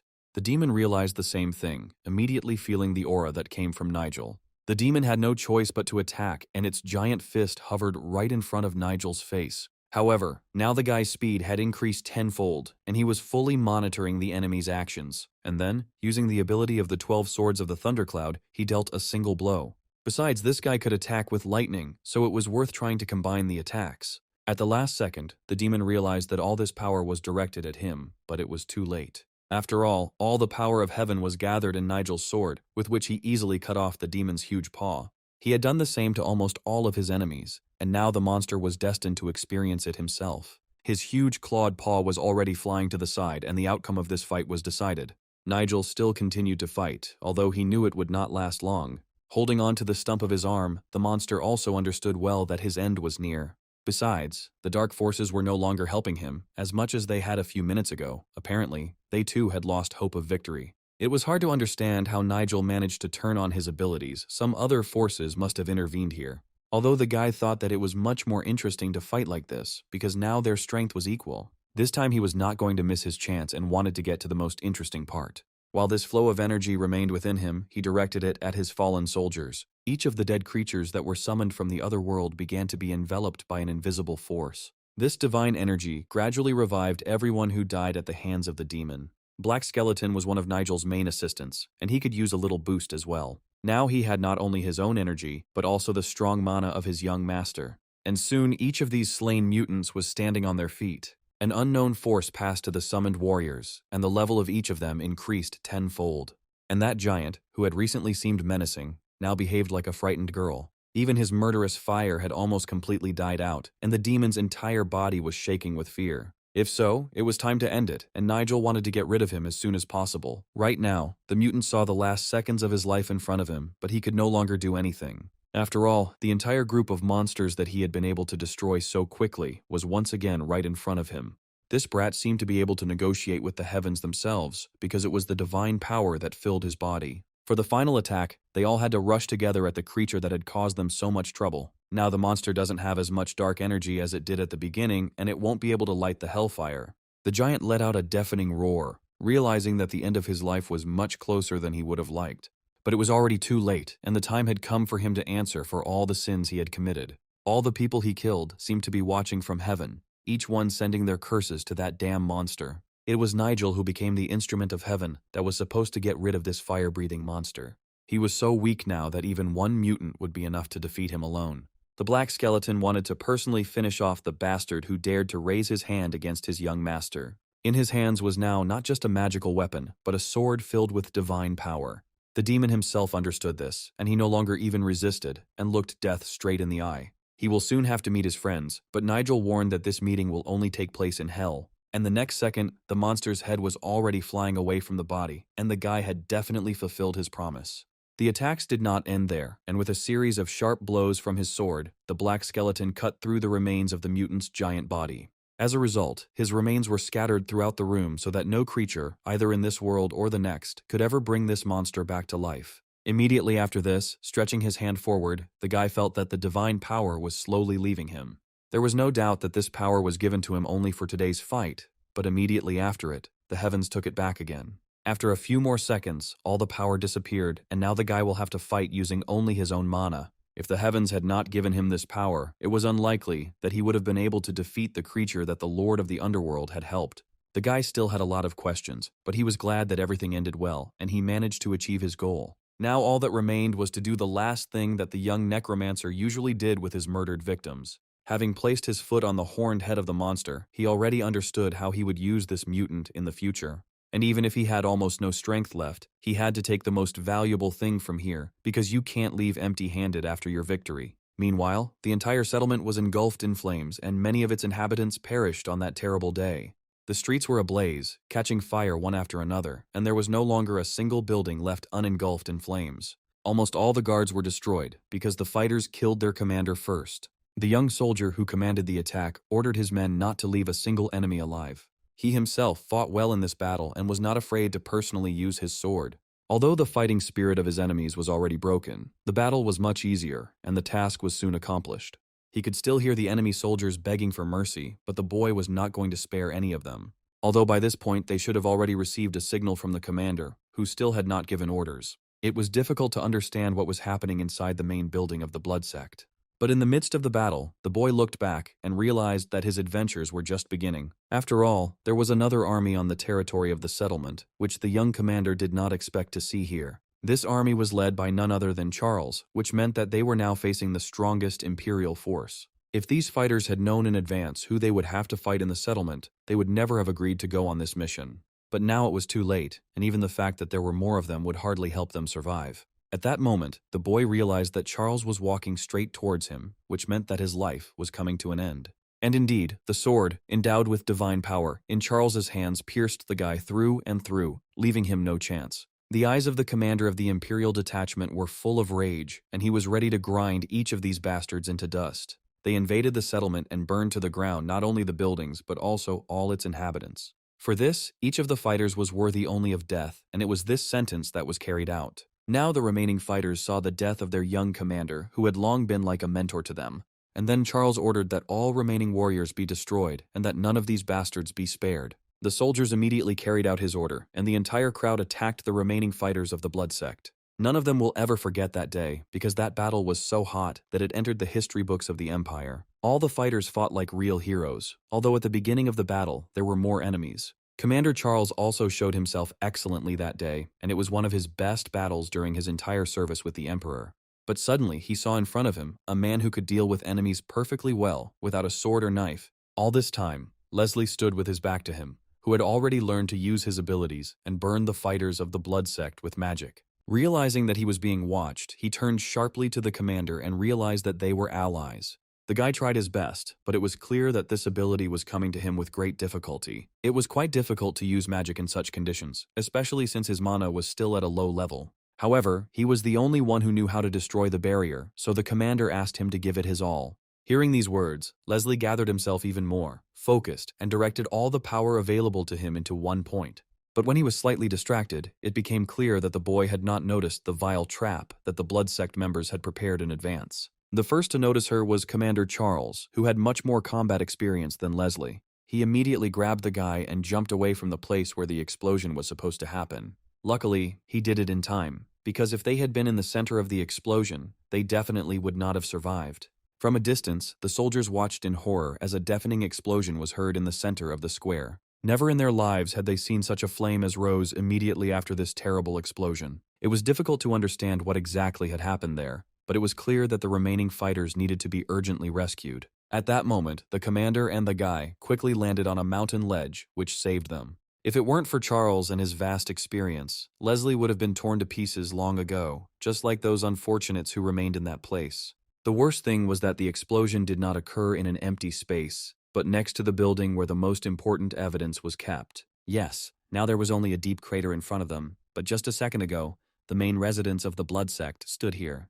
It was no longer possible to dig up anything valuable under the rubble of this building, although it was worth trying to find at least one clue. Therefore, Commander Charles ordered his soldiers not to relax and to fulfill their duty to the end. Obviously, it was gunpowder, because that was what was smelled at the site of this terrible explosion. It is also possible that it was a bomb, since Charles was well aware of the 3 powerful shells in Richard's office. All these bombs were hidden in a secret storage facility, and each of them was a deadly weapon. Only now did the commander come up with the idea that there was a spy in the Imperial Palace.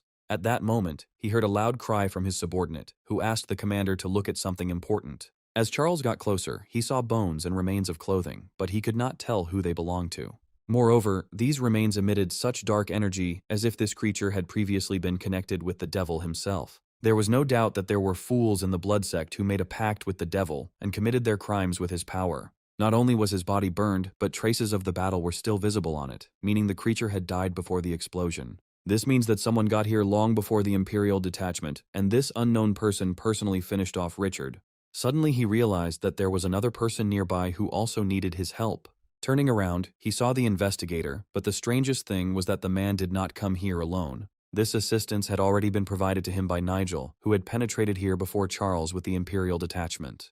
There was no longer any doubt that Nigel could be considered the new hero, and the guy had once again rendered a great service to the Emperor. The next day, the entire province was in disarray, and every resident understood that now their lives would change forever. After all, the leader of the blood sect, who had ruled the province for decades, was destroyed. All the charges fell on Richard. The government accused him of drug and human trafficking, proving it in court. The Emperor was furious when he learned of all of Richard's crimes, which the prosecutor detailed. He decided to fix everything and capture all the culprits who were associated with the blood sect. It didn't matter how big or small a role a person played in these crimes, because only death awaited each of them. Later, the Emperor ordered the creation of an organization that would govern the fighting clans in the province. According to rumors, Nigel was supposed to be the one to lead these clans, but the guy himself was in no hurry to accept this position. However, he soon accepted the offer, and thus began his new journey. When things had calmed down a bit, one night there was another meeting of the Heavenly Souls, where they discussed the latest events. This time, many more spirits gathered in that place, because such changes had not occurred in the Empire for the last 1,000 years.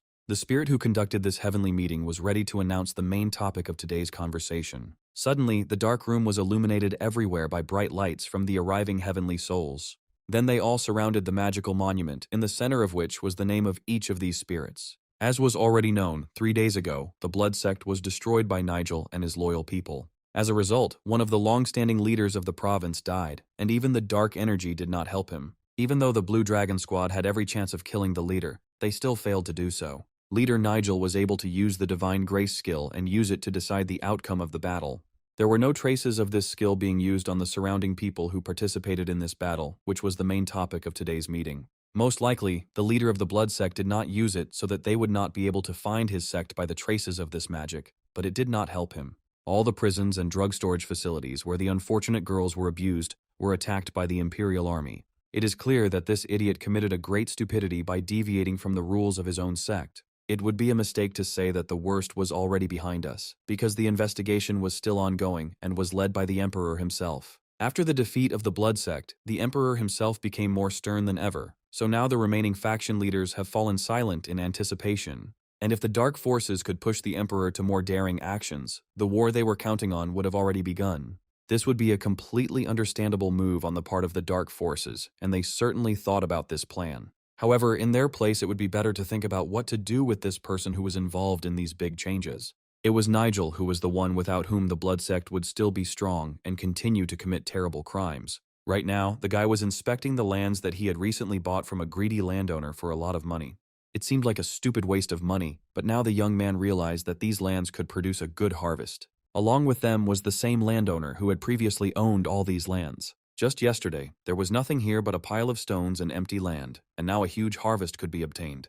Unexpectedly, he asked for these lands to be returned to him and was ready to pay twice as much. The guy didn't expect that he would do exactly that, but he wanted to know what would happen if he refused. And then, turning around, he simply said that he had already paid a good price for these lands, so he would like to continue to own them. The man could only watch him go, realizing that the guy knew what he was getting into from the very beginning. If all landowners had the same instinct as this guy, there would be no abandoned lands left in the entire empire. Nigel asked Jacob to stay here because he had something to do. He wanted to look again into the forge where he had recently bought a dozen tools. But the conversation with the owner will most likely take a long time, so Jacob will have to wait. The strange thing was that Nigel asked him not to follow him and not to worry about anything. Soon he found himself next to the forge, the chief master of which he immediately disliked. However, that was last time, and the guy hoped that today everything would be different. Suddenly he heard a hoarse voice from inside, which told him to enter the forge. The old man who met him at the entrance was glad to see the guest and asked him to come in. A few months ago there was a completely different owner here, and the guy was surprised to see the old man. He remembered another chief master, so the boy asked where he could find him. Looking at him, the old man understood who he was talking about and said that the man had been waiting for him for a long time. And then he looked down, as if he knew what awaited him in a few minutes. It was so quiet in this house that it seemed as if life had stopped here forever. The guy knew perfectly well that the young owner of this house was hiding in order to maintain her disguise as an ordinary saleswoman. She had to be in the farthest room of this house where Nigel ended up. Nigel walked carefully into her room, where she usually greeted dear guests. He immediately saw from afar her smoking pipe, which the girl never parted with for a minute. And then, opening the doors wide, he saw the one who was actually the best blacksmith. She only tried to appear like a simple girl to strangers, although all the fighters knew her true talent. This was the second time they had met Nigel, and the girl saw no point in hiding the truth from him. Moreover, she knew that he had come to her for a reason and was unlikely to want to buy a hoe. He was here to go his own way, and perhaps their paths would now go side by side. Still not understanding what was being discussed, the girl carefully examined her guest from head to toe. The guy immediately noticed that a powerful force was emanating from her, as if she too was using heavenly energy. This powerful mana could be felt immediately upon entering the room, and the guy also kept similar energy inside himself. Only someone who had reached the ascension level could have such power, and Lana was one of the few girls who had such a level. She managed to create 2 weapons that were considered the most powerful in the Empire, and became her personal pride. In another version of the future, during the war with the Blood Sect, she created 5 more of these weapons. However, these weapons fell into enemy hands, which subsequently led to the war. That's why Lana must be on his side, otherwise he will make strong enemies. At first, the guy didn't know what to call her and asked if he could just call her the founder. But she replied with a smile that he could call her whatever he wanted, since he would never know her real name anyway. Judging by the fact that he called her the founder, he knows perfectly well who she is. The main thing she wanted to ask was whose side Nigel was ultimately fighting on. Nigel immediately stated that he did not belong to either side, and always preferred to remain on his own. His position was close to Lana, but she began to suspect that he supported her enemies. But here too, Lana was mistaken, because Nigel once again reminded her that he had a completely different mission. It turns out that he was not on any of the 3 sides, and Lana was sure that such a thing simply does not happen. He had to belong to at least one clan, otherwise he would not have been able to receive the necessary support. Nigel has always followed his own path, and soon the girl will have to find out about it. Although now the main question was why Nigel came to her house. After all, he already had many fighting swords, and she did not have a new weapon for Nigel. But that's exactly what he came for, because Nigel needs the swords that Lana forged. Her weapons could be bought anywhere, and it was strange that he personally needed to come here. All these swords that were freely available did not interest Nigel at all. He came here for those 2 swords, which are considered to be among the most powerful in the Empire. Lana used to think that with age, she would begin to see right through people, but now she realized that she was very wrong. She could not understand Nigel at all, and his steps seemed more and more like a big mystery to her. It occurred to her that he was going to go to a new war, and for this purpose, he needed these swords. If that was the case, she wanted to know who Nigel was starting this war against, which could cost thousands of innocent lives. There was no secret here, and Nigel immediately replied that he was fighting against the Blood Sect. Moreover, she must know that these are the people behind the murders of her son and his daughter-in-law. It was a very loud accusation, and Nigel touched on the subject that was most painful for Lana. Unable to bear the emotions, Lana even grabbed him by the neck, realizing that he had crossed the line. She squeezed him with such force that Nigel was even confused for a moment, not understanding what was happening. If these accusations were false, she was ready to grind Nigel into dust as soon as the lie was revealed. But Nigel asked her to calm down because he never joked about such serious things. Moreover, he had in his hands something that would certainly serve as proof of his words. Without saying a word to him, Lana abruptly snatched the bundle from his hands without taking her eyes off Nigel. Then she read everything that was written in these manuscripts and which should have changed her mind. Yes, all those terrible crimes that were committed by the sect were described in these manuscripts. Of course, she knew that these people were doing terrible things, but she didn't think it would be this bad. And most importantly, the manuscripts contained information about the murder of Lana's family members, which is what Nigel was talking about. Traces of the criminals who killed her son were found, and all the information exactly matched her information. Nigel confirmed that every word she read was the absolute truth. She then loudly declared that Nigel had no access to such information and refused to believe it. However, Lana did not yet know that these people also killed Nigel's own father and brother. He found out who was behind the murder after he discovered a letter hidden in his brother's possession. After defeating Richard, he found even more information that left no doubt.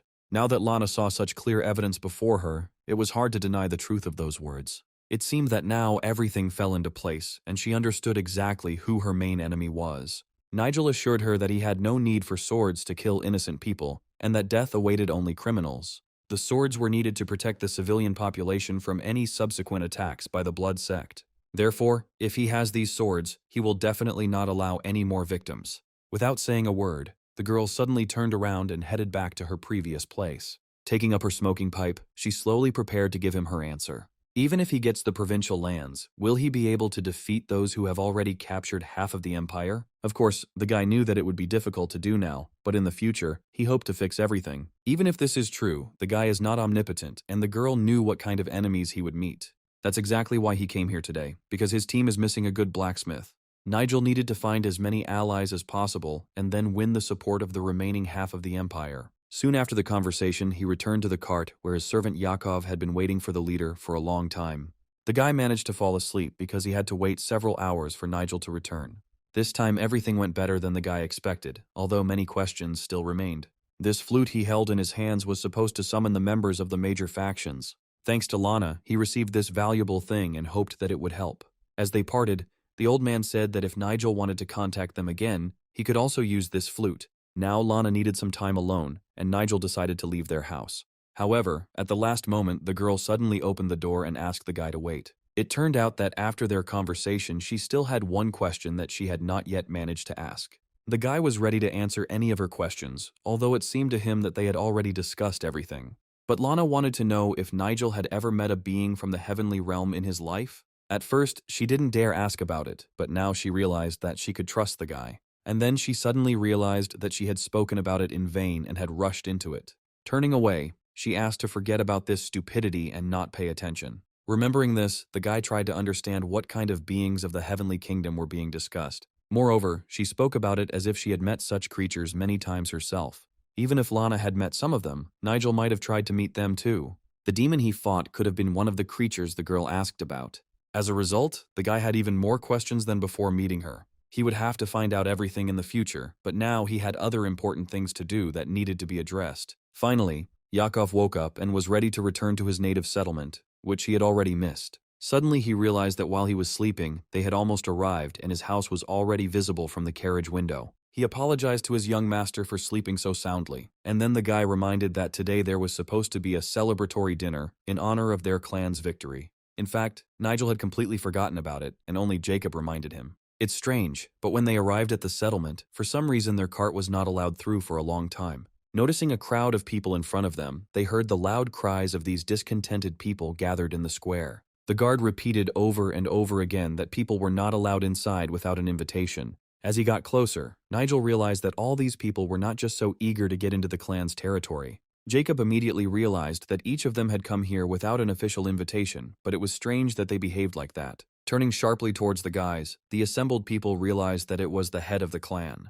This was confirmed by the guard, who respectfully greeted Nigel and his servant. They all started complaining to Nigel that they had not been allowed inside for several hours in a row. After all, Nigel had not forgotten the good relations between his clan and those factions that had supported him many times.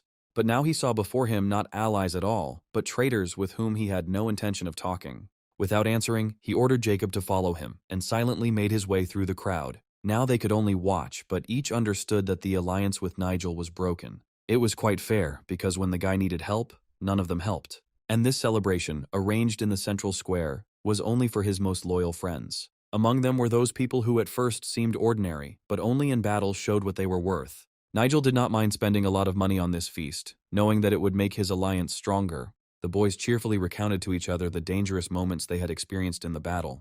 They all drank to the health of their leader, who only watched them from the sidelines.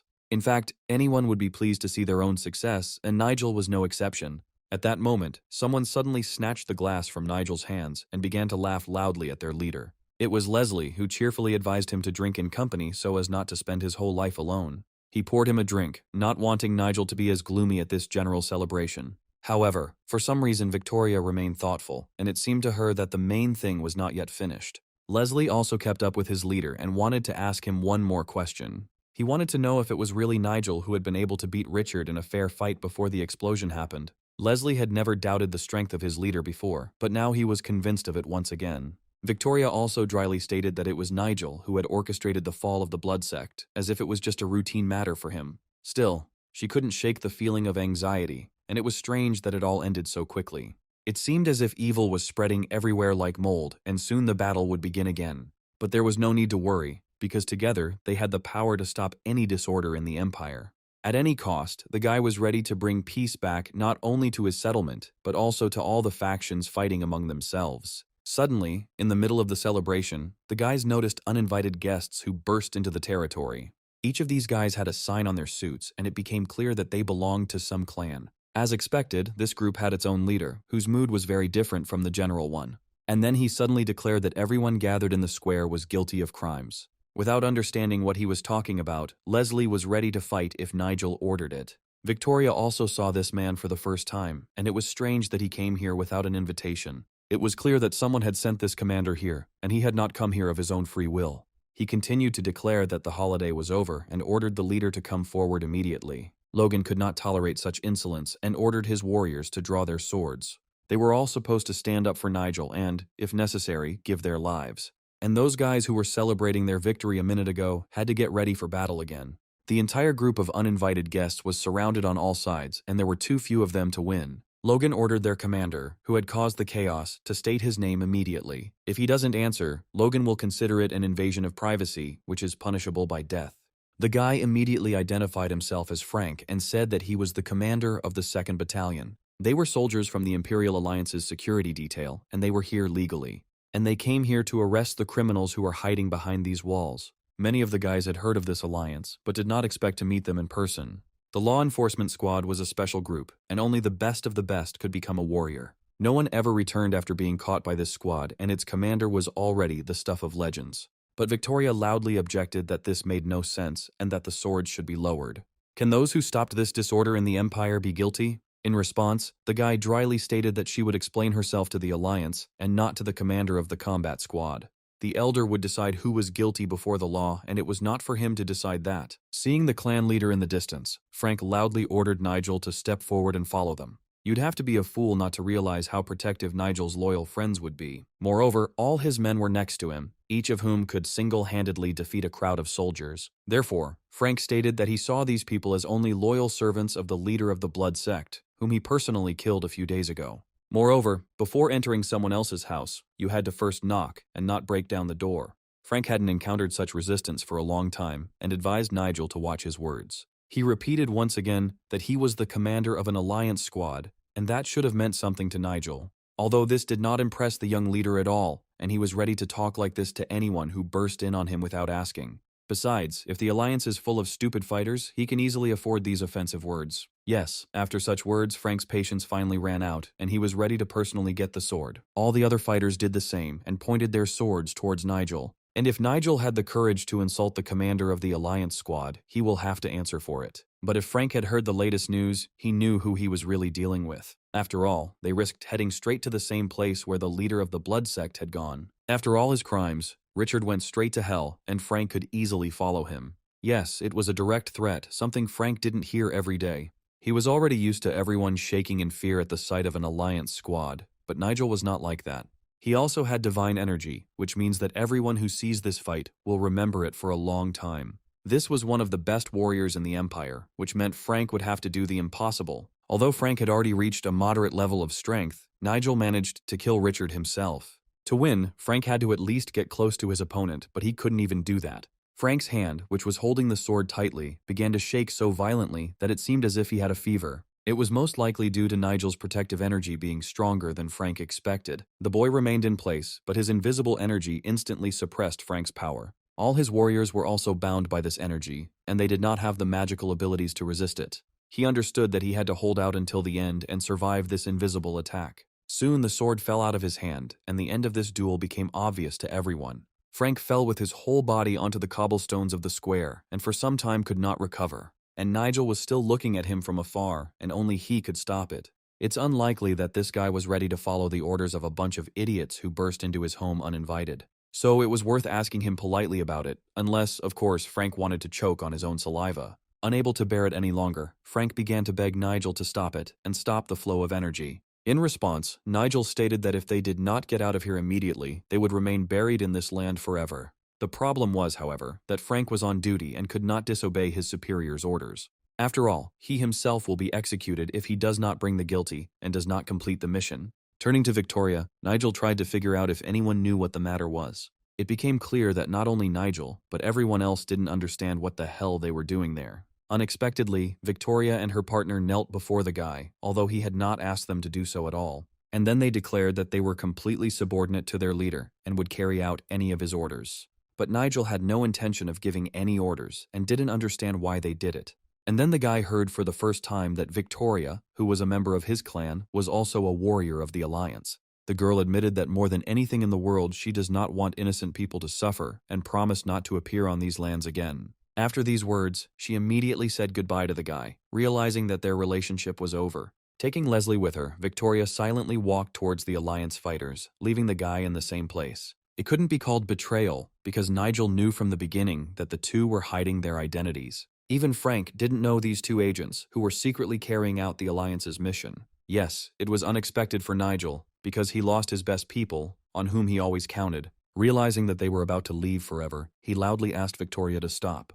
When Victoria turned in his direction, everyone realized that Nigel would not let them go so easily. He confidently walked straight towards them because not all the words had been said yet. And then he suddenly said that he was going with them since there was no other way to resolve this issue. Nigel was willing to testify to clear himself of any Alliance suspicion.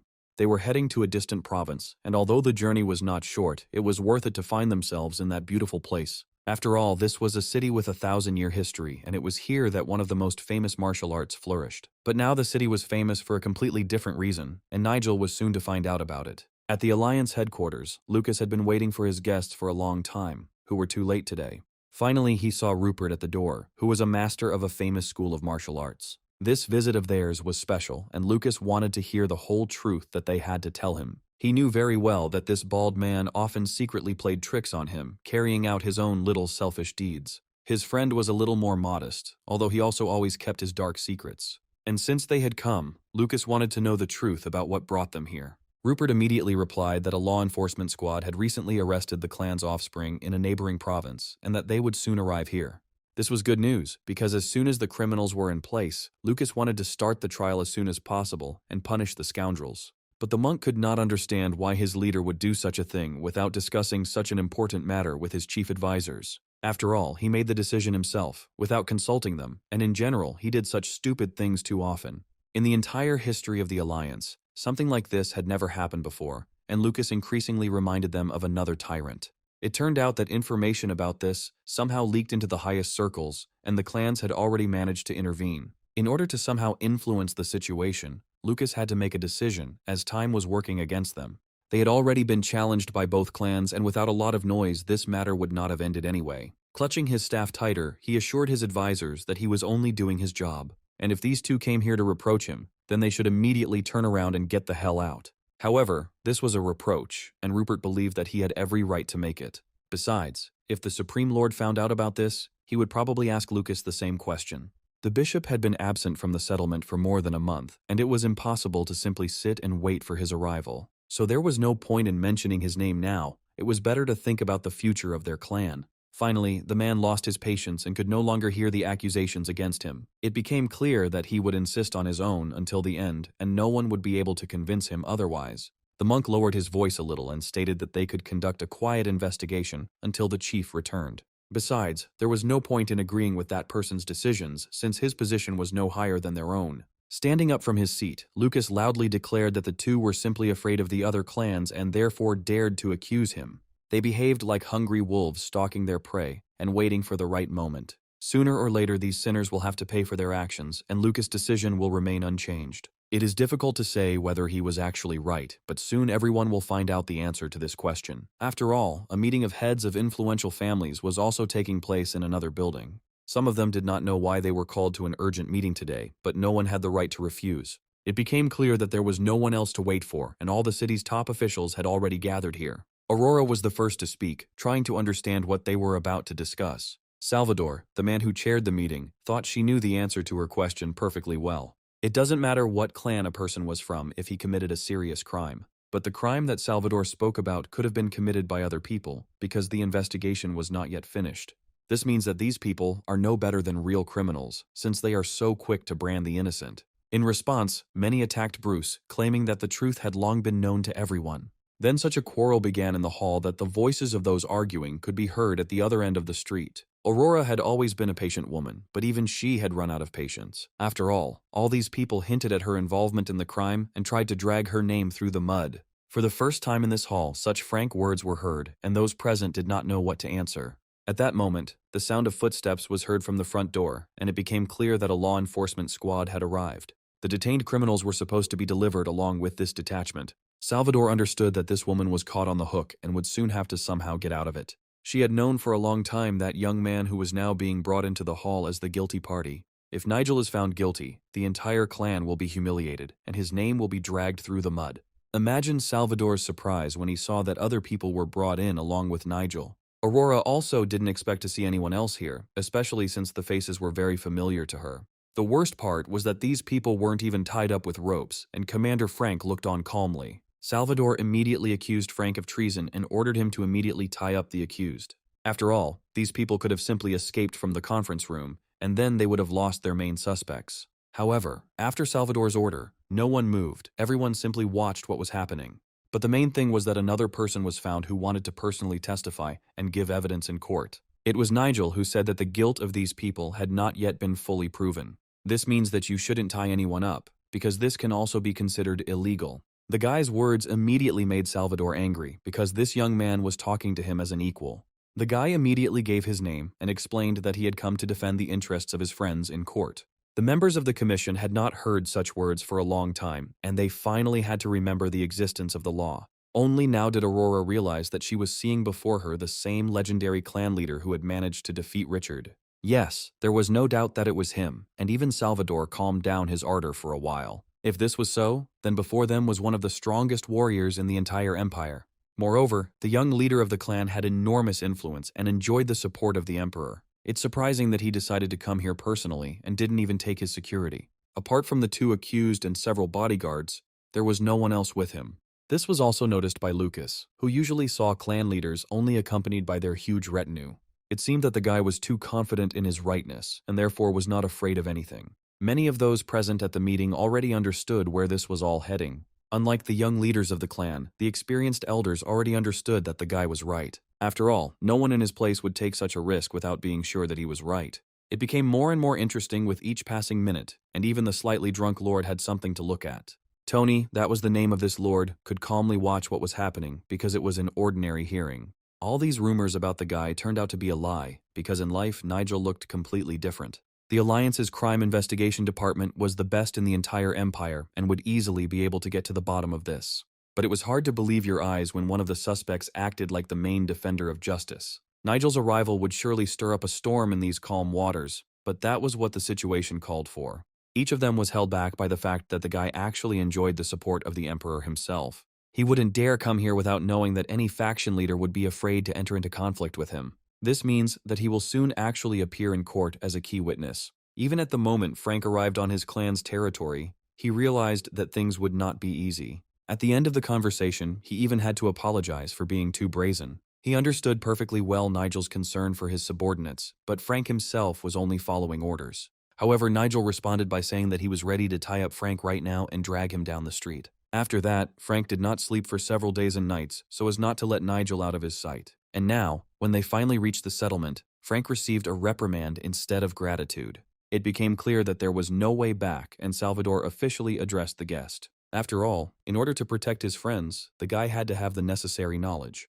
Nigel immediately interrupted him, stating that it did not require special knowledge to protect the innocent, and if they don't want to incur the Emperor's wrath, they will allow him to do it. This already sounded like a threat, and the guy had no right to hide behind the name of the emperor. However, he was simply doing what any law-abiding citizen in his place would do. Yes, his words sounded beautiful, but Salvador understood that the guy was hiding something. After all, he didn't even show respect to his elders as soon as he entered the conference room where the most famous faction leaders were present. Although the guy believed that he greeted everyone the same way, which means such claims are unfounded, he had an answer for every comment, and this began to really irritate Salvador. It was necessary to remain calm until the very end and not lose face in front of Lucas. The hearing of the case was the most important thing, and personal animosity could be left for another time. Now was not the time to settle scores with the Emperor's favorite, especially since it could be dangerous. Now the defendant, Victoria, who came here herself, had to answer. Lucas wanted to know why the girl didn't report the crimes she knew about to the Alliance.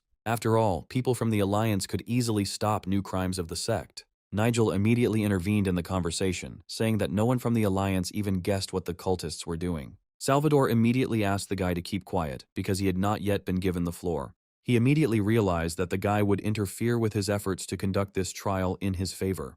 There was not a single question to which he did not know the answer, and so he was able to win over the judges to his side. Immediately after this, he menacingly demanded that Leslie answer the same question. The guy didn't even understand what he was being asked about, as he was too nervous before the trial. Salvador wanted to know if the boy had deliberately gone against a member of a faction his clan was on bad terms with. But it was just funny, because all this time Leslie wanted to achieve justice. Couldn't he, if he was a member of another organization, seek simple justice? All this talk about justice made Salvador laugh a lot, as he believed that the Alliance was justice itself. Leslie thought quite differently, believing that the truth could only be learned honestly. Finally, Nigel couldn't stand it anymore and said that Salvador was talking nonsense again. He had really tried to be restrained all this time, but even Nigel had run out of patience. If Salvador still doesn't understand why these two didn't tell the Alliance anything, the guy will say it out loud. The whole reason is that the Alliance had long since become rotten and was no longer willing to stand for what was right. Yes, it was a direct accusation of the Alliance's crime, and Salvador even drew his sword. His sword was pointed at Nigel, although the boy looked calmly and did not move from his place. The man was ready to make the boy pay for his words because he had dishonored the honor of the Alliance. But this fool did not know who he was pointing his weapon at and what he was risking. After all, he was the one who drew his sword first, so Nigel had every right to respond in kind. It's good that at that moment a person appeared who stopped the argument in time. Turning around, Nigel realized that for the first time that day he had met a worthy person. The man slowly entered the hall, realizing that now they couldn't do without him, and these faction leaders could tear each other's throats out. It was the leader of the Alliance named Walter, who heard loud screams from afar. Salvador did not expect that the head of the Alliance would personally want to attend this trial, although he had always avoided such events before. Besides, he was only supposed to arrive tomorrow, and it's strange that his plans changed so abruptly. For a long time, the man looked attentively at the man who had come here himself. His loyal subordinates immediately greeted the chief with respect, as anyone would have done in their place. Without responding to their greeting, the man got straight to the point, saying that he had heard nothing about the situation. Although his subordinates probably deliberately did not tell him the essence of the matter in order to hide the truth. And now, looking at Lucas, he wanted to understand why he was the last to know about this. Lucas had nothing to say to this, because he himself had only recently found out about everything. Salvador understood that the leader had shown his dissatisfaction with this, which meant that he would get it too. However, this puppy was to blame for everything, and it was he who created the big scandal here. Salvador wanted to please Walter and ordered Victoria and Leslie to bow their heads lower. But these two had already become friends for Nigel, and it was difficult for him to tolerate such treatment. Even if it was the head of the Alliance himself standing in front of him, it was difficult for Nigel to remain silent. But he suddenly said that everything was fine, and the guy didn't need to worry. And the sword should only be drawn if there is real danger, so Salvador should keep his cool. Walter looked at him and reminded him that Salvador had only pulled out his sword because he still hadn't learned to control his anger. Walter, when he came here, saw only a confident young man who pointed out simple mistakes. The man's gaze said only one thing, and it would have been better for Salvador not to argue. Of course, he began to justify himself by saying that he was only defending the honor of the Alliance and had no intention of starting this mess. By his actions, he only brought shame on the honor of this organization, behaving like a complete idiot. Finally, he heard the truth about himself, but it would have been better for him to accept it and remain silent. However, the trial had already begun, which meant that Walter had arrived just in time. He knew that in this hall, there was a man whom the Emperor himself trusted, and therefore friendship with him was beneficial to any clan leader. Many immediately began to declare that this guy was lying, and the Emperor would hardly stand up for him. But these shouts had already become boring for the Alliance leader, and he was ready to admit the mistakes of his subordinates. Rupert pointed out that with such apologies, they were only dishonoring the honor of the Alliance by humiliating themselves in front of this youth. Hearing this, he sternly ordered him to shut up before things went too far. After all, not only do they not correct their mistakes, but they cannot even simply admit them. What kind of honor can you even talk about when you only have a bunch of idiots under your command? Then he suddenly announced that he was declaring the court session over and that everyone should go home. Yes, this was the most unexpected ending that Victoria could have imagined, and for a long time she could not say a word. Leslie also did not expect that the trial would go so quickly and everything would be done in their favor. Finally, the head of the Alliance stated that these two young men were found innocent. From that moment on, all charges against Victoria and Leslie were officially dropped and the young people were free. It is difficult to imagine what all these people, who were prepared for a long court hearing, felt. But in his words, Walter, instead of accusing them, expressed his deep gratitude for their help. Victoria immediately said that there was no need to thank them and that they were just doing their job. In fact, Salvador suspected that Walter might behave like this, but there was no turning back. He turned to Nigel, saying that he had long heard about his exploits in dangerous battles. After these words, the guy looked more closely at the head of the Alliance, peering into his face. He seemed to be a wise ruler, but the boy began to suspect something else, and he continued to praise the guy, saying that he managed to show his superiority over everyone. He was the only worthy person in his eyes, and it was an honor for Walter to communicate with him. Never in his life had the head of the Alliance said such words to anyone, and it was hard to believe what he heard. Then he suddenly offered Nigel to become his apprentice and stay in the city for a while. From his place, Salvador immediately shouted that this was impossible and that the head of the Alliance was acting recklessly. But he didn't even listen to him and gave Nigel a few days to think about it. If the guy agrees, he will be happy to personally teach him all the types of martial arts that he knows. It was an interesting proposal, and for some time the guy tried to make a decision. He felt a little awkward about refusing, but it would be better to do it right now. The guy explained that it was a great honor for him, but now there is simply no time for it. He only hopes that his refusal will not change Walter's attitude towards him, and that he will understand him correctly. Besides, he already had many teachers, so he didn't need another teacher. Nigel asked again for understanding, although Walter's gaze changed dramatically at that very moment. Of course, he didn't show it, and immediately laughed, trying to smooth over the awkward moment. After all, Nigel was the first person who refused him, and he heard such words for the first time. This guy turned out to be even more interesting than he thought, and it was worth taking a closer look at him. There were no more disagreements between them, and they could forget this moment as if it had never happened. However, he didn't want to just let Nigel go, so there was one more small request. But it is unlikely that his proposed accession to the Alliance could be called just a small request. After all, he really did offer the guy to officially join their organization and continue their cooperation. The guy promised to think about this in the near future, since such a decision requires negotiations with allies. Yes, that was an excellent answer, and in the young man's place, Walter would have said the same thing. The conversation between them was as if they were two old friends, and not the leaders of different factions.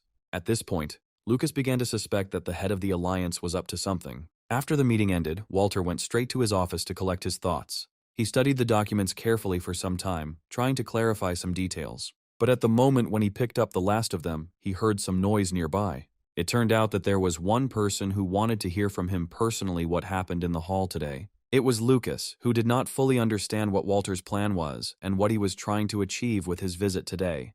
The man calmly watched as the head of the Alliance went about his business, without saying a word. Although ordinary people entered through the main entrance, and only Lucas used the back door. Turning to him, he asked sharply what had brought him here in the middle of the night and why he had been behaving differently lately. Few people knew that these two were brothers and therefore looked so much alike. Walter could tell from his brother's expression that he wanted to object to his decision, and that was why he had come today. If that was the reason, then it would be better to leave this place right now. Whatever he says to the head of the Alliance, he will not change his first decision. Lowering his head, the man assured that today he intended to talk about something completely different. But to begin with, Lucas simply asked to show the daily report, if his brother would allow it. But knowing Lucas, Walter didn't believe that such a simple request would end their conversation today. He continued to silently pretend that nothing had happened and that he had simply come here by accident. It was even funny because this man never did anything without thinking it through in advance. And then he laughed so loudly that the tension between them disappeared like smoke. With a smile, Lucas reminded that two powerful forces were already on their way and would meet soon. After all, most of the 7 factions disagreed with Walter's decision and each reacted differently. They were mostly unhappy with the fact that the criminals were not punished, although there were those who agreed with this. The debate about the trial was growing more and more intense, and it was necessary to talk about what the Alliance members thought. Even with their support, which could easily be obtained, they may not avoid problems. The head of the Alliance knew that his brother had many connections and his opinion could be trusted. However, he had already made his choice and hoped that this choice would be the right one. A bright demonic light lit up his eyes, and it became clear that there was dark energy inside him. One of the factions was not satisfied with the court's decision and was ready to break off relations with the Alliance. Lucas congratulated his master if that was his goal, to act like this and bring as much benefit to the Blood Sect as possible. This incident would only accelerate their overall plans, and the new leader of the Blood Sect knew what he was getting into. However, Lucas still had one question about Nigel that he had not yet had time to clarify. He didn't understand why Walter suddenly wanted to make this guy a member of the Alliance, because he had just recently become the leader of a clan squad. After all, if this trial was well thought out, then the guy might soon guess who arranged it all. The man was not sure that this was the right decision, although he usually agreed with his brother on everything. To prevent him from investigating cases, it would be better to keep him close to you. Walter believed that the boy could be a great hindrance to them, and therefore it would be better to keep him under control. Although he wasn't much of a threat, he wasn't as simple as he seemed. The first time he saw him in front of him, Walter immediately realized that the guy was hiding something. He managed to quickly gain great power, and his abilities were very high. It was hard to believe that the boy could become so strong without the blessing of the blood demon, which meant he was an excellent warrior. Then it remained to understand what Walter was counting on when he made this proposal and what his goals were. It turned out that he was going to send him to the inner observation room so that the guy could not freely conduct investigations. It was a great plan on his part, because Nigel would think he was in the middle of things, even though he wasn't really. It was just a diversionary tactic, and Lucas immediately liked this solution. Soon, a whole group of dancers came to Nigel, although the guy did not ask for it. Explaining that he was very tired, he asked the girls to go away and leave him alone. The girl immediately said that if he needed them again, the guy could easily return them back. This was not at all necessary, and Nigel thanked them again for their visit. And now we could calmly disperse and not worry that the head of the Alliance would find out about this. The guy immediately realized that it was Walter who paid these girls to entertain the young guest. He hoped that no one else in this house was following him and that he was completely alone here. Now it was time to use his abilities because he hadn't done so for a whole day. It was good that his level was increasing every day, and Nigel had many skills. Within seconds, his entire house was covered with that magical, invisible network that protected him well from everyone. If he didn't have this power, he could be in big trouble now, and one could say that he was a little lucky with this. For example, he would never have known that the Alliance leader was one of the leaders of the Blood Sect. It was through his abilities that he was able to recognize the entity within him so quickly. But Nigel's own abilities were already so strong that he was ready for any meeting. After using the ability, the system immediately informed Nigel that his level had increased. Now he could direct his energy at the enemy through 6 banners at once. Finally, the energy he received after defeating Richard was collected in his hands. This skill had its own will, which could even ignore the owner. This was very good news, because the guy was soon in for a difficult fight. It was this skill that helped him find out who the head of the Alliance really was and what was hidden behind his kind mask. Unlike other abilities, the Pen of Knowledge did not emit energy and therefore could not be tracked. Thanks to this, the guy was able to discreetly feel the real aura of the leader and understand that he was a member of the sect. However, this skill could only be used once a month, so it was not worth wasting. In addition, Nigel now needed to find other members of the Blood Sect who were hiding in the Alliance. Although some things could have been done already now, because the guy had planned everything in advance, the first step he took was to send out his invisible scout, who was a clot of dark energy. With the help of this ability, he has already more than once reached those secret places that were hidden from prying eyes. He could quietly send a spy to those he considered suspicious and eavesdrop on their conversations. Only this time the guy heard too much interference, and the thread of the conversation was constantly lost due to the extraneous noise. He could only hear something about a treasure trove that a group of mercenaries were supposed to protect. And although the guy didn't hear the entire conversation, he was still able to learn a lot of valuable information. Now it was necessary to think everything over and decide what to do next and what countermeasures to take. As in the memories from his past life, the boy knew in advance a lot about what was going to happen. He probably managed to change current events, and therefore the future was changing right before his eyes. The events that were happening now were not in Thomas's memories, so Nigel will have to find out everything himself. To begin with, he wanted to learn more about the leaders of the Alliance and try to lure them to his side. It won't be easy, but if you try, you can succeed here too. Besides, soon mercenaries will have to guard the treasury, and if the guy ends up there, he could learn a lot. Luckily, the guy knew how to easily change his appearance, as he did during his Imperial mission. In this mask, he could even sign up as a volunteer for those who were supposed to guard the treasury. The next day, the latest news about the Alliance trial caused a wave of anger among the martial artists. It also became known about problems in the province and that Nigel was offered to join the Alliance. Rumors that this guy had turned at the court hearing spread among the residents in an instant. This event became the most discussed topic and caused a lot of controversy and different opinions. After all, Nigel actually managed to challenge the Alliance's decision, something no one had ever done before. Moreover, the head of the Alliance admired his courage and offered to become his mentor. Every warrior dreams of this, but there was something else that many still did not know. The most important thing is that Nigel refused this offer, and he managed not to even hurt the head's pride. The guy refused without much thought, as if he didn't need Walter's help at all. Nigel thought that the head of the Alliance made such offers every day and did not realize how lucky he really was. The Alliance leader probably didn't like the refusal, but he still suggested that Nigel think about it carefully. He probably wanted to assign him to guard the treasury, but it was the worst job in the Alliance. Knowing this, it was difficult to understand what the head of the Alliance really wanted and why he invited the guy to join him. The Emperor himself became interested in this story, and the news reached him the next day. Moreover, the Emperor did not simply hear rumors from the street and had an informer who repeated everything word for word. The Emperor always valued the Alliance's service to the Empire and was grateful for their work. And each of the boys knew that no matter how strong Nigel was, the Emperor would hardly like his refusal. Now it has become interesting how this story will end and what threatens Nigel himself. Suddenly the guys noticed that the man who had been next to them all this time had disappeared somewhere. There was no doubt that he had been sitting next to them, and now in his place there was only an empty cup left on the table. Besides, the guys realized that none of them knew him, so why was he sitting next to them? The guys quickly forgot about him and didn't even notice how the bar doors opened by themselves. The guy who was actually sitting next to them had already managed to find out everything he needed to know. He realized that he needed to spread the word around the area as quickly as possible, although he had gone a little overboard today in gathering information. However, if he does not hurry, the plan may fail and then all the preparation will be in vain. After all, this was his main job and no other agent could do it. Now it was time for him to continue his mission, and the guy hoped that everything would go smoothly. That same evening, one of the people who was supposed to stop this plan arrived in the red light district. As usual, this place was bustling with young people and life was in full swing. There was a dilapidated guest house here without a sign, but everyone knew perfectly well what was inside it. Ordinary people didn't even approach it, but some vagabonds still looked in.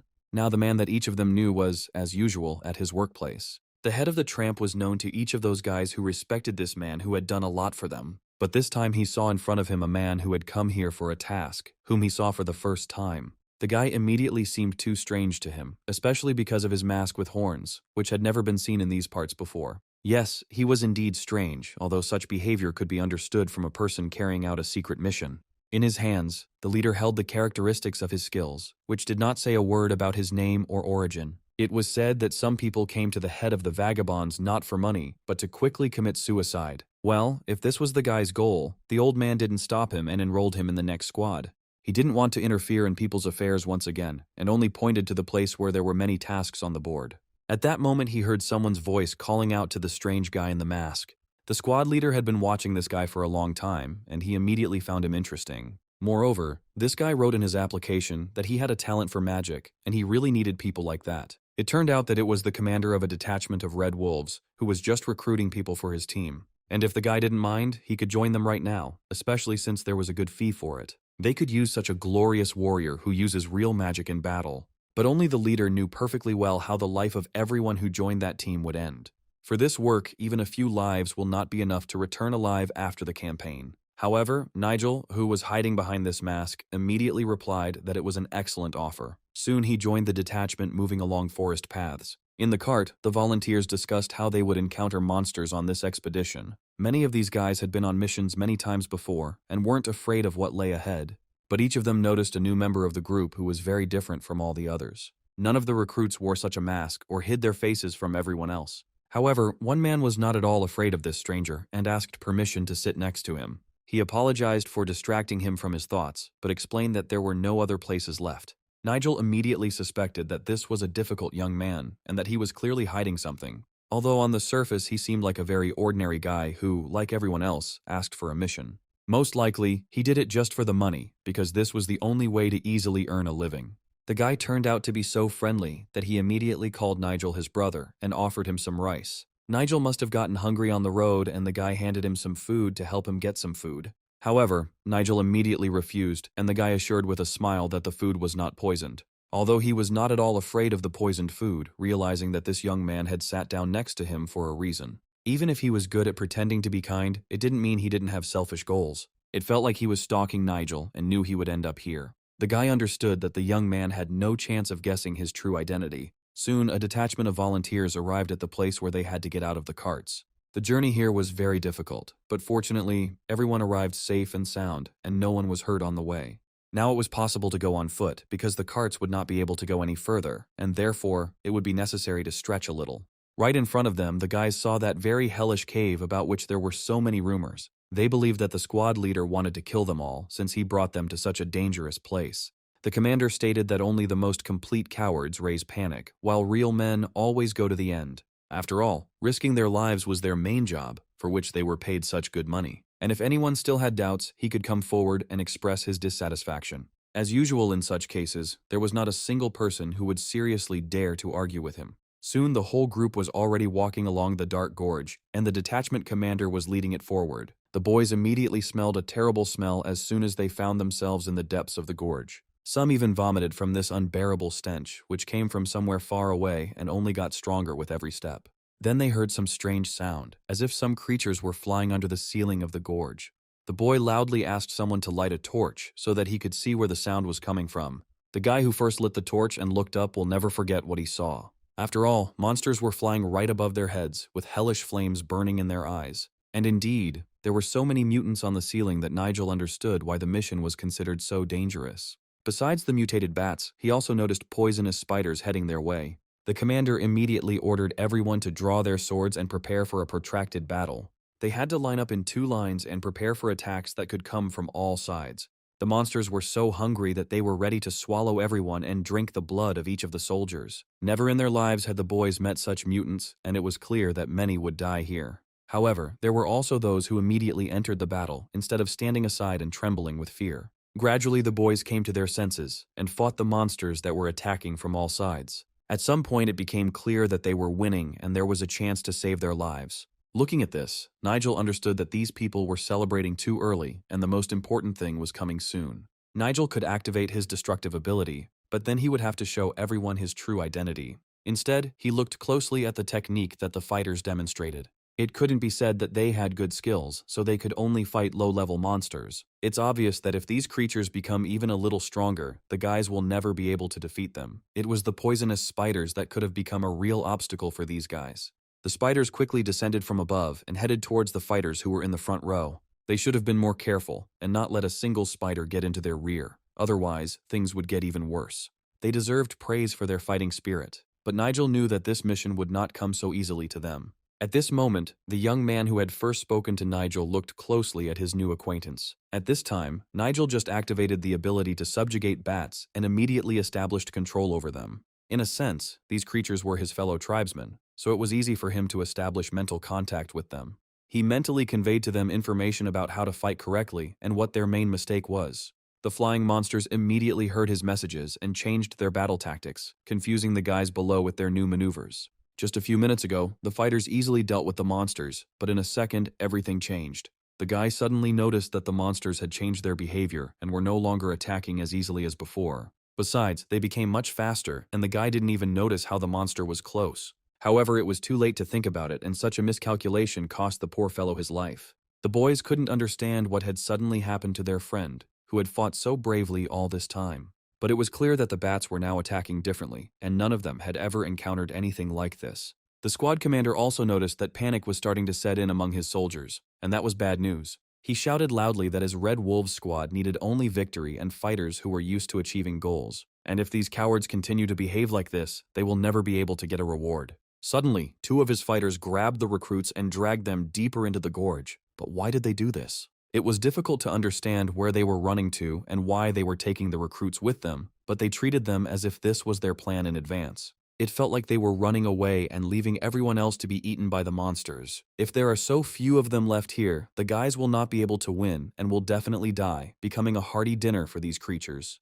Moreover, the number of monsters increased with each passing minute, and their numbers already exceeded the number of fighters. The boy found himself next to Nigel again, and now the two stood back to back. Suddenly the guy said that he would cover for his new friend and would not allow the creatures to kill them. It was very commendable of him, but it is unlikely that an ordinary person would have been so confident in himself. He was determined, and if there had been more time, Nigel would have been able to find out more about him. However, it was already too late, and it was necessary to think seriously about one's survival. Gripping the hilt of his sword tightly, Nigel asked everyone to move aside and not interfere with him destroying the mutants. Then everyone saw the guy use the power of the black demon flame, and the blade of his sword instantly caught fire. He didn't need anyone's help, and Nigel was ready to deal with everything himself. Instead of continuing the long fight, he wanted to end it all with one blow. Swinging his blade, the hellish flames rushed straight at the mutants, burning everything in their path. The poisonous giant spiders had never encountered such power, and the end of the battle was clear. None of these creatures could approach the guy in whose hands such energy was collected. And yet the other guys had to spend so much time to repel the attack, although this guy did it in a couple of seconds. Instead of defending, he went straight on the attack and destroyed all the monsters that were too close. Yes, he really killed all the monsters at once, and an ordinary person couldn't do that. Although he had a magical blade in his hands, that was not the only secret of the masked stranger. Soon it became quiet for a while, and the fighters were able to rest, preparing for the next attack of the mutants. After this battle, many remained lying in that gorge, having given their lives in the fight against the monsters. However, there was a man to whom they owed their salvation, although none of them knew his name until now. At that moment, the voice of the detachment commander was heard nearby, walking quickly towards them. It was hard to understand what all these fighters, who lined up in front of the newcomers, were happy about. The commander was already behaving completely differently and looked at them as slaves and not as brothers in arms. Besides, there was something else that the man had not mentioned from the beginning. The newbie who first noticed it pointed his finger at something very strange in the distance. After all, right in front of them was an altar, covered in blood, as if a ritual had recently been performed on it. The guy couldn't understand what kind of place it was and where the squad leader had brought them, and he himself had started to behave somehow strangely. It was also unclear what all those smiles with which the commander and his soldiers looked at the newcomers meant. Instead of answering, the commander simply swung his blade and the guy's head flew off his shoulders. This unfortunate man understood everything correctly, and they were here only to become victims of the ritual. Meanwhile, where all the other newcomers were, the conversations did not stop for a minute. Everyone was discussing how this masked stranger was able to easily defeat all the monsters. No one understood where this guy came from or what kind of power was in his blade.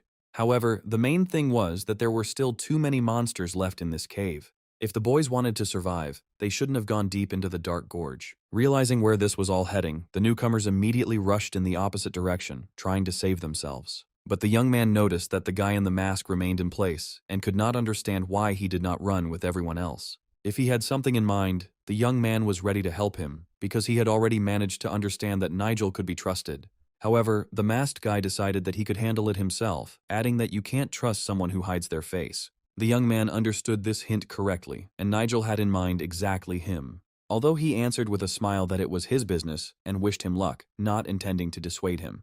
And then he just ran away, trying to catch up with all the other newbies who were hiding in that direction. Unfortunately, those poor people who went with the commander were less fortunate. The last of the survivors begged the commander not to do this and to spare him, because he believed him and became the first volunteer of the detachment. It was for this reason that the commander brought them to the room where the altar for sacrifices was. As he was leaving, he only said that the boy's soul would serve as good food for the demon, and he should be happy about it. And then he brought his sharp blade down on this unfortunate man and reduced the minutes of his life to 0. Now he was silent, and his bloody body lay motionless on the cold stone floor. Picking up his severed head from the floor, the commander announced that the sacrifice was ready. It is no coincidence that this altar was all stained with blood, because many unfortunate people had already ended their lives here. Everything was ready to begin the ritual, and the commander was glad that he had managed to deceive the newcomers so easily. Instead of starting the ritual, he suddenly realized that he was starting to have big problems that could become a disaster. After all, that guy in the mask who was able to destroy all the mutants at once was now next to them. None of the commander's soldiers could cope with a man who possessed such incredible strength. Even though he was here, he didn't look like a messenger from heaven at all, and it was unclear what he really wanted. Nigel continued to silently look at the people who had arranged this bloody massacre here, laying out the severed heads of their victims in a row. Realizing that he needed to speak to him, the commander stepped forward and greeted his recent recruit. He could not understand what the masked stranger wanted and why he suddenly dared to come to this place alone. After all, if he hoped to save the captured newcomers, then it was already too late, and it was possible to go back. All these guys are already dead, and their heads have become sacrifices for the demon's altar. And now this guy in the mask himself found himself in a place from which he could never get out. Having said these words, the detachment commander rushed into the attack, wanting to show the enemy something he had never seen before. The blade of his sword had almost touched Nigel's steel mask and was a couple of centimeters from his face. At the last second, the guy easily dodged this attack and the blade flew over his head. The commander had never seen such a reaction in his life, because the guy didn't show it even in battle with monsters. Now he himself looked like a real messenger of darkness, ready to tear anyone apart. The first victim was the commander, whose hand was immediately cut off. Now this commander will no longer be able to carry out a single attack, because it was impossible to do so without his right hand. A loud cry from the commander, who was groaning in terrible pain, echoed throughout the gorge. It was then that he first heard the voice of a stranger who spoke of that altar for sacrifices at the end of the gorge. Nigel reminded them of the demon's book, or rather the first part of it, which described the ritual. In this book, it was said that the demon gives other magic books and riches to anyone who sacrifices 100 people. That is why the commander arranged this bloody massacre, wanting to place a gift of human heads on the altar. This was quite enough to punish him for the terrible crime he had committed. And right now, in front of him, the commander saw the man who was to become his executioner. Although in any case, all these guys will die because the monsters will not let them leave the gorge alive. Realizing where this was all heading, the squad leader loudly ordered his guys to rush into the attack. The fighters immediately carried out his order and the whole crowd pounced on Nigel. Their blades approached him from all sides, but the guy again did not even move from his place. Then they saw a flame and a bright light in his eyes, and it became clear that they would die much sooner. After a few seconds, the place where the loud voices had been heard became silent and there were only bloodstains on the floor. Nigel had long since left there, but that young man suddenly decided to come back. He saw the corpse of the commander beneath his feet, realizing that Nigel had torn them apart like a wild beast. He would like to see with his own eyes how it happened, and he would savor every moment. After all, the commander condemned each of his newcomers to death by bringing them to this terrible place. Now it wasn't even a pity to put my foot on his head, because that was the only treatment he deserved. The guy kicked the commander's corpse with all his might to see what was underneath. The young man himself initially guessed that he would see something similar and was prepared for it. After all, an inscription was carved on the stone floor of the gorge, indicating that the passage further was closed. The young man found this very interesting, since no one from the squad survived and could not have left this inscription. He wanted to know more about everything, because this story was just beginning. At this time, everything was already ready for the ceremony, but the commander was late again. The squad leader was nowhere to be seen, and some thought that he had been captured by monsters. Vincent understood that danger lurked at every step in this gorge, but he did not think that the commander died after the mutant attack. Henry cheerfully declared that the old man would only get worse if the commander never showed up for their meeting, although he knew very well that Vincent had already managed to get the thing with which the ritual could be started. And indeed, he was holding in his hands the book that had come to him from the blood-devouring demon.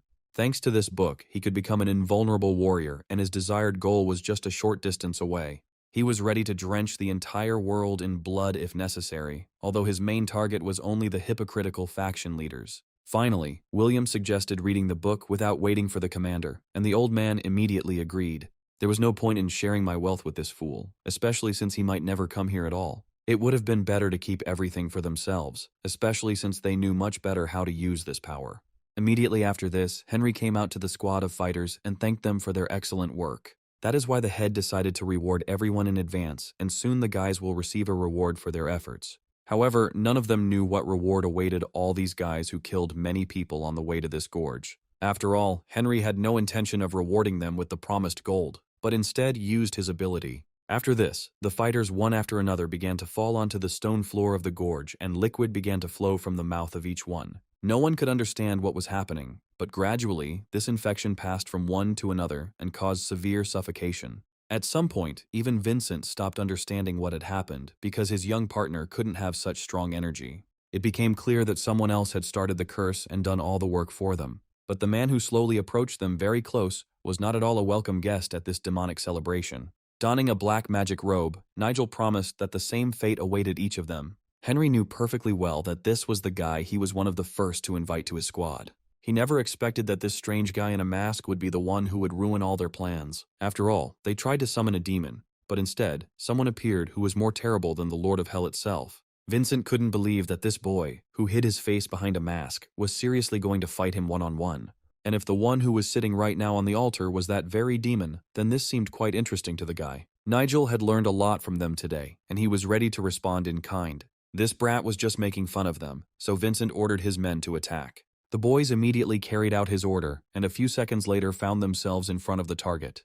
The challenge was accepted, and Nigel was ready to strike back, not allowing his opponent to start first. He was lucky because only he had such power that was capable of destroying each of them. Even if they attacked in a crowd, which they hastened to do, it would not save their miserable lives. Moreover, instead of Nigel, who stood in front of them a second ago, they saw a huge monster in front of them. A headless knight, who suddenly appeared out of nowhere, took the place of the guy in the bone mask. There was no longer any doubt how this fight would end, unless, of course, the guys hadn't changed their minds yet. Even the sight of this mutant was so frightening that many of the guys regretted being among Vincent's fighters. It was too late to regret this, because the monster moved from words to deeds and with wide sweeping movements immediately attacked the entire group of fighters. None of those fleeing guys were able to run far enough to avoid being hit by a hail of rapid blows. However, there was a brave man who, after waiting for the right moment, went on the attack. It turned out that Henry had the same dark power that Nigel had already seen in the fight with Richard. He hoped that this power, which was given to him by the demon, would help in the fight with the monster. You could make as many pathetic attempts as you wanted, but the result would always be the same. The guy immediately realized that he had suddenly lost control of his energy, as if the monster had used a new spell. But he should have thought about this earlier, because now a huge sword was flying towards him. With one swing of that sword, the headless monster cut his body in two like a piece of butter. Immediately after this, blood spurted in all directions, and it became clear who emerged victorious from this fight. Vincent watched in horror as his best soldier died at the hands of a mutant. All the other guys were also killed, and it was hard to believe that one person managed to do this. He was ready to tear Nigel to pieces, realizing that it was he who summoned this headless monster. The very next second, all of Vincent's dark power began to instantly flow out of his mouth. But he himself wanted to use this method to take away power, but now it was used against him. Nigel had long been able to take other people's energy and give this power to his revived skeletons. Yes, this will be a great boost for his army of the dead, but Vincent will never see it again. After Vincent's last dying cry died away in the forest, there was silence for a while. The next day, Nigel returned to the very place where the recruitment of new recruits took place. The man who was conducting this recruitment did not expect to see this guy return so soon. However, he did not come empty-handed, and he brought someone's head with him in a bucket. It turned out that he had managed to destroy all 3 leaders of the Blood Dog clan, and the head of their leader was right here. In this bucket was the head of the man who was guilty of all the abductions of the vagabonds. Besides these bastards, Nigel also destroyed all the monsters that lived in the cave. In the end, he only asked to raise his rating so that next time the guy would get the best task. At that moment, the man realized that in these places there was now a new main fighter among all the vagabonds. It was the first appearance of the guy in the mask with horns, but the man remembered this moment for the rest of his life. Several days had passed since then, and today was the day that Nigel had been waiting for a very long time. His official inauguration into his new position was to take place in the courtyard of the school building. The guys from his squad noticed that the members of the other factions were not at all happy for their leader. It seemed as if they had been forced into this meeting, although none of them wanted to be there. Surely each of them also dreamed of this position, and it was difficult for them to accept that it went only to Nigel. Hearing these conversations, the head of one of the factions loudly demanded that the guys shut up and not talk about him behind his back. This guy named William demanded that they quickly bring their leader here and start this damn thing. He couldn't understand where Nigel was stuck and why he had been gone for so long. After all, they have been waiting for him here all day, and they already have too many important things to do. His friend Harry agreed with him, hoping that Nigel would come here as soon as possible. By being late, he brings shame not only to his clan, but also to all the other members of the group. Alex also believed that if an irresponsible person was appointed to such a high position, then everything else would go awry. A girl named Jean, who was popularly known as the Maiden of the Bloody Sword, also stated that she had overestimated the strength of this guy. It was a terrible humiliation for William to wait here for this boy whom he hated with all his heart. He was one of the best students of a famous warrior, and yet he was sent here against his will, like a faithful dog.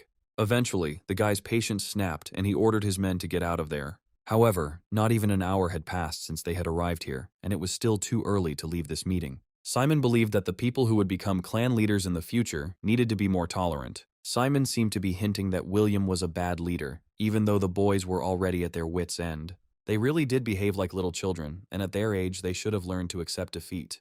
In the end, Alex couldn't stand such words addressed to him either, and demanded that the guy watch his words. But he still claimed that he was ashamed of the behavior of his comrades, with whom they would have to work together a lot in the future. It seemed like this guy wouldn't calm down. One more word, and William was ready to draw his blade. And so it happened, and drawing his sword from its sheath, he demanded due respect. But many understood that fighters of the same squad should not point swords at each other, and William was behaving incorrectly. It's good that among all the heads there was one person who could interrupt this senseless argument. The monk understood that the boy had returned to his old ways, although he had hoped that he had at least matured a little and come to his senses. The girls also found it unpleasant to watch this squabble, and Alice only hoped that someone would shut their mouths. Only Emma behaved as always with restraint, because she was a wise girl and understood why William was so angry. Suddenly, some noise was heard from the gate and everyone turned around at once. Patrick thought that everyone had noticed how he was wolfing down his piece of meat again and decided that everyone had turned to look at him. In fact, no one cared about the fat man because the group of unknown people was still near the gate. And then suddenly such a whirlwind of dust arose that it was difficult to see who exactly had come to them. Harry was seriously scared, realizing that they weren't expecting guests and that there shouldn't have been anyone here except Nigel. It looked like a real attack and something had to be done to stop it. Someone had the audacity to challenge them, which meant everyone should immediately draw their blades. On a general command, everyone lined up in defense and prepared to accept this unexpected battle. Both sisters were also skilled with swords and were ready to join the fight along with everyone else. But after that, there was no attack and it was difficult to understand what was going on here. Simon knew they could fight back for a long time, but if there was an entire army outside the gates, they wouldn't survive. Patrick realized the same thing, although until the very end he believed that it was some kind of mistake. The noise was so loud that it seemed as if a whole army had come to them to arrange a bloody massacre here. But suddenly the young monk realized that there was no army at all, and instead, there were only 3 people. And indeed, 3 people in black robes appeared where no one had been a second ago. Behind one of those black hoods was hidden the face of Nigel, who had been listening to their conversations for a long time. William immediately declared these people traitors, and said that they should be dealt with in the same way as all criminals. All the faction leaders understood the command correctly and immediately rushed into a general attack. The first to attack was William, who dreamed of personally cutting off Nigel's head. His friend did not lag behind and hoped that they would quickly deal with these traitors. None of them could have guessed how this fight might end if Nigel began to resist seriously. True, from the guy's smile, it became clear that he didn't want to start a bloodbath here and was going to leave everyone alive. Of course, he couldn't just stand there and wait to be cut into pieces, so he used a protective shield. Energy flew in all directions and quickly stopped this simple attack. It was difficult to do anything against the power with which Nigel had already defeated many of his opponents. The entire crowd was thrown in different directions, and no one was able to approach Nigel. A few seconds later, each of the faction leaders was already lying on the sand and could not get up for a long time. However, William noticed that the 3 were still standing in the same place and could not understand what they were planning. These people were so strong that without the help of the dark forces, they would not have been able to show themselves in this battle. Alice appeared at Nigel's side, holding her blade out and ready to decide the outcome of the battle with one blow. This naive girl believed that with her strength alone she could kill 3 experienced magicians at once. But instead of following through, she suddenly realized that she no longer had control over her energy. Her blade was now in the hands of the man who was Alice's target. Now, instead of finishing the attack, the girl had to feel the cold of her blade against her own neck. The guy quietly asked her not to move if she valued her life and did not want to die right now. As expected, none of the faction leaders were able to give a proper rebuff to the uninvited guests. And that uninvited guest was the one and only person for whom all this was arranged. It turned out that this was just a test for the faction leaders, which they failed miserably. Nigel had known before that they only knew how to pretend to be warriors, but in reality they were pathetic nobodies. That was why William could never get this position, and Nigel was the only one who was worthy of taking this place. Simon demanded his friend to shut up because if he continued to behave like this, they could all die because of this idiot. Moreover, those 3 people in robes suddenly disappeared, and it was necessary to concentrate on the main thing. The guy immediately got back to his old ways and began loudly threatening to kill the 3 uninvited guests who had carried out the attack. Unexpectedly, the girl stated that she knew these people very well and was sure that she was not in any danger. Even though the blade was still close to her neck, she felt that the man in the robe would not be able to kill her. And indeed, the very next second, the stranger took the sword away from his captive, and now she could freely step aside. Immediately after this, the 2 strangers who were standing nearby began to slowly remove their black hoods. To his surprise, William immediately recognized these people as those who had once served with him in the same organization. All this time, the young people were watching them, and it only remained to understand why they did it. Only Alice gradually began to guess what the real purpose of such a sudden appearance of these people was. In front of her, she saw Victoria and her partner Leslie, who had been hiding all this time under dark robes. William was beside himself with rage and was ready to tear each of these two traitors apart. However, he was immediately stopped by a man who could have killed them all with one blow if he had wanted to. He asked William once again to shut up, because of his stupid screams, no one would ever hear the whole truth about their appearance here. Nigel loudly declared that due to poor preparation, each of the faction leaders had failed their exam. It was hard to believe that this young leader could allow himself to do such things and arrange exams for his own peers. After all, instead of putting on this circus, they could have simply tested them in a duel. William still doubted the truth of these words and loudly declared that all this time Nigel had been hiding the truth about his unexpected attack. For this evil that he caused to the faction leaders, the boy will answer before the Emperor himself. But if these pathetic kids wanted to scare their older brother in arms, they were very much mistaken. Of course, they can run to their parents right now and complain, but even that won't change anything. Finally, Emma took the floor and quietly asked to be warned in advance if Nigel decided to conduct any kind of exam. But the guy believed that next time their real enemies might attack, and they would no longer warn about their attack. Yes, it was a wise answer, and the girls understood that there was a lot of truth in the guy's words. And if this happens, William will have no one to complain to, and he will greatly regret that he was poorly prepared for this. Since all the issues had been resolved, it was necessary to start the event and finish it as quickly as possible. Now many of the young leaders were paralyzed and none of them could move. If that was the case, then Nigel asked everyone to relax, because that was the effect of his new power. This trap was a paralyzing poison that would paralyze his opponents and keep them in that position for a long time. William did not relent and continued to threaten that he would make Nigel regret this. He dreamed of seeing this guy begging him for forgiveness, kneeling before him. In his hands, he suddenly showed a pill that was the best antidote against similar magic. It was curious to see if this pill would work against the dark aura that enveloped the legs of each of the faction leaders.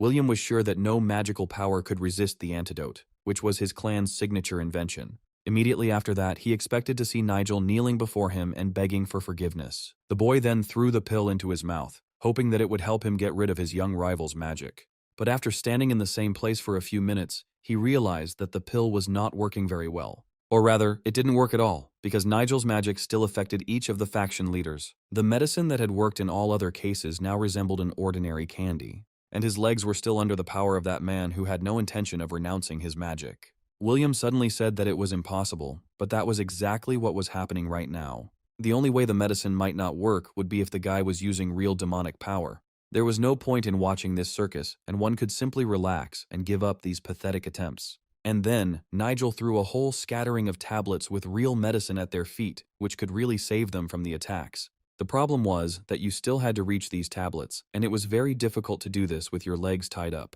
Nigel believed that none of them were fit to be his allies, since none of the leaders had been able to complete a simple task. At this point, he suggested that they finish and go their separate ways, since there was no point in staying with these losers any longer. Having said these words, the guy turned around and was about to leave the place where the event was taking place. The man who hated Nigel more than anyone else learned of this incident that had happened during the day. He slammed his fist on the table menacingly, realizing that this boy was getting away with too much. Salvador could not tolerate such a prank, because Nigel was the same age as each of the faction leaders. It was up to Salvador to explain to the heads of his clan how he had allowed this to happen, and why Nigel had been able to get this position. If things are left like this, soon this guy will create even more problems for him and eventually seize power in the region.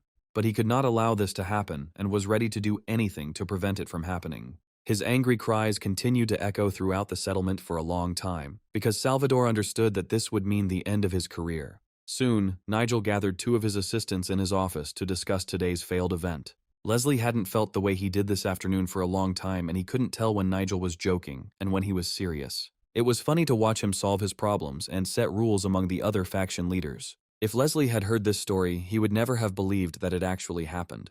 The guy not only managed to get into the alliance meeting, but also used the trap that Leslie gave him. He had previously considered this guy a real genius, but now he realized that he was even better than he thought. Nigel was like a fish in water in such matters, and could easily arrange any risky undertakings.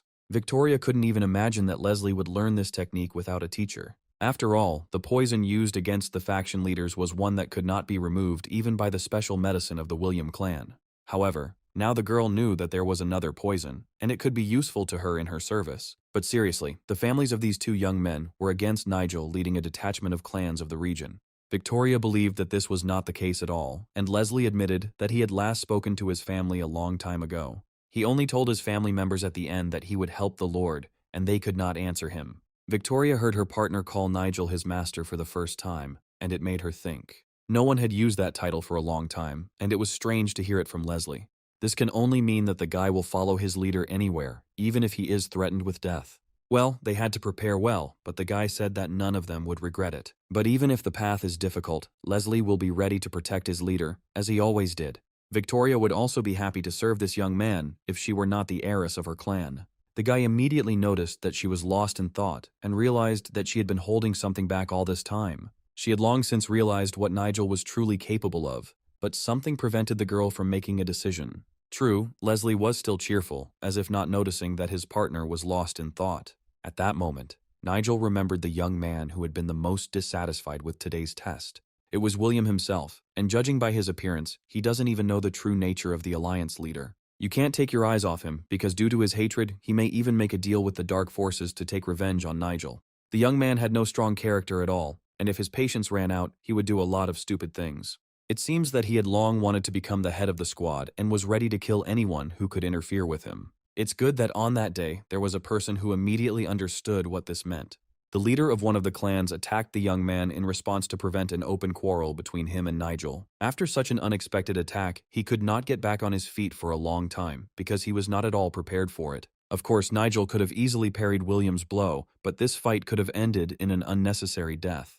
The very same young man who was able to prevent such an end knew about this. He immediately apologized for the rudeness of this idiot who didn't understand what he was doing. With one movement, he was able to calm William, who had completely lost his temper and was beside himself with anger. It doesn't say much, but Nigel didn't see any emotion in those eyes then. Then he understood only one thing, although he did not show that he believed these false apologies, which were needed only for appearance's sake. Although Nigel knew that the guy was very angry and did it because he didn't want any unnecessary trouble, well, it was even better that way, because the prey itself ran into the hands of this guy. However, Victoria wanted to understand, would her young leader not accept anyone from that group? But the final decision had not yet been made, and some of them themselves refused to work with Nigel. He didn't need to ask them about it, because all the feelings and thoughts of these people were written on their faces. In the end, those who should have been removed anyway did it instead of him, thus making the guy's job easier. But the most interesting thing was that immediately after the meeting ended, some of the group leaders resubmitted their applications. This needed to be thought about separately and decided whether they really wanted to work together or whether it was a trick. Among them, he remembered two guys the most, and Simon was first on that list. Besides, the girl who had to be captured for a while was also ready to join him. However, Leslie immediately reminded that the other leaders do not support their new leader and consider Nigel an arrogant boy. Although it is worth taking a closer look at one more name on this list, which also appeared on it for a reason. The conversation was about Emma, who was the eldest daughter of the clan leader and was considered one of the most beautiful girls in the entire village. Her skills were not very good, and she was rightly considered one of the weakest warriors of her family. But the wisdom that Emma has shown since childhood will help Nigel solve the most difficult problems. Emma had to go through a lot in her life, and one day something happened that she will never forget. In another version of the future, Thomas, who was in Nigel's body, committed a bloody massacre in the village. He was ready to kill everyone in his path and became the man who killed each of Emma's relatives. The girl had to see with her own eyes the death of her loved ones, and she would definitely never forgive him for this act until the end of her days. And although this happened only in another version of the future, Nigel still understood that it had great significance for the present as well. He still couldn't forget the anger in her eyes, in which the guy seemed to feel all the pain and hatred of this world. However, he promised himself that in this version everything would be different and the girl would never experience anything like that. The guy then announced the end of their meeting and suggested that they all get together in exactly 3 days. In the end, Leslie only warned that the investigation that Nigel had started was going very badly. It seems that until now the gang of criminals existed thanks to outside help, and it was only necessary to understand who exactly was their sponsor. Since the detachment was a mixed one, food could be obtained there, although horses and other resources were of greater value. It would have been logical for Nigel to ask the head of the Alliance for a little more power in this matter, but the guy had another idea. He proposed simply increasing these external sources of support, which came as a complete surprise to his advisors. This could be done so that the detachment would no longer be able to act on its own and would be completely dependent on money from external forces. And if either of these two thought that continuing the investigation would be useless, then he was very much mistaken. After all, a huge snowball is always small and unnoticeable at first, and only then gains its full size. Soon, he will be able to see with his own eyes what was hidden behind the series of crimes of that mercenary squad. Soon, even the food for his new team changed dramatically, and local chefs had to learn to prepare new dishes. These guys were going to eat fried larvae, and the cooks couldn't figure out who came up with this idea. Although the guys tried their best and had to work even at night because there were a lot of orders, the manager never left his young cook's side and was ready to fire anyone who did a poor job. Turning around abruptly, he realized that the main customer himself had come here to find out how things were going in the kitchen. Never before had the clan leaders been personally present while the chefs were preparing the food, but this occasion was special. Nigel and his loyal assistants came there personally because the strength of his people depends on proper nutrition. Of course, the manager was not delighted with this idea and could not understand how they dared to burst into his kitchen. However, he immediately realized that he shouldn't express his thoughts so loudly and that he needed to be more polite. At first, the guy looked calmly at the manager and did not want to start this argument, hoping that he would come to his senses. Still, it was unclear why exactly these people had come into the kitchen and what questions Nigel had for him. The young cooks immediately recognized Nigel because rumors about this guy had already spread throughout the settlement, thanks to his amazing strength. The man realized that his men were distracted from their work again and ordered them to pay closer attention to the preparation of the dishes. Now all he had to do was listen to everything Nigel wanted to say, because it was not for nothing that this guy had come himself. He had no intention of avoiding the conversation, and if the young people had any questions, he would easily answer them. Having calmed his ardor a little, the manager respectfully greeted the man on whom too much depended. The guy immediately introduced himself by his new rank, which he had received quite recently. The manager had long known that major changes were expected in their clan, and now he had to get to know the new leaders. However, he had a lot of work today, so he asked the young people to get to the point. Moreover, Nigel himself saw that even at night his cooks had to go out on shifts. But then the man suddenly realized that if he continued to behave like this, he could get into trouble. After all, this guy was only so polite at the beginning of the conversation, but he also had a strong character. And if this man thinks that the guy won't be able to quickly teach him polite manners, then he is very much mistaken. Of course, the head chef always had kitchen knives with him and was ready to take them out at any moment. Just as his hand was about to reach for his pocket, he realized that Nigel's gaze had changed dramatically. The guy quickly said that he didn't have any extra time either, so the manager should bring the logbook with the reports as soon as possible. Such an order could be understood without unnecessary questions, and the manager immediately carried out the instructions of the new leader. He brought reports that listed all food deliveries for the Alliance, with detailed explanations for each order. For a long time, the manager simply watched the guy study these papers and did not say a word.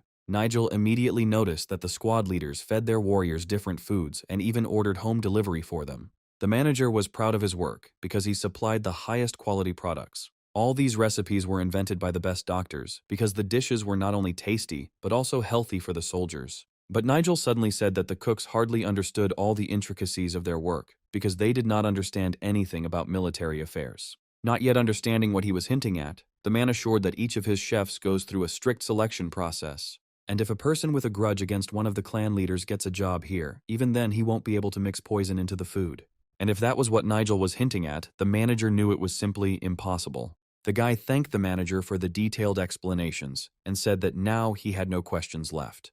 They immediately headed towards the exit and the manager quickly followed them. He couldn't understand why the conversation ended so quickly, barely having begun. However, there was something else that the young leader had completely forgotten about, and it was good that the manager stopped him. After all, if the local chefs cook so well, he would be interested to see their special dishes with his own eyes. Then, he suddenly approached one of the young cooks, warning him that something was burning in the vat on the stove. The guy completely forgot that he had left expensive products frying on the stove and quickly rushed towards the vat. It was just in time, as Nigel had planned to stay here alone for a while and do what he had planned all along. He added just one drop of his special additive to the food, hoping that the customers would like the new dish. Soon it was dawn, and after resting a little, the young people gathered again in their usual place. As Leslie expected, they found nothing wrong in the kitchen and could rest assured about the health of the entire team. Although the guy thought that this was not entirely true and he managed to notice something very strange. And what Nigel found in this kitchen yesterday he had already found, so yesterday's visit could be considered successful. Meanwhile, in the building of another clan, a serious conversation was about to take place between its two leaders. After the last skirmish, William thought he would remain in bed for a few more days, but with crutches he was able to walk slowly. This was possible thanks to the care of Adam, who was once able to quickly heal his father when he was injured. He felt sorry that his friend was acting like a boy again because he hoped that he would finally grow up someday. Adam was once again scolding, and scolding him like a child, and the future leader of his clan was unlikely to like such treatment. Looking away, he realized that it was time to end this conversation, otherwise their quarrel would become even worse. However, there was something else, because the head of the faction began to travel to different places and was recently in the main kitchen. Nigel was meddling in something that wasn't his business again, and they couldn't just sit back and watch. If William decides to break the rules again, he won't get away with it this time. Yet Adam had to be on his side, even if he wanted to defeat Nigel by breaking the law. In 2 days something was going to happen, and Adam, more than anyone else, had to know about it. Not understanding what was being said, William looked at his brother Adam, who had changed greatly since the day the new head was appointed. And then Adam replied with a smile that for the first time in a long time he could agree with William. And if William had shared the details of his plan with Adam, then perhaps Adam might even have been able to support him at the right moment. But suddenly at that moment something strange began to happen to William, and it seemed to him as if his stomach was turning inside out. Just a second ago, William was cheerfully trying to tell Adam about the new plan, and now he was acting as if he was on the brink of death. With each passing second his body trembled more, and William could not say a word to his brother. His whole face was covered in sweat, and he only managed to shout to Adam to call for help and bring the head doctor here. And then his appearance changed so much, it was as if the guy had aged several decades at once. The loud cry of pain from this young man could be heard a mile away, and it was difficult to understand what had happened to him in his office. That same day, Nigel was to meet with some members of the factions for the first review. There were also those who had served in this settlement for a long time, and to many of them, the new leader seemed too young. Yes, they will all have to get used to Nigel, although they should think more about their physical fitness. After all these people had to fight with him shoulder to shoulder, and many could not complete even the simplest tasks. Although people like Harry were simply too lazy and didn't want to take on new chores. Victoria never left her leader Nigel's side, and many of the questions he asked seemed strange to her. Perhaps he had something in mind, and now she needed to live up to the expectations of the new faction leader. There was only one place left to visit, and they had to hurry to do it before sunset. Now they were heading to the Palace of Fidelity, because it was there that Nigel was to meet a famous person. This palace was not located inside the Alliance fortress, but outside of it, and to get there, they had to go to the very outskirts. This arrangement of the palace was strange, and the girl quickly explained that it was necessary because of the special activities of its owner. It was worth wondering what the owner of the Palace of Fidelity was doing, that his house had to be built outside the settlement. It turned out that rituals are held there in which the souls of the best warriors of past generations are honored. This was great news for Nigel, as these were the places best suited to search for his dead subjects. It became clear why it was better to build such places further away from the center of the settlement, because the locals would go crazy if they saw it with their own eyes. Arriving at the place, Nigel hoped that his necromancy skill would not fail, because there was a lot of work ahead today. In front of the entrance doors of the Palace of Fidelity, he immediately noticed a high stone staircase that led to the first floor. Everything about this place seemed too strange to Nigel, but he was curious to know what was inside. With slow steps he began to climb the steep stairs, hoping to meet the owner of this palace here. Imagine his surprise when he realized that the owner of the palace had been waiting for a new leader for a long time. The old man with the cane had already met Nigel at the threshold of his palace and was glad that he had finally found the time to come to him. He greeted his young master with respect, although it was Nigel who should have been the first to show respect to his elder. This is exactly what Nigel did the next second, realizing that the old man had lived a long life and knew everything about the local settlement. The young leader was a worthy man, and so the old man was glad that good changes were coming to his native settlement. He invited Nigel to go inside, saying that the tea was ready and waiting for his dear guest. But as soon as the door opened, a bright green light flashed from inside, and now Nigel understood why it was necessary to build this building away from human eyes. He immediately felt the ominous aura that emanated from every dead person and to which he had long been accustomed. Right in front of him he saw an entire cemetery, where over the grave of each warrior stood a stone monument without a name. Such a picture would have made anyone surprised, but Nigel had been practicing necromancy for a long time and had seen a lot. Soon they found themselves in the archive room, where all the documents and financial reports were collected. The old man said that if Nigel needed anything else, he would be happy to fulfill his request. But he already held in his hands all the documents and reports he needed, and it was difficult to find a mistake in them. It was the first time he had seen such well-written papers, and he realized that this old man loved precision in everything. He didn't even have to check them for long, so the guy quickly finished with this matter, which was the most important thing for him today. True, recently it was necessary to cut the salaries of those employees who were supposed to look after the graves, so there are almost no workers left. Yes, it was a very rare job, and because of this many would like to receive a higher salary. Still, it was a necessary step, so the boy understood well why the old man had made such a decision. Before leaving, he wanted to ask him one last question, also very important for him. The boy said he would like to pay his respects to the fallen soldiers if the old man didn't mind. It was rare to hear this from a young man, and the owner of the palace happily agreed. Besides, he was willing to give him a permanent pass so Nigel could come here whenever he wanted. This was great news, because there were so many graves on the palace grounds that if these dead warriors were resurrected, they would have created a whole army of skeletons. Now he had a lot of work to do, and it was good that the old man agreed to go away, leaving him alone in this place. If the owner of the palace knew what Nigel would actually have to do, he would certainly refuse the young guy. After all, now he needed to awaken all the dead, but he couldn't use necromancy techniques while the old man was still awake. So the guy used only half of his abilities to do everything quietly and not attract unnecessary attention. First, it was necessary to take some energy from here in order to complete the ritual next time. A few days later, all the faction leaders gathered in one place again, and it remained to be hoped that this time there would be no stupid exams. However, it was no accident that Nigel had brought them all back together, as he never wasted time on nonsense. Their young leader takes on too much and bosses them around as if he had been in charge for a long time. Among them were those who supported this guy from the very beginning, hoping that things would change for the better. However, he still did not appear, and some became seriously worried that this was another of his pranks. Conversations began among the faction leaders, and David asked everyone to remain silent and calmly wait for Nigel to arrive. Now it was necessary to collect my thoughts and prepare myself for the fact that this meeting would not be easy. He was not mistaken, because only Nigel knew why he had really gathered his people. Nigel walked slowly to the place where the other leaders had been waiting for him for a long time. Judging by his appearance, he was confident in himself and knew that he was acting for the benefit of his settlement. The entire group of faction leaders now stood before him, finally waiting for the one who had gathered them.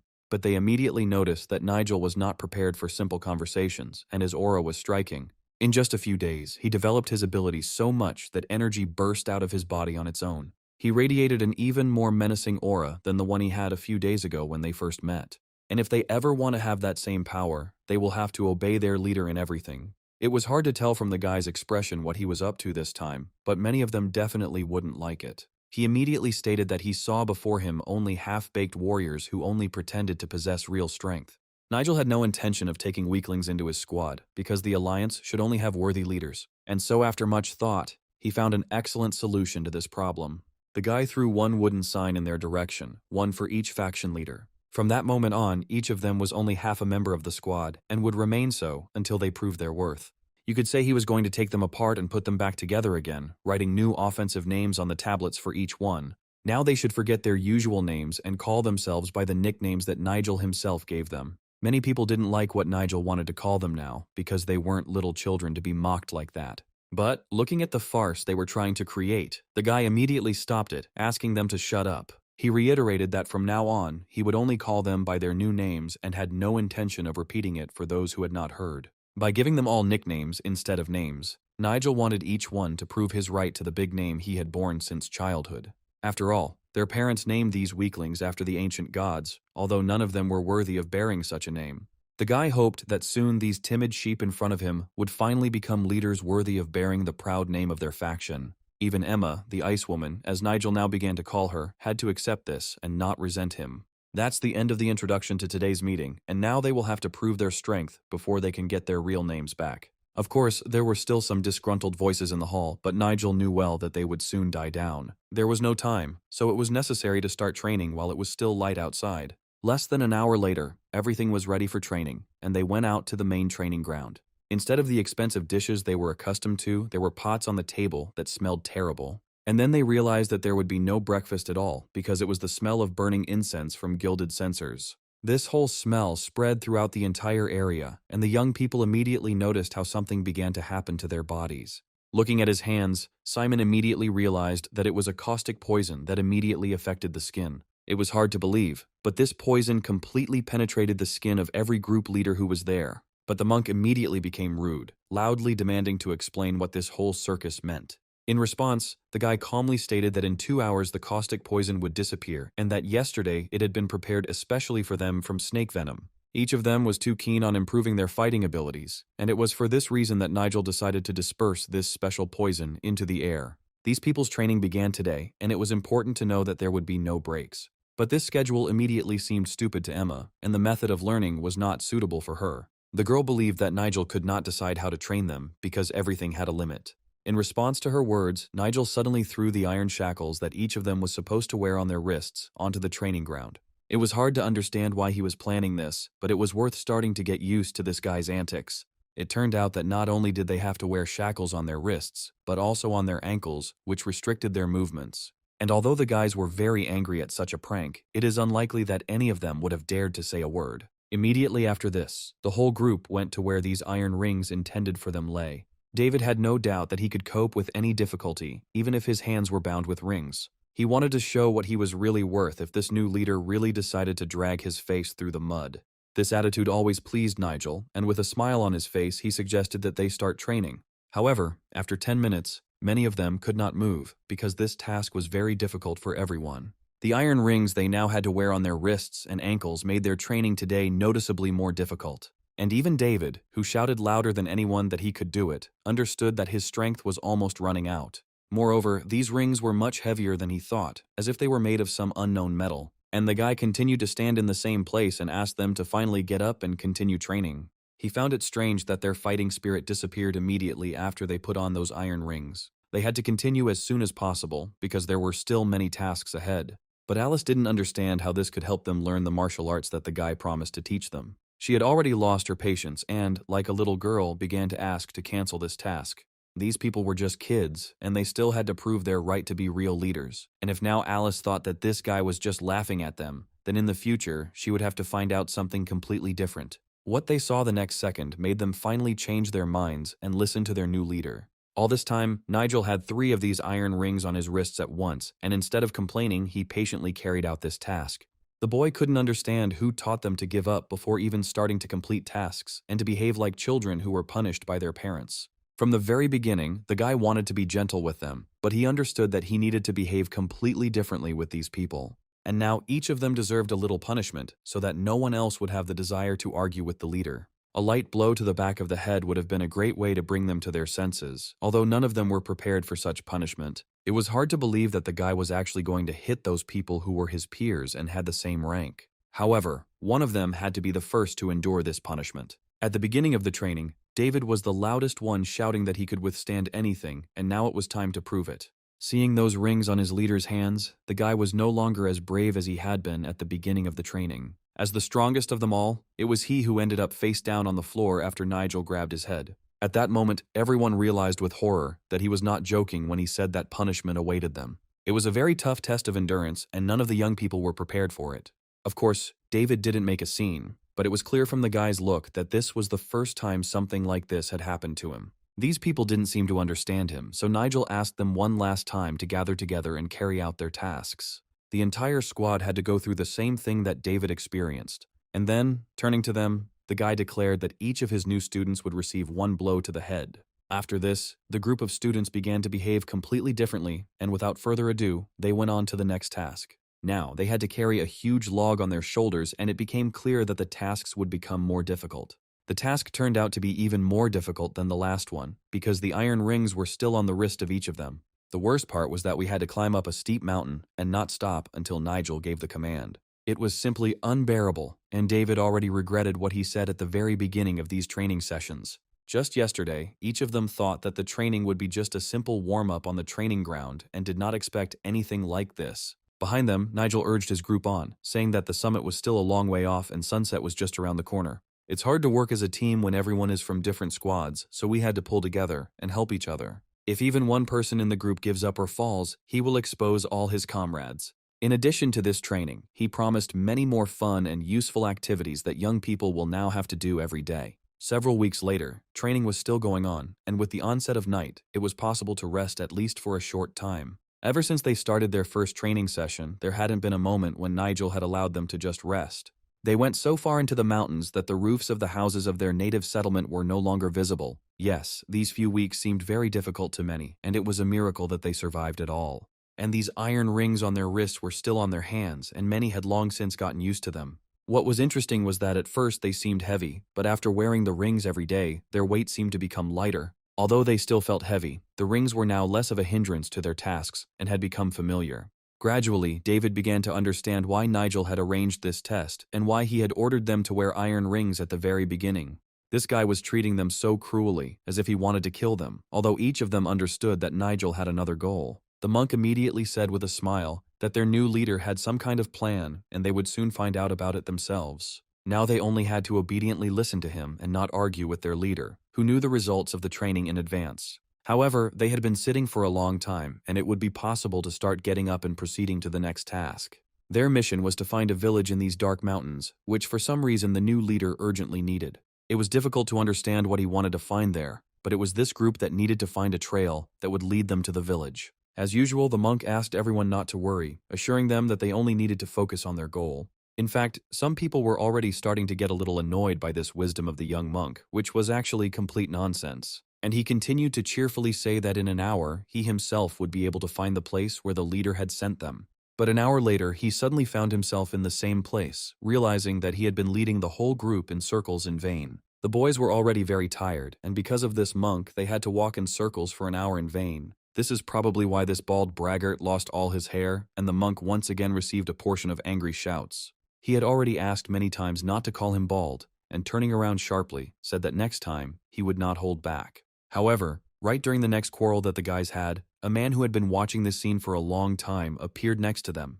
Turning in his direction, they realized that they were seeing an old man in front of them who was simply silently watching them. He came here immediately after he heard a noise in the mountains and wanted to know what they were doing here. The monk was the first to run up to the old man and immediately told him that they needed to find the nearest village, otherwise they would get lost in the forest. And if the old man tells them where the village is, he can save their lives and finally lead them out of the dark forest. But the old man immediately realized that the relative the monk was looking for was another invention of this brat. After all, he had never heard the names that the monk told him, and in his village there was not a single person with that name. Then he decided that he was still ready to fulfill the young monk's request, especially since they really could get lost. It was strange that he changed his mind so quickly, but the whole group of young people were eagerly awaiting his words. In the end, the old man only said that the young monk was late, even if the family whose names he mentioned really existed. Turning in the other direction, he told them to follow him and not to lag behind, unless they wanted to get lost again. He agreed to take them to this village and warned them that the journey would be long and they should be patient. At the same time, in another place, a task was also being carried out, but this time, the participants were other members of the squads. They had to wait a little in the place where the whole hall was brightly lit by lanterns and patiently wait for the start of a new task. The girl promised that they would all see each other again soon, but for now they needed to be patient and wait a little. In response, Simon thanked the girl for the warm welcome and said that they would wait in this place as long as necessary. After that, the door slammed shut and the entire group of squad leaders began to patiently wait for them to be told the conditions of the mission. Alice immediately noticed that Simon was lost in thought and trying to understand what was bothering him. But the young man, as always, was taciturn, so she turned her attention to her sister. The girl whispered to her that their leader had come up with the perfect nicknames for them that suited each of them perfectly. For example, if you look at Simon and remember the nickname Nigel gave him, it all fits. The expression on this guy's face never changed, making him look like cold noodles that always tasted the same. Emma immediately asked her to stop talking nonsense because the guy could hear them and get offended. However, Alice tried to talk to Emma again, but she constantly avoided the conversation and closed herself off from everyone. She was not calming down and just wanted to chat while they waited for the mission to start. But then she suddenly remembered that she wanted to tell Emma something even more interesting. Turning to her sister, she asked her to pay a little more attention if Emma didn't mind. She then looked slyly at Emma and said that she had been thinking about something while training.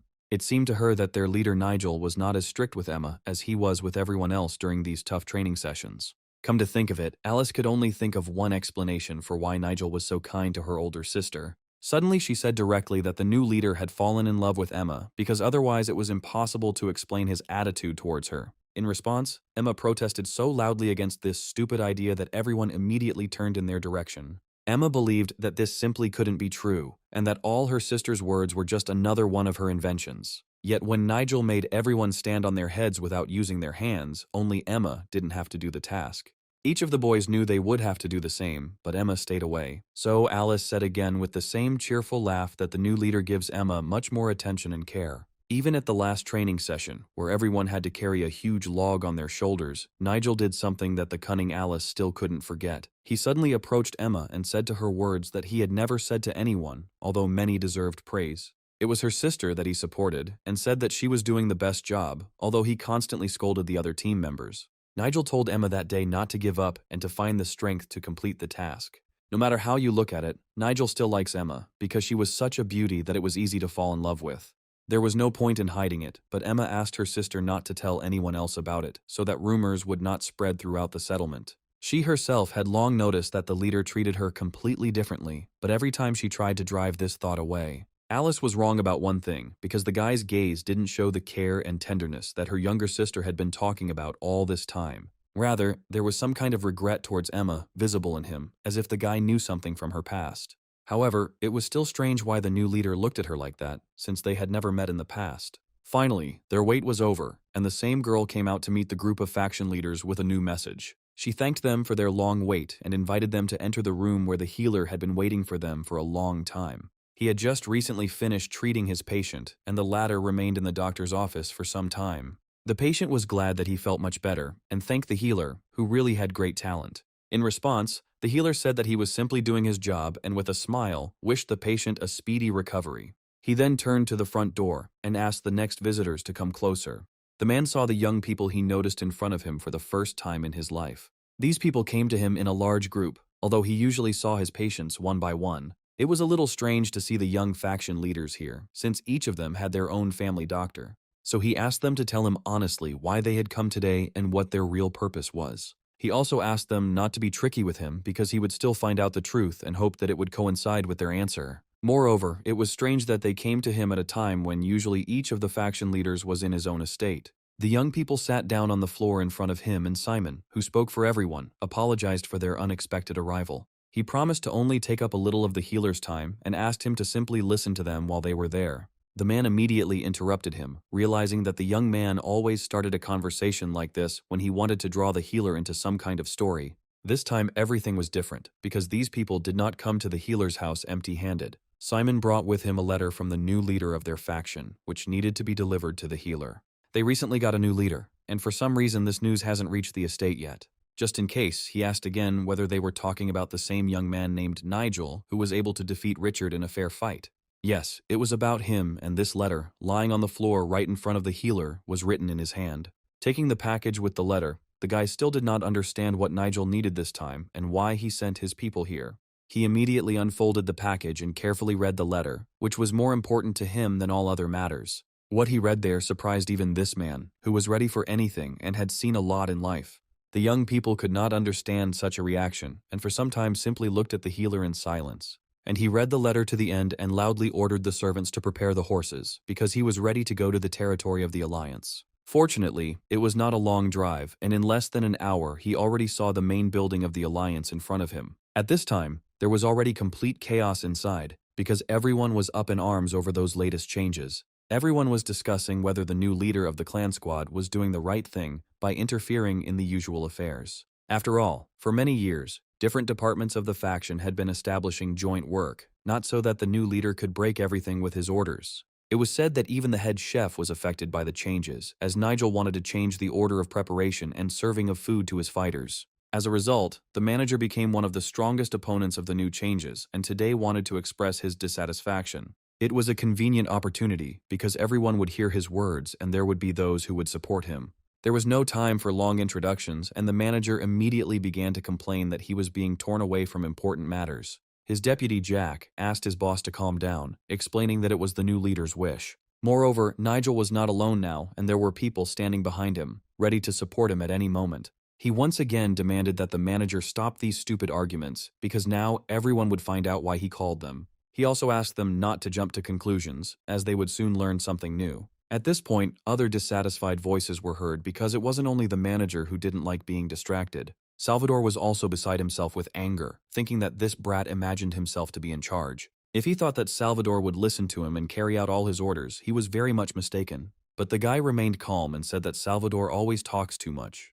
Although he did not calm down and threaten Nigel with a big scandal if he continued to behave in the same way, It seemed to him that the new leader had completely gone crazy, and these guys, his peers, could not say a word to him. At this point, Salvador noticed that all these people were behaving completely differently than last time. It was hard to understand why they were acting so quietly, as if Nigel had managed to convince each of them. They were the scions of the strongest clans, and now they behaved as if they were Nigel's loyal servants. When everyone finally calmed down, the guy suggested moving on to the main thing for which they had all gathered.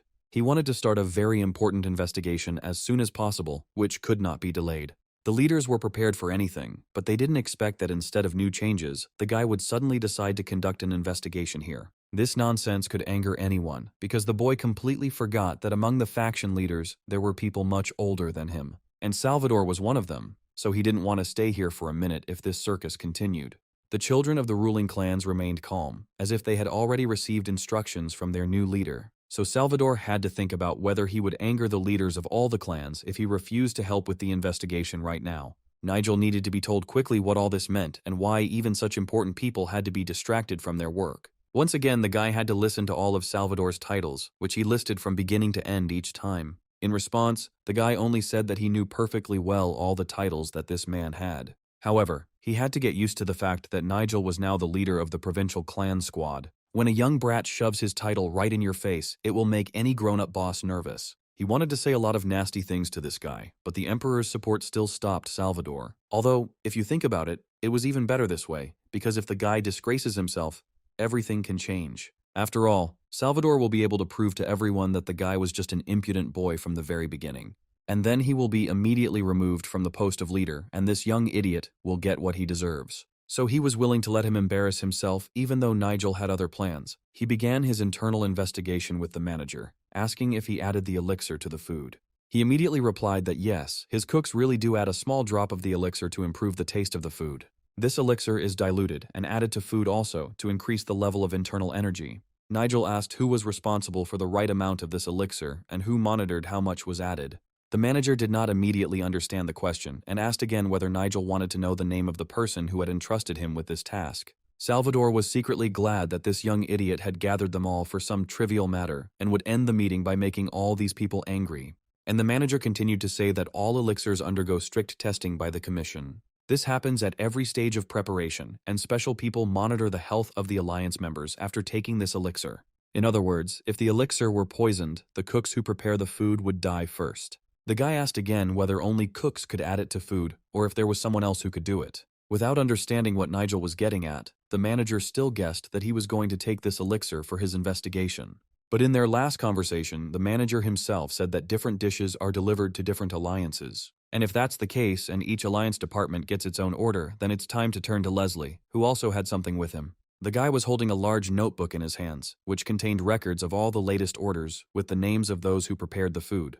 Leslie handed this notebook to the manager, although he did not understand why he needed it. He was very surprised because in addition to the records of orders, there was information that even he did not have. All the dish names were circled in red so that it was easy to see the details of each order with names and dates. Nigel immediately asked who was responsible for preparing the dishes highlighted in red ovals, expecting the manager not to deny it. After a short pause, Nigel reminded that when the squad leader asked a question, the manager was obliged to answer. In fact, Nigel had an idea who they were talking about and why the manager was taking so long to answer. Yes, his suspicions were confirmed because it was Jack, the longtime deputy manager, who was responsible for these orders. Jack realized that all attention was now focused on him and asked fearfully what was wrong with these orders. Nigel hardly believed that Jack really didn't understand what they were talking about, but he was glad that he didn't deny it and make a stupid scene. The guy asked Jack point blank if he knew anything about the mixing poison that was found in the food. Jack immediately stated that he had never heard of such a poison and did not understand why Nigel asked him this question.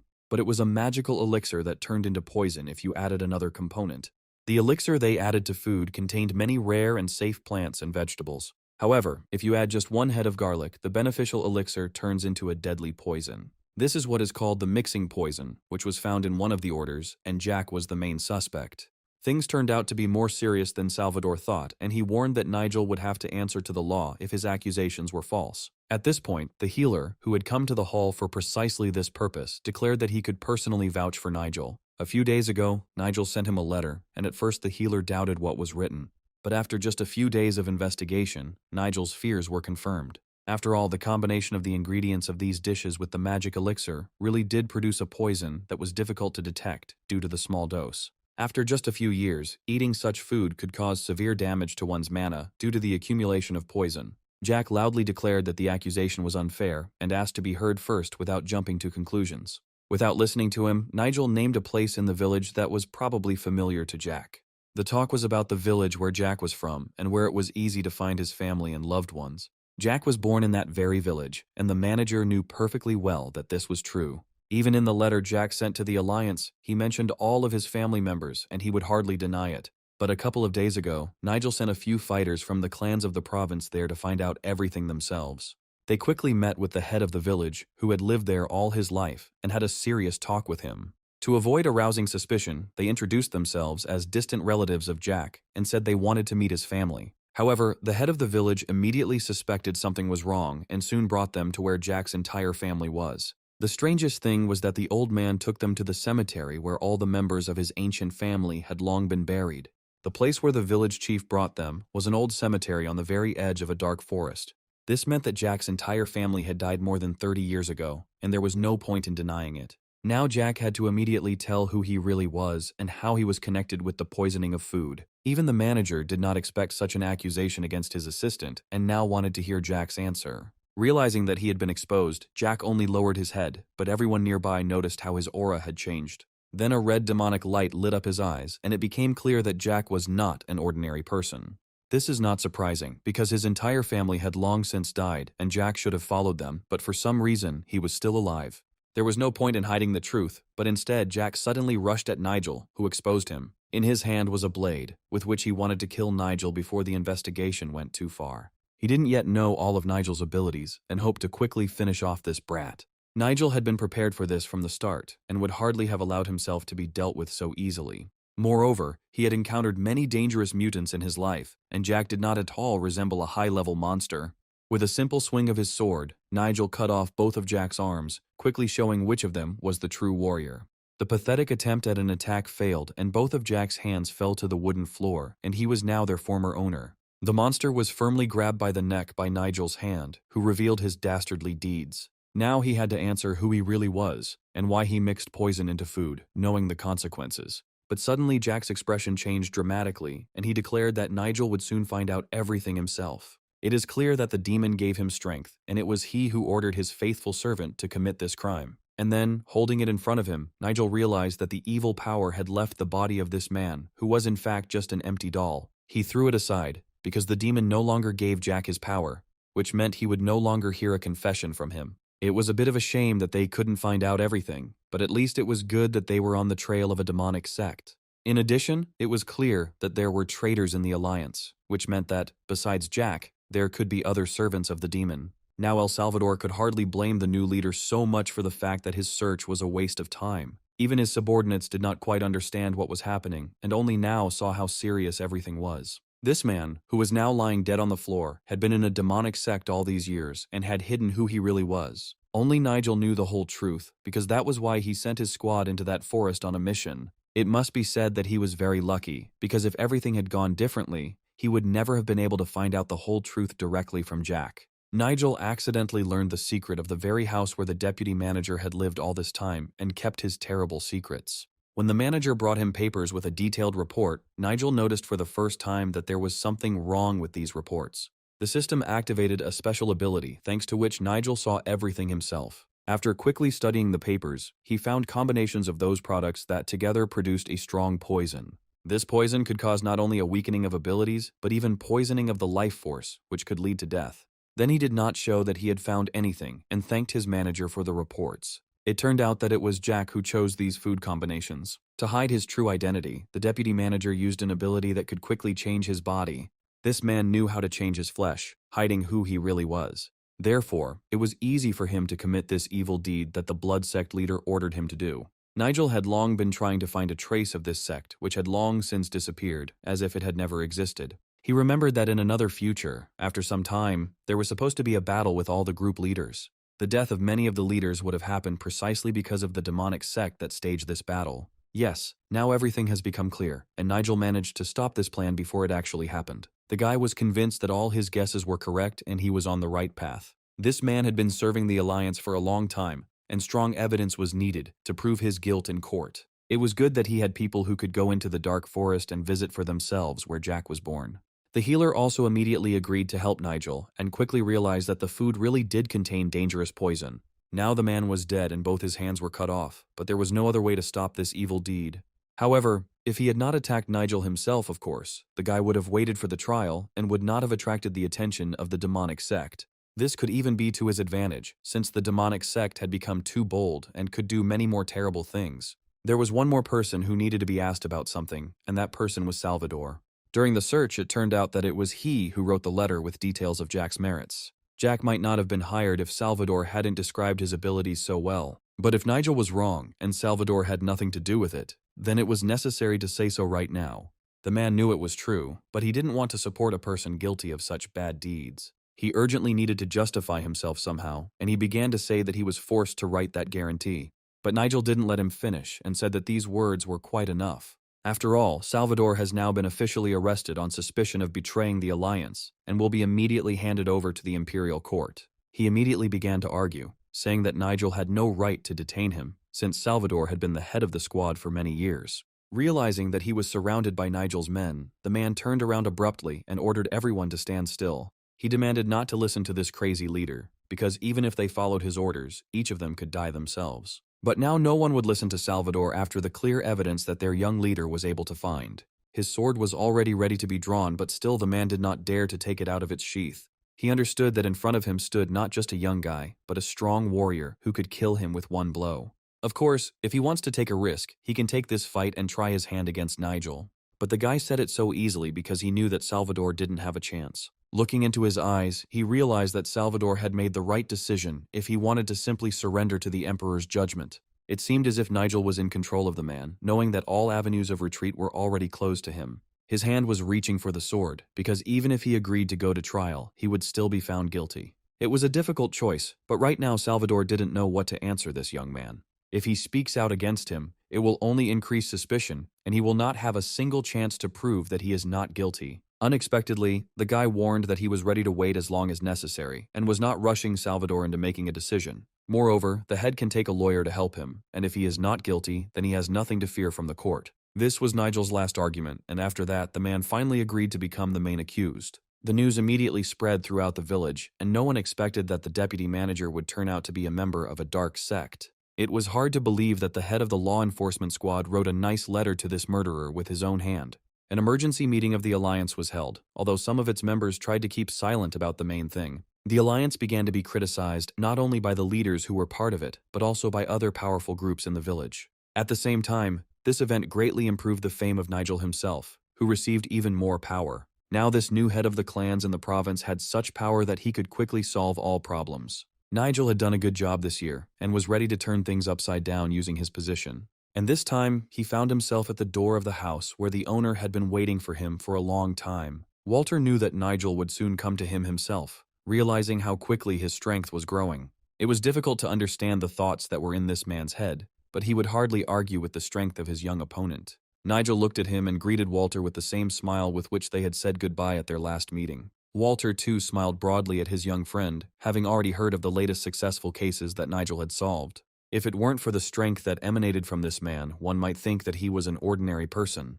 However, the guy knew that this was not the case at all, and greeted him with all the honors one should greet the most powerful magician. With a simple movement of his hand, he invited the guy to go into the room and choose the most comfortable chair that he liked. He invited the guy to feel at home, saying that he was always welcome in this place and that they were waiting for his arrival. Looking at him carefully, Nigel understood that all this time Walter was hiding something and only pretending that it was not so. For example, he immediately noticed that two dark creatures were hiding under the ceiling, and it was not by chance that they ended up in this room. These creatures had such high skills that they would have been enough for even a long battle with Nigel. It is not clear which sect Walter belonged to, but he was most likely a member of the sect of his worst enemies. It seemed as if the boy had entered a cage with a hungry tiger, who was just waiting for the right moment to attack. However, the conversation began with simple words about what had recently happened in the main building of the groups, and what everyone had already learned about. After all, Nigel managed to catch one of the members of the dark sect, and Walter praised his friend with a smile. He replied that he was simply lucky, and accidentally came across this evidence. But the man insisted that the boy had achieved success much faster than he thought, which meant that his eyes could still see real talent. This was exactly the kind of talent he considered Nigel to have, and he was glad that they had now become true friends. He kept repeating that he was proud of this young man, who was smarter than all the others his age. However, today he would like to discuss how best to resolve the most important problem between the group members. The moment Walter started talking about this topic, the guy felt bad energy from him. He realized that this topic bothered him more than all the others, and that the man was actually angered by the guy's latest successes. Moreover, so much energy that was in this meeting room could only have come to Walter from 8,000 spirits. That was how many dead fighters were part of the Blood Sect, which probably gave Walter its power. The man secretly hoped that Nigel's recent success would be his last, and that he would not be able to repeat it. All this time he was struggling to find words, trying to look kind and hide his anger. He then changed the subject, saying that at yesterday's meeting it was decided to demote Salvador. Nigel suspected Salvador of colluding with the deputy manager, who even had to be removed. But how surprised Walter was when the guy decided that this man should be killed immediately. It was a strange proposal, since Walter had already demoted him in rank and thus ruined his future service. For Nigel, this was too little, and he believed that such crimes should be punished by death. It seemed to him that the elders could have made a harsher decision regarding the man who was the real traitor. As Walter listened to his words, he realized that he had even slightly misjudged the young man, who was even more courageous. He even laughed out loud when the guy told all the details of how exactly he got on the trail of this scoundrel's conspiracy. In any case, Nigel should have received a reward for such an act, and I would like to understand what he wanted to get. And fortunately, right now he had one request and the guy would like to receive it as that very reward. This surprised Walter again, because Nigel had always refused any gifts before. It is not clear what he really wants, but now it is necessary to listen to his request to the very end. Of course, the guy wanted to strengthen his position in the Alliance, but Walter could not allow this. However, the main thing was that the guy wanted to get into the Heavenly Armory, since Walter himself offered him a reward for his feat. The Sky Armory was a location that belonged to the Alliance and was heavily guarded. It contained books on various martial arts and books describing healing elixirs. You could say that this was the Alliance's treasure trove, and that's where the guy wanted to get to. The man immediately replied that he would contact the Heavenly Armory and wait for the guy there at dawn. Well, since their meeting had come to an end, everyone needed a good rest after such hard work. Left alone, Walter thought for a long time about what he had heard from his interlocutor today. From the very beginning, Nigel seemed like an ambitious man to him, but he could not even imagine what his new promotion would lead to. Soon after, quiet footsteps were heard in the hall and another person wanted to talk to the head of the Alliance. The guest who came to Walter thought that the guy still lacked experience, which meant that it would be easy to lead him astray. It was his brother Lucas, who had also heard that Nigel wanted to get into the Heavenly Armory. This stupid behavior on his part was even better for them, because the guy himself doesn't know what he's getting into. Lucas believed that they could use this situation to gain better control over all the other factions of the Empire. And the first person with whom an alliance had to be made was the one who had disliked Nigel from the very beginning. The man promised that he would personally take care of this and everything would be ready in about a month. However, first, the head of the alliance asked his brother to quietly tell him in more detail what his plan was. Leaning down towards Walter, Lucas quickly whispered the main details of his cunning plan into his ear. It was a pretty good plan, especially considering that it was devised by a man who had never been involved in such things before. Since the plan was completely in line with the goals of their sect, it would be possible to kill two birds with one stone. These were exactly the words Walter was waiting for from him, hoping to speed up preparations for war with all the other sects. Moreover, Nigel's head will soon fly off his shoulders if the boy continues down this path.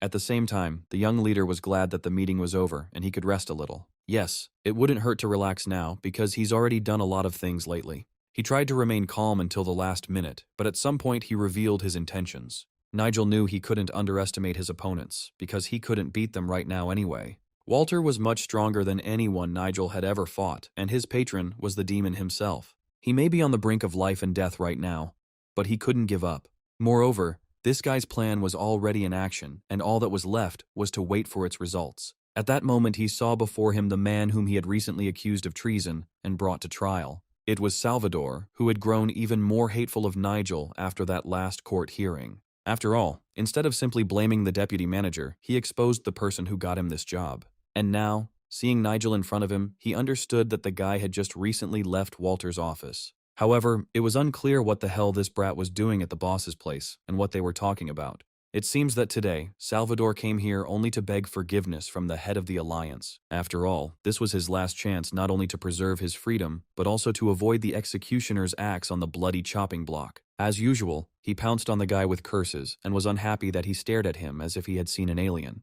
And if he continued to stare at him, he would have to switch to other expressions that Nigel would definitely not like. The man couldn't stand it when the brat wanted to laugh at him, believing that he deserved only respect from young people. But at that moment, Nigel was already scanning his aura, realizing that he was under the influence of the Feather of Greed, which was what made him so evil. There was no doubt that Salvador was a spy for the Blood Sect and was only staging this circus to deflect suspicion. There was nothing more to talk about with him, so Nigel walked past, where he had been heading all along. Of course, he still continued to send angry shouts after him, but the guy had long been humming a familiar song under his breath. And then he suddenly stopped, saying that if Salvador decided to take revenge on him, he would achieve nothing but problems. Soon, this man will not be able to contradict even the slightest instructions from Nigel, but for now let him rejoice in the fact that he can throw mud at the guy. After all, at that moment when they were standing next to each other, Nigel had already cast a spell on him, and now he had become his personal spy. Soon, on one of the mountain ranges with many peaks, something happened that changed a lot in this region.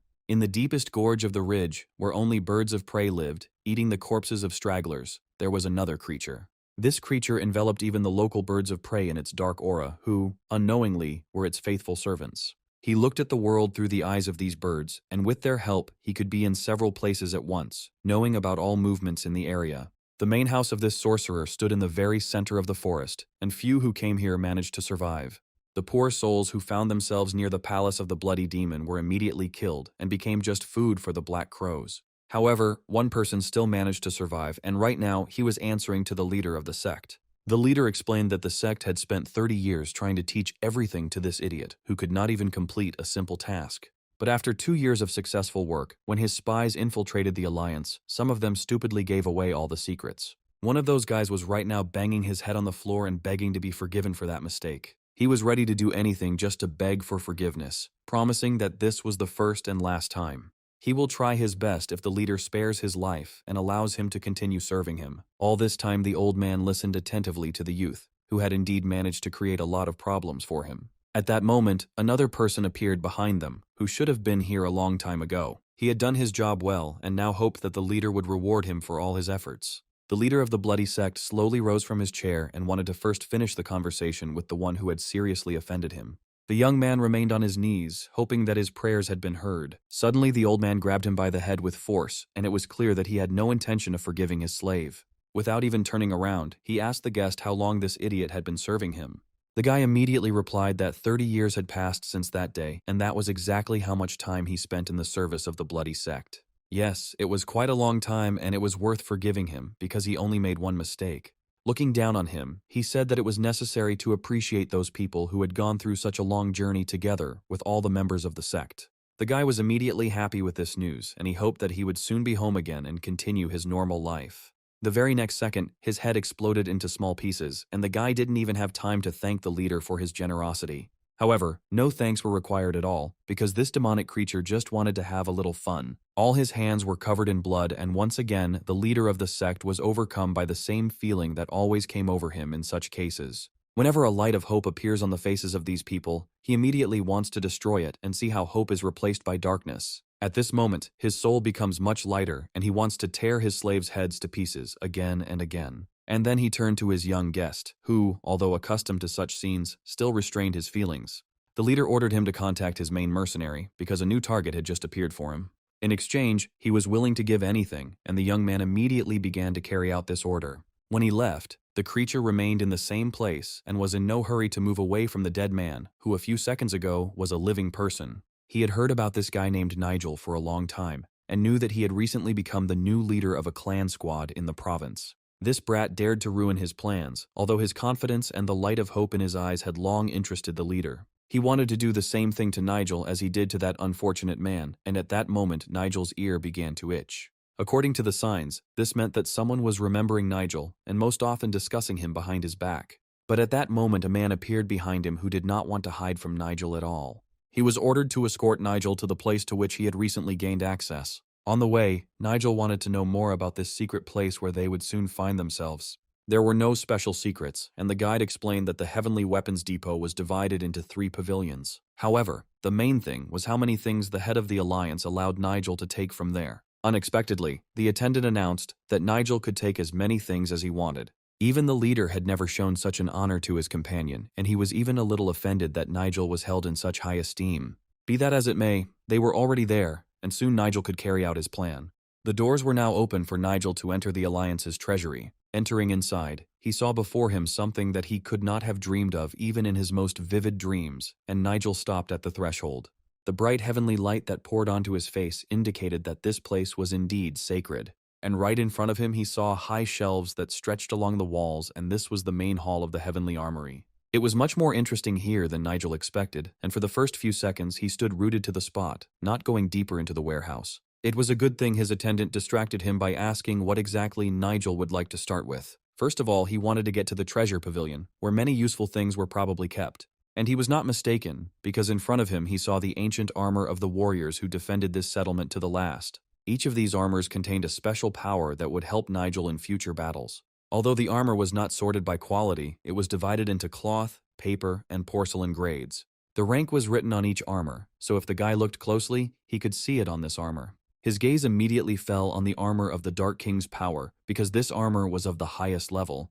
The Emperor Flower armor was a slightly lower class, but its energy allowed one to move much faster. The quality of these armors varied greatly, so it was worth thinking carefully before choosing something. As he expected, the choice was not easy, and, if he had his way, he would take everything from here. Suddenly turning around, he realized that this was far from the most interesting thing that could be found here. After all, next to him there was a whole mountain of the same armor, which was of a much lower rank. Compared to high-ranking armor, they had no value, and were therefore thrown together in a pile. It was clear at first glance that this was unnecessary junk, and therefore the escort did not even write down the ranks of this armor. However, it was clear from the guy's appearance that he did not consider this black armor to be junk, and he approached them closer. It seemed to him that this armor still contained the energy of the ancient warriors who fought the monsters on the border. Although his companion could not understand why this young man was touching this old thing and wasting time on it. After all, it was pointless to look for something interesting among this old armor, and it would have been better to take high-class armor.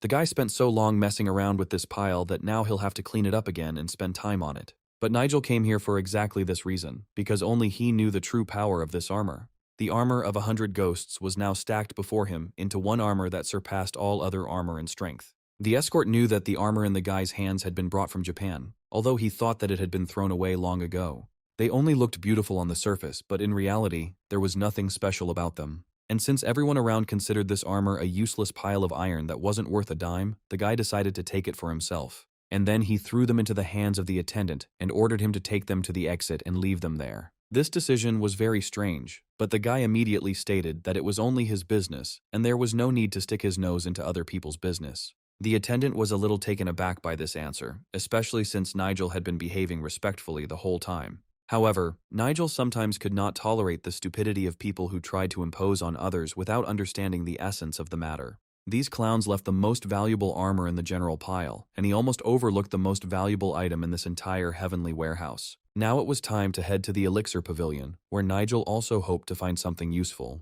As in the previous hall, in the pavilion, he also saw high shelves from floor to ceiling, stretching along the entire wall. As he passed them, Nigel looked at the recipes for elixirs, as well as at the chronicles of heroic deeds and books on martial arts. The Alliance decided to collect in one place all the information that could help in the fight against demonic sects. The head of the library elders donated the knowledge accumulated over 7 generations, and it is still kept here. But after the war with the demonic sects, the descendants of the head of the library did not want their books to remain here. They took away volumes on elixirs and martial arts, and many other books were torn to pieces. In the end, all that remained of the pavilion's former glory was its name, and some of the shelves were completely empty. This elixir pavilion became a real trash heap, although only the guy knew the main thing, why it was worth coming here. After all, among all the remaining books in this hall of the Heavenly Armory, he found the one that needed to be taken with him first. Hidden among this pile of junk was a truly valuable book with a detailed description of the best elixirs.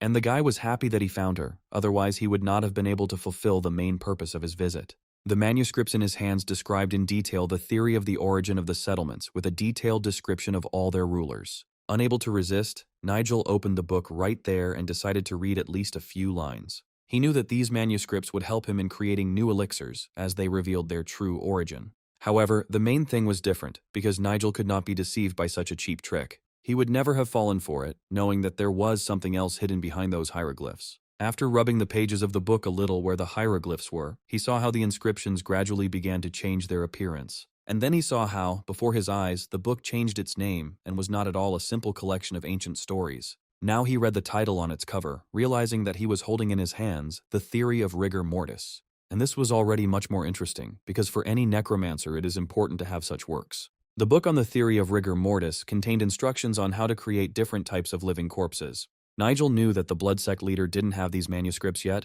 which meant he now had an advantage. Many people could have suffered because of this, because it was one of the most dangerous magics encountered in the world. In another version of the future, this knowledge allowed the blood sect to create entire armies of the living dead. Nigel remembered that they soon lost control of them, but in this version of the future, things would be different. This time the guy wanted to change the ending of the story that led the settlement to complete destruction. And if he had to strangle the leader of the blood sect with his own hands, he was ready to do it at any moment. There was only one room left that Nigel had not yet been to, although there was very little time left. He immediately noticed a strong medicinal smell coming from the table where various ingredients were standing. The guy even covered his nose with his hand, realizing that the smell might make him sick.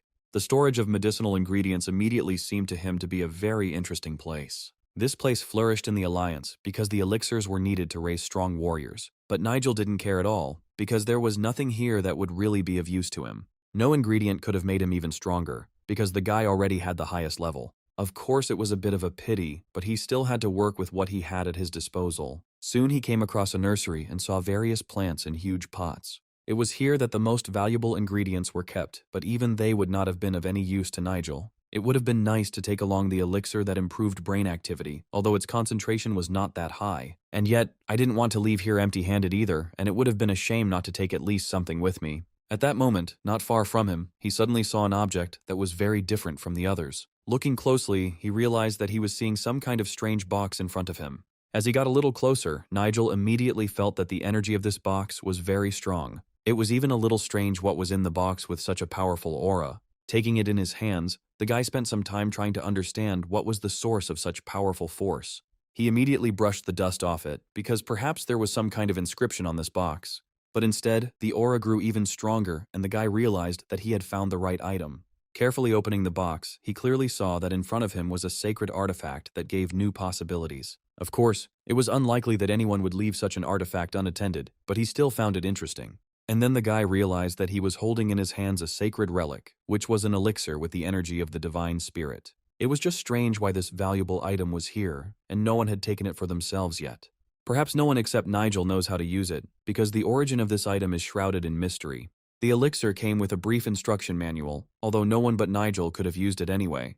It was not by chance that it was called a nameless healing root, the rank of which was unknown. However, its effect was described in detail there, and the elixir was able to completely rid one of poisoned energy. On the highest mountain in the province, near the settlement, the creation of the elixir began. It was there that the clan was located as part of the large volcanic faction, and outsiders were not allowed to climb the mountain. In that province, besides the volcanic faction, there were other sects that were hostile. So this place was right in the middle of enemy territory, but Nigel now simply had to get there. This elixir is worth the risk in trying to get to that place as soon as possible. The last time Nigel's internal energy was almost completely pure was when he had just reincarnated and opened his eyes in this world. With the help of the elixir, he could cleanse himself to the same state, because his energy had already changed greatly. Well, today he visited the most interesting pavilions and took exactly what he wanted to take. But when he was about to leave, he suddenly realized that there was something else right under his feet. Stepping on the floor, he heard that the creaking of this wooden floor was somehow strange. The guy stayed in place for a while and tried to knock on the wooden floor a little more. Then Nigel even wanted to run across the entire floor to understand in which places this strange sound was repeated. And then he kicked it with all his might, realizing that he had hit the most valuable thing. Yes, with a smile on his face, Nigel realized that he had found something else important and could take much more from here. Having activated his ability, he intended to penetrate between the wooden logs right under the floor. Instead, it was done by the same dark entity that had long served under his command. The magic easily penetrated the wooden floor and soon began to slowly dissolve, merging with it. After a few seconds it was difficult to see, and soon it had completely taken on the appearance of a wooden surface. Having set up the mole trap, Nigel realized that now all the work was definitely done and it was time to return. Hearing loud knocks, the guards immediately arrived in that hall, but fortunately, Nigel had already managed to do all the work. A few days later, he found himself back in the square where their daily training had begun. Everyone in the settlement was shocked by the news that friendly competitions would soon take place between the four factions. The competition was to take place in a month's time in one of the provinces, and Nigel hoped that everything would go well. By the way, this place was very important because it was here that factions fought in the past. The competition will also feature 2 contests, the first of which was prepared for senior masters. The second was to involve junior warriors, 30 men from each side. The names of those who would take part in the competition were not initially announced in order to avoid secret agreements. The competition was decided to be held to improve relations between different associations and the Alliance. One of the 3 senior warriors from the Alliance was Nigel, who was the head of the detachment of clans of the province. Yes, it was now clear that Nigel would want to take revenge on their subordinates who had caused him a scandal at the very beginning. Simon once again regretted that William was in their group, because it was he who started that scandal with the leader. And if Nigel challenges them, it certainly won't end with a light punishment. They were soon to find out for themselves when Nigel called them into the thick of the forest during training. And this time, instead of wooden logs, they had to carry something heavier, and the guys probably didn't like it. But Nigel, looking at them, only urged on his guys, who were dragging themselves along slowly, like turtles. Moreover, on the wooden boat he was sitting on, there were 2 more of his assistants, and they were all in a great hurry. About an hour later, the boys saw the top of a mountain nearby and realized that their suffering was over. They immediately threw the damn boat on the ground and fell down next to it, as they could no longer stand on their feet. None of them could move a finger after having to carry such a heavy load on their shoulders, and so far. David had been involved in martial arts all his life, and never thought that he would have to work as a loader as well. But no one believed that the training would end there, and everyone knew that their leader was not like that. They were not mistaken, because Nigel planned to wear them down for the entire month, so that at the most difficult moment they would be hardened and ready for anything. Before David could think about this, the shadow of Nigel fell on him, and he did not like such a long rest. Yes, Nigel came again to give them a new task because they had already rested from the previous one. Besides, Nigel had only been away for a minute, and all the boys had already stretched out, preparing for a long rest. But they just got to the top and thought the training was over. Could it be again? To the boys' horror, the training had only just begun, and everything that had happened before had turned out to be just a light warm-up. Then Nigel raised his leg, preparing to do what he had brought his men here to do. He kicked the ground hard, wanting to launch the ability that would start the training. No one understood what their leader was planning, although it was clear that Nigel had no intention of giving them any slack. All that was left was to hope that another boat like that wouldn't appear from underground, and they wouldn't have to drag 2 instead of 1. There was something more difficult than physical work, because many guessed what awaited them ahead. Immediately after that, a black magic circle appeared in front of Nigel, which turned out to be a portal to another place for their next training. Then, looking at the guys, Nigel suggested that everyone step into this abyss while the portal remained open. The first one to enter this dark underground passage was the one who loudly declared his readiness for anything. It was David, although the boy was completely unprepared for such trials, and was not happy with what Nigel had prepared for them. Moreover, he fell from such a height that he almost broke his bones and was already glad that he remained intact. However, the worst was yet to come, because right above him he saw another team member falling straight towards him. The falling monk had no intention of landing his full weight on David's most sensitive spot. One could only sympathize with David, who was writhing in pain as he landed on his most precious possession. But thanks to David, the monk managed to survive, although David was ready to finish him off right on the spot. But the boys were making so much noise that they could attract monsters here, and Simon ordered David to shut up immediately. Be that as it may, they found themselves in a dungeon, and their test could be considered to have begun. Now they had to figure out where they were, and what this dark place really was. It was hard to believe that the Alliance had such a secret cave that the guys knew nothing about. At that moment, Nigel followed the others into the dungeon, and he did it better than anyone else. He landed on his feet with ease, unlike poor David, who had to endure so much. Once down there, Nigel already knew what they were about to face, but was ready to help at any moment if needed. Nigel thought they were still looking around, and was therefore a little surprised by what he saw. After all of his subordinates had already lined up in 2 rows and were ready to begin training. Today, Nigel wanted to check how much closer the team had become after a month of training. He threw each of them a pill, the purpose of which was still unclear. Looking at the tablets in their hands, many saw something like this for the first time, and were not sure whether it was even edible. But Nigel reassured them, saying that it would only help them in the coming test. He explained that each tablet contained an antidote to the acid poison and needed to be eaten right away. This news horrified many people. Did Nigel really mean to say that they were in danger of being poisoned? In fact, it was an elixir that restored the internal energy of the team members. And if someone wanted to take a risk and go down into the gorge without the pill, he could give it back. Fortunately, there were no such fools among them, and everyone already completely trusted their leader. Moreover, this pill was really capable of giving strength to anyone who decided to take it. The guys immediately felt that their energy was completely restored, although they had spent so much effort earlier. Their bodies became much lighter, and the surge of energy seemed to increase the speed of each of the guys. Suddenly, even their mood improved dramatically, and David was no longer angry at the monk for his unsuccessful landing. Looking at them, Nigel understood that one pill was enough to make them obedient sheep. They all thanked their leader in unison, expressing their desire to start training as soon as possible. This was exactly what he expected from them, so Nigel immediately set to work. First, they needed to listen to his every word, so that they could know in advance, and therefore be prepared for everything. Nigel had found this monster lair just a couple of days ago and immediately knew that this was where he needed to conduct his training. But instead of killing them all with a magical seal, he created a place from which they could not escape. This means that such a number of mutants was beneficial to those people who would need to kill them. You will have to fight the monsters in the very depths of the cave, and for this you should use the magic seal. Now David has a chance to show himself, because after defeating the monsters, Nigel will look at him differently. Especially for this purpose, 2 of his assistants took with them backpacks that were filled to the brim with old swords. He took these swords with him from the heavenly warehouse, where the guy had recently been given access at any time. In addition, these bags contained a 10-day supply of nutritional elixir and a flask of water, in case they remained in the cave for a long time. During these 10 days, Nigel's assistants must activate the seal at the end of the cave and return quickly. However, many thought that they would only need 1 day to do this, and that even the monsters they would encounter would not be able to stop them. They were too naive to think that they could complete this difficult task by morning. It was clear from the guy's smile that such a task could not be completed so easily, and the greatest difficulties awaited them in the depths of the gorge. If they wanted to surprise him by completing the task quickly, it would have been better to do it right after it was finished. Turning around, he wished everyone good luck and said that they would see each other next time at the end of the mission. Leaving them in the same place, the guy left so quickly, as if he knew in advance what awaited them ahead. One of his men suddenly had an idea to simply take advantage of the opportunity while the leader was not with them. The guy suggested waiting 30 minutes and then just going to the same place where they last saw Nigel. This was hardly a good idea, since Alice knew that Nigel would not fall for such a deception. Besides, they haven't turned on the magic seal yet, as Nigel ordered, which means it won't be so easy to leave here. Whatever the case, it was necessary to start doing something instead of just standing in the gorge.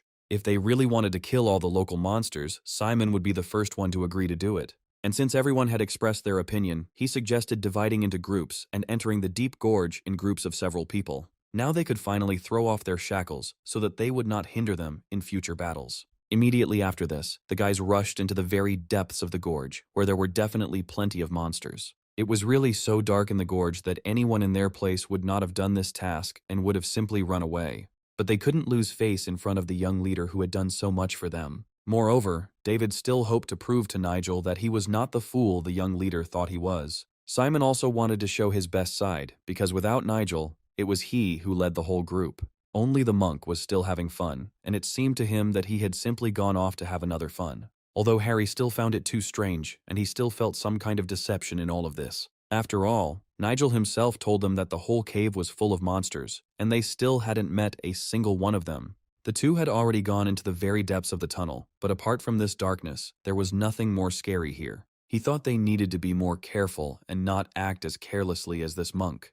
The monsters were just stupid creatures that could be easily dealt with using magic. He was ready to call for help from the holy power if they appeared in front of them right now. However, before they reached the monsters, there was something else waiting for them that no magic could help against. After all, instead of evil mutants, shells flew at them from the very depths of the gorge, and it's good that the guy managed to dodge. This was the first task that they would do well to complete, if, of course, the guys wanted to save their lives. The hardest part was right now, because these fiery arrows were flying at them from nowhere. It was clear that this was a real attack, although they had not yet seen their enemy. The one who was shooting all these arrows at them was somewhere far away and seemed to be hiding from them in the darkness of the cave. Suddenly the attack began again, and it was clear that the first arrow was only a sign.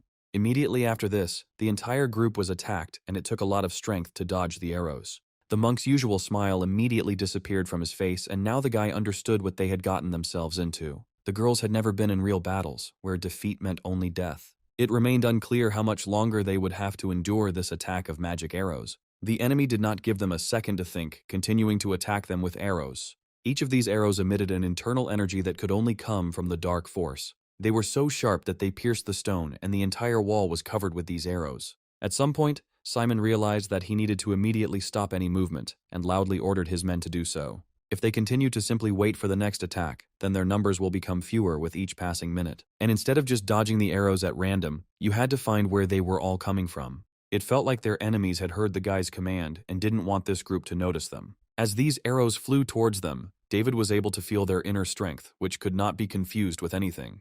And he felt the same power right now in the depths of the gorge, so he shouted loudly to where he was waiting for the enemies to appear. The creature, which had been hiding in the darkness all this time, heard his cry and was ready to come out. However, it was not just one monster, which meant that soon everyone would have to prove themselves in battle. And no matter how much they didn't want to, they had to realize that Nigel was right and their testing had only just begun. After all, from this darkness came a whole squad of skeletons, and from each one came a terrible dark force. Now they have to fight the living dead, and without Nigel's help, it will be much more difficult to do this. These ancient armored warriors were quite powerful monsters, and only a few could deal with them. For the first few seconds, no one could say a word, but there was simply no other way out of this gorge. To survive, they would have to go through this crowd of skeletons, which would definitely make them fight for a long time. The temple elder had never told them about such creatures and had to come face to face with them for the first time. Although it was possible to guess in advance that there could be dead spirits in this cave, everyone hoped to the last that this would not happen. The worst part was that no one had the kind of magic that could simply put a protective shield on them. Judging by the strength that was in the skeletons, a simple sword would be of no use and there was no hope for ordinary strength.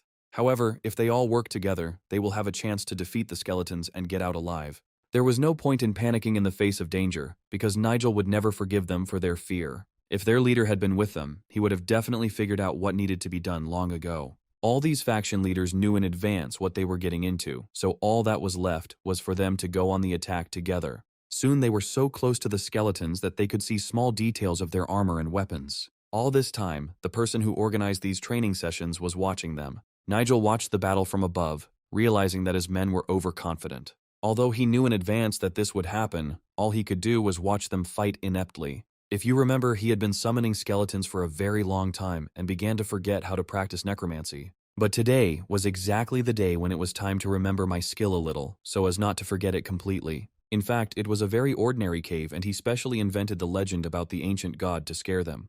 The skeletons were also called here by Nigel, and he did everything so that none of them would find out the truth. This was the only way to teach these bad soldiers to fight in a real battle, because otherwise they would not be able to become his assistants. He knew very well that a great war had been approaching between the clans for a long time, and that he would soon need loyal friends. And if these students remain as weak as they are, then instead of victory, he may only get problems. If anything went wrong, Nigel was ready to go down at any moment and finish the fight with the skeletons. However, this war between the Alliance and the Association of the Four Factions was much more serious than this test in the Dark Cave. And there was no better opportunity than this to thoroughly practice my skills in fighting with a sword and magic. So Nigel just hoped that none of them would get seriously injured and would easily complete the first task. Although with each passing minute, watching the fight, the guy realized that everything was not so bad. After all, these suckers really wanted to show themselves and fought as if it was their last fight. While he didn't know exactly which of his people had fallen under the influence of the blood sect, he knew that there definitely had to be some on the team. Now it was worth making this test a little more difficult because the guy had prepared another surprise for them. With a snap of his fingers, he summoned another creature from the depths of the ravine, one that was stronger than the simple skeletons. Immediately after this, everyone saw a bright red light come on in the depths of the passage, and a loud sound came from somewhere. This greatly frightened Alice, who had hoped that these skeletons would be the only obstacle in their way. But Emma asked her to calm down and not to be afraid, because they were not alone here. Although it was difficult not to be scared at the sight of the Skeleton King, who was already standing in front of them. This was the main surprise Nigel had prepared at the end to show him in the final fight. In order to defeat this monster, simple skills are not enough, and you will need to jump above your head. Of course, Nigel could have killed him in a few seconds, but the guys weren't that strong. Moreover, they had already spent a lot of energy fighting other skeletons, and their mana reserves were running out. And the Skeleton King was fully charged with the energy that Nigel had given him. With this power, he was ready to crush everything in his path, and, unfortunately for the guys, they were the ones who ended up here. Swinging his huge staff, he nearly hit David, who was right in front of him. The worst thing was that after each blow from the skeleton, a bright flash would flare up in that place, as if a huge bomb had exploded. There was no sword in his hands, but this magical staff could be more terrible than any cold weapon. The entire stone floor of the gorge began to crack, and a magical light burned inside these cracks. If he hits them a few more times, the stone floor might collapse beneath their feet and they might fall into a dark abyss. There was no doubt that the skeleton was being helped by a dark force, but it was difficult to understand where he got these abilities from. And although there was now only one opponent against them, his strength surpassed the strength of any ordinary skeletons in the gorge. Once that energy reached them, no one would be able to survive, so that couldn't be allowed to happen. By striking the red ball on the stone floor of the gorge, the skeleton cast a spell to activate the ability. But he spoke this spell in a language that none of the boys had ever heard. And then a red aura suddenly swirled around the magic staff, and it became clear that it was preparing for the next blow. Luckily, there was one person on the team who realized that standing still was no longer an option. David immediately joined Simon, realizing that the spell needed to be broken as soon as possible. After all, if the skeleton casts the spell to the end, they will no longer have a chance to survive. The monster understood this too, because the young people were very close and were no longer afraid of him. However, he had another ability that no one expected. Long arms, which seemed to be tied to a staff with ropes, appeared right in front of David. These hands did not actually have flesh, although this did not mean that touching them did not carry mortal danger. Some of the group began to seriously panic, realizing that they did not have the appropriate abilities for this battle. The phantom hands continued to attack from all sides, and there was no idea what to do with all this. David would have been the last one to run, but even he was caught off guard. At the last moment, he thrust his blade forward, trying to somehow fight off this attack. However, this was not the last surprise from the Skeleton King, and the same phantom hands began to break through from underground. None of them knew that Nigel had been watching from above the whole time, and was wondering how these guys would respond.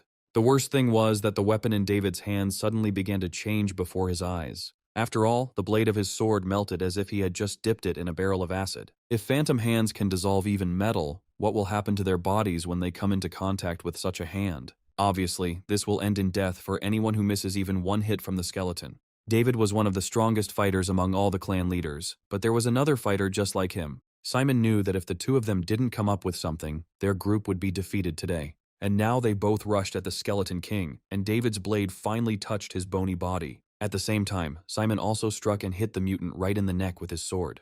For the first time in the duel with the skeleton, at least two participants managed to touch this risen creature. By getting right up to it, they managed to do what should have put an end to this creature. Simon was counting on this too, hoping that it would finally help change the course of the fight.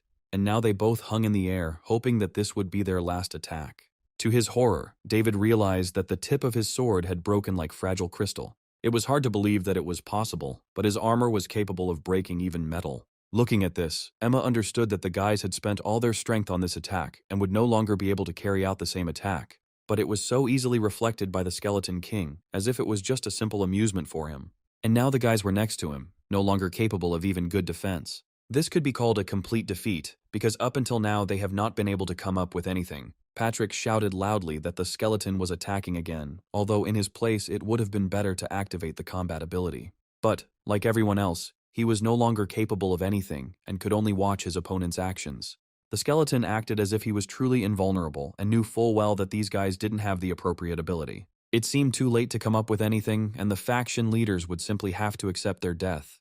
However, the next moment they realized that the man who had been watching the fight all this time was already very close. The Skeleton King also felt the aura that was approaching him, as if from nowhere, and knew very well who it belonged to. The man who came out of the shadows said loudly that the boys were still far from mastery and had a lot to learn. It turned out that Nigel was not at all afraid of this skeleton, although he was a little upset by the outcome of the fight.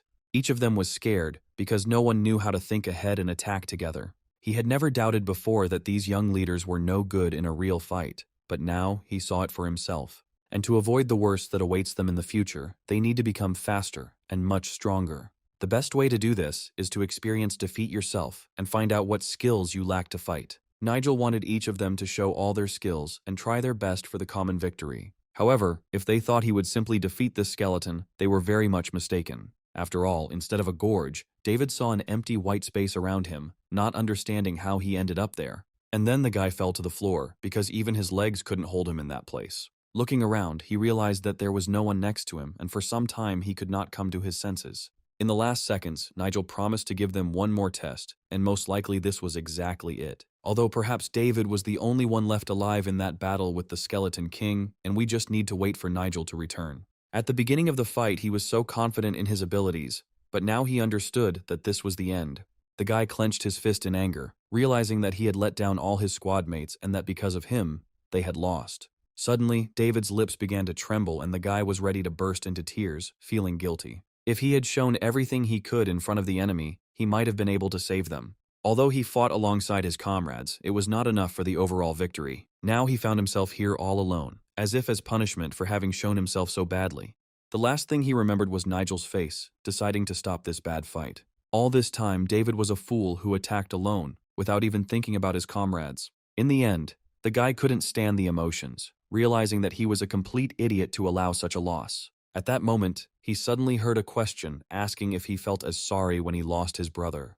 And behind him he saw his younger brother, who had died many years ago. Had he really returned from the dead? Not understanding what was happening, David looked at this guy who appeared out of nowhere. Being the youngest in the family, the boy was always in the shadows due to the strong rivalry between his brothers. Only David was kind to his younger brother until the very end, although even he eventually gave in. Unable to bear the rivalry in their family, David also forgot about him, like all the other brothers. It was because of this that the boy began to take drugs, and a terrible end awaited him, one you wouldn't wish on your worst enemy. But this time David could do it differently, because for the second time in his life, he had a chance to fix everything. Having said these words, the boy suddenly began to disappear, asking David not to forget about it.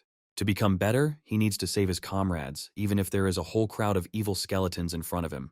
It was like a bad dream, and David couldn't figure out how the hell he was going to wake up and go back. In front of him he saw the same skeleton, who pointed a blade with dark destructive magic at him. This skeleton was too strong, and if he attacked it right now, David would definitely lose the fight. The tip of his blade was still broken, just like it was in the battle with the Skeleton King. He remembered each of his comrades, and did not want to repeat the same mistake for anything in the world. He didn't want to lose them again the way he lost his little brother all those years ago. And if this creature wanted to fight him right now, David was willing to take the risk. Having thrust his broken blade forward, he no longer cared what weapon he used to fight the monster. It was as if a demon had awakened inside him and the guy looked angrily at his opponent. Not only David had to fight monsters, but everyone else faced the same test. Nigel sent each of the faction leaders to their own separate location, where a skeleton was already waiting for him. Now everyone had to face a monster that was stronger than any of the young leaders. There was no one around, and now they had to face their fear and conquer it. It wasn't as easy as it seemed, because fear always takes away half of one's strength and prevents one from showing all one's skills. Alice was also among those people for whom Nigel had prepared his test, and in the girl's eyes there was horror from what she saw. She barely had enough strength to fight off the skeleton, who fought against her to the last and did not attack weaker for a second. And Nigel could look into the place of each of them and watch how their personal battles were going. He realized that many of the boys had sword strikes that were too similar for any skeleton to guess. These people still had a lot to learn and they were still too weak. But Alice still saw her mistake and stopped restraining herself from using different techniques. It was the right decision on her part, because she had not used her advantages before. Simon realized the same thing, because fear also initially hindered this guy until he fully opened up. At the beginning of her fight, Emma also behaved with restraint and fear, but by the middle, she began to fight the skeleton on equal terms. These guys held up pretty well, knowing that in this fight, only one who could leave the room would remain alive. It was only thanks to Nigel's rigorous training that they were able to show their best side at the most dangerous moment. The powers of each of the boys were slowly awakening, and Nigel felt their growing energy as if in his heart. And then the boy suddenly realized that there might be something else in this sudden awakening of powers. After all, if we assume that one of them was able to reveal his true nature, it means that a strong ally has appeared on his team. Only a few have managed to do this, and it was Nigel who had long ago managed to reveal the second personality within himself. He had had his suspicions before, but now Nigel felt that there was just such a person in one of the rooms. It was worth deciding which of the faction leaders to check first and confirm my guesses. Suddenly, Nigel himself realized that all this time only one member of his team had been keeping a low profile and pretending to be the weakest of the faction leaders. It was Peter, who did not even look like a strong warrior on the outside, but all this time a huge power was hidden inside him. When he faced his fear, this power was revealed and allowed him to gain the upper hand in battle. The eldest son of the clan, Peter, was never physically strong, and the whole family considered the boy an ordinary lazy person. He only loved to eat and laze around, not caring at all about training and developing his magical skills. In fact, the guy had no desire to become a leader and did not want to compete with the other guys from his clan. Even when others laughed at him for his excess weight, Peter laughed with them, so everyone knew him as a kind person. That's why Nigel decided to watch his fight first. The results were surprising, because once he was in the room, he immediately attacked his opponent.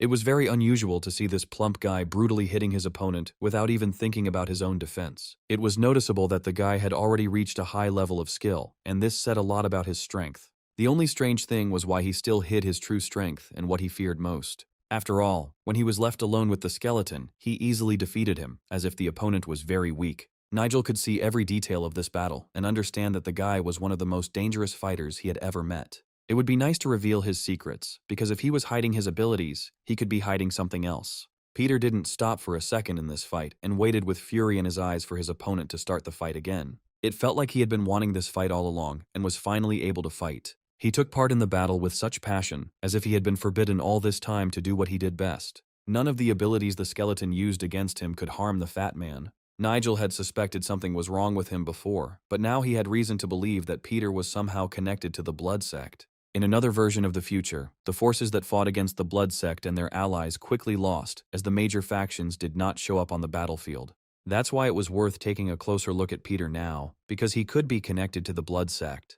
Perhaps the boy himself knew about this, but hid his powers so that he would not be called to the final battle. Although first it was necessary to watch their fight with the skeleton to see all the abilities that this fat guy will show. Peter was not at all against continuing the fight, and his enormous strength was already gathered for one blow. Although the skeleton managed to approach him for a moment, he already saw the dark power hidden in Peter. The guy used that same dark ability that allowed him not only not to be afraid of his opponent, but also to be stronger than him. The skeleton's fiery fist was also flying towards him, but anyone who saw it would understand whose side had the advantage. After all, the fat man moved so quickly that the skeleton had no chance to dodge, and he immediately missed the blow. His opponent's skull shattered into tiny pieces like a clay pot, and that was the end of the fight. And Peter rejoiced at his victory, which came to him so easily, as if it were a simple game. This skeleton seemed quite daring to him, because he had already felt Peter's dark power and still continued to fight. In fact, the guy didn't want to use demonic powers, but he had no other way to win. It took some effort to defeat this skeleton, which was also full of destructive power. Peter remained in place for a while, but after the victory the vision disappeared and he found himself again in the same cave. He hadn't used demonic powers for a long time, and suddenly felt like someone was squeezing his heart in a fist. However, he could not allow anyone to notice him, and he had to leave here as quickly as possible. The system immediately informed Nigel that the boy was cursed and could easily die from a broken heart. If he really belonged to the Blood Sect, then Nigel would be able to eliminate him right now. But first, it was necessary to follow Peter, because with his help, it would be possible to find everyone else. Besides, while there were still rare treasures and very valuable antiques, there would always be those who wanted to steal these artifacts. And although there were many skilled thieves in the history of the Empire, none of them were able to achieve the title of God of Thieves. No one, except the genius who was the first to receive the title of God of Thieves in the last 30 years. There was a secret clan that taught the best fighting techniques and divine laws to all its young recruits. Only the heads of the clan's military council were able to receive such a title, already at an advanced age. And although this guy's training was indeed very long, he was able to reach this level much earlier than the others. This young genius remembered how the teacher was confident in his talent and hoped that he would help them cope with all the troubles. He even managed to get to a place that his mentors had never dreamed of, and the guy hoped that, at least from heaven, they would see this success. Soon the man found himself in the Alliance's heavenly weapons depot that Nigel had managed to gain access to with such difficulty. Once there, he decided that he would soon be swimming in gold by selling all these things on the black market. But it was at that moment that he stepped into the dark trap that Nigel had left. But never in his life had this guy named Kevin seen anything like this and couldn't understand what was going on here. And just a second later, the dark trap began to emit dark energy, and it was too late to try to escape from it. He suddenly realized that he couldn't even move, which meant that this trap was intended for those who had reached the highest level. This was bad news for Kevin, because such magic could not be removed even if he used all his best skills. As expected, he soon found himself in a dungeon, where he was taken by Alliance guards. He was chained to the wall and asked to simply kill him, because that is what the law enforcement officers were supposed to do to him. And although this guy really deserved the death penalty, there was no such order and the guards did not dare to kill him. And Kevin kept looking at them and begging them to kill him instead of torturing him. But suddenly he saw a strange creature behind the guards, which was walking straight towards him. Could it be that someone else wanted him dead? This transparent creature instantly enveloped his body and transported him to another place.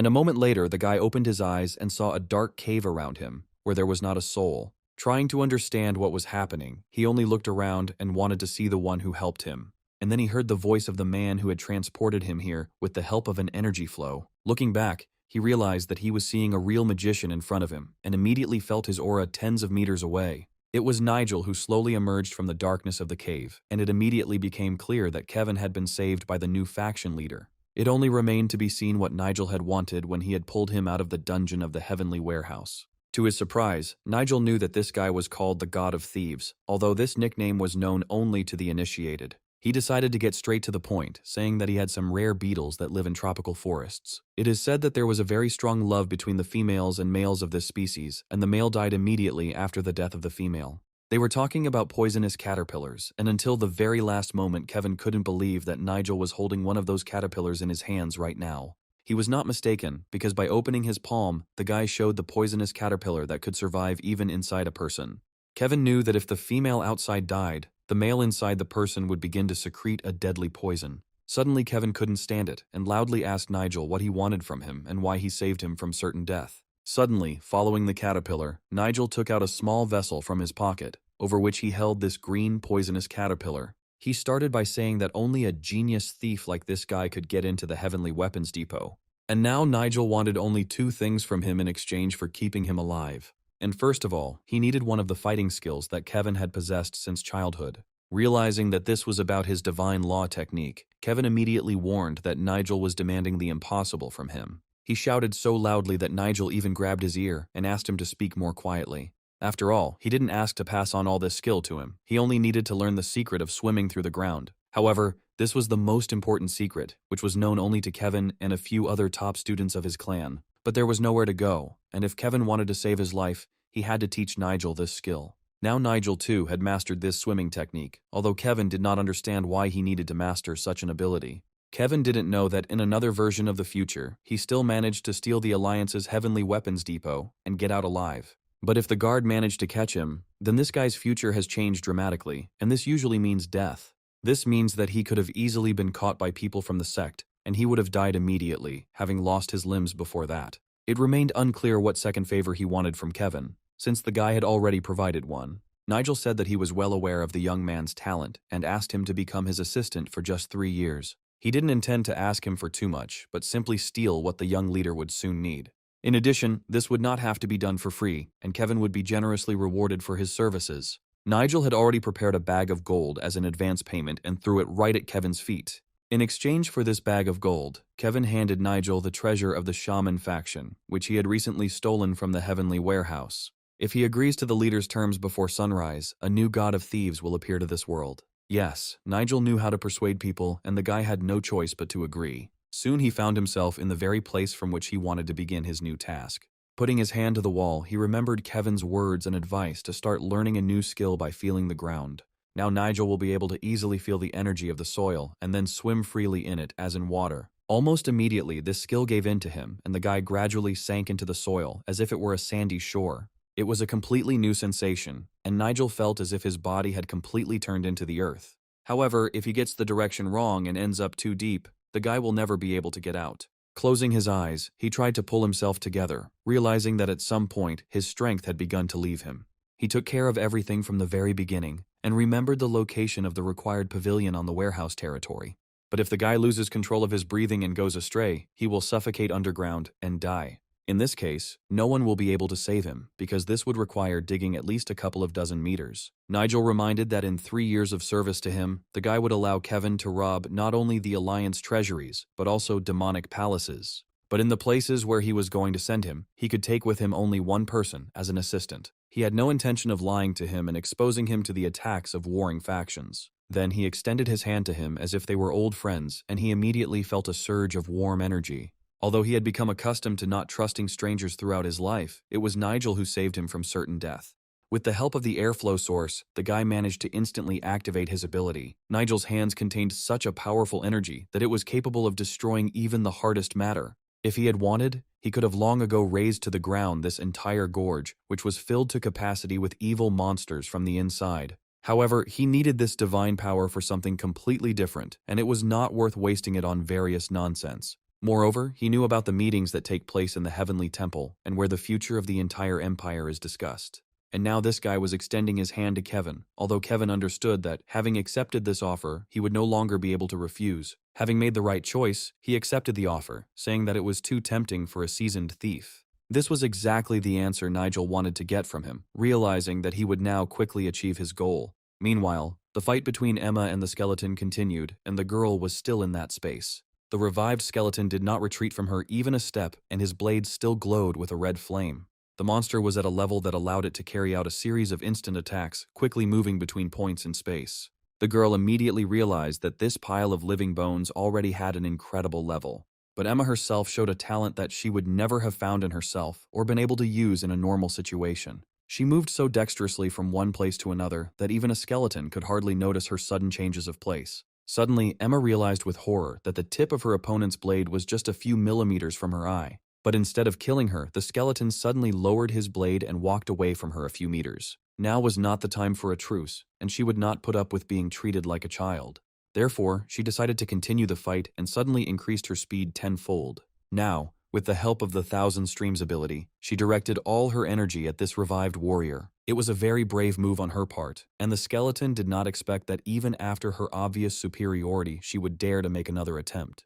The revived monster was also not averse to continuing the battle and spared the girl only on the orders of his master. But if the girl herself insisted on this duel, he too could turn on that dark essence that was always inside him. Now he began to move even faster than before, and with wide movements of the blade he sent a whole series of deadly attacks in her direction. He managed to reflect all the water swords, the technique of which Emma inherited from her ancestors. But if even this technique didn't help her win, then what else could destroy this damned skeleton? Above her head, the girl noticed her opponent again, who was preparing to make the final blow. At that moment, she heard the voice of the man who ordered her to fight even when death was too close. It was hard to tell if he was actually talking to her or if it was just her last-minute memories.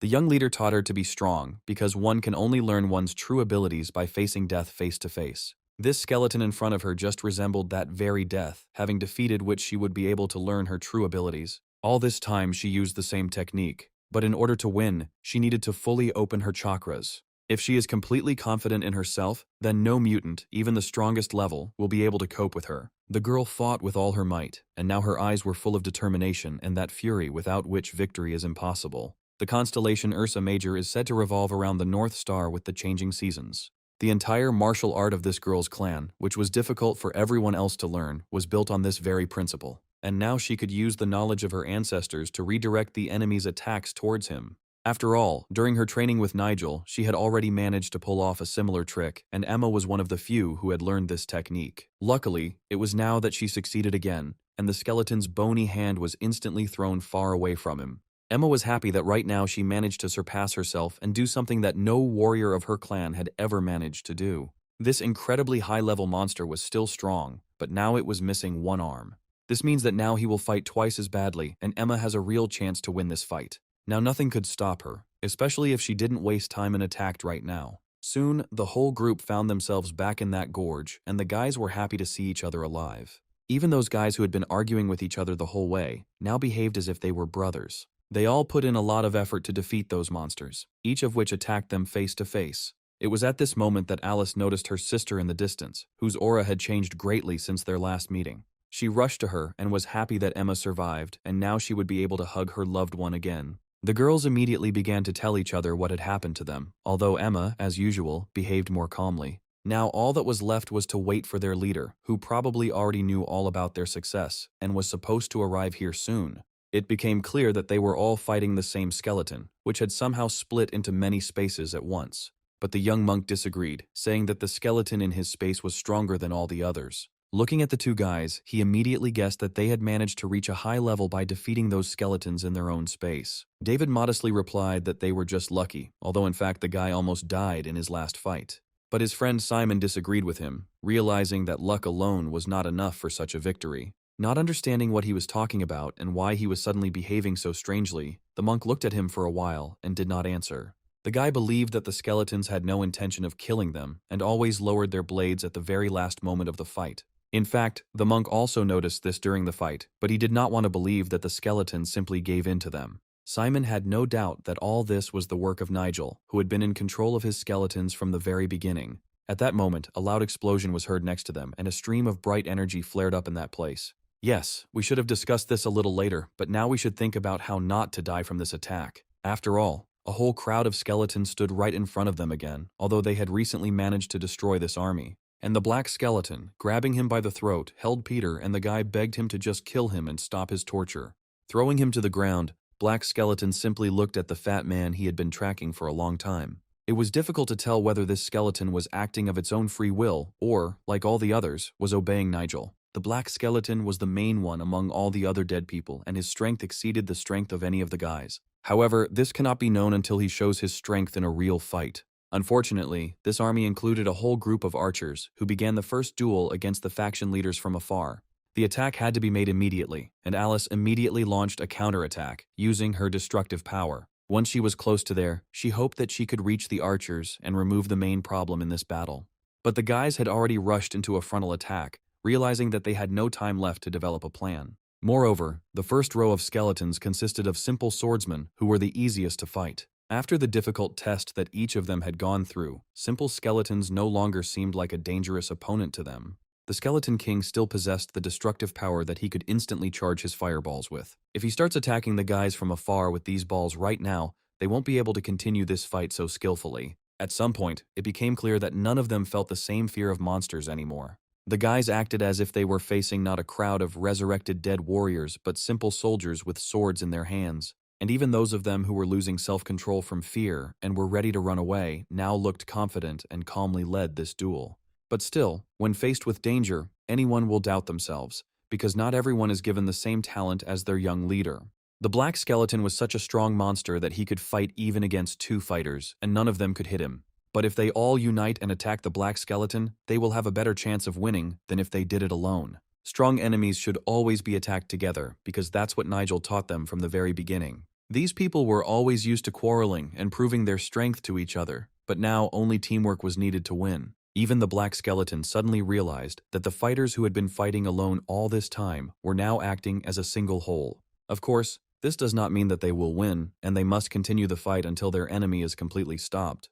And it's good when leaders who haven't shown themselves all this time suddenly appear in the team. One of these leaders was Emma, who showed enormous strength at a time when no one expected it. The boys realized that they couldn't stay away and immediately attacked the skeleton from behind.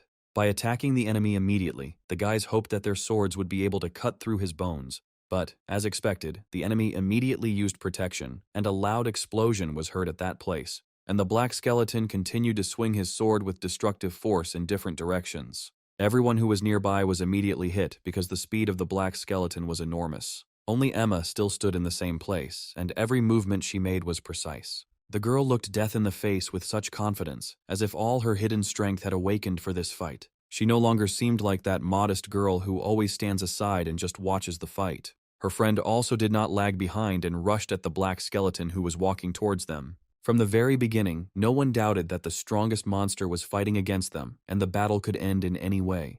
They might have to die in this gorge, fighting the monster and protecting their friends. And the worst thing is that at some point the girl got distracted, and her sword was knocked out of Emma's hands. And the black skeleton was already so close that, having swung his sword, he could easily kill her. It was as if her whole life flashed before her eyes, and Emma immediately remembered Nigel's advice. The leader's actions up until this moment had always been dangerous, because even Kevin, having fallen into a trap, found himself on the brink of death. At that moment, he experienced terrible minutes, and could easily have died in the cell where the Alliance guards took him. Even before the battle began, Nigel ordered Black Skeleton to attack the young leaders when they gathered together.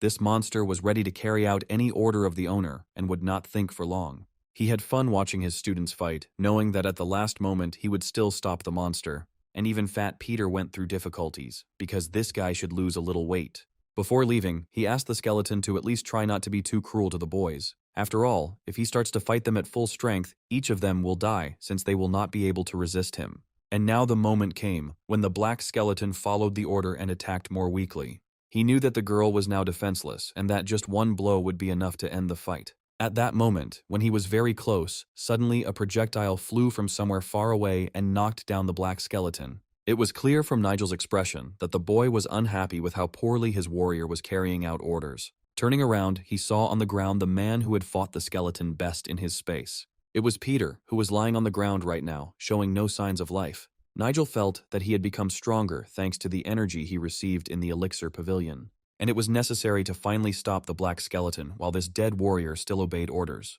But his eyes flashed with demonic fire, and this did not bode well. At the most inopportune moment, he suddenly refused to follow Nigel's order and end the fight. Nigel immediately realized that the training was over and ordered everyone to move away. For the first time during the training, a monster was found that did not obey the leader of the clan squad.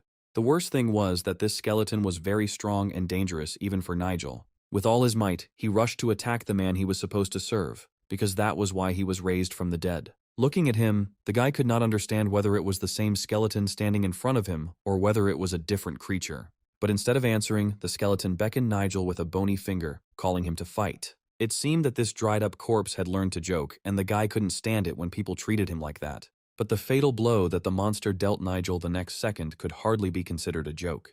The guy had fought this monster many times before, but the skeleton had never won the battle. Besides, right now his students were looking at him, and they would immediately stop believing in Nigel if he lost. It was a shame to use the Thundercloud 12 Swords ability against his best warrior, but the skeleton left him no other choice. And then Nigel delivered a series of deadly blows that no monster could withstand. A vortex of energy arose around him and rushed at full speed straight towards his opponent.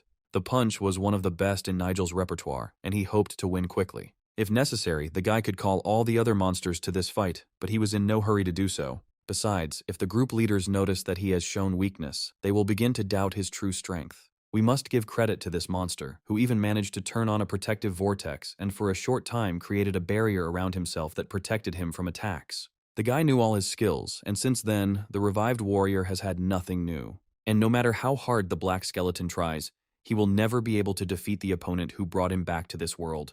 Nigel knew this very well, and after the battle he was going to figure out what the hell had happened to his warrior. After all, if he was being controlled by someone else's power, then it was worth ending it as soon as possible and healing his best fighter.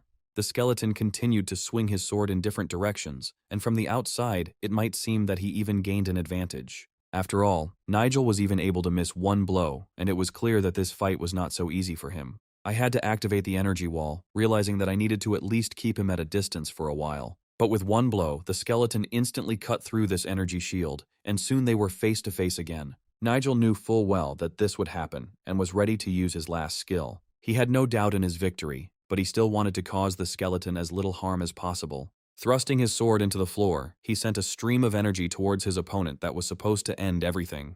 But instead he continued to stand his ground and resist fiercely. It seemed like this black monster had something else in mind, and it was interesting to find out what he was capable of. Nigel looked at his opponent with a smile, realizing that he was seriously getting carried away. However, his technique was still working, and it took a lot of strength to cope with it.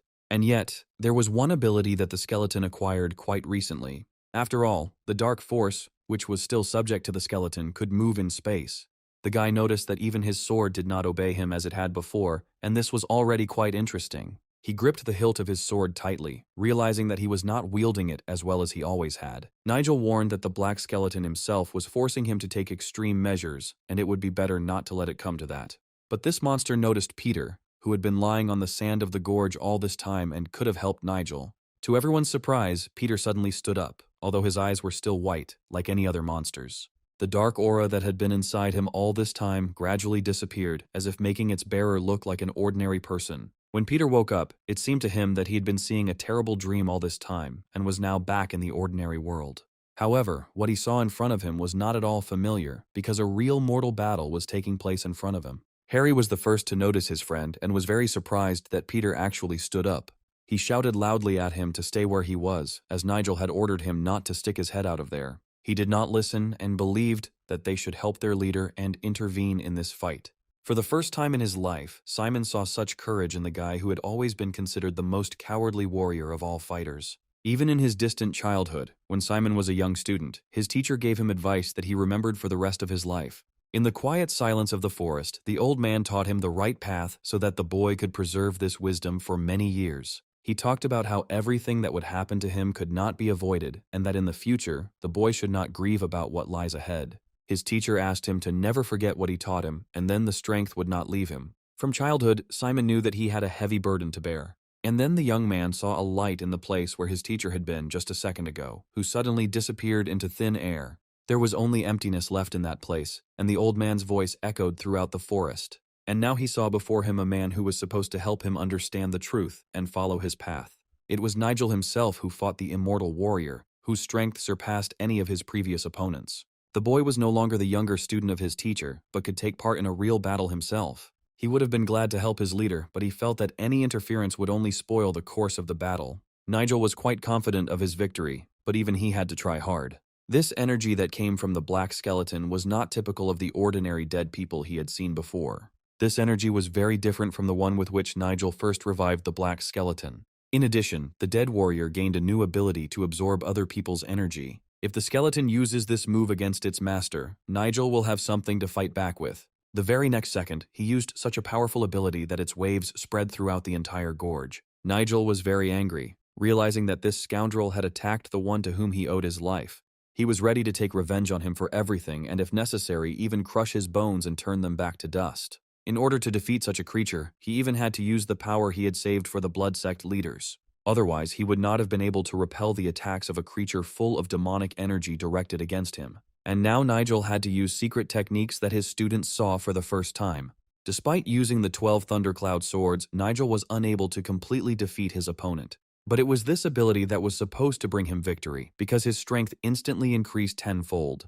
The black skeleton felt the same, realizing that he had never seen his master so strong. However, instead of fighting alongside Nigel, the skeleton had to take the full brunt of the blow on his bony body. If the black skeleton hadn't been under the dark curse, he would never have fought so fiercely against Nigel. But now there was another creature inside the skeleton, ready to cut Nigel to pieces if he came closer. A huge dark dome appeared there, with a vortex of energy swirling around it. With horror, the boys realized that their leader's strength was waning because the black skeleton was very quickly drawing it out of Nigel. Such was the capacity of the dome that surrounded Nigel on all sides. Nigel also understood this very well, that if he didn't finish the fight now, he simply wouldn't have enough strength for the end of the fight.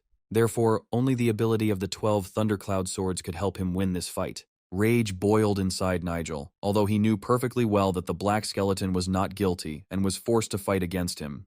However, Nigel's energy whirlwind was so strong that it knocked the sword out of Black Skeleton's hands. Seeing that his opponent was left without a weapon, Nigel swung his sword at him, but the skeleton managed to intercept the blade.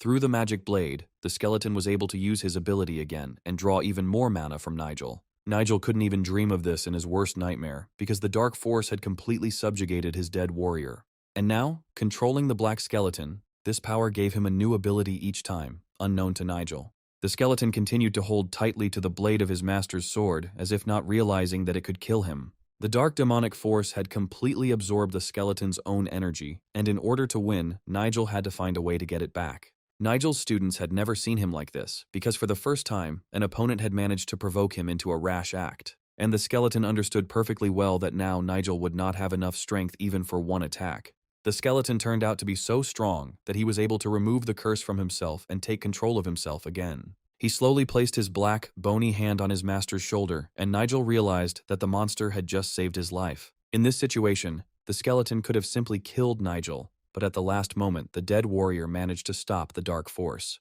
Having regained control over itself, the skeleton began to slowly disappear into the air in order to quickly protect its owner from danger. Within a few seconds, there was no one next to Nigel, and he just looked after the monster. So much had happened that moonlit night that Nigel had to think about it for a long time and draw conclusions. His whole body ached from fatigue because he had spent all his strength in the fight with the black skeleton. It's amazing that Nigel, the same age as these guys, was able to stand his ground in a fight against such a monster. True, there was one person among them, still under the control of dark energy, who was closely watching Nigel. At that moment, Simon appeared behind Nigel, having long noticed the changes in his friend. Simon understood that it was impossible to change so much overnight, because this fat man had been a complete coward all his life. It was good that Nigel didn't lose heart, and jokingly said that he was ready to add one more task to their training today. But then they were distracted by a female voice, and everyone immediately turned to the familiar girl. Victoria held the box and thanked everyone in the group for their efforts and courage in the face of danger. They completed all the tasks Nigel gave them for today's training. To their surprise, everyone realized that what was in the box was for them, and they became curious about what was inside. Nigel knew very well what Victoria had brought, because it was he who asked the girl to thank the guys for their work. When they looked into the open box, it was clear that these gifts were very expensive, although no one yet knew what kind of surprise was packed in each package. There were exactly 6 gifts in the box, and the children had to take one of these small prizes each. Leo was the first to get to the box, and was glad that Nigel had given them this little gift. It turned out that the gift was excellent gloves that felt very pleasant to the touch. Emma was glad that the women's gloves were different from the men's and looked much more elegant. Nigel had never behaved like this before, because the boys were used to having a very strict teacher. In addition, there was another box, and the children were eagerly waiting to see what would be inside it. The monk was already expecting that the second box would now contain artifacts, of which Nigel probably had a lot left. But to their horror, this box contained the same heavy shackles that they had just recently removed from their wrists. Yes, it could not be called a gift, because they were terribly tired of wearing these heavy bracelets. But the guy said that it was time for them to return, and this return home could also be considered part of the overall task. A short meeting was soon to take place, which would include not only the faction leaders, but also their closest relatives. Looking into the tent, the guy realized that everyone had already gathered long ago and was waiting only for him. As soon as he entered, he apologized for being late, but hoped that everyone would understand how hard things had been for him lately. However, the very next second he noticed that there were too many strangers at this meeting. And among the faction leaders, there were those whom he saw for the first time in his life, and it was strange what they were doing here. After all, besides the elders of the 4 Factions Association, there were also 3 Alliance Masters who also wanted to come to this meeting. In addition, there were those who remained neutral and did not openly advocate for the factions, trying to stay away. Representatives of the 7 great families were also here, as if something very important depended on this meeting. And most importantly, Nigel noticed in the crowd a man who was the head of the most powerful clan. Now all that was left was to understand what had brought them all here in the middle of the night, and why they had put off their business for this. After all, the guy remembered from the future that this man would soon lose his head, unable to withstand the fight. However, once Nigel was inside, there was no point in waiting, and the meeting had to start. Having announced everyone who had arrived for the meeting today, the assistant loudly announced that the meeting was beginning. But before the assistant could finish, Nigel immediately raised his hand and wanted to ask one question before starting. It was clear from his expression that he was terribly bored at such meetings, even if the heads of all the clans and elders were there. However, the guy immediately noticed that some of those gathered had no connection with the board and should not have been at the meeting. He meant William, who still held the rank of a simple warrior and was supposed to stay home today. Yes, this seriously hurt the pride of the young man, who had already seen such antics from Nigel more than once. To put an end to the dispute at once, Adam replied that there were sufficient grounds for William to attend the meeting. Nigel decided to remain silent, remembering that Adam had acted very wisely when he interrupted his duel with William. Immediately after this, he declared that in this case, he would not argue with a man whose word he always listened to. This guy was much more interesting than the faction members thought, and all the rumors about Nigel and his difficult character turned out to be true. It was the second time Tony had seen this guy, and Nigel had pulled another prank. But the leader of the meeting realized that it was time for him to have his say, otherwise they would all end up fighting among themselves. As was known, the Alliance's reputation had suffered due to its enemies, but future competitions could improve it. The whole time he was speaking, Nigel's expression did not change, and the guy remained just as calm. The Yellow Dragon warrior had long heard of this young leader's strength and hoped that they would one day have a fair fight. Nigel glanced at him sharply and saw how the warrior was looking at him intently and suspected him of having a secret connection with the blood sect. The man realized that Nigel had noticed his gaze and was trying to distract his attention. After all, if he continues to look so closely at his enemy, the fight between them will happen much sooner. A few days later, the entire delegation arrived in the neighboring province where the planned competitions were to take place. Nigel was resting in his room at this time and hoped that at least today no one would disturb him. However, he immediately felt someone's presence nearby, instantly woke up and asked the stranger to come out of the shadows. He still didn't open his eyes, but in order to see the alien with his inner vision, he only needed to use his ability. And he was not mistaken, because next to him there really was a person who had long wanted to meet him. It was that same skilled thief who was surprised by such attentiveness of the young leader. However, Kevin arrived here just in time, because Nigel had another new task for him. He was told to keep an eye on one guy, but the main target was Alice, whose safety Nigel was most worried about. In another version of the future, this girl was kidnapped, and perhaps this will happen right during the future competition. Kevin could easily complete this task, although the guy had one small remark. For some reason, he believed that all this time Nigel had been secretly in love with Alice and that following this girl at his request would be a little strange. Kevin's abilities were too great for such a task, and his pride simply would not allow him to do it. But the guy immediately used the ability that made Kevin suddenly change his mind and agree to do this job. For the Alliance members, the competition was a battlefield, but for ordinary people, it was more like a big holiday. Finally, when Kevin was already leaving for the mission, he promised Nigel to inform him about the situation as soon as there was something important. Since showdowns were prohibited during the competition, there were no open fights between the warriors of the Association and the Alliance. But disputes arose everywhere, and it was difficult to stop men from this habit. And suddenly the guests, who were relaxing in a cozy cafe in the evening, suddenly felt the energy emanating from the stranger. They had never encountered such energy before and were interested to know who the guy had made a pact with. In fact, Nigel changed the flow of his internal energy, and now the Alliance members will not be able to recognize him. Now he could calmly walk past those people who saw him as just a stranger in a strange black robe. At this time, Nigel was walking to where he could rest a little, but his pursuers followed him. They thought he didn't notice them, but the guy immediately noticed the surveillance. As soon as he moved away from the crowded place, mercenaries, watching their target from above, immediately rushed after him. They got into the house even before Nigel, although that was unlikely to help any of them survive. True, the mercenaries thought differently and were ready to do anything to carry out the orders of their commander. These people were also well hidden, but Nigel could immediately sense their aura from afar. Once inside the house, the first thing they did was to do the dirty work that would ensure that they would complete their mission. They almost immediately made their way into the house where Nigel was soon to appear and fall into their hands. The guards who were on duty today and were supposed to guard this house all night were immediately killed by them on the spot. As soon as the guards were eliminated, the mercenaries immediately took their places in all corners of the house. They were sure that everything was going according to plan and that Nigel would soon fall into this trap himself. But it turned out that they were not the only ones carrying out their mission here, and an unexpected meeting awaited them. The guys didn't even have time to notice who was attacking, as they immediately felt a hail of energy shots. It was difficult to fight with an invisible enemy, and the mercenary commander loudly ordered everyone to leave here because this was another trap. But those who were here before would hardly have allowed them to simply leave without removing each of them. Feeling intense pain as the shell pierced his body, the commander screamed loudly, and that was the last thing he did. All this time, the house was under close surveillance, and those who defended this place were much more cunning than mercenaries. Moreover, the strength of these fighters was incomparable to the usual strength of mercenaries who did not even use magic. But the guards in black masks could remain unnoticed, even if there was no furniture in this huge house. Meanwhile, Nigel had to show up where a noisy group of his students and their close allies had long since gathered. As he climbed the stairs, the guy still looked around, expecting danger at every step.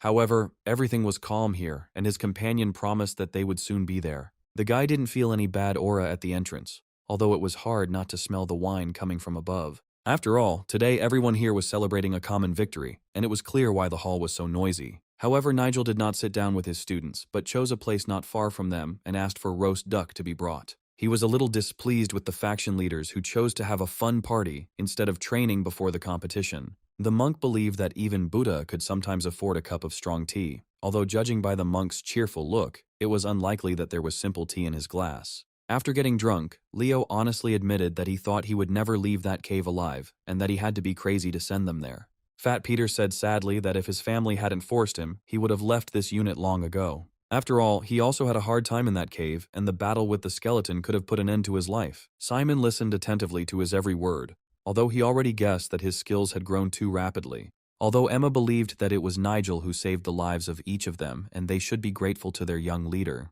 David completely agreed with the girl, because for his age, Nigel's abilities were much higher than those of any of his peers. And if they follow the path that the leader has shown, they will certainly be able to learn much more than they can now. Although it was clear from Alice's appearance that the girl was not at all interested in these boring conversations.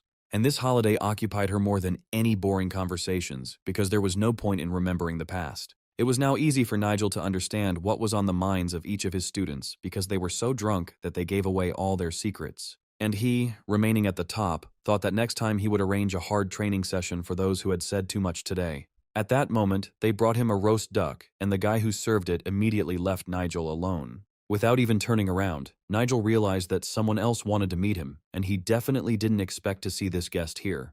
With every second, he felt the approach of the one who was already a meter away from him, and Nigel prepared for this meeting in advance. And then, choosing the moment, he quickly drew his sword, ready to kill this uninvited guest. But suddenly he realized that he was seeing the same young man he had met on his first mission. Yes, it was that same young man named Martin who first offered the boy something to eat, realizing that he was hungry on the road. It was strange what he was doing here and why he sat down at his table without even asking permission. Besides, it was unclear how Martin recognized Nigel, since he hadn't removed his horned mask the last time. In response, Martin told him that he simply had a very good sense and did not need to see Nigel's face. But this was complete nonsense, although Martin insisted that this gift was inherited from his ancestors, allowing him to easily recognize people. According to him, the young man was a member of some group, but it was not yet possible to verify this information. Martin said he was very upset when the guy suddenly disappeared and left him alone in that gorge. But all this time, Martin was just distracting Nigel, so he wanted to know why Martin spoke to him first in the cart. Martin threw up his hands, replying that he himself did not know why he suddenly wanted to speak to Nigel first. He had a feeling that something very interesting would happen if he met this strange guy in a mask. And while Martin continued to talk this nonsense, Nigel already clearly felt the strange force emanating from him in all directions. At that moment, a noise was heard from below because Ronald made his stupid joke again.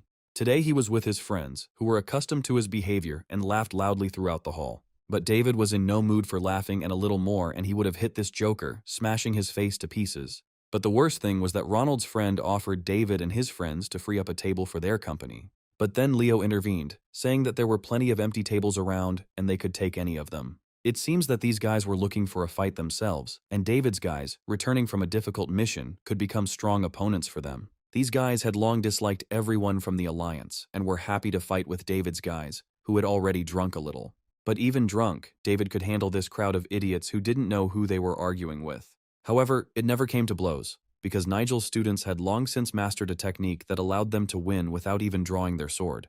The reason why the members of the Four Factions Association act like this is because they are too used to being respected by everyone. However, Nigel knew better than anyone that his students deserve true respect because they earned it in battle. And these people who burst in here to command didn't know too much and were now risking their lives. Fortunately, his students were wiser, and using only one skill quickly solved everything. The boys immediately grabbed their heads with their hands, feeling intense pain tearing them apart from the inside.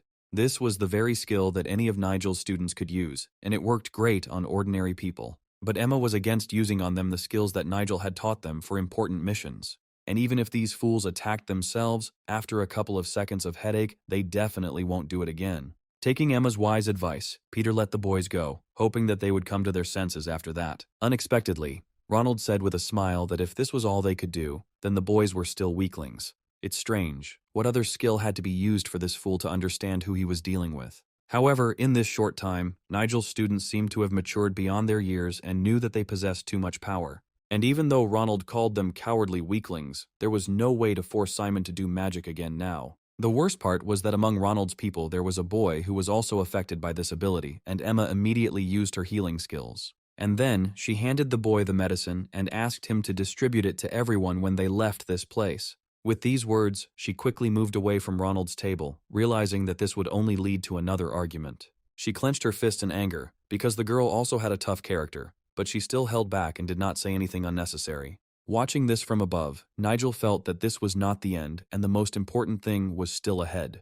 But no one except Nigel felt it, and Ronald continued to make his barbs and jokes. But the next second, an explosion rang out in the hall, which finally silenced this boastful guy. Nigel immediately realized that the explosion was not accidental, and most likely, his enemies were preparing an attack specifically on him. Panic broke out below and people tried to figure out who had detonated the bomb. It was known that two of the Alliance group were quite strong, as their families had always been famous for being skilled fighters. This means that what Martin was expecting happened, knowing in advance that today would not be boring here.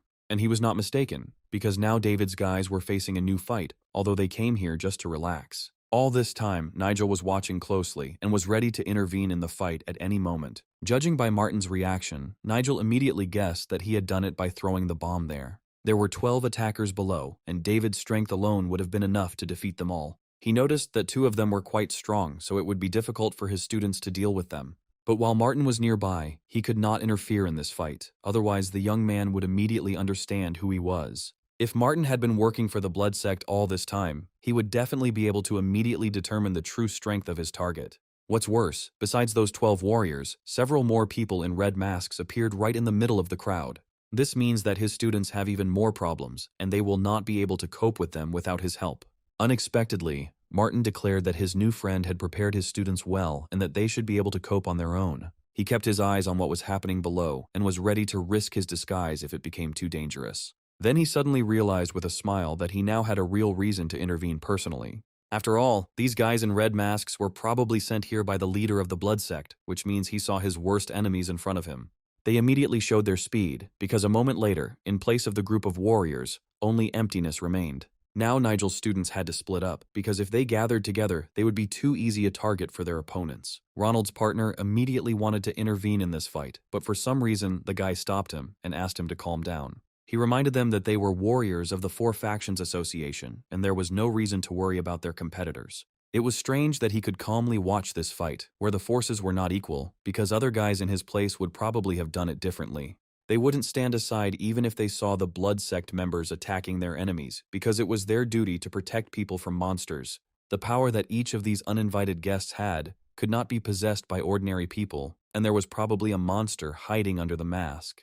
Each of them used dark energy, and no one except the demon himself could give them such power. The worst thing was that some suddenly couldn't even move their arms, as if they were covered in a thin layer of ice. Alice's rival immediately took advantage of this and kicked the girl right in the stomach with all his might. Emma only just now noticed that her sister was being attacked, but she was too far away to help her. At this time, the mercenary had already raised his sword over the girl and was ready to do what he came here for. The unfortunate girl even closed her eyes, realizing that she was seeing the last seconds of her life. It was at this moment that Nigel realized that he could no longer stand by and watch his best men being killed.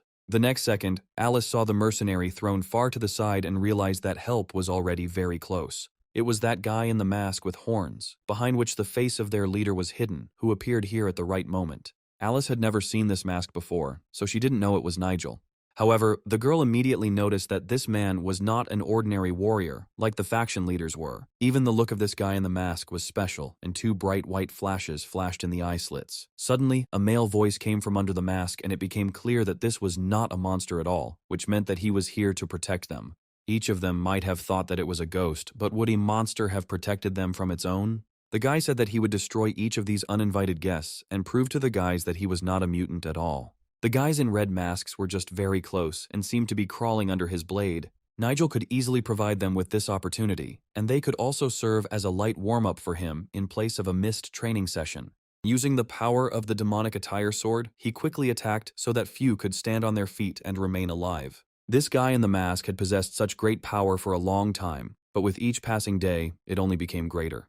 It would be better to use techniques that his students had never seen in action so that they would not be able to recognize him by them. At that moment, the system informed him that if he destroyed all the opponents, he would be able to summon demonic puppets. And if Nigel manages to defeat these guys, he will be able to summon the puppets and continue the fight with the rest of the mercenaries. It was a good opportunity, but first the first condition of the system had to be met to gain the advantage. Be that as it may, there were only 7 mercenaries left, so Simon ordered everyone to gather and prepare for battle. With Nigel's support, it was much easier to do this, because now all the guys were covered by a strong warrior. At the beginning of the fight, Ronald expected to see the death of his enemies, but now he realized that everything had changed dramatically. And those mercenaries who had recently threatened to kill everyone now fell one after another, and soon not a single one remained alive. The last mercenary was killed by Nigel himself, ending his life forever with the sharp edge of his magical blade.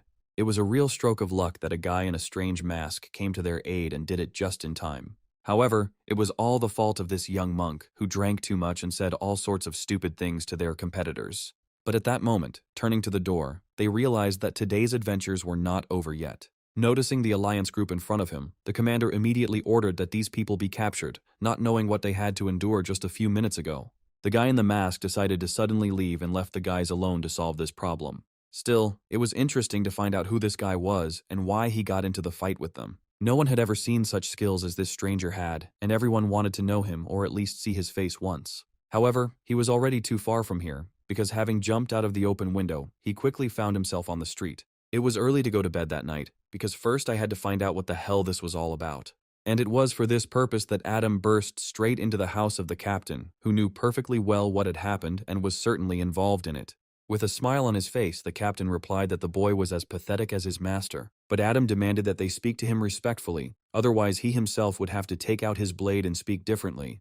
The guy shouldn't have allowed himself to say these last words, because he didn't know who he was dealing with and how strong the captain was. And if he wanted to teach how to speak, he ran into a man who could shut anyone's mouth. Using his dark energy, he roughly grabbed his hand by the neck and could easily squeeze it and finish the guy off. But it was still impossible to do this right now, so the captain weakened the flow of his dark aura. However, there was no doubt that he was a member of the blood sect, and that the demon himself was probably giving him his power. Adam immediately collapsed to the floor, realizing that the blood sect and all its leaders had gone crazy and become too strong. If any of the group's leaders wanted peace, then they had to prepare for war right now, before the blood sect reached the peak of its strength.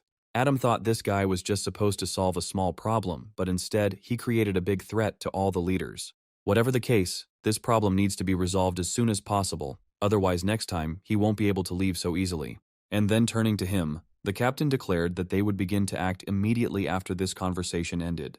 Pretending to fall asleep immediately, Nigel closed his eyes and listened to the rustling sounds around him. This guy had already survived more than one attack, so it wasn't that easy to catch him in his own home. The mercenaries continued to keep a close eye on him, but it was a little strange that this task turned out to be so easy for them. And they were not mistaken, because immediately after this, a trap that the guy had set up all over the house in advance went off in the room, and he suddenly opened his eyes and saw uninvited guests under the ceiling who had come for him. Now it would hardly be so easy to catch Nigel, especially since the guy jumped so high that he ended up at the level of one of the mercenaries. They easily fell into this trap and, instead of killing their target in their sleep, they themselves became victims. Nigel immediately activated his surveillance ability and looked at the recording that could quickly expose the main traitor. In this recording, he saw the same young man who received orders from the leader of the blood sect to destroy Nigel. Martin had long been a minion of the dark forces, and it was no coincidence that Nigel had realized even earlier that this young man was not who he claimed to be. Immediately after this, he ordered the servants to immediately convey to the Lord that everything was ready to begin the mission. The mercenaries immediately assured that they would do everything in the best possible way and would be with the sect leader in less than an hour.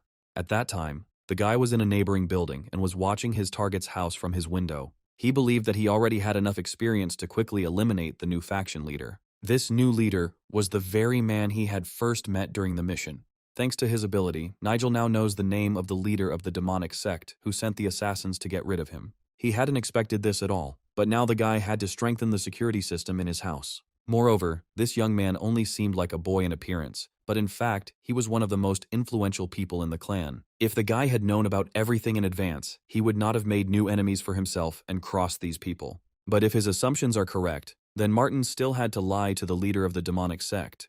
It was worth finding out right now, because in addition to the name of this young man, Nigel now knew where he was. It was necessary to take advantage of this chance because it was impossible to simply look at the house where the main organizer of his murder was located. The main thing was to prevent the blood sect from carrying out their plans at the upcoming competition that would be held in the central square. It is on this day that they will try to carry out their plan and kill Nigel in a fair fight. He knew that Alice was also one of their main targets, and they would try to kidnap the girl before the competition even started. But it was necessary to stop them urgently, because he was still responsible for the lives of his students, who had a lot to learn. And now it was Nigel who had the experience and ability to prevent the kidnapping. The provincial clan squad does not yet know that the guy recently received the armor that will help him in this matter. He managed to officially obtain them from the heavenly warehouse, where he luckily noticed them among a pile of useless iron.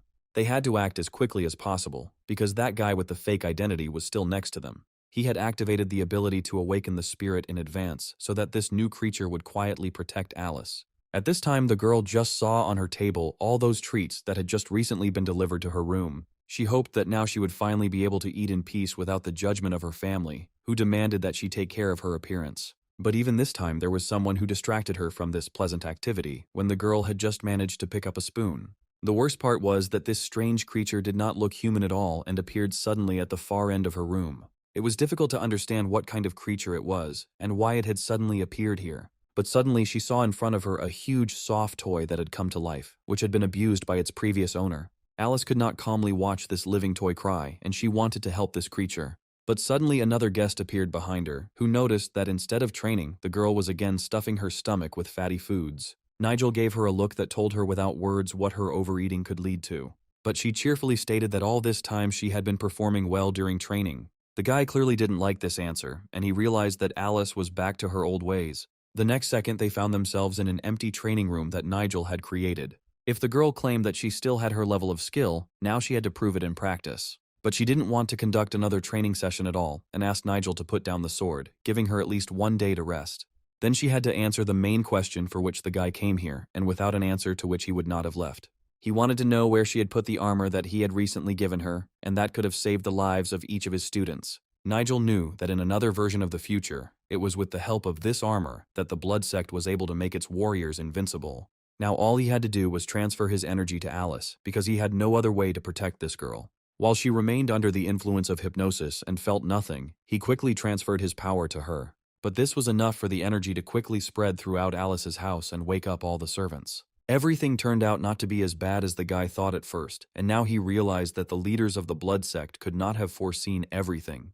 The next day, there was to be a friendly competition between participants from the 4 factions. Behind the doors where they were preparing for the start of the competition, conversations did not stop, and the mentors said their last words to their students. One of the mentors warned that if his students were eliminated in the first round, each one should be prepared to commit suicide. Yes, these were scary words for the young guys, but everyone knew that their mentor never joked. But Emma's mentor treated his student differently and was primarily concerned about her mood before the tournament. The girl immediately replied that she had prepared very carefully and asked her father not to worry about her. Taking her hands, he hoped that this was not the last time he felt the warmth of her body and that this competition would not be as tough as last year's. He shouldn't have sent her to the provincial clan squad because that's when all his daughter's problems started. Of course, he knew that the leader of the squad had no equal among his peers, and therefore Emma had one of the best teachers in the empire. But suddenly the girl confessed that lately she had been having the same nightmare every night. The man immediately realized that because of her recent experiences, his daughter was sleeping poorly, and that was why she was having nightmares. He advised her to cast aside all heavy thoughts, and then the nightmare would stop bothering her. However, if she dreams about the same person, it means that she thinks about him too often, and he occupies an important place in her life. At that moment, the doors of their room opened and the voice of the very man Emma had dreamed of was heard. She immediately recognized her young leader, who had come to visit the students and find out if they were ready for the competition. By the way, he didn't expect Emma to want to participate in the first round, because a participant of her level could start from the second. Well, anyway, Nigel came to tell her that she had nothing to worry about, because Emma had done so well in the last test. Her father was very surprised by the new leader of the squad's attitude towards his daughter and was already beginning to suspect something. In all the previous training sessions, it was Emma who showed herself better than the other guys, which means that today she had every chance to win the competition. Yes, after such words, any father would immediately guess that there is something between these two young people. And judging by how cheerfully Emma behaved and constantly smiled at her friend, he understood that they were connected not only by a feeling of friendship. Soon they were already at the huge stadium, where this year the whole province had gathered to watch the spectacle. All the way, Emma's father was haunted by the thought that his daughter had become quite an adult, and probably already had secrets from him. In one of the stands, Nigel saw a familiar man who waved his hand and invited him to sit next to him. It was Tony who greeted Nigel cheerfully and said that from his seat he had a great view of the arena and that there was no better view. However, not all faction representatives were happy to see Nigel and did not want him to sit among them. Adam was also in the stands because he couldn't miss the competition, the winner of which would one day take an important place in the faction. These people didn't even try to hide their hostility, and the guy felt a little uneasy from their angry looks. However, one man was very different from the rest, and it seemed that he had lost all taste for life. He never showed up at the guest house, and this guy only honed his fighting skills in complete solitude. Most likely, he resigned himself to the fact that leadership belonged to his brother, who was striving for power with all his might. But today I had to prove my leadership in a real fight, because training always remained behind the scenes. Jana was also among the participants, and this beautiful girl had to take a sword and fight with men. It took a lot of courage to agree to take part in the competition, and many considered it a big mistake on her part. But the main star of the event was, of course, Emma, who modestly waited for the start of the competition and tried to drive away all the heavy thoughts. Her lying friends diligently pretended that they felt very sorry for Emma and would only root for her. However, Emma had long suspected that among her friends, only a few truly wanted her to succeed. There were also some friends who secretly wished for her not only to lose, but also to die in the final of the competition. Once all the participants were ready to begin, the judge waved his hand, signaling the start. He loudly called the first pair of participants into the ring, and now it was time to see what the young leaders were capable of.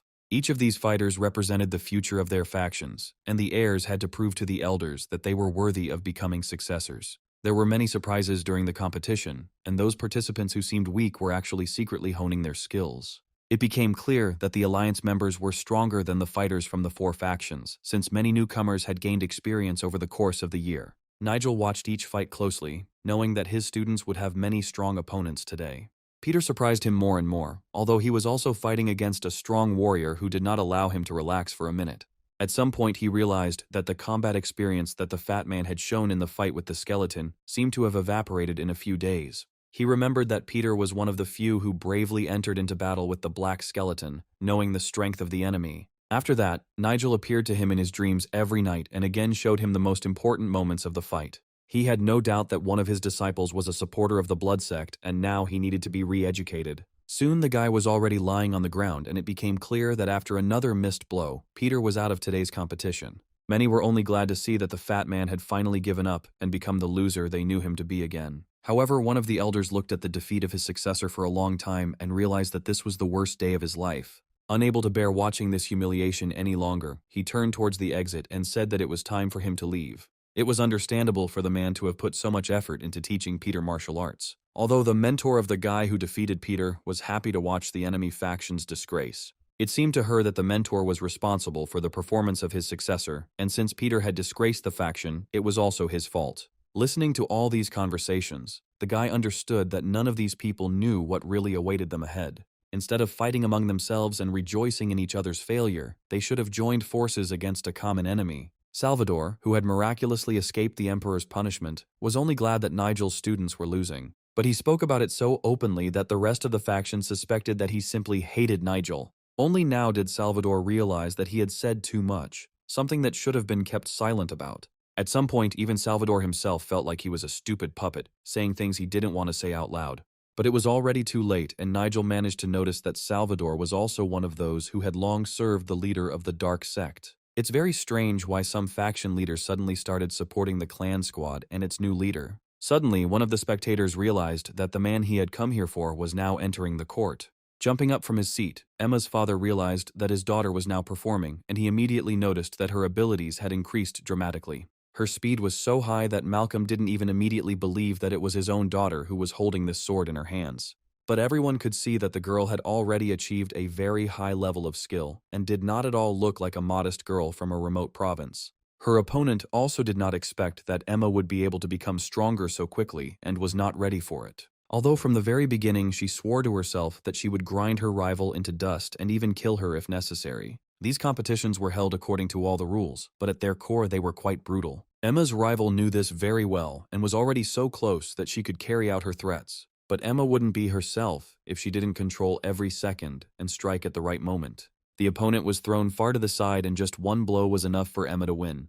No one expected that Malcolm's daughter would perform so well in this competition, and be able to decide the outcome of the fight with one blow. The next participants to enter the arena were Jana, who also decided to take part in this competition. However, her participation ended even faster, because her young rival dealt one heavy blow with his sword. Some viewers criticized the guy for fighting the girl as an equal. Jana's mentor was furious when she realized that her protege had not learned anything during all her training. It's funny that the girl looked away from her opponent right during the fight and still hoped for victory. Thus ended the first day of the competition, and the most interesting fights were to take place on the next day. Today, Simon's friends congratulated him on his victory, because he improved his skills so much that he was able to win in a few seconds. The mentors from other teams looked gloomily at the joy of those guys who had seemed weak all this time. But it was Nigel who taught them a new martial art, thanks to which the boys dramatically increased their level of skill. And now the judge was ready to announce the next pair of participants and loudly announced the beginning of the second stage of the fights. Simon had already won so many victories that he was close to the final stage of the competition. His opponent at this stage was William, a member of the Vulcan faction and the main successor of the family. Nigel remembered this guy well, with whom he himself almost fought in a duel, and if not for Adam, that fight could have ended in his death. William immediately rushed into the attack, and the referee did not even have time to fully announce the start of the fight. It must be said that this move worked, because Simon thought that the fight would begin with studying the enemy, and not with such a rapid frontal attack. Watching from the stands, Tony immediately noticed that this guy's sword was too heavy, and that was why his movements were so slow. Simon was indeed moving too slowly compared to his opponent, and was having a hard time holding off William's onslaught. He remembered perfectly well everything that Nigel had taught him, but he could not choose the right moment to show what he was capable of. At one point, he even stepped over the line of the court and risked being removed from the competition. Only now did Simon realize that if he didn't change tactics, he risked losing this fight. The strange thing was that Peter was happy to see his friend losing. The dark forces had already become so deeply a part of him that Peter did not hide his intentions. Simon noticed this too, and he didn't expect his recent comrades to root against him. Nigel watched his student fight closely and wanted to step into the ring himself and take the sword instead of him. The guy understood that if he disgraced himself right in front of his leader, Nigel would never be able to trust him with the leading role again.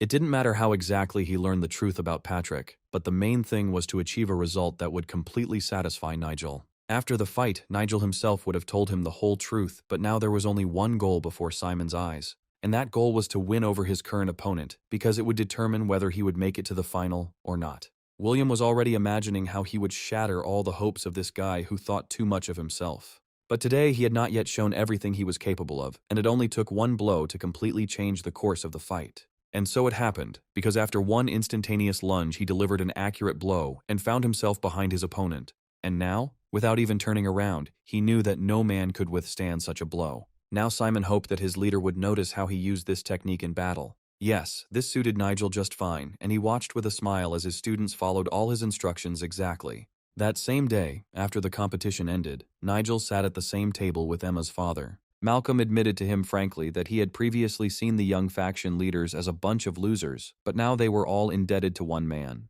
And that person was Nigel, because it was he who taught them martial arts for several months. Not far from them was the only member of the warring factions who did not hate Nigel. He had noticed this guy a long time ago, and would have met him personally if not for the conversation with Malcolm. But Malcolm kept saying that Nigel himself could get in the ring and fight. It was an unexpected offer, although Nigel knew that he himself would not mind defeating one scoundrel. A short time later, Nigel found himself back at the same stadium, but this time he was not in the stands, but in the very center of the ring.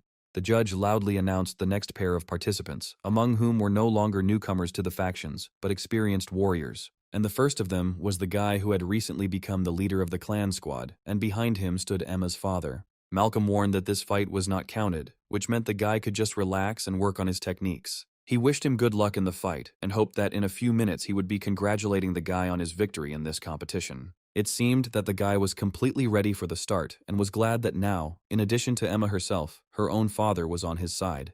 Before the start, he had already managed to warm up well, although with his magical abilities this was even a little unnecessary. As usual, the judge raised his hand and loudly ordered the participants of the duel to get ready, because the competition was starting right now. Of course, his opponent today was Ronald, who had been laughing at Nigel and his untalented students all this time. It had to be admitted that this guy was strong, because even his sword emitted energy that spoke for itself. Many viewers knew this guy and believed him to be a real killer, the recognized leader of the Phantom Killers Association. And although Nigel looked closely at this fighter, it was unlikely that he could be frightened after everything he had been through. Ronald was confident in his abilities, and hoped that after his attack he would not allow Nigel to use any of his abilities. It seemed to him that his opponent would again start wasting a lot of energy, and he would gather all his energy at the most opportune moment. After all, the power of death itself flowed through him, and after the blood sect ritual, he became much stronger. Moreover, before the start of the fight, his father allowed him to kill Nigel, although this would have caused a big scandal. Swinging his sword, he was ready to fulfill his promise and kill this brat. The spectators saw how instantly all the stands were illuminated by dark energy, because such an aura could only belong to the loyal servants of demons. It was difficult to see anything amidst the smoke in the stadium, but somewhere in its center, a heated battle was continuing. And when the smoke cleared a little, everyone suddenly realized that Nigel had no intention of losing this fight. His opponent was pressed so hard into the stone floor of the ring that the entire floor around him cracked and shattered into small stones. And Nigel was already celebrating his victory, although he knew in advance how this fight would end. The referee couldn't believe his eyes, but Nigel asked him from afar to come to his senses and finally announced the next fight. Finally, having come to his senses a little, he loudly announced that Nigel had won the competition. Many viewers had no doubt from the very beginning that Nigel would win and were happy to support their idol. Although on the other side they were shouted back by those who had no intention of sharing their common joy and secretly hated Nigel. There was too much energy inside Nigel, and such a wise mentor should have held back a little so as not to anger the crowd. The energy that his opponent had used in the fight also slowly began to flow to the winner, and now Nigel could easily use it in the next fight. However, Nigel destroyed the excess of this energy because he still did not know the source of this dark evil aura. The negative mana was spilling over, and if it had been another person in Nigel's place, he might have even lost consciousness. At that moment, not far from him, he saw the same guy who was one of the few who supported him. A member of the warring faction who didn't hate Nigel was now under attack by the dark entity himself. The guy had already guessed that he was a black sheep among his comrades, but now he saw that one of them had decided to get rid of him. And now this blood-sect supporter was suffocating from the curse that had been placed on him for a very long time. Soon, Emma's father, who had been with the boy the whole time, took him away from the noisy stadium into the arch. The guy thanked him for his help and said that he just needed to rest a little and come to his senses. But then suddenly someone grabbed his hand, and at first it was unclear who followed them.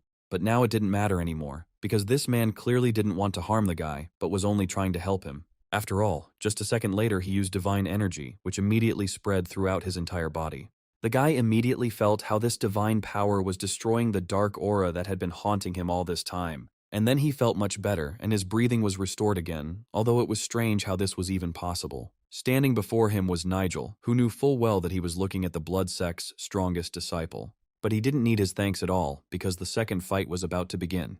In the end, he only said that this state would return to the guy again and again, because it was a curse of the dark forces. The two had a lot to discuss, but it was worth meeting again after the tournament was over. And soon the guy was already standing in the center of the square and looking into the eyes of the man who decided to enter the ring with him. His next opponent knew full well how strong Nigel was and how quickly he had finished his last fight. At least for the fact that he wasn't scared and went against him, the guy wished him a great fight.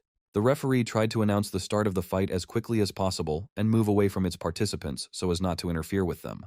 With a wave of his hand, he loudly ordered the boys to take up fighting stances and prepare for what the entire stadium was waiting for. Immediately after this, the guys crossed their blades and so much energy spread throughout the stadium that it would have been enough to light up several such stadiums. Already at the beginning of the fight, Nigel realized that his opponent was very different from the previous one and was much stronger than any of his students. It seems he underestimated him a little before the fight started and should have fought more seriously if he wanted to win. It won't be easy to win this fight because this guy received help from the dark forces in advance, which immediately began to circle around his sword. He directed all this dark energy at his opponent today, hoping that it would quickly help him defeat Nigel. But in the hands of the guy was that divine power with which he defeated not only the servants of the demon, but also the strongest monsters. And it was unlikely that he was ready to give in to the person who had just recently joined the blood sect.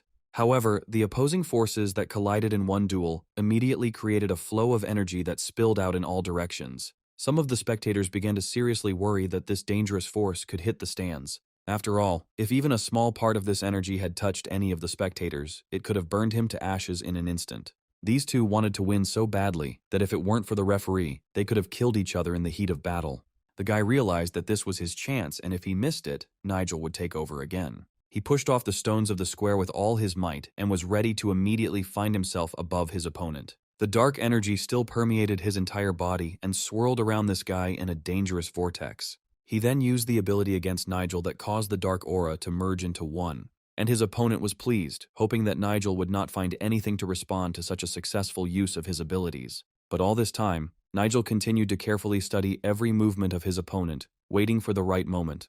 His body had long been covered in a thick layer of protective energy, and even if the black dragon had been close, it would not have changed anything. Although anyone in his place would have understood that only the strongest warrior could fight this creature. The phantom black dragon was already so close to Nigel that some viewers thought he sensed his chance. However, all this time Nigel was preparing for his decisive blow. His opponent didn't expect that Nigel would somehow manage to use an ability that was even stronger than his phantom dragon. After this strike was used, there was such a surge of energy in the center of the court that for a long time, the spectators could not see anything. And soon everyone realized that the guy had wasted his dark energy because Nigel was still standing in his place. His opponent hung his head and could only thank Nigel for this fight and for deciding to let him live. He immediately threw his sword onto the platform, realizing that it was pointless to continue this fight, and it was already clear who had won. And then he himself fell to his knees, realizing that this fight was over for him. Just as soon as the demon's servant was kneeling before him, a man was apologizing for his student.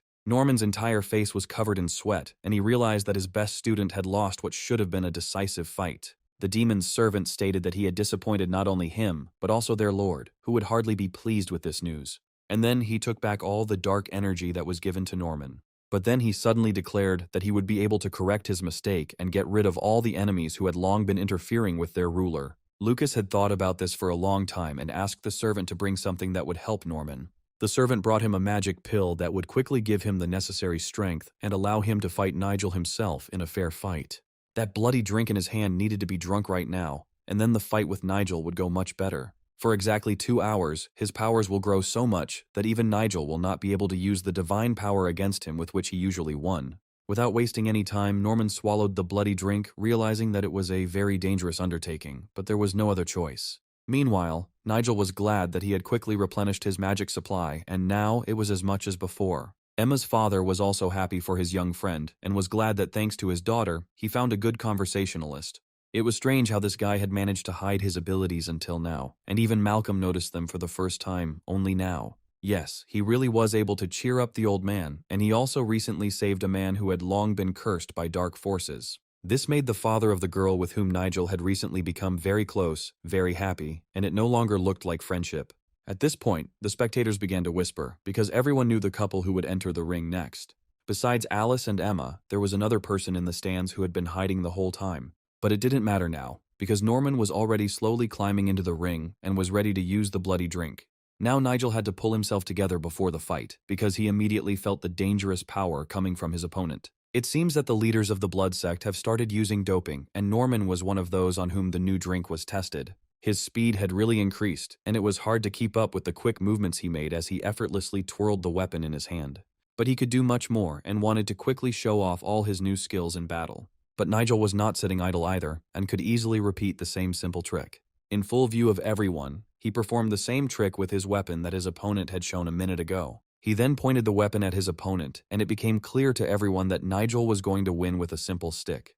Norman had a magic trident in his hands, but Nigel didn't even bother to take the Russian blade into battle and decided to make do with little force. And if there was another contender for third place besides Nigel, the guy wanted to fix that right now. Such insolence angered his opponent even more, because he had long been under the influence of the bloody drink. Everything was ready for the start of the fight, which promised to be the most exciting in the history of the tournament. Nigel's opponent wouldn't have become so strong without the help of the demon and the serum he drank before the competition. And although Nigel didn't know exactly what drink Norman had drunk, the dark power emanating from his opponent was visible from afar. Therefore, it was worth using the 12 swords of the thundercloud technique and immediately preparing a block in case of an unexpected attack. This unexpected attack followed in the same second, although all the red magic projectiles immediately hit the wall of wind and thunder. Yes, the guy defended himself in advance in this fight, and repelled all the attacks that Norman managed to prepare. Now he realized that in front of him was a creature with magical powers, and not an ordinary person.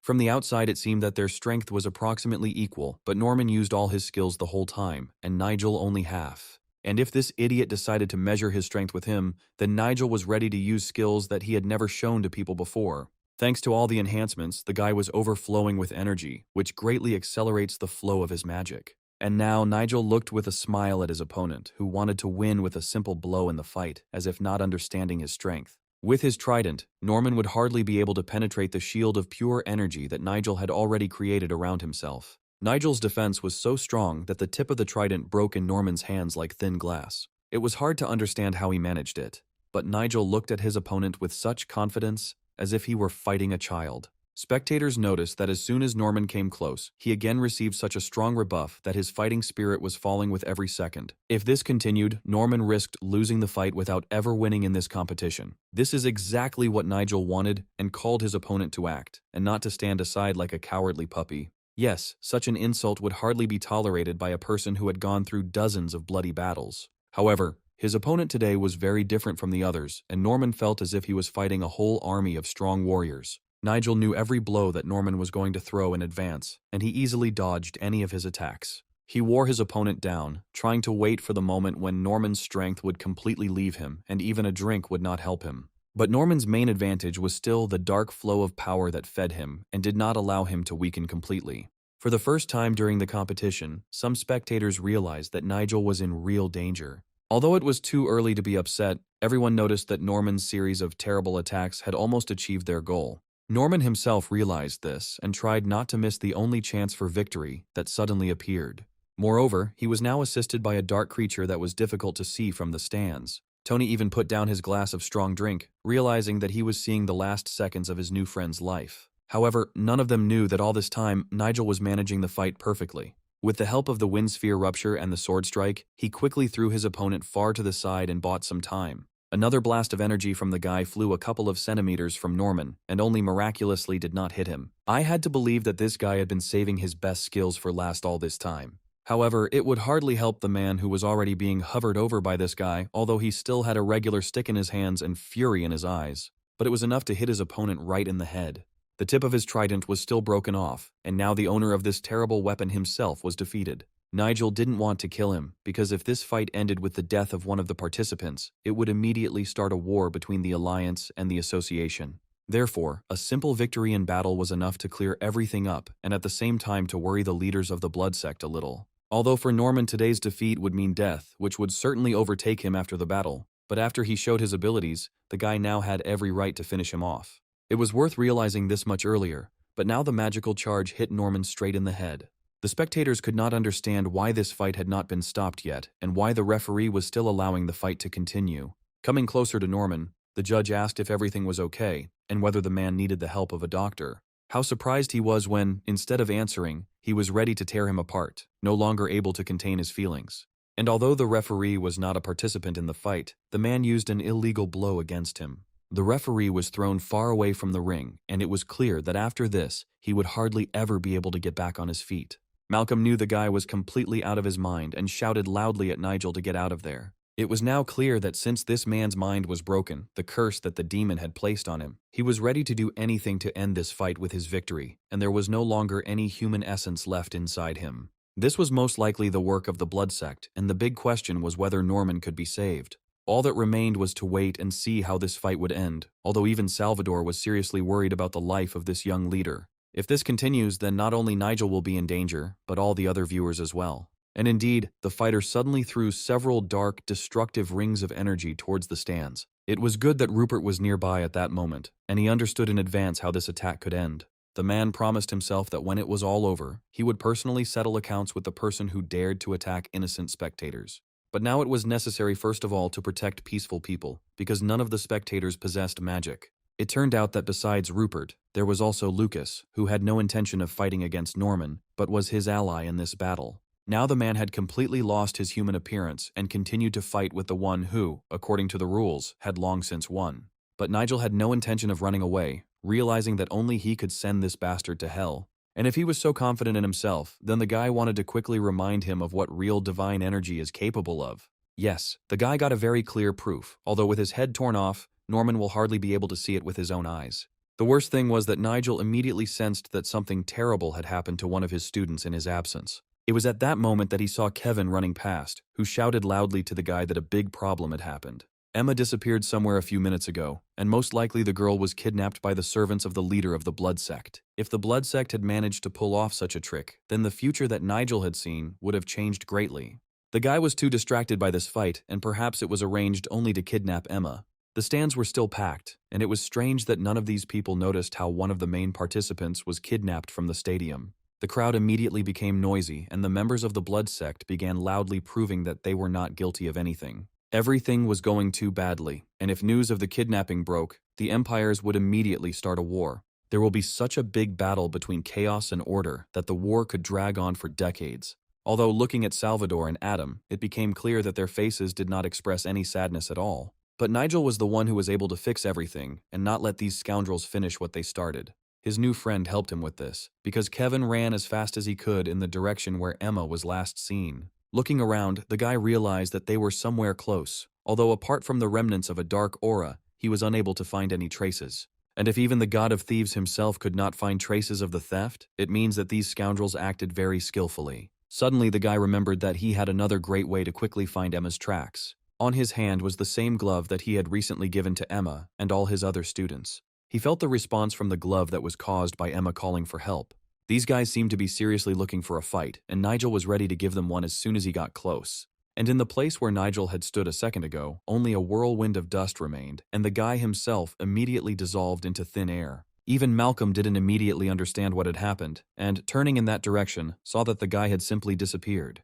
And although he was already quite old, his eyes could not deceive him so much that, due to his illness, he mistook Nigel for a vision. Fortunately for Emma, help was already very close, although the girl herself did not know about it and hoped for the best. She had already realized that she had recently been kidnapped by unknown persons, but at that moment, the cartwheel hit a stone. She must have been bewitched, because she couldn't make a sound or see anything, which made it harder for her to signal for help. I needed to figure out how to remove this curse from myself, although right now, it was best to just stay calm. Emma was never able to feel a single internal thread connecting her with her loved ones. But it was at that moment that she felt the glove that Nigel had given her begin to respond. The girl still couldn't see, but the energy that penetrated her body through the glove gradually weakened the curse. She suddenly felt the presence of a man whose appearance was completely permeated with dark energy. He started talking about how this competition was only to his advantage, and the girl recognized a familiar male voice. With her inner vision, she saw that there were 6 kidnappers around her, and the 7th was nearby all this time. The worst part was that they took her family sword from her, although the dagger was still in the inside pocket of her cloak. This was her only chance to survive, even if she had to fight with a regular dagger. Tearing off the blindfold, she rushed to attack the man who was right in front of her and was guilty of the kidnapping. At the last second, the mercenary turned towards her, realizing that the girl was taking too much of a risk. He deftly dodged her attack, and it became clear that all this time he had been anticipating her every move. After that, he made a counterattack and, having so cleverly chosen the right moment, completely stopped Emma. And then with 2 fingers he pressed on one point on her body and instantly paralyzed the girl. Then he hit all the other vital points so that the trump card up her sleeve could no longer help her. The second mercenary immediately looked into the carriage and the guy calmed him down, saying that he took everything into his own hands. The rest should be on guard, because one of the best search parties could go after the girl. Unfortunately, Emma was again as if paralyzed and couldn't move, and this guy was still there. He was interested to watch her expression, which showed only fear. He stated that her death would play an important role in the Bloodsex plans, and the girl should be grateful that she had been given such an honor. Emma was supposed to be the one who would unleash the war between chaos and order, because after her disappearance, the Emperor would be forced to start a war. But all this time, next to their carriage was the man who knew about the plans of the Bloodsect leader in advance. Only now did the leader of the mercenaries hear some strange noise outside and ordered his soldiers to draw their swords. Still not understanding what was happening, he tried to discern in the thickets of this forest the one who dared to disrupt their plans. All of his subordinates had long since realized that they would definitely not have an easy walk in the park. A bright light flashed from the darkness, and it became clear that the stranger had used his energy and attacked with one movement of his blade. With one blow, he killed the very horse that was supposed to deliver the kidnapped captive to the Bloodsect palace. Yes, this uninvited guest acted very skillfully, and the leader of the mercenaries loudly shouted at him to come out and show his face. The guy easily fulfilled his request, and his image slowly began to appear in the thickening black smoke. But as soon as he came a little closer, many of them immediately realized that they were about to deal with the most dangerous opponent. The leader realized that this magic was the work of Nigel, and now it was unlikely that they would be able to complete their mission so easily. He was right, but Nigel had something else at his disposal, and snapping his fingers, the guy prepared to show off the surprise. The portal that instantly opened up in front of the mercenaries immediately released a powerful aura. It seems they made a big mistake when they took on this mission, and should have found out in advance who would be ready to protect Emma. And if they had known that this leader of the clan squad had recently become her patron, they would have definitely stayed home today. However, it was too late to think about this, and the leader prepared for a long fight, realizing that he had no other choice. The guy was also ready, although he had at his disposal not just a sword, but a whole crowd of skeletons armed with the same swords. None of these fools yet knew what awaited them, but soon they were to see what every rival of Nigel had seen before his death. And if they seriously decided to fight him, then they will have to be patient, because soon they themselves will find out about everything. Then he sharply thrust his blade into the ground, because he already knew that someone was hiding under it. And indeed, immediately after he pulled his sword back, the image of the mercenary who had been camouflaged by the soil appeared on the ground.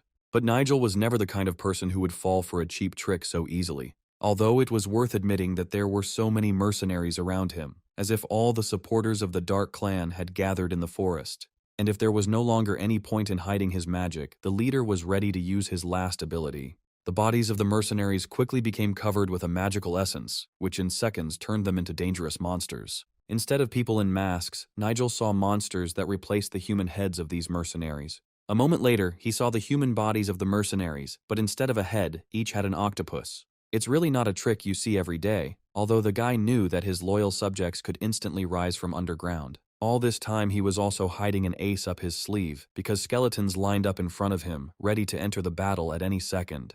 Looking at this, the leader couldn't understand where the guy got so many high-level monsters from. Was he really that famous necromancer? He didn't yet know that all these skeletons were just Nigel's recruits, and the guy saved the strongest monsters for last. Previously, he would not have had enough mana to summon so many mutants at once, but the experience and energy after the fight with Norman replenished his power reserves. He was still convinced that the Blood Sect was only strong as long as it had idiots like this mercenary serving in it. This was only to the guy's advantage, and by ordering his dead fighters to attack, he hoped to quickly win and free Emma.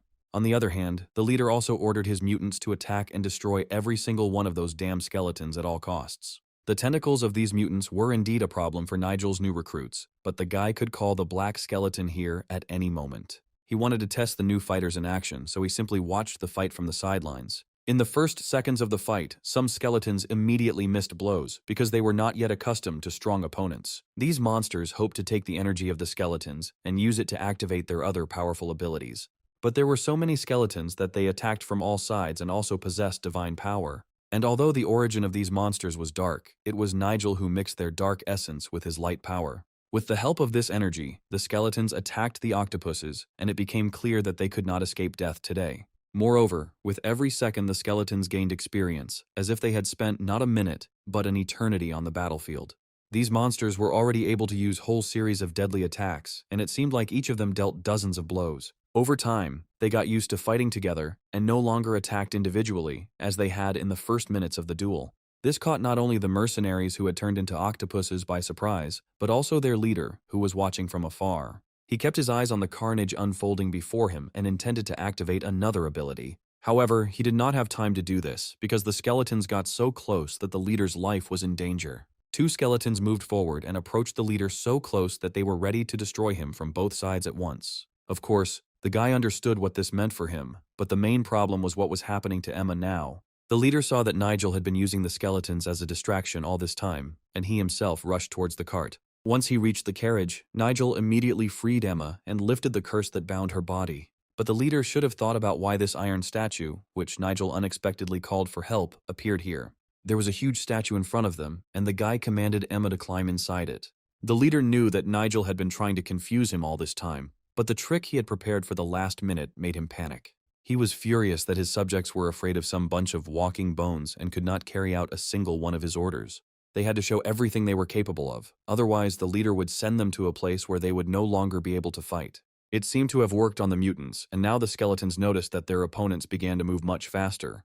Then the skeletons were suddenly attacked by octopuses charged with a new portion of dark power. However, Nigel noticed that his recruits were losing their guard and realized that it was time to feed them with his mana. He thrust his hand forward and sent another stream of energy towards the skeletons, which should have made them move faster. It worked, and the monsters rushed to attack again, ready to crush everyone in their path. Nigel had been distracting him all this time, and the leader ordered that the girl be seized immediately. All this time Emma was in the Iron Maiden, which was excellent armor. And if his octopuses finally show everything they are capable of, they will have a chance to break this case and get their captive back. It turned out that it was not just an iron statue, but armor that could also attack. Deadly energy beams, capable of destroying every octopus, struck in all directions from the Iron Maiden. The leader couldn't believe his eyes, but this guy was able to create living armor that wouldn't let anyone near him. A drop of blood flowed from the Iron Maiden's empty eye sockets, as if the creature was crying bloody tears. And then she became incredibly furious and, opening her iron-black mouth, prepared for another attack. Her main ability was a loud scream, which immediately burst the eardrums of many mutants. They had never seen such a monster before, and did not know what ability to use to defend themselves from this loud scream. But worst of all, the Iron Maiden had already managed to bind their legs with invisible dark shackles. Now each octopus, now a convenient target, was bound by the long black shackles of the Iron Maiden. Soon, almost no mutant had any mana left, as Nigel's iron creation gradually absorbed their power. The mercenary understood why this particular guy was assigned to be responsible for Emma and all the young faction leaders. It was foolish to hope that the octopuses would be able to defeat in battle the one who had already sent many high-level monsters to the next world.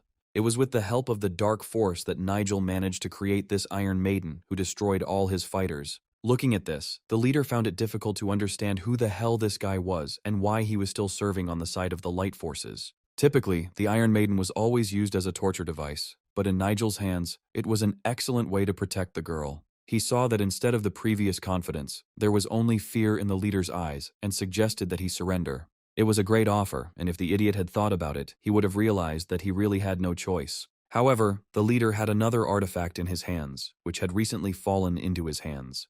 He activated the artifact's ability, and dark energy instantly burst out from its center, spreading in all directions. Nigel still didn't understand what this guy was up to, but it became clear that he had decided to use dark energy again.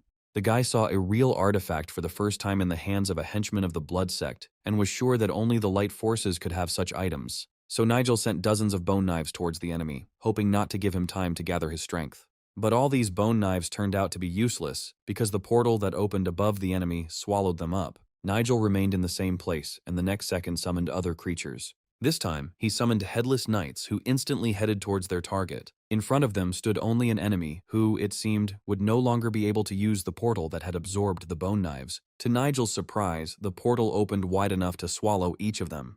The portal immediately sucked in not only the octopuses, but also the headless knights that Nigel had summoned.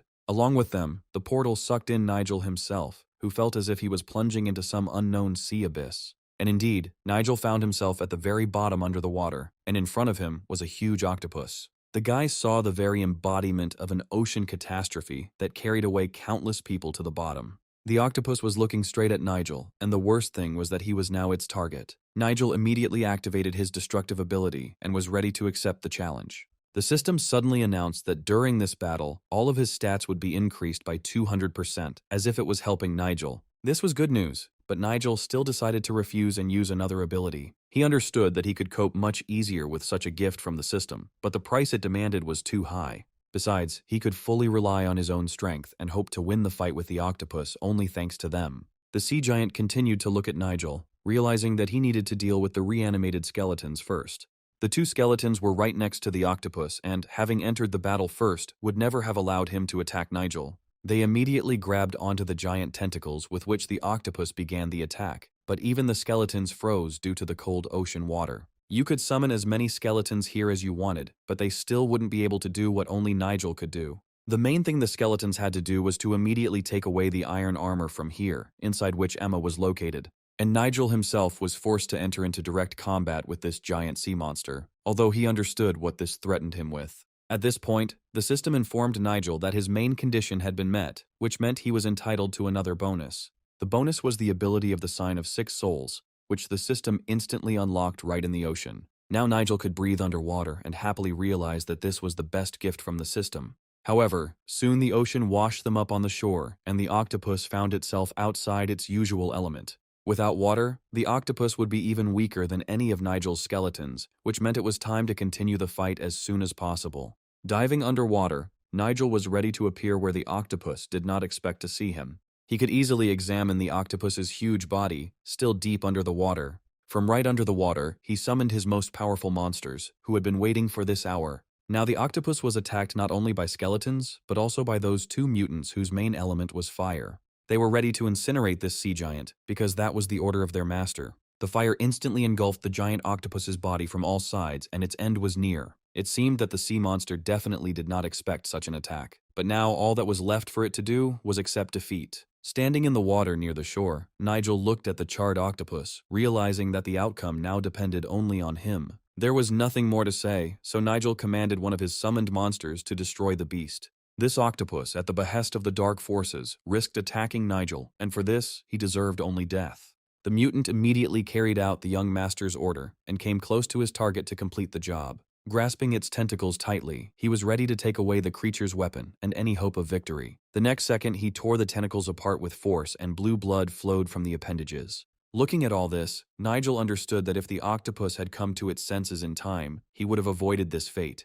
From a distance he watched as his monster tore out one tentacle after another, and soon the octopus would lose all its limbs. And so it happened, because instead of the sea monster, only the head remained, and all its tentacles were scattered along the shore. It was impossible to leave him like that, and the guy plunged the blade into his head with all his might. Immediately after this, the same divine energy with which Nigel had finished off the monster spread in all directions. This monster ran out of steam too quickly, and the guy destroyed it without even really starting the fight.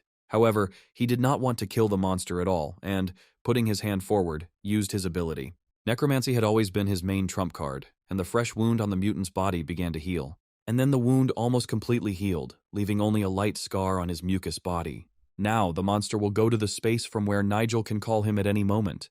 Yes, instead of dying, he joined the ranks of this guy's servants and will now fight on his side. The system immediately notified that the guy had received the highest mana stone, and his level had immediately increased to the 92nd scale. In addition, he received a few more abilities and unlocked the mummy invasion skill. It hadn't been that long since he'd last summoned monsters, but the system hadn't rewarded him with a new ability. But as a reward for destroying the target, he still received a spatial mirror and a jade bead. With the help of these artifacts, the mercenary transferred ocean water here, and now Nigel could also use this ability. But besides this, in his hand was an artifact more terrible than any jade bead. After all, he instantly spread the energy of the dark essence, although Nigel did not want to mix his aura with this sinister force at all. However, it was too late. He accidentally activated the ability and felt the full force of the demonic aura. Realizing that this had to stop, the guy immediately covered the artifact with his hands. The mercenary leader drew his distorted natural power from this thing in his hands, and this thing was too dangerous. It's better to leave it in the interdimensional room where the guy kept all the artifacts he found. It was good that he was able to deal with this giant so easily, otherwise Nigel would have lost a lot of time and a lot of mana. And then, opening his interdimensional room wide, he wanted to place today's main find there. This main acquisition was an octopus, whose tentacles instantly began to be sucked into the depths of space. Luckily, he managed to free the girl from the Iron Maiden, and now it was time to get out of there. Instead of a mercenary, she saw Nigel in front of her, holding her in his arms. The girl was even a little embarrassed by this scene, realizing that rumors about their relationship would now spread throughout the entire settlement. But it didn't matter anymore, because from now on, every second mattered, and it didn't matter what people around would say. At the same time, the conflict at the stadium did not subside, because Nigel's students were ready to fight with those who were suspected of treason. After all, it was the Chaos sect that was suspected of colluding with the dark forces and the vile kidnapping of Emma. And now the leaders of the sect had to answer to their own allies. Adam was already there and hoped that Nigel's people were wrong, and his partners were not involved in this. However, during their entire stay there, not a single leader of the sect or faction spoke up. Besides, no one had seen Nigel for a long time, although all secret observers were sent out to look for him. Their men were tied up and were about to deliver these suspects to the chief prosecutor with bags over their heads. In addition, the father of the kidnapped girl was supposed to arrive soon, and this meeting was unlikely to end with a simple heart-to-heart talk. After all, he would never forgive the faction leaders for their poor preparation and for allowing his daughter to disappear. By the way, Malcolm was already here, and it was clear from his appearance that he would grind into dust anyone involved in this crime. He demanded immediate confessions from Adam and his men, otherwise he was ready to personally cut the throat of each one. Lucas knew that there was no leader with that title other than him who could take the floor. He understood the man's feelings, but any of his fighters were ready to stand up for their leader, and the boys had already drawn their blades. But along with Malcolm were his comrades, who tried to calm their master. They should have found Emma soon, because Nigel had already gone looking for her a long time ago. At that moment, another person burst into the meeting and found something that Malcolm should have seen. Without wasting any time, everyone went to the room where the people involved in this matter were being held. The servant asked his young lord to calm down, assuring him that their leader would soon take care of everything. But the guy did not calm down, knowing that all this would lead to only one outcome, and was ready to personally take on the matter himself. Rick's body was shaking with anger, because the guy understood that they were forcibly locked in this room. He understood that his father had swallowed this clever bait from the leader of the blood sect and had probably already paid for it with his life. But his young master Christopher asked the boy not to worry and to listen to the advice of his loyal subjects. Although the bishop himself was with Rick's family, the boy believed that he should not sit locked up here, but immediately go to him. However, Christopher didn't think so and stated that they were just trying to protect Rick from the thugs outside. But they were kept here as malicious criminals, so the guy ordered his letter to be sent immediately to the leader of the sect himself.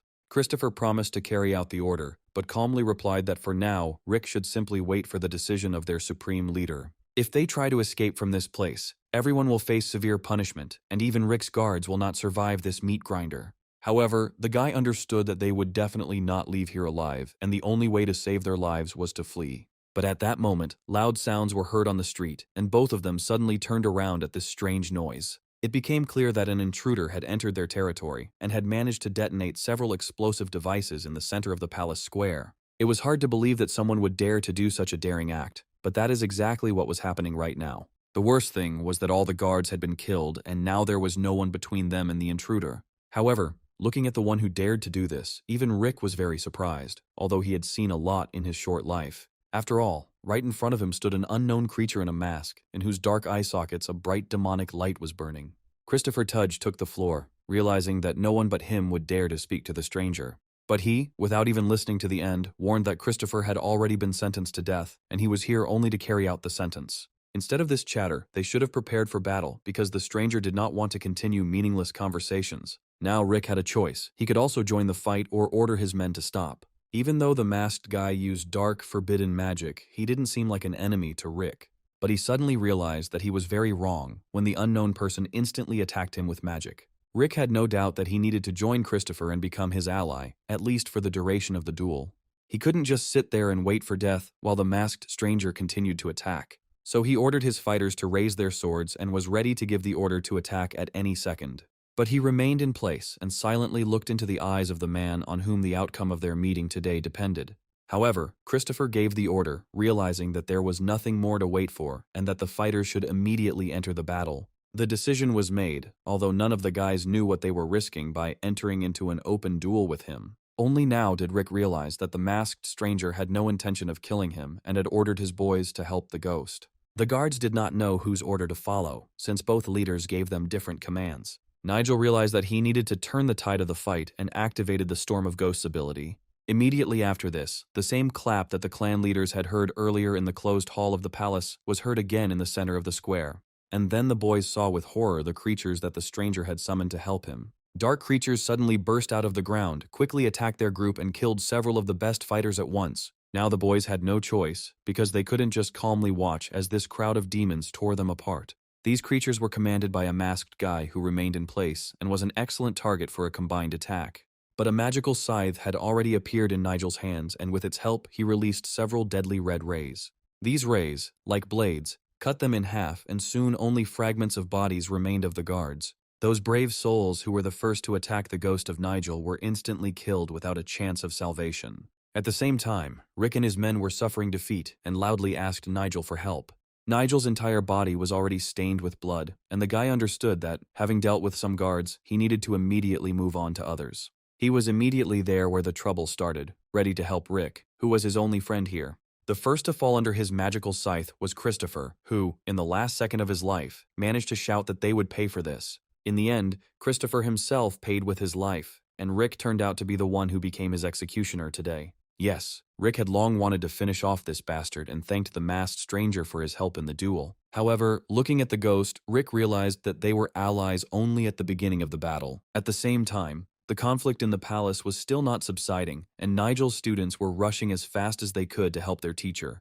But they were forestalled by Lucas's servant, who quickly informed his master that all his soldiers had been killed in the battle. It was hard to believe that someone had dealt with his guards so quickly, and Lucas had to see for himself. It seems that Adam began to suspect that Lucas had been hiding the truth all this time, and that the feud between the factions had not started by accident. Adam wanted to ask Lucas about this a little later, but now they needed to go to where the bloody battle took place. Following after him, the boy realized that the uprising in the shelter had started too quickly. Running up to the central square, everyone could hardly believe what they saw, because what the servant told them was the pure truth. The first to run into the square was Malcolm, who always considered the settlement guards to be strong guys. Even Rupert and the young monk, who fought together against the skeletons, did not expect to see something even more terrible. In front of them, they saw a pile of dead bodies, recognizing many of the young men among them. Looking around, Tony realized that he needed to find traces of the person who had been here recently. He knew that each guard had served here for more than a year and trained daily for just such cases. But today, it didn't help any of the guys, who all fell down on the square, forming a mass grave from their bodies. There was no doubt that everything happened in seconds, and if one person did it, then he had inhuman abilities. Only someone connected to demonic power could have done this, which meant that the settlement was under mortal threat. However, the bad surprises did not end there, because what happened in the palace dungeon was also terrible. The boys rushed down the stairs, knowing that whoever attacked the settlement left no victims alive. It seemed he had killed everyone in his path, and all that was left was to check the prisoners who were being held in the basement. But then the guy shouted to Adam to look at the wall, where there was something even more terrible, because it looked like the madman had started a bloodbath there too. Even Lucas, who had seen a lot in his long life, could not believe his eyes. The entire wall was covered in blood, meaning that everyone who guarded this place had died, leaving only their remains. And yet, there was a clue, because Tony saw an object next to the wall that the killer had left on purpose. It was the same mask with horns that the boy put on every time before his monstrous mission. But to their surprise, Malcolm suddenly emerged from there with his rescued daughter, who was now safe. Lucas knew better than anyone where Emma was hidden and tried to hide his emotions so as not to be suspected of collusion. It became clear that there was a traitor among them who had arranged the kidnapping and allowed the enemies to take the girl from the stadium. However, there were other questions that needed to be answered after the guy in the mask was caught. It was difficult to understand who this ghost was and why he always left a mask at the site of his atrocities. However, the rest were happy that the girl was saved and could now hug her beloved father. Only Rupert and the monk had been watching the blood sect for a long time and suspected them of involvement in this vile crime. Now in the heavenly temple, there were 6 souls left who had gathered for a meeting at night because they had something to discuss. They knew all the latest news from the Empire, but even these souls did not expect such a turn of events. After all, the blood sect shaman, disguised as a congressman, was able to restore the girl's memories and return events to their previous course. From these memories, it became clear that the masked ghost who had caused the bloody massacre was Nigel. In his memories, he was able to see not only this battle, but also all of Nigel's past battles with the strongest monsters. Even before the blessing was activated, the boy wielded the weapon as if he didn't need any energy recharge. This masked ghost was stronger than any blood sect leader, and only the demon himself could compete with him. From those same memories, the guy learned about the shelter where the blood sect committed abominations and realized that he would soon be able to find this secret place. Having killed everyone on the way, Nigel left only the lady alive and then hastily left the shelter and disappeared. Yes, this psychopath has seriously messed up their great plan, which means the sect leader will soon have to start serious reforms. Walter couldn't just watch this and pretend that everything was going as usual. However, it was he who was largely to blame for the clan's recent failures and could soon lose his position as leader. Moreover, other faction leaders who had not made mistakes were his competitors and could lay claim to this place. Yes, Walter understood that some leaders had long been eyeing his position and were waiting for the moment to remove him. But the message left on the wall made him think, because the guy was clearly not joking. With the blood of the guards, he wrote on the wall that he would kill anyone who stood between him and his main goal. He had long irritated the blood sect leaders and had made so many enemies that he needed allies in this battle. If the blood sect wanted to complete the matter in the name of the supreme leader, they could only track down Nigel and attack with all their might. Surely their commander will try to deal with Nigel himself to prove his right to be the head of the blood sect, although he too may face death, like everyone else who has tried to fight Nigel before. This guy has walked on the edge of a knife many times, but he always survived and sent his enemies to the next world.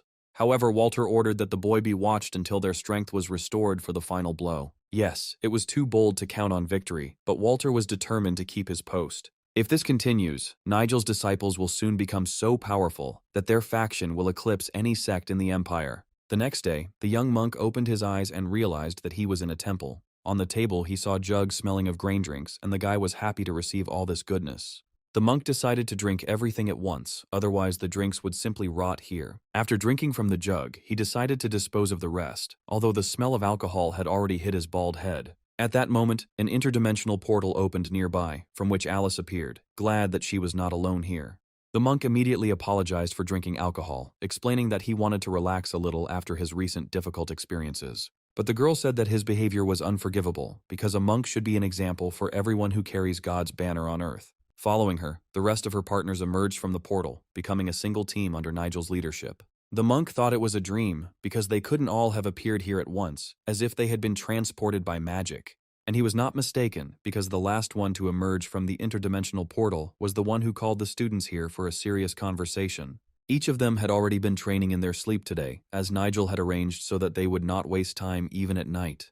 They were soon facing a difficult battle, so he penetrated their dreams and gave the students new skills. However, Simon did not understand why they were there, because they could simply send them letters indicating the time and place of meeting. Instead, Nigel pulled them through an interdimensional portal from their usual schedule and arranged an unscheduled training session. But this was exactly how Nigel hoped to gather them unnoticed, so that no spy could track down this secret place. Yes, this was the only place Nigel created that the enemies would definitely not track down. Spies were placed everywhere, both within the Alliance and in the Chaos sects and in the main alliance of the Empire. Nigel had known about this for a long time, but he didn't want to scare the students with this information ahead of time. However, among them, one member of the faction, who always participated in the general training, was missing. This man was Peter, and his sudden disappearance and skipping of classes seemed strange. Besides, Nigel could have brought Peter here through the portal himself, and Donald didn't understand why he didn't do it. Simon had the same question for the leader, and hoped that Peter was okay. But Nigel decided not to answer directly, but to show them everything with his own eyes. After all, a dark aura had long since enveloped Peter, who from the very beginning was a secret enemy, under the guise of a good guy. In reality, Peter tried his best to hide his demonic energy, but Nigel still noticed it during the fight with the skeleton. Yes, it was on that day that Nigel saw a brief manifestation of his dark essence. Simon had no reason not to trust Nigel, and he sadly realized that his friend was a traitor. However, Simon refused to believe his own eyes, although deep down he knew it was true. But if that's the case, the guy asked to reveal the names of all the traitors they didn't know about yet. In response, Nigel warned that when they learned the truth, it would be as if everyone would step into an abyss and want to forget everything. However, he is willing to arrange this if they are willing to risk their lives and carry out their duty as faction leaders to the end. It was the first time the boys heard such words from the leader, and they realized that the time had come to learn the most important thing for themselves. Immediately after this, everyone swore to serve the leader faithfully until the end and to be his loyal ally.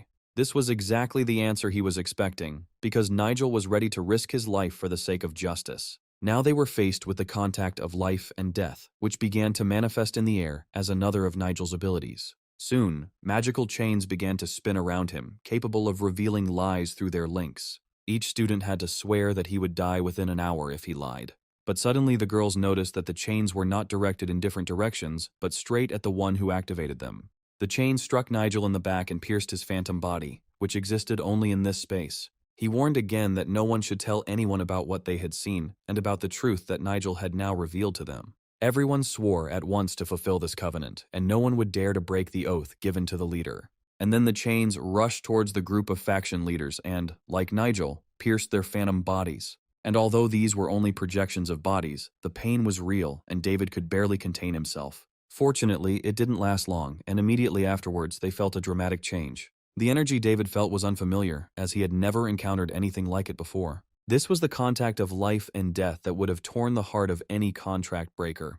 They were all bound by an oath, and now no one could accidentally divulge their shared secrets. Their enemies have not only long since penetrated every corner of the Empire and the demonic sect, but have become something more terrible than any clan. All the clan leaders known to them had long been bound by an oath taken to the Lord of the Underworld himself. Peter was among these people, and had already managed to pass on a lot of valuable information while he was in the faction. Their influence extended to the royal palace and beyond, meaning that the emperor could also be involved in this conspiracy. This bloody sect was led by the same man who had aroused Nigel's suspicions from the very beginning. The boy believed that Walter was the main witness to the emperor's crime, and their supreme leader became the patron of this bloody sect. Yes, this was the most terrible confession for young people, because if the emperor was a member of a sect, then there was no one else to trust. Donald couldn't even hold back and burst into tears right in front of everyone. Besides, Peter had also enjoyed his trust for a long time, because this fat man was his best friend. And now Donald had to hear that they were all enemies of the Empire, and he was too young to accept this bitter truth. However, he remembered the recent fight with the bone demons in the cave, which Nigel had arranged for them as a test. Then the skeletons were summoned from the other world by dark energy. Could it be that Nigel also used dark power? Now Nigel was forced to admit that it was true, because having told part of the truth, he could not lie. The young people had to make a choice, although many understood that their leader was not capable of betrayal.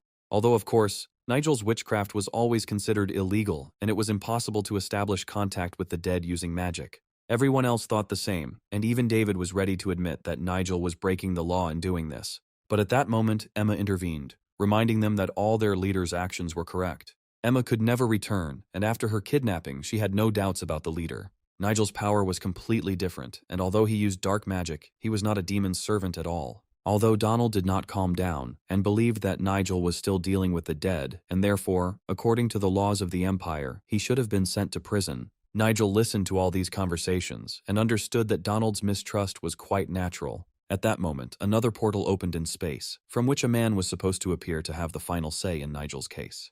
They were surprised that their leader decided to let a stranger in here, because he himself said that this was his most secret place. However, in front of them, they saw a familiar guy from a warring faction associated with a dark sect. Nigel immediately realized that this man did not hate him at all, but wanted to become a reliable ally. It was Ethan, who came here to tell the members of the provincial clan squad the truth. It seemed like it was time to start right now, because there was one guy among Nigel's students who doubted his words. In the end, Nigel even had to activate the very dark energy that caused all these disputes. But it was precisely this ability of the sacred artifact that could help Nigel connect the space and finally dispel all of Donald's doubts. And then he took out from his inside pocket an object that worked like a spatial mirror and could connect everything its owner pointed to. In his hands, he held the legendary artifact that they all dreamed of seeing, but had never seen in real life. It shone so brightly, as if the boy was holding a small sun in his hands. And then he pointed the artifact at his guest, and now they had to find out the whole truth about Ethan. His story began a long time ago, when he was a child and lived in a remote village. That day, the father punished the boy for disobedience for a long time, and he remained in a small room until a man entered the house. Loud voices were heard from the doorway, and Ethan realized that the adults were discussing him and preparing him for something new. And then, for the first time in his life, he saw the man who became his teacher and mentor. The man placed his hand on the child's head and immediately realized that he would become a good student and join his army. It was Walter who met his young charge for the first time that day. All the children from noble families asked him to take them in for training, but only one child from the village received this honor. Walter said that this was his first student and he would like to pass on to him all the skills that he himself had acquired throughout his life. Of course, Ethan wanted to repay him with kindness, and soon his persistent training began, during which the guy did not spare himself. He trained every day and only rarely took days off to rest a little and restore his mana. When the boy grew up a little, he already knew all the martial techniques and was happy when the teacher himself came to him for training. Now he had to train new future warriors and pass on to them the experience he had gained from Walter. Of course, the young man was glad that he was given such an honor again, because by teaching younger students, he himself became their mentor. True, Ethan did not forget about his training, and soon reached a level that none of his peers had. And one day, he passed such a difficult test that his new level allowed him to become a commander of a small platoon. Yes, he had reached a transcendental level and was glad that his great talent had lived up to his mentor's expectations. Walter rejoiced with him, and the boy who had recently started training was happy with the success of his young mentor. Suddenly, during one of the training sessions, something happened that Ethan will never forget, because it ruined his career. He tried so hard that he got seriously injured during training. A sudden pain seized his wrists and the sword fell out of his hands. The doctor tried for a long time to find traces of damage, but the boy's hand was completely healthy. At that moment, an assistant came running to them and asked Ethan to go outside immediately, because the young master had to see this for himself. Traces of the Chaos sect have been discovered in connection with recent mysterious disappearances. He began to suspect one of the people close to the teacher, although he drove this terrible thought away from himself until the very end. Running into the room where his assistant had called him, he saw something that confirmed his suspicions and forced him to reconsider a lot of things. In fact, it would have been better for him not to have known and not to have seen that terrible scene in the middle of his journey. Right in front of him stood his mentor, who only wanted to know if any of the other students knew about this incident. And then he said that Ethan was never his true student, but only a sacrifice that he was willing to make for the future of the Order. Immediately after this, he grabbed the boy by the face and brought the larva to him, threatening to blind him forever. This was enough for the young man to promise not to tell anyone anything, and from that day on he was forced to live as a puppet of the Blood Sect. It has now become clear that Ethan was still cursed, and that is why he became ill during the competition at the stadium. The guy himself had a question for Nigel, because dark energy was also emanating from him. According to the plan, Ethan's death and Emma's kidnapping were supposed to happen at the competition to distract everyone from the clan's main crime. When the guy was defeated in sparring, the girl was saved and the sect's plans were disrupted. He asked everyone for another minute's attention, for Nigel was ready to tell a story that would put them on the trail. Once their young leader was already dying, but he managed to return from the other world and continue to live. This was the most important revelation of their young mentor, and it was hard to believe that all this was true. Nigel had the ability to see into the future, and today they had to learn another version of what could have happened if he had not been here. For example, Alice had to listen to a terrible story that would have happened to her if the guy had not managed to change the future. In another version, the girl would have seen the death of many friends with her own eyes, because the demonic sect would have attacked the faction leaders. It was all about the Blood Sect, which was then run by Richard, but Nigel managed to defeat him in a fair fight. If he had not managed to return from the other world, then all the people she had known since childhood would have been brutally killed. Even Ethan didn't know about this, and in Nigel's memories of the future, he saw something he couldn't have imagined even in his worst nightmare. In that version, Richard would have easily discovered a traitor in his ranks and realized that Harry was secretly passing information about the cult. For this, he was brutally killed. But before his death, he realized that this would not have happened if they had joined forces. Nigel's main goal was not only to train students, but also to create a cohesive team of young faction leaders. After his death, he saw a future where the blood sect had taken over the entire world and put demonic creatures to serve them. Nigel was able to see this blood-drenched world, and after that decided to save innocent people from such a fate. This miracle began after his death, and eventually he gained the new power he had now. It didn't matter what the nature of his new abilities was, even if it was shamanic magic. Nigel didn't care, and he would continue to save innocent people even if everyone was against him. He was willing to do anything to save as many people as possible from the blood sect, even at the cost of his own life. Finally, unable to hold back his tears, Donald realized how long and difficult his mentor's path had been and fell to his knees before him. But the guy immediately came up to him and, putting his hand on his shoulder, said that he didn't blame him at all. Saving people has always been his main goal, and if everyone follows him, they will together bring peace to the world. David wanted to know if they could handle the destructive power of the blood sect fighters, who were assisted by the Lord of the Underworld himself. Nigel replied that they still had a lot of training to do, and the monk realized with horror that another hellish training session awaited them. Some of the guys were even willing to do this, and one of them was the first to bend the knee before Nigel. To restore clear skies to the world, Simon was ready for anything and vowed to follow all orders of his new leader. Looking at each other, the guys realized that Simon was right and they needed to cast aside their doubts by doing the same. In the end, they all bowed their knees before Nigel and his new ally, who knew the cult leader's weaknesses better than anyone. Each of them was ready to follow their leader to the very end, even if one of them met death along the way. For the first time, Nigel saw before him not a bunch of incompetent offspring, but strong warriors. It was a momentous day when many things fell into place, and Walter felt that the balance of power had suddenly changed. Just at this time, Adam and William arrived at his main palace, and the guys understood that the conversation would be serious. Walter looked silently at his subjects, whose plan had ruined everything he had been preparing for several years. If this was the brilliant plan that William spoke of, then it turned out to be the worst possible one and almost destroyed the blood sect. The boy begged for forgiveness, realizing that he might not live to see tomorrow if Walter decided to execute him. Adam joined in the apology, saying that it was only his fault and that William was not to blame for anything. When his younger brother suggested bringing Nigel to a sparring session, Adam should have been told right away that the idea might end in failure. Realizing that his brother could suffer because of his mistake, William immediately declared that Adam was talking nonsense and was ready to bear the punishment himself. But the next second, William was enveloped in a dark aura, and it became clear that Adam would not be able to persuade the leader to spare his brother's life. This dark aura gradually sucked the strength out of him, and it became clear that he would soon turn into a dried-up corpse. After all, this was exactly the type of execution Walter usually used on those who committed the most serious crimes. And this guy committed exactly this crime, almost exposing the entire sect. At the last moment, Walter changed his mind and ordered Adam to help his brother get to his feet and immediately get out of the office. It is unclear why he called off the execution, but it was their only chance, and the boys hurried to the door. Left alone, the two leaders had to make a decision. But first, Walter wanted to know about the changes in the Empire. Lucas said that the Alliance's middle sects and clans had gathered in front of the internal investigation hall. Nigel once again thwarted their plan and managed to save the girl who was supposed to be the key to the blood sect's victory. Suddenly, in the middle of their conversation, they realized that someone was trying to break into the office and was loudly calling for the Alliance leader. Lucas had ordered the guards to let no one in from the very beginning and was now furious at how poorly his orders were being carried out. But then they heard the familiar voice of the man who had been their main obstacle all this time.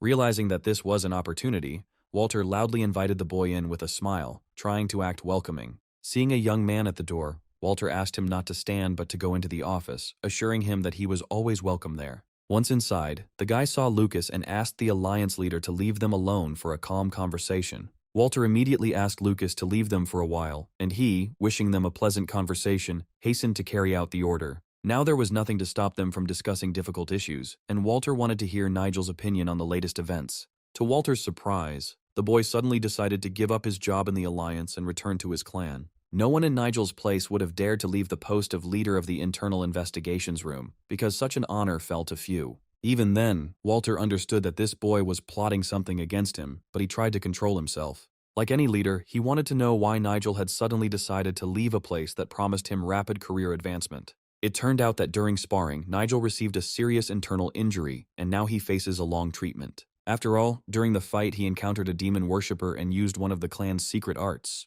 He also confirmed that the demonic leader had somehow entered his body, and in order to heal himself, he even tried to completely cleanse his mana. Listening to this, Walter couldn't understand whether the guy was lying or not, because if it was true, then Nigel was now very vulnerable. At that moment, a dark aura enveloped Nigel, and Walter realized that he was indeed seriously ill. He couldn't believe that such a strong warrior had missed a simple blow, after which all his mana was infected with a curse. Nigel then extended his hand and asked Walter to help, otherwise he might die right in his office. At that moment, Walter finally believed everything the guy said, seeing how much his hand was shaking. He extended his hand in response, to see for himself how deeply the curse had already penetrated Nigel's body. When the man touched his hand and used the ability, he noticed that Nigel's aura became more aggressive. It was hard to imagine how long it would now take Nigel to be cured of the curse. And Nigel, pretending to be ill, understood that Walter believed in the deception, which meant that everything was going according to plan. In this state, if Walter used the demonic essence to heal, the young leader might not live to see the next day.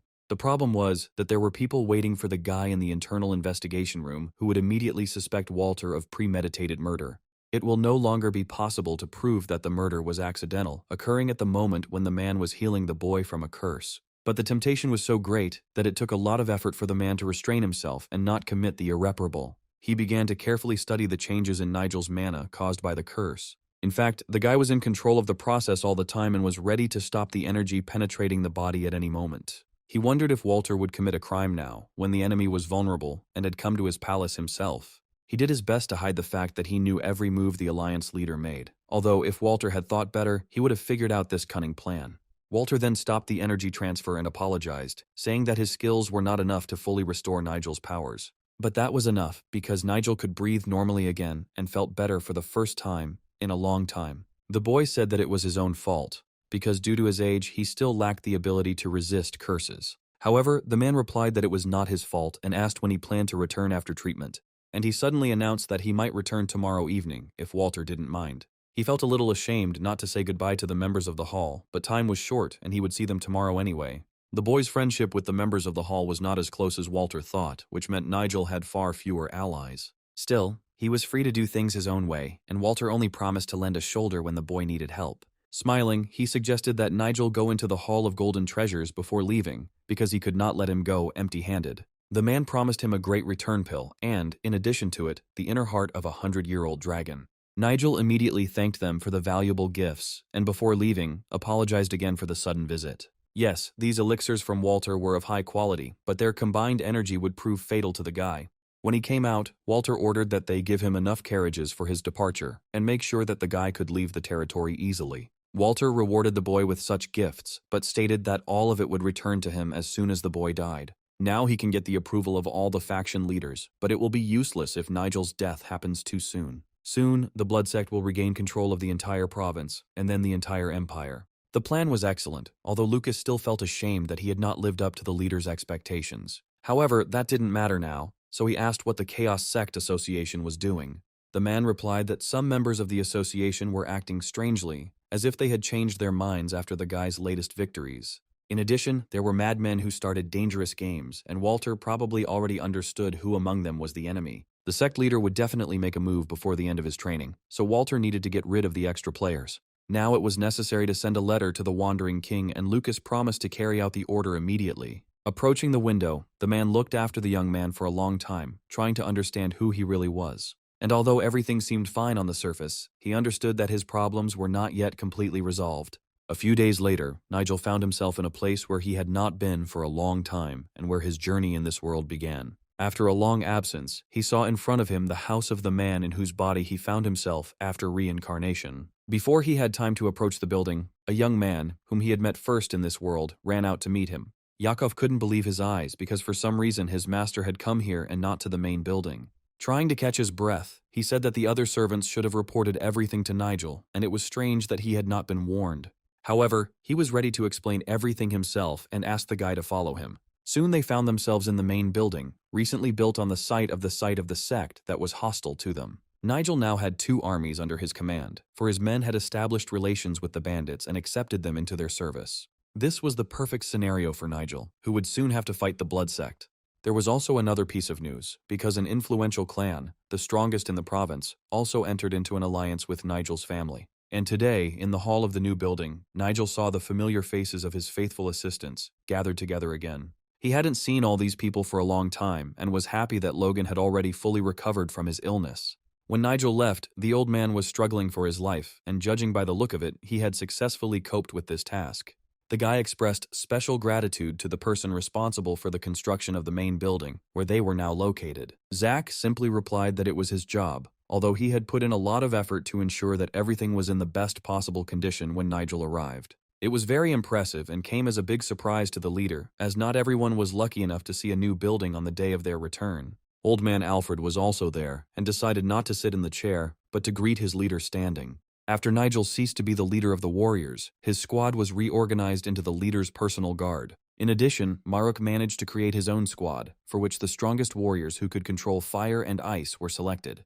The soldiers who served as volunteers in the government also came under the influence of Nigel's clan and soon joined his army. There was even a female detachment, where those same kidnapped girls whom Nigel had once been able to free from prison served. Thanks to the special flame technique, all the warriors of his clan quickly became stronger, and now these brave fighters were unrecognizable. Even Billy was still with him, although he could have easily left after the leader's departure. However, he remained true to his oath to Nigel until the end, and has since become one of the best and most reliable warriors of his vast clan. When everyone had greeted him, the guy handed them leaflets and manuscripts with the secrets of martial arts. They already had many talented fighters who knew martial arts well, but Nigel still insisted on his own. Moreover, he remained on good terms with Ralph, which meant that the bandits could easily let the clan's people pass the Black Mountains. Along with the manuscripts, he brought an artifact that immediately increased the endurance of fighters. In the end, the guy gave them everything of value that he found while he was gone, and hoped that this would further raise the soldiers' morale. Only now was he finally able to relax, realizing that the main problems had been solved. At that moment, the door to the hall opened, and the voice of a man who was late for the meeting through no fault of his own was heard in the doorway. The treasurer could not hold back his tears, realizing that Nigel's arrival was not a rumor and the guy was really here. He missed the clan leader so much that he wanted to arrive first, if not for the delay on the way. With tears in his eyes, he asked about Nigel's future plans and whether he would be able to personally participate in the coming changes. Nigel stated that his help would be needed more than once, especially since he had come for a long time. To the treasurer's surprise, the boy will stay here for a whole month, and during this time he will have to carry out special assignments more than once. The guy planned to be treated in his room, where he had not been for a long time, and where he wanted to spend the entire month. Of course, this was not true, and Nigel said it only to avoid attracting unnecessary attention. Leaving a clone in his place, he went to where he first used necromancy when he entered this world. There was only one reason why he generously shared scrolls and magic tablets with the clan warriors. He understood that a big scandal would soon start because of the two leaders of the blood sect, because his level was very different from the others. Nigel's enemies were much weaker than him, although it was difficult to know exactly how many warriors there were in the blood sect. That's why he needed to become stronger every day, and for this, he went to the place where he wanted to increase his level. Although the guy already moved as quickly as he had a year ago, having just arrived in this new world. Having landed, he wanted to quickly apply his main skill, realizing that his army needed to be replenished with new skeletons. As before, there was a thick fog in the Bloody Valley, and visibility was no more than 10 meters. However, he immediately realized that he had been followed all this time and shouted to the stranger to come out from behind the tree. Realizing that the spy was not going to come out of the shadows of the trees, he decided to hurry him with his power. Nigel fired a powerful blast of energy in the direction he heard the rustling sound to stir up the sly fellow. It worked, and the young man who had been there all this time finally spoke up. It turned out that Martin had been hiding there all this time, knowing that Nigel would head there. The guy had been watching this secretive young man from the very beginning and had already drawn his blade, realizing that he was facing a traitor. He wanted to know why Martin had been so persistent in pursuing his goal all this time and why he had arranged this stupid pursuit. But he just threw up his hands, saying that it was his task and he was following orders from his superiors. And then he suddenly declared that he wanted to die at Nigel's hand, and that was why he followed him into the dark forest. This was the most unexpected answer, and the young man continued to insist that Nigel kill him immediately. Although, looking at him, the guy understood that this was not just an order, and this young man really wanted to die. However, I didn't want to get involved with this juvenile psychopath, although Martin was the only one who knew the whole truth about his rebirth. It was impossible to leave him alive, otherwise Martin might let it slip and get in touch with his enemies. And since this boy himself asked for a fight, there was no reason to refuse him and leave the sword in its sheath. Immediately after this, the guy awakened his dark essence and hit Martin with a wave of energy. But suddenly his sword seemed to be entangled in hundreds of invisible threads, and the guy realized that Martin was not as simple as he seemed at first. All this time he hid his main ability and could defend himself perfectly, even against magic. In his hands was a magical silkworm thread, which he controlled perfectly and which was more dangerous than any sword. It was so sharp that it could even cut through a diamond, an ability rarely seen in people his age. If the owner has not achieved diamond invulnerability, it can easily harm or even kill him. Martin no longer seemed like a simple young man, and Nigel, looking at him, understood that the fight would not be easy. He continued to wield his magical silkworm thread, never taking his eyes off his chosen opponent. Nigel wondered how he had managed to harm Martin, and why he had suddenly decided to fight him in this forest. Although he would have been better off thinking about how to stop those sharp threads that were flying in his direction. One of the threads was so close to Nigel's face that anyone else in his place would not have been able to reflect it. At the last second, Nigel activated a wall of fire thunder that appeared right in front of him as a barrier. It was quite difficult to do this, because only a second separated Nigel from the thread that would certainly instantly take his life. Martin showed a fortitude that Nigel had never seen even in the strongest leaders of the bloody sect. Nigel had to stop messing with Martin, otherwise he risked missing one of his magic threads next time. Martin was so skilled at manipulating threads that Nigel thought he might acquire a similar ability. Nigel just hoped that the fog wouldn't stop him from using the ability that always saved him. The true prison that surrounded Nigel on all sides was the ability that could easily repel the silkworm threads. Martin seemed to be getting crazier and crazier, and he enjoyed the fact that Nigel was using such spectacular abilities against him. However, Nigel was not laughing, because he knew that his skeletons would grind this young man into dust if he called them. And while Martin was rejoicing, Nigel was only thinking about how the black skeleton would not show up for duty and start attacking him like last time.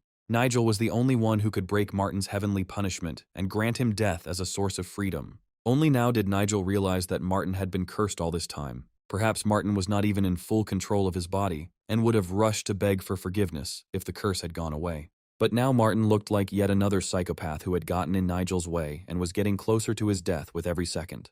The guy didn't take into account that, in addition to skeletons and dead mutants, Nigel had another ability unknown to him. But it was too late, because the suddenly appearing entities dragged Martin to the ground and held him while a huge bracelet with spikes was approaching him. Seconds later, the studded tire was right where Martin lay, unable to move from the road.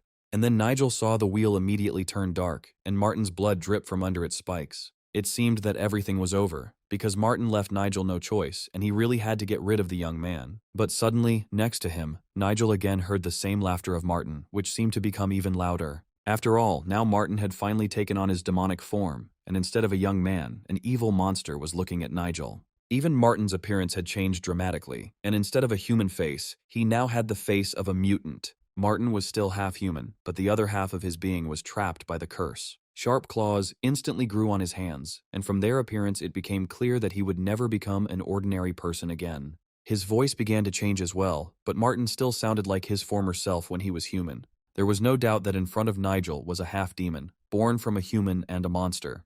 The mixture of human and monster blood gave Martin a rare power that allowed him to easily master rare abilities. Some abilities were so well mastered by Martin that he achieved almost absolute mastery. Already, as Martin rushed towards his goal, Nigel felt the collision of his two internal energies. In this state, Martin could not hold out for more than 30 minutes, after which his strength would leave him at once. But in this short time, Martin will be able to demonstrate a level of ability that is inaccessible to an ordinary person. Martin's speed reached its limit and he instantly found himself above Nigel, hanging in the air. From above, Martin immediately directed his deadly magic knives, but from all their properties he chose only one. Upon touching the ground, all the knives exploded at once, and such a whirlwind arose that Martin could not see his target for some time. Luckily, Nigel managed to block the shot, as he had activated an energy barrier beforehand.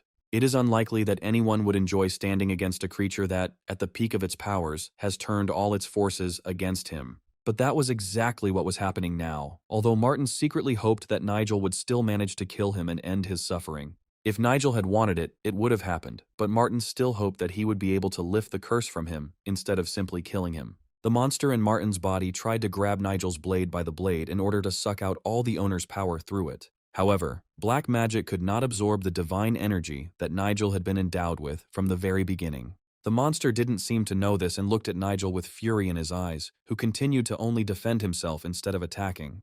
But the monster's goal remained the same, and he wanted to force a fight on Nigel in order to finish him off once and for all. Martin slowly changed his ability to attack Nigel, but not with his own hands. Raising his blade, Martin summoned the ability of the 12 Swords of the Thundercloud, but this time, another ability was added to it. After all, the image of an ancient warrior, the first possessor of this power, whom Martin could recently summon from the other world, suddenly appeared in the sky. He was still in the mental world, and yet was able to deliver the blow that should have stopped Martin for the time being. In addition, the creature also possessed the ability of a thunderous stream of silence, and with the help of 2 attacks at once, he quickly put everything in its place. There was no longer any doubt that those magical shots of dark energy that Martin had called to his aid. If he had hoped that Nigel would die at his hand, it was too naive of him. Now, instead of watching Nigel activate his next protective shell, he had to fight off the guy's attacks. And then there was such a strong energy explosion in that place that for some time it was difficult to see what had happened there. Even after that, Martin was still on his feet, and it was hard to see what else could be used against this monster.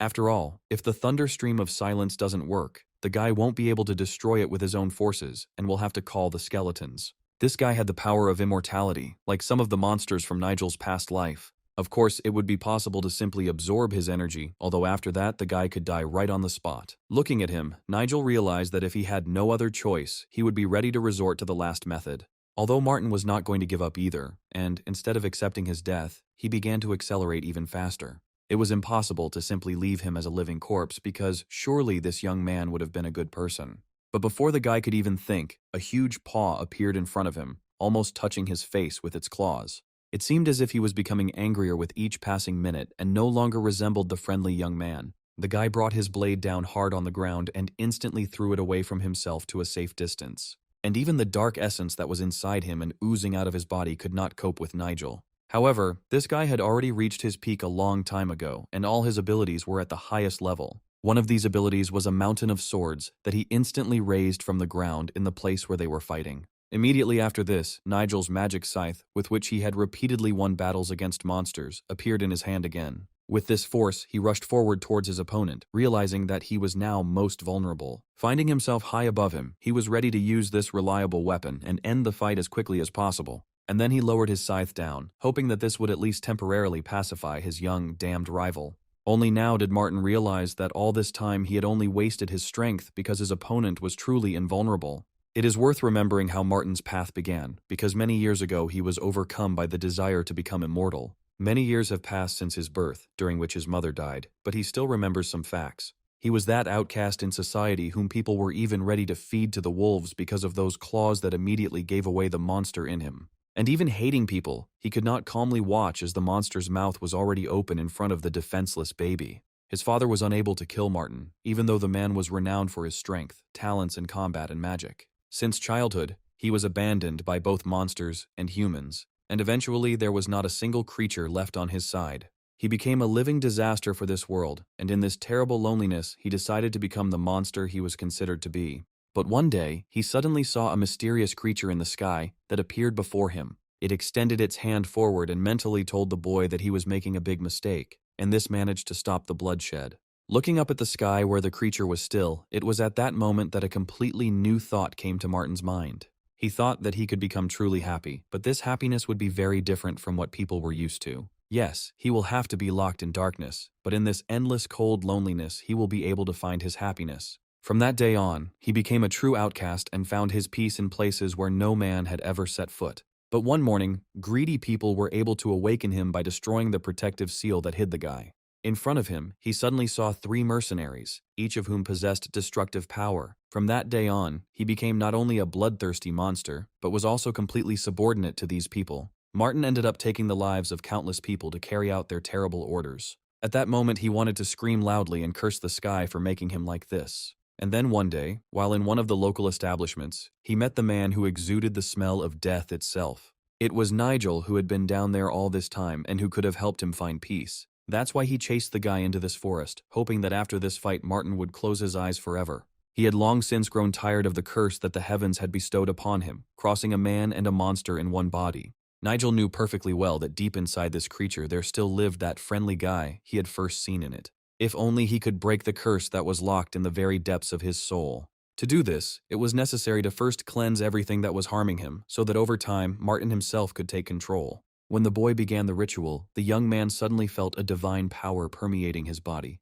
The boy screamed loudly from this pain, because the magic chains had already completely enveloped his body. Martin had never felt such resistance before, and he knew that the monster inside him did not want to become human. However, this technique in Nigel's hands could subdue any monster, and he wanted there to be no exceptions this time. He held tightly onto the magical white ribbon, which he used to try to pull the dark essence out of this young man. At some point, it seemed to Martin that the curse was gradually leaving his body, and there was a chance to fix everything. The first step was taken, and Martin managed to remove the seal that had been hiding access to his essence all this time. At the same time, the seal that had imprisoned the dark essence in his soul was also destroyed, which means that over time the guy himself will be able to cleanse his soul. To do this, he will have to do a lot of good deeds, but without the killer spell, it will be easier to do. Looking at Nigel, Martin declared that one day he would have the strength to destroy his heavenly punishment. Nigel decided not to kill the young man, realizing that he could do a lot of good, atoning for his past crimes. Even though Martin was following someone else's orders, he still bore the sins of killing innocent people. Martin himself understood this perfectly well, and, bowing his head, only listened to this bitter truth. And then Martin suddenly looked up, because Nigel offered him a great way to pay for his sins. Nigel extended his hand to Martin and offered to save as many people as he had sent to the next world.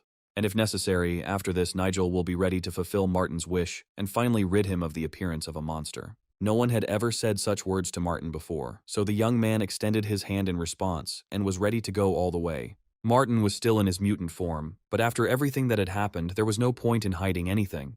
10 days later, Nigel launched an unusual expedition and went to the very lair of the warring clan. They had to move along the Black Mountain in unbearable heat, and the coachman mentally cursed his life, of which he was very tired. And Nigel, who had changed his appearance to that of a young man, wanted to fall into a deep sleep and lay quietly on a haystack. Turning to Nigel, the coachman realized that this was a great opportunity to simply run away and not follow this boy's stupid orders. However, Nigel suddenly jumped up from his seat and declared that if the coachman ran away, he risked losing his own life. It turned out that the coachman was none other than Kevin, who also changed his appearance for reliable camouflage. Although Nigel's disguise was much better, those who knew him could easily recognize the child as their former leader. Kevin didn't like his role, and would rather be lying on a haystack than driving that damn cart. Moreover, the journey was not short, and before reaching their destination, they had to overcome the mountain ahead.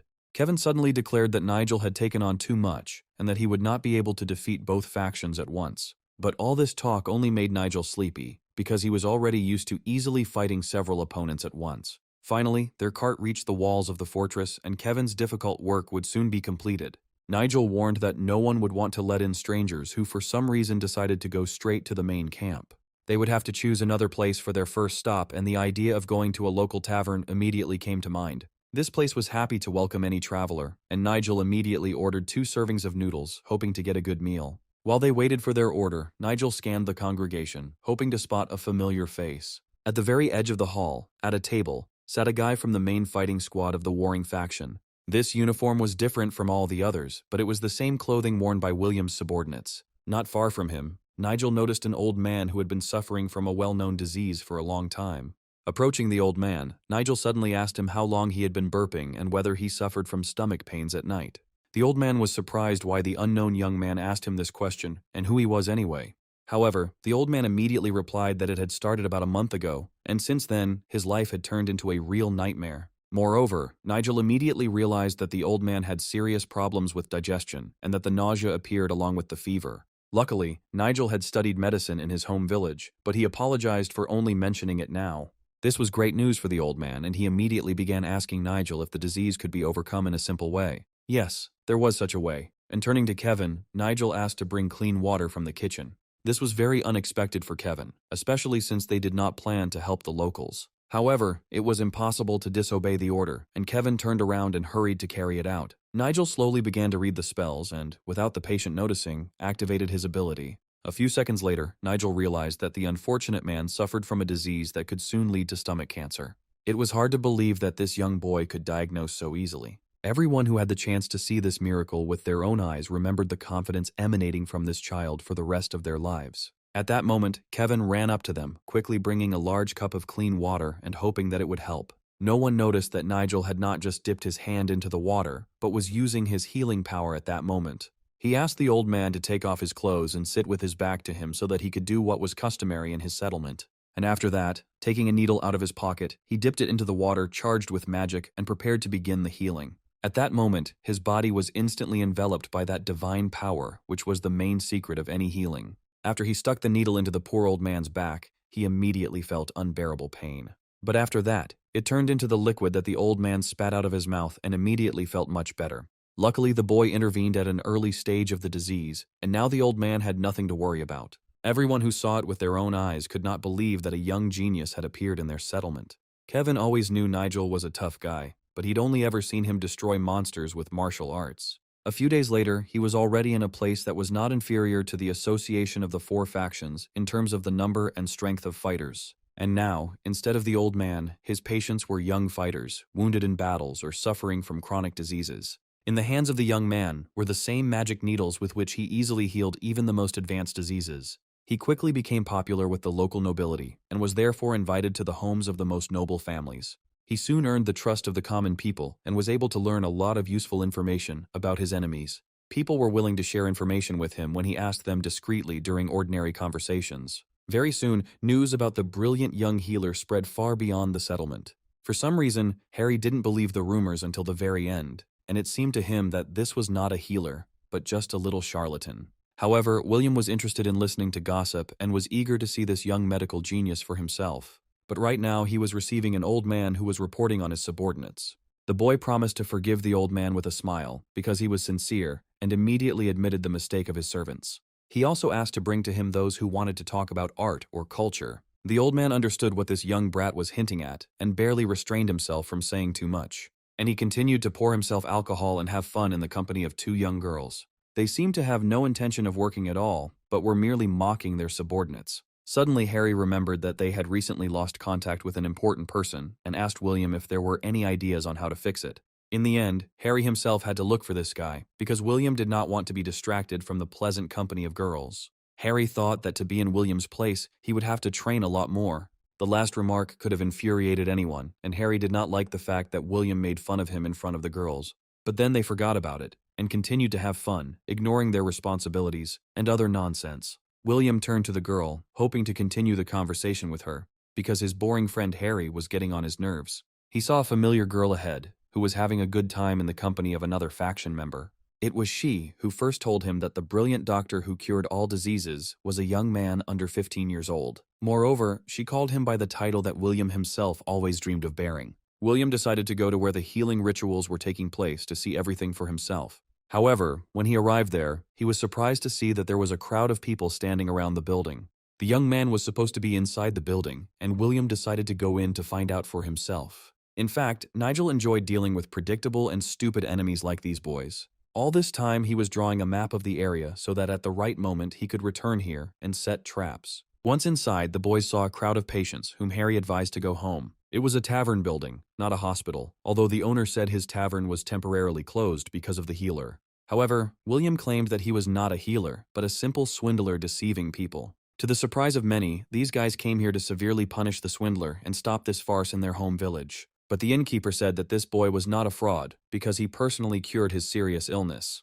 The innkeeper hoped to persuade these young people not to do stupid things and not interfere with the healer in helping those in need. If he continues to bother them, they will have to throw him out of the tavern themselves and maybe even out of the settlement. All this time Nigel was upstairs, listening attentively to every word said about him. Only now did William realize that this young healer was indeed a boy under 15 years old, and he suddenly declared that it was a great honor for him to meet the students of the volcanic faction. He emanated such a bright energy that all the guys' doubts were dispelled and they no longer considered him a simple swindler. He spoke well of their settlement, noting that in a short time he had noticed many talented people there. If they came to him, then they probably also had illnesses that the boy could easily cure. However, there were a lot of prying eyes here now, so Nigel suggested that they talk in his room.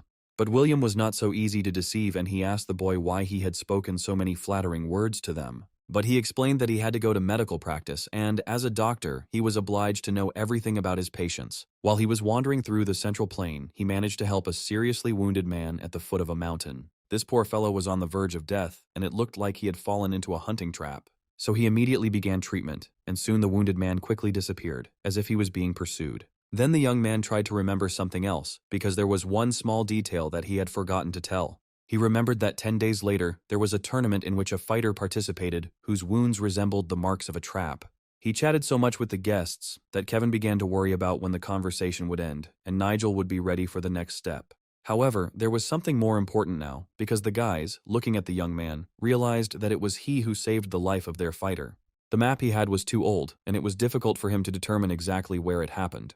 The boys listened attentively and looked at each other, trying to understand what each was thinking. But when he spoke about the map, they behaved too strangely, and he realized that it was a very valuable relic. It seemed to him that the card could cause trouble for innocent people, and he suddenly reached into his inside pocket. All this time, the young man was going to meet with people from the volcanic faction, who were obliged to protect justice in the settlement.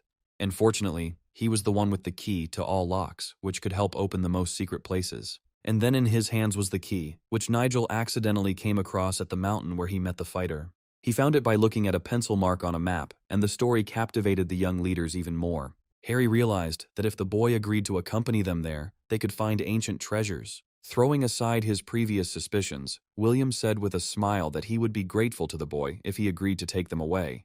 Without even listening to the end, he asked them to set off immediately, saying that the young man would tell the rest on the way. Suddenly he realized that his friend had a completely different attitude to the young man's words, saying that going there was a bad idea. He could have taken the boy with him and not put William in danger by first personally scouting out the Black Mountain territory. From his look, William realized that this lying scoundrel wanted to get his hands on all the gold. A little more, and a serious conflict would have broken out between them, because each wanted to be the first to get the treasure. Never before had Harry shown his grin to the man who had lifted him from the bottom and helped him quickly climb the career ladder. However, neither of them had a chance to verify the truth of the boy's words, because another person burst into the room.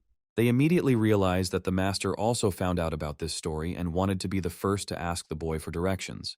The servants had warned the old man to hurry, but only now did he understand why he should have done it earlier. Activating his magical ability, he pulled the boy towards him with a light movement, tearing him from the tenacious clutches of these hungry hyenas.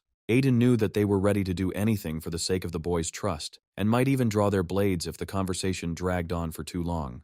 But they didn't have time, because the young healer was already next to the old man, and they could only look angrily in his direction. The old man warned that they were merely the offspring of influential parents, and that the real power in this room was held by only one person. And then he turned abruptly and asked Harry to take the boy to his room. Once again, this damn old man had ruined all his plans, and William couldn't wait for the moment when he could get even with him. He would regret it, because the guy couldn't stand it when someone forced him to report on his affairs. If you approach the boss, this bastard will definitely try to steal all his achievements. Even if the commander-in-chief was angry, William demanded that the servant gather all the troops. And if the servant values his life, he is obliged to carry out the order, gathering all the troops in one place and equipping them with weapons. Meanwhile, Harry carried the boy on his back, and the others walked quietly behind. If Harry had known who this boy really was, he would have been very surprised that he was carrying his worst enemy on his back. Meanwhile, Nigel looked around, trying to remember this secret shortcut that he had not known about before. And instead of wandering around the Black Mountains, you could follow a forest path known only to faction leaders.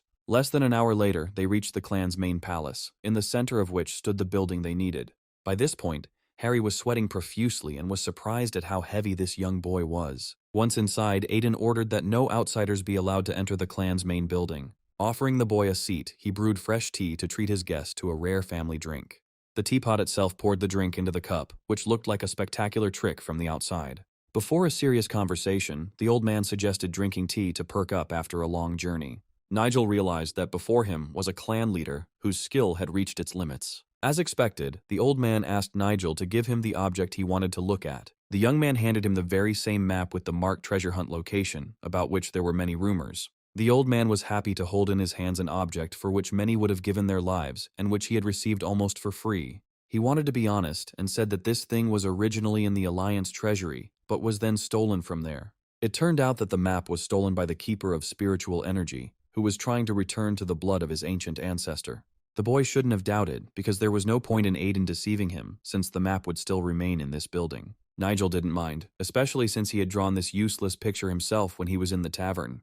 But the old man still believed that he was holding in his hands a valuable relic that had been preserved since the time of his ancient ancestors. Nigel found it amusing to watch this, but he reminded them that the treasure would not be found without his help. You will need to avoid many unusual traps and, without knowing how to destroy them, you can easily fall into them. This was great news, and Aiden felt that there was no point in delaying it, and that they should set out as soon as possible. But the young man suddenly asked to postpone the matter for a few days, because the treasure would not go anywhere. Now it was more important to study the pills he had invented, and to prove his point, Nigel showed 3 magic pills.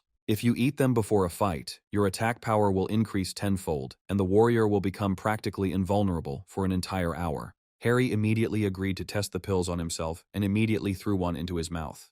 Immediately after that, he felt his energy gauge increase by half, and its power almost reached its limit. It was very convincing, and the old man only wanted to know if the pills had side effects. Nigel said his pills simply revived dormant energy in the body, and he did not notice any side effects.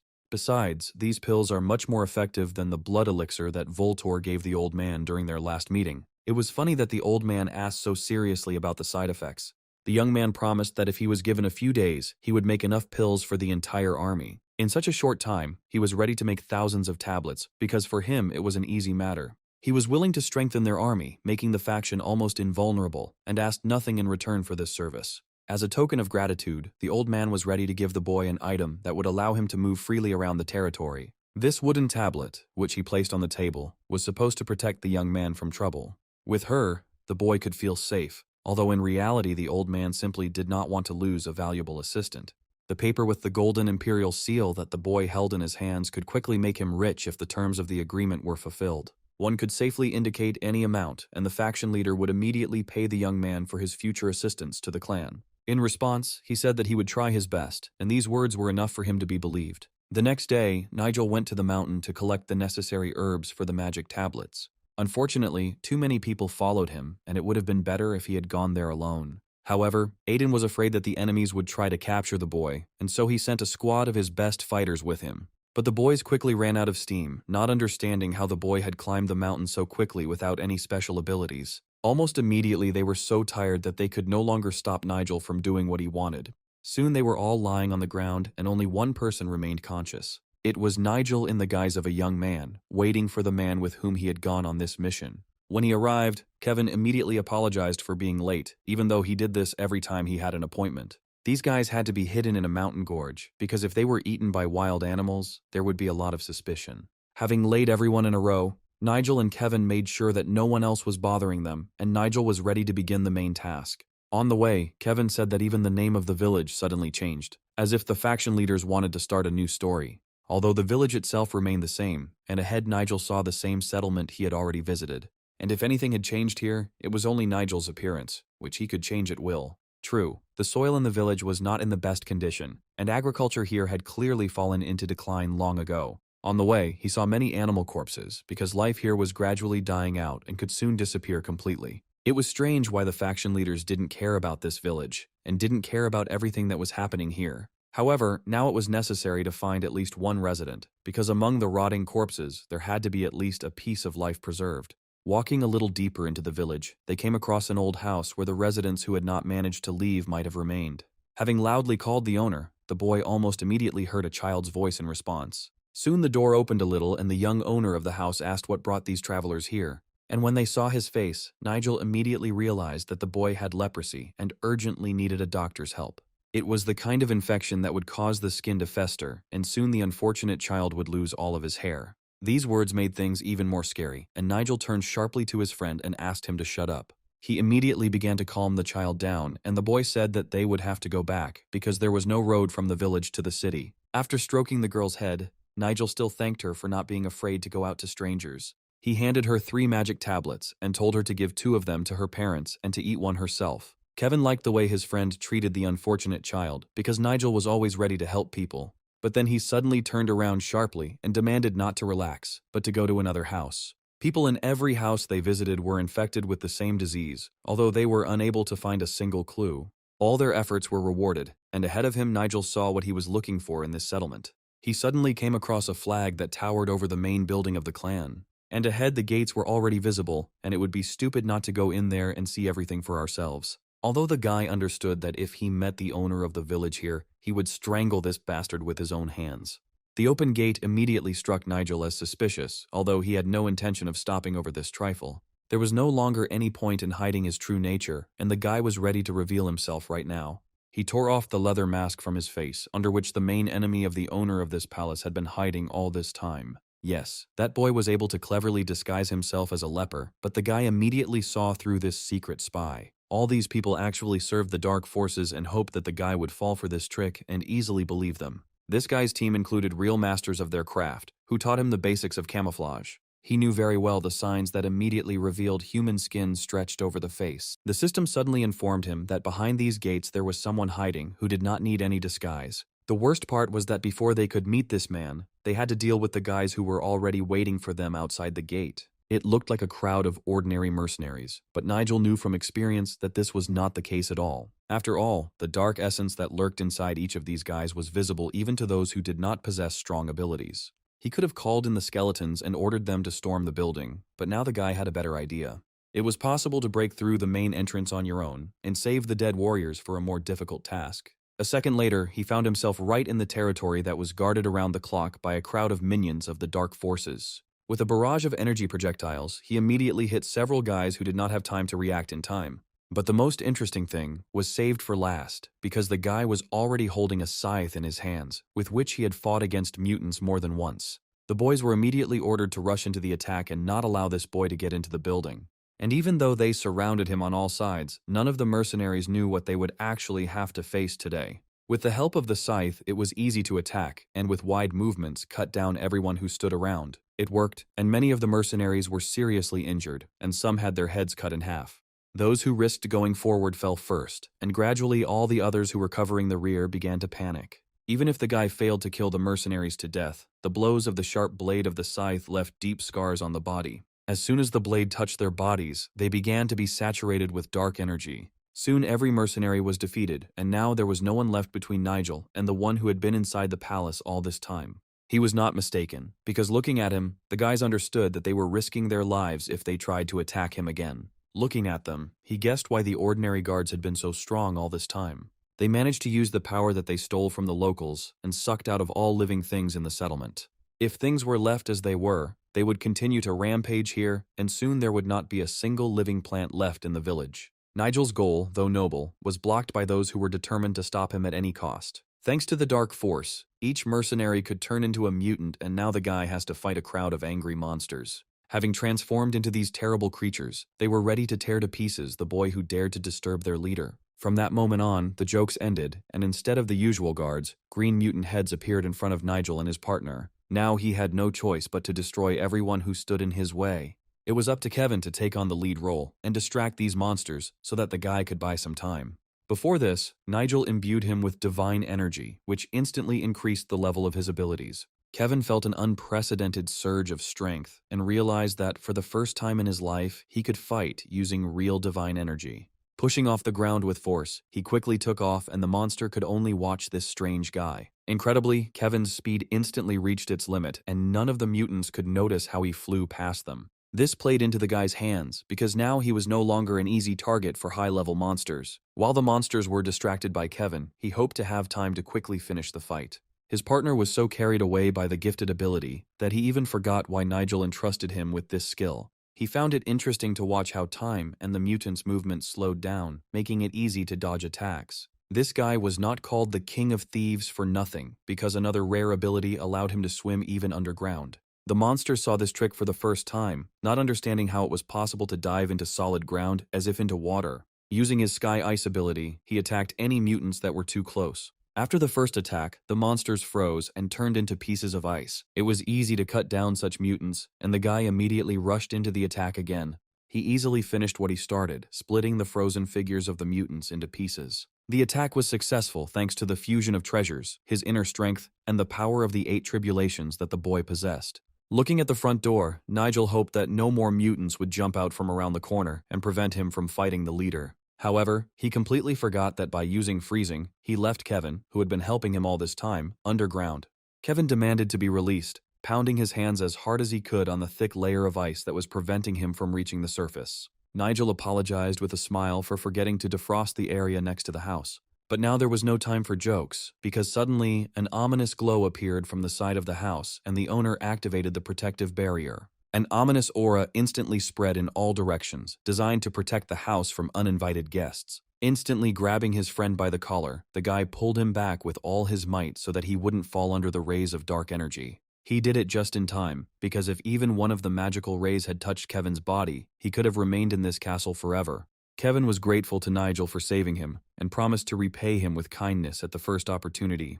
Yes, Kevin was seriously worried about Nigel, knowing that he would save his people more than once. Without wasting any time, Kevin pushed off the ground hard, knowing he had to be the first to break into the building and take the hit. But the energy barrier around the building would hardly allow Kevin to get inside. Nigel had the ability to quickly break down barriers, and he hoped that it would not fail him this time. Immediately after this, he began to destroy the barrier, hoping that his strength would be enough to destroy the barrier of dark energy. It's funny that the owner of the house limited himself to just an energy barrier, thinking that this would be enough to stop Nigel. Soon the barrier fell, and the system informed the guy that the ominous energy belonged to the dragon spirit, and in front of him was his sanctuary. However, now he didn't care who was inside, and the guy headed into the building without delay. There were many doors inside the house, and, unlike the entrance, they were all tightly locked. He should have used the true essence absorption technique, because the owner of the house was probably a puppet of the blood sect leader. If so, there was still hope to save this man, if of course, he didn't start playing tricks. However, as soon as he began to use the ability, he heard the voice of Douglas, the owner of this house, nearby. Looking at Nigel from afar, Douglas wondered how this boy dared to break into his house. He wanted to know who had sent Nigel here and why he was so confident that he had come straight to his lair. Although Douglas might threaten violence as much as he liked, Nigel had not come all this way to listen to such nonsense. Maybe I should have used a couple more abilities if this fool was going to pretend to be a demon. It was clear from the man's appearance that he had long been under the influence of a dark entity, because Douglas's appearance had changed greatly. And although he looked human from the outside, Nigel immediately understood who Douglas really was. Nigel even knew where the man came from and in what province he learned his skills. An ordinary person could not have such information, and Douglas realized that the dark force was not only under his control. However, now the demon itself was on his side, and with its help, Douglas activated his destructive ability. A magical vortex immediately appeared above his head, and Douglas was ready to wipe off the face of the earth anyone who threatened to kill him in his own home. But Nigel didn't waste any time either, and several portals opened behind him, each of which revealed the tip of a bone knife. Throwing the knives towards his opponent, he hoped that Douglas would have to spend a lot of mana to repel the attack. And he was not mistaken, because by putting up an energy barrier in front of himself, the man had to sacrifice a huge amount of energy. He used a secret spell that he could only obtain after meeting the dungeon lord in person. I wonder if Nigel can stop him with his top-level abilities. The guy had long been able to move instantly, and in a second, he found himself behind his opponent. With the fatal blow of the divine sword, he seemed to cut through the space around him, and anyone in his path would be doomed to death.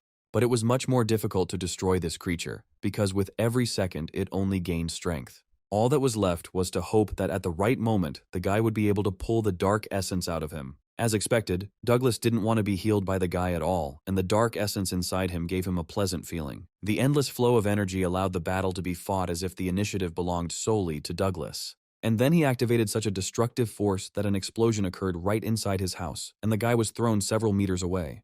A little more and the entire house could have shattered into small pieces, although the building was already engulfed in flames from its foundations to its roof. Yes, something irreparable almost happened, but Nigel was lucky that he managed to evacuate all the residents before that. In addition, he now had at his disposal the Iron Maiden, in which he had once transported Emma to safety. This time the Iron Maiden also did a good job of her task, tightly covering the young man in her iron body.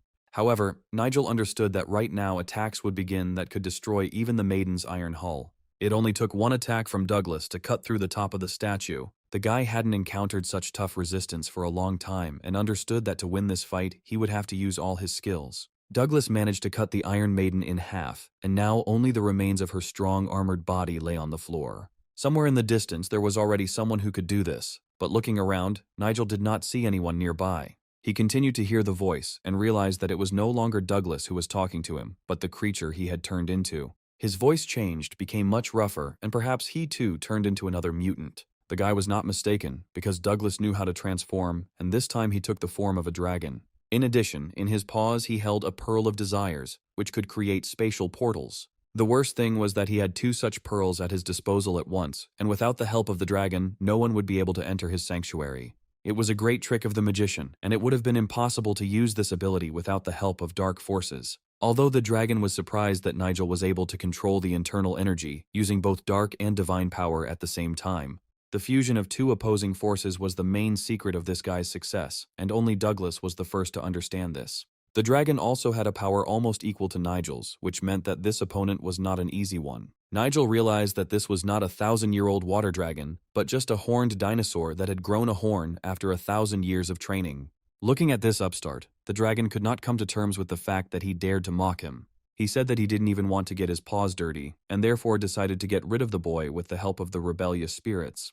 And then fossilized remains of dinosaurs appeared next to him, and were instantly revived. They immediately rushed to attack, but Nigel had already pushed off the floor with force and moved through space with a deft jump. The dinosaurs could only stare after him as he found himself under the ceiling, directly above their heads. Looking at them, Nigel was reminded of his skeletons, which had much in common with these bone monsters. But Nigel was in no hurry to summon his dead warriors, hoping to deal with this problem himself. The dragon kept his distance, hoping that his animated skeletons would do the dirty work for him. When the dragon commanded them to attack, they immediately did as he commanded, and found themselves right in front of their target. Even the guy's dark magic didn't work against these revived dinosaurs, but it was too early to use the Ghost Storm ability. At first, he wanted to use up all the dark energy he had, and smash these dinosaur remains into tiny bones. Nigel realized that the dragon had been able to manipulate his bone puppets all this time. These stupid creatures only wasted their energy in vain, never once managing to touch their opponent. Noticing this,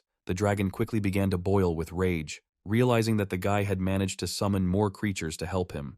But as long as the dragon has the magical red pearls in his paws, he will continue to call upon his faithful puppets. Nigel would be very lucky if he could tame these bone dragons the same way he tamed his living skeletons. In addition, this battle was very different from all the others, because for the first time the guy saw in front of him a necromancer like himself.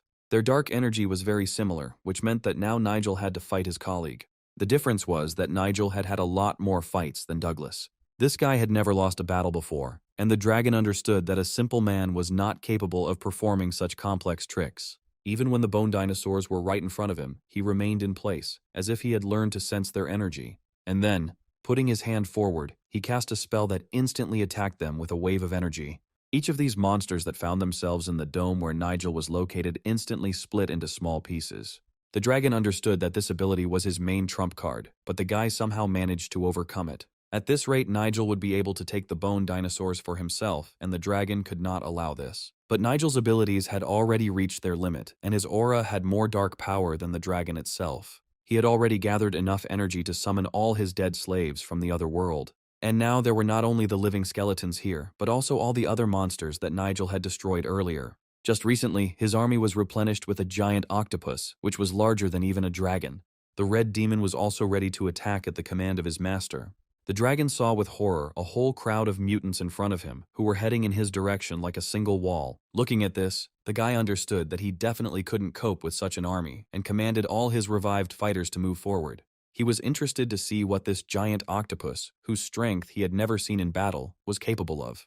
The abilities of all the other monsters were familiar to him, although they had never fought in such a team before. The dragon understood that his revived dinosaurs were useless against such a horde of mutants, because each of them could easily fight him one-on-one. It was unclear how a very young necromancer managed to tame and manipulate so many mutants. But Nigel still had one more monster at his disposal, waiting to be summoned from the other world. Only he was missing for a complete set of living monsters, and Nigel immediately summoned him into this world. And then slowly, a dark figure began to appear before him, breaking out from the very underworld. It was the same black skeleton who, in the first days of Nigel's appearance in this world, volunteered to serve him. Despite his size, he was the strongest summoned creature, and a battle with him once almost cost Nigel his life. He was the most furious Death Knight, especially when Nigel was casting spells out loud. He dealt with the bone dinosaur so quickly that Nigel didn't even understand how he managed to instantly move. The black skeleton could instill fear in any opponent, even the most gigantic monster in the world. In addition, the skeleton somehow learned to absorb negative mana, and this skill was similar to the healing that Nigel used. This was a very useful skill for the skeleton, as he could restore up to 80% of his strength, even after complete exhaustion. Turning sharply towards the guy, the black skeleton seemed to mentally ask for a command and was ready to carry it out. He had already given up trying to attack his master, and was now waiting for the moment to attack all his enemies. Even Nigel, with his speed, could lose to this skeleton, because it could move between different points. The monster appeared in front of each opponent so quickly that its onslaught could be compared to the onslaught of an entire army of the dead. But even one such black skeleton is enough to start any battle as if you had an entire army on your side. Moreover, the black skeleton itself could make excellent use of the cold dragon's energy attack ability. And now, the dragon seemed to see his double, although opposite him, there was only an icy figure in the form of an ancient dragon. All of Nigel's fighting skills were worthy of admiration, and even his rivals recognized the strength of the young necromancer.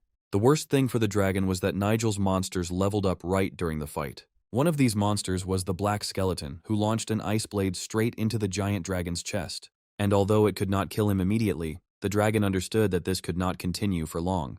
He had one trump card left, and by using the transparency skill, he made this fight much more difficult for Nigel. In the place where the dragon had been a second ago, 2 fireballs appeared, each containing a special space inside. From this space, deadly rays struck the earth, aimed at Nigel's monsters. The guy didn't expect such an ability from the dragon, but the black skeleton was already ready for a new fight. The skeleton extended his hand to Nigel as if he had something that could completely change the course of the fight. The guy realized that the black skeleton had been asking for the sword all this time, which he had been holding in his hands for a long time. With this sword, the skeleton became even stronger than a minute ago, although his level had already almost reached the limit. But now he was back on the attack and became the first summoned being to use such skills. If Nigel hadn't known it was a skeleton, he would have thought he was looking at a genius warrior. The skeleton instantly recognized the point in space where the dragon was, although it still remained transparent. But transparency did not help him, because the flames had already spread in all directions, and the dragon found himself in the very center of the explosion. Now, the black skeleton could only watch how his opponent would behave. Besides, Nigel was ready to support the skeleton at any second, and was already prepared to use his magic ribbons. With these white ribbons, he could suck out the dark essence from the cursed creature, depriving it of its main power. They were both next to someone who had long been cursed and carried a demon inside him. Nigel was immediately hit with a powerful attack and was thrown back several meters. But he was immediately replaced by the black skeleton, who intended to continue the work he had begun and destroy the dragon. Noticing the dragon's long tail next to him, the skeleton struck it with his sword in one wide motion. The ability to disappear had completely dried up, and the dragon was now very vulnerable. Unable to withstand such an onslaught, the giant creature flew straight down, where the revived dinosaurs were already waiting for it. Besides them, a whole crowd of monsters was waiting for him below, just waiting for the right moment to attack. It became clear that the dragon had no chance of winning, and that he should have understood in advance the strength of the opponent he was about to fight. Instead, he only let out his loud roar, because this dragon's horn was cut off at the very base. For the sake of his master, Douglas sacrificed everything and even turned into a dragon, but it was all in vain. And now tears were welling up in his eyes, because he understood that for the first time in his life, he had lost a duel. After going through countless torments, he was to become the new bone warrior that this guy would control. As soon as Nigel plunged his sword into the dragon's head, the system reported that his level had reached 99 and was almost at the maximum. Having fulfilled the conditions of the system, he comprehended the essence of martial arts and the technique of the 12 swords of the thundercloud. As a reward, Nigel also received new skills and opened quests to further develop them. However, the main thing that interested the guy was how he could turn the dead monster into his loyal subject. He wanted to create a bone dragon as soon as possible so that the monster could appear from the afterlife. While the energy still glimmered in the slain beast, the boy used his ability to subdue the dragon's spirit and keep it in this world. Fortunately, he succeeded, and one of the most powerful summons from his past life became available to him after reincarnation. The bone dragon immediately took on a new appearance and moved to the interdimensional room to await the call of its new master. However, the boy realized that the spatial technique was disappearing, as the dragon's earthly body was dying. Smiling, the boy said goodbye to his new pet, hoping to see the bone dragon again soon. Now Nigel needed to find the second part of the fusion energy, and he hoped to do it as soon as possible. The book containing all the magical teachings of the former owner of this building was in the center of the room and was accessible to Nigel. There was still dark energy swirling around her, not having had time to dissipate after the dragon.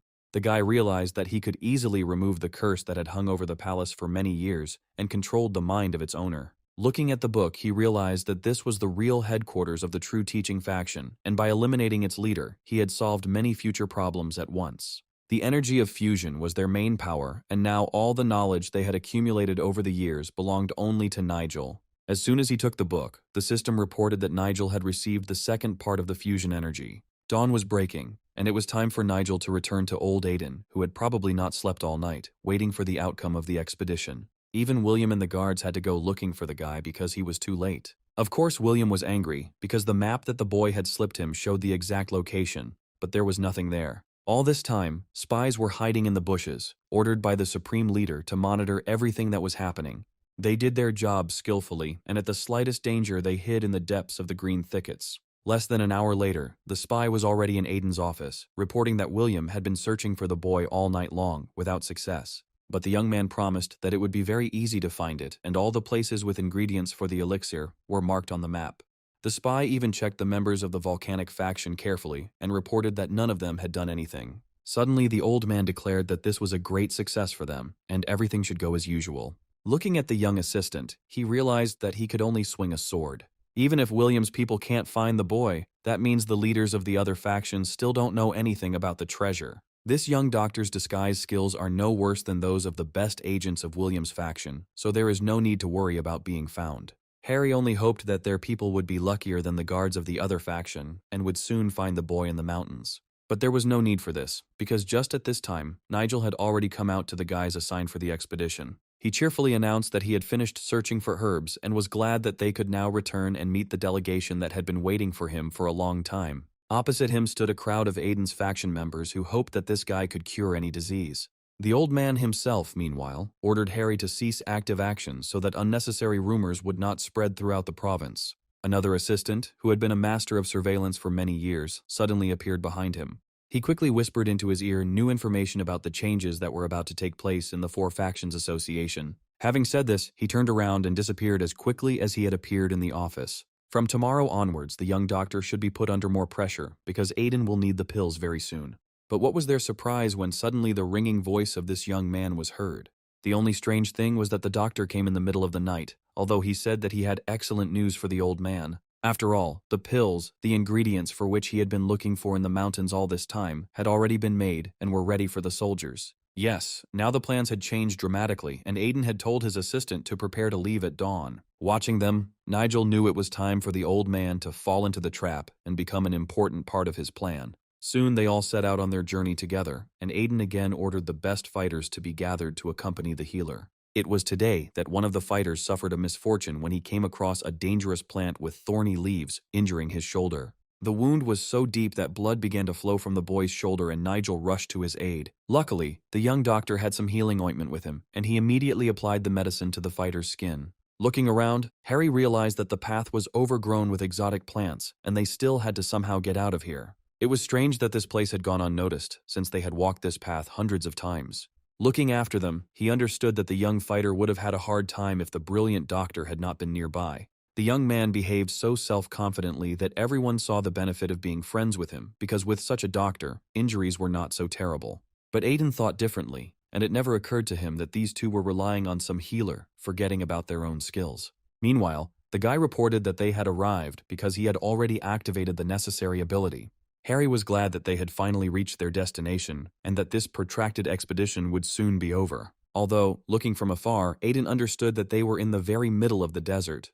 There was nothing around, and the old man began to suspect that the young doctor had dared to deceive him. Suddenly, looking at his young assistant, he realized that they were not here by chance, and this young man had something for them. After all, Harry saw a green magical aura flare up right in front of him. Right above his head, everyone saw a magic key, the very artifact that could reveal the main secrets of the desert. The entire ground beneath the fighter's feet began to become covered with deep cracks, from which green energy began to emerge. It was difficult to understand what the young doctor had in mind, but since he brought them here himself, it meant he knew what he was doing. In front of them was a deep cave, constantly guarded by spiritual energy, which did not allow outsiders to enter. Nigel had put on this light show, especially for them, hoping it would make them believe they had stumbled upon treasure. He had already decided to himself that he would set a trap for these idiots, and the gorge in front of them was one of such tricks. One of the two elders of the faction was ready to carry out any order of the master, and was here precisely for this purpose. Second leader Albert also greeted Aiden with respect, and wanted to prove his loyalty not only with words, but also with deeds. Today he had to prove it, and Aiden ordered to divide the troops into 3 parts, because there were 3 entrances to the cave. They should have split into groups of 40 people, because their best guards were exactly 120 fighters. Now Nigel had to choose which of the 3 detachments he would go with into the gorge, since they were all supposed to meet at one point soon. Suddenly the young man declared that he would not be able to lead them any further, because he had told Aiden about this in advance in his office. The energy coming from inside the cave was too destructive for him, so he couldn't enter, even if he wanted to. They would really need a healer on the way, and Aiden knew that the boy was not as reliable as he had seemed at first. Without answering a word, the old man turned around and ordered Albert to take the boy under his care. And the old man himself had to go towards danger, because in the dark cave ahead there could be many monsters waiting for them. Everything was going according to his plan, and Nigel understood that he would soon be able to fulfill the purpose for which he came to this settlement. Kevin also understood that these people had fallen into the young leader's trap for the second time, and was glad that the guy turned out to be such an experienced negotiator. Although he used magic to persuade, the guy still had a gift for speaking. The previous evening at his residence, William was furious, realizing that his best spies had been unable to find the boy. And even though he had a map with detailed pictures of all the paths around the cave, none of the guys ever completed the task.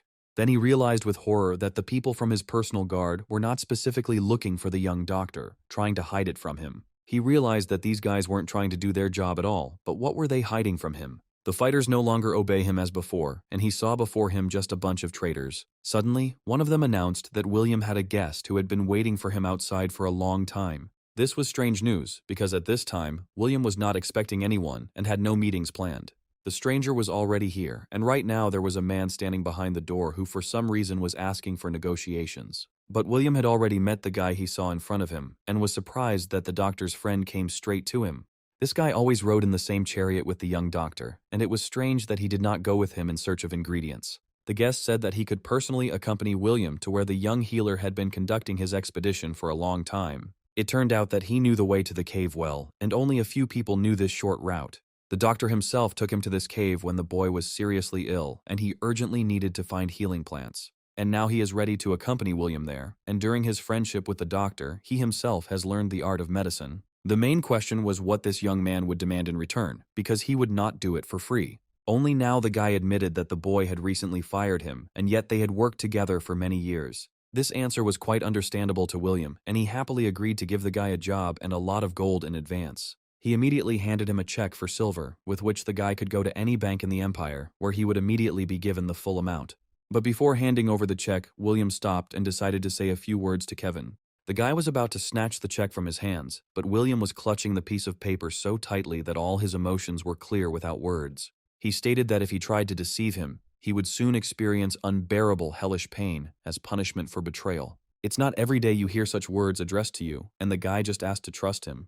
Although deep down he was telling this idiot to go to hell, and only Nigel's order kept the guy from killing him. At this time, the guards were already entering the cave, where there was only dampness and darkness. It was here that they were supposed to find treasures, although many already guessed that they could run into monsters. The size of this place reminded Albert of the Imperial Tomb, and he doubted that this was the same treasury. He had heard before that this place was guarded by the strongest monsters, and he only hoped that this time everything would be okay. Suddenly, one of the guards declared that he was not afraid of such monsters at all, because he had in his hands something that would not let him die. The magic pill that the young man handed him instantly increased his strength, and even a high-level mutant would not be able to cope with him. But Albert quickly interrupted these stupid conversations, because one should not chatter, but carefully watch around.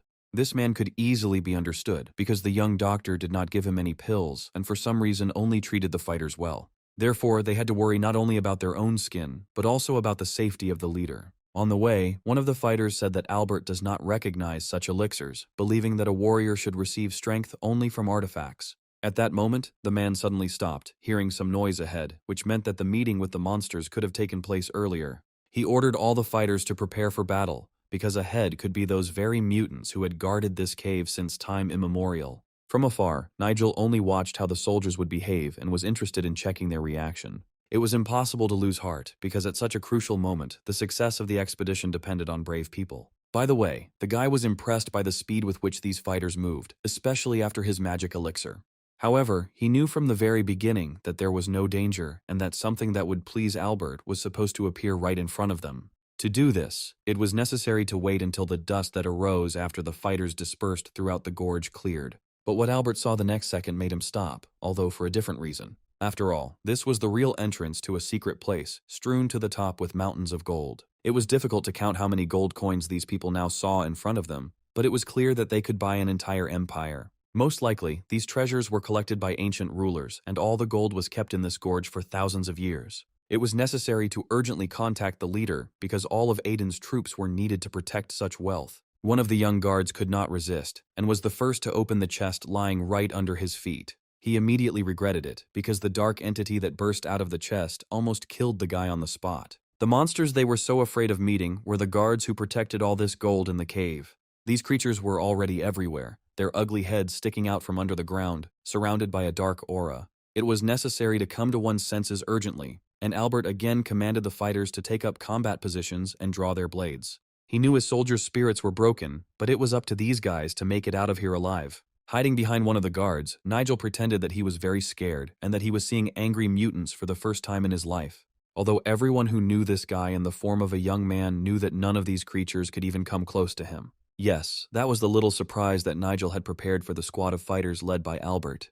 And before they could take all the gold, which each of the guys dreamed of, they had to fight the monsters. Meanwhile, the squad led by Aiden had already completed its journey and was at the entrance to the gorge on the backside of the mountain. His young assistant was just reporting that almost all the soldiers were ready to continue the mission. This was good news, and the old man suggested that they rest a little before the second detachment arrived. All this time he waited for his subordinates to appear here, but they were not at the appointed place for a long time. Looking into the distance, he understood that they could not have simply been delayed and that most likely an accident had happened on the way. The party had been delayed too long, and Aiden knew that Albert would not spend more time in the gorge than necessary. However, looking into the darkness of the gorge, he did not hear the voices of people who should have been here an hour ago.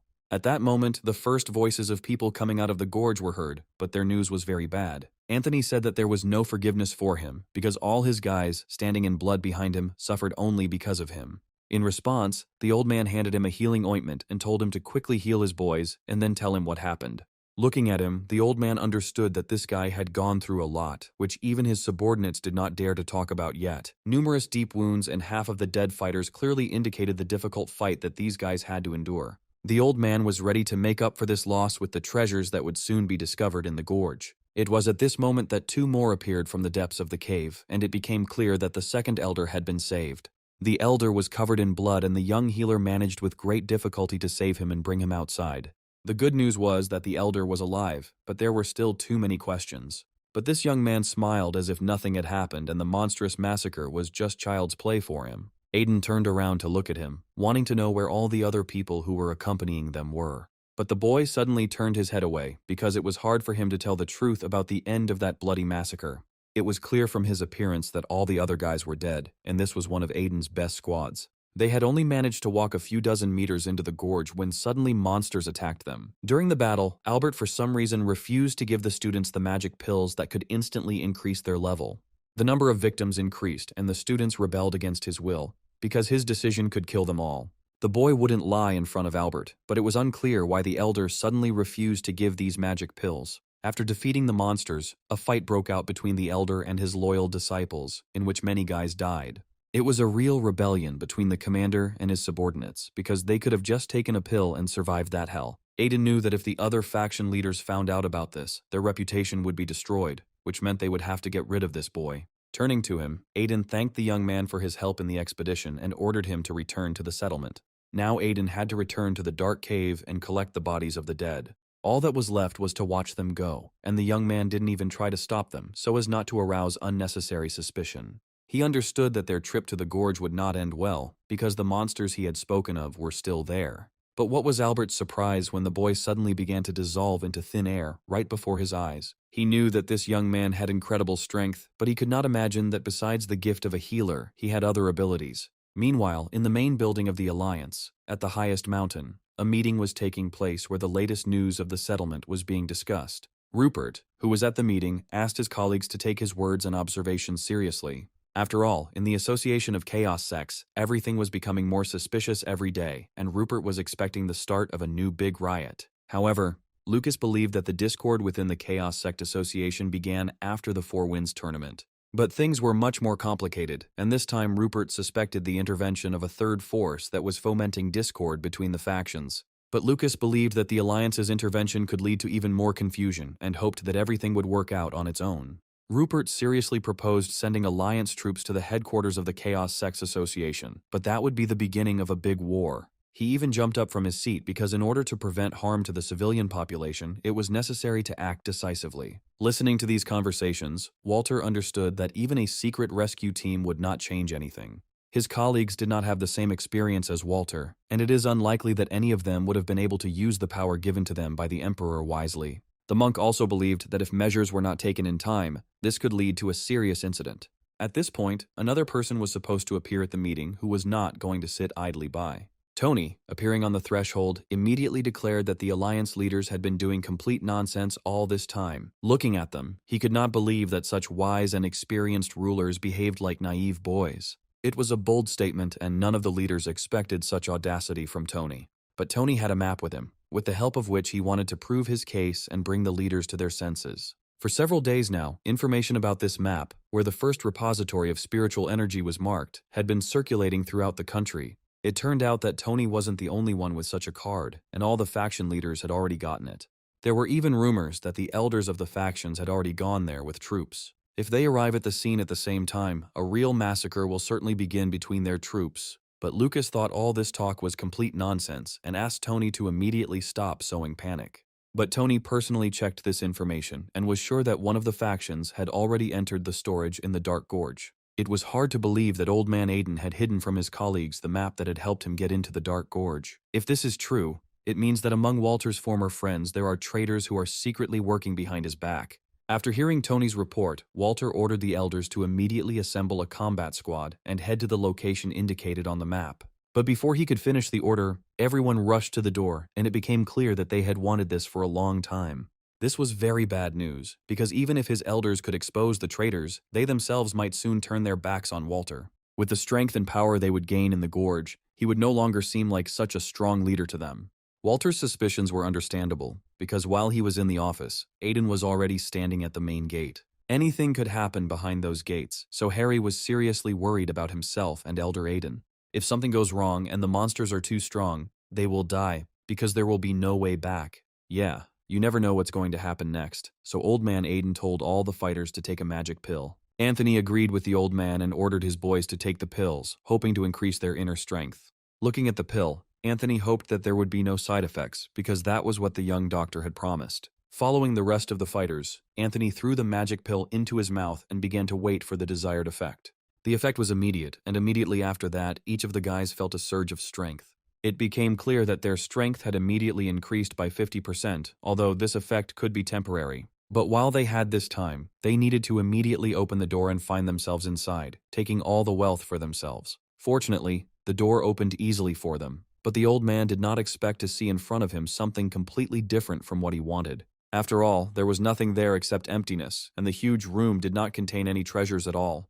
There was nothing here. And once again the old man realized that this young man had been deceiving them all this time. However, there was still something that caught his attention, and Aiden realized that the young man could be working with two faction leaders at once. There were still traces of the other faction on the floor, meaning that their enemies had been here before them. While they were resting after fighting the monsters, someone got ahead of them, and it remains to be seen how the enemies were able to find out about this place. Suspicion immediately fell on the leaders of the volcanic faction, because only they could have learned from Nigel that wealth was hidden in the very depths of the gorge. Judging by the wheel tracks, the treasures were transported quite recently, which means we need to catch up with the fugitives as soon as possible and take the gold. They had nothing to lose anyway, so the old man was even ready to kill them all, just to prevent his enemies from getting rich. Turning back, he realized that there was a side effect from the pills after all, which meant that the young healer had hidden it from them. This side effect after taking the elixir turned out to be so dangerous that the fighter could die right before their eyes.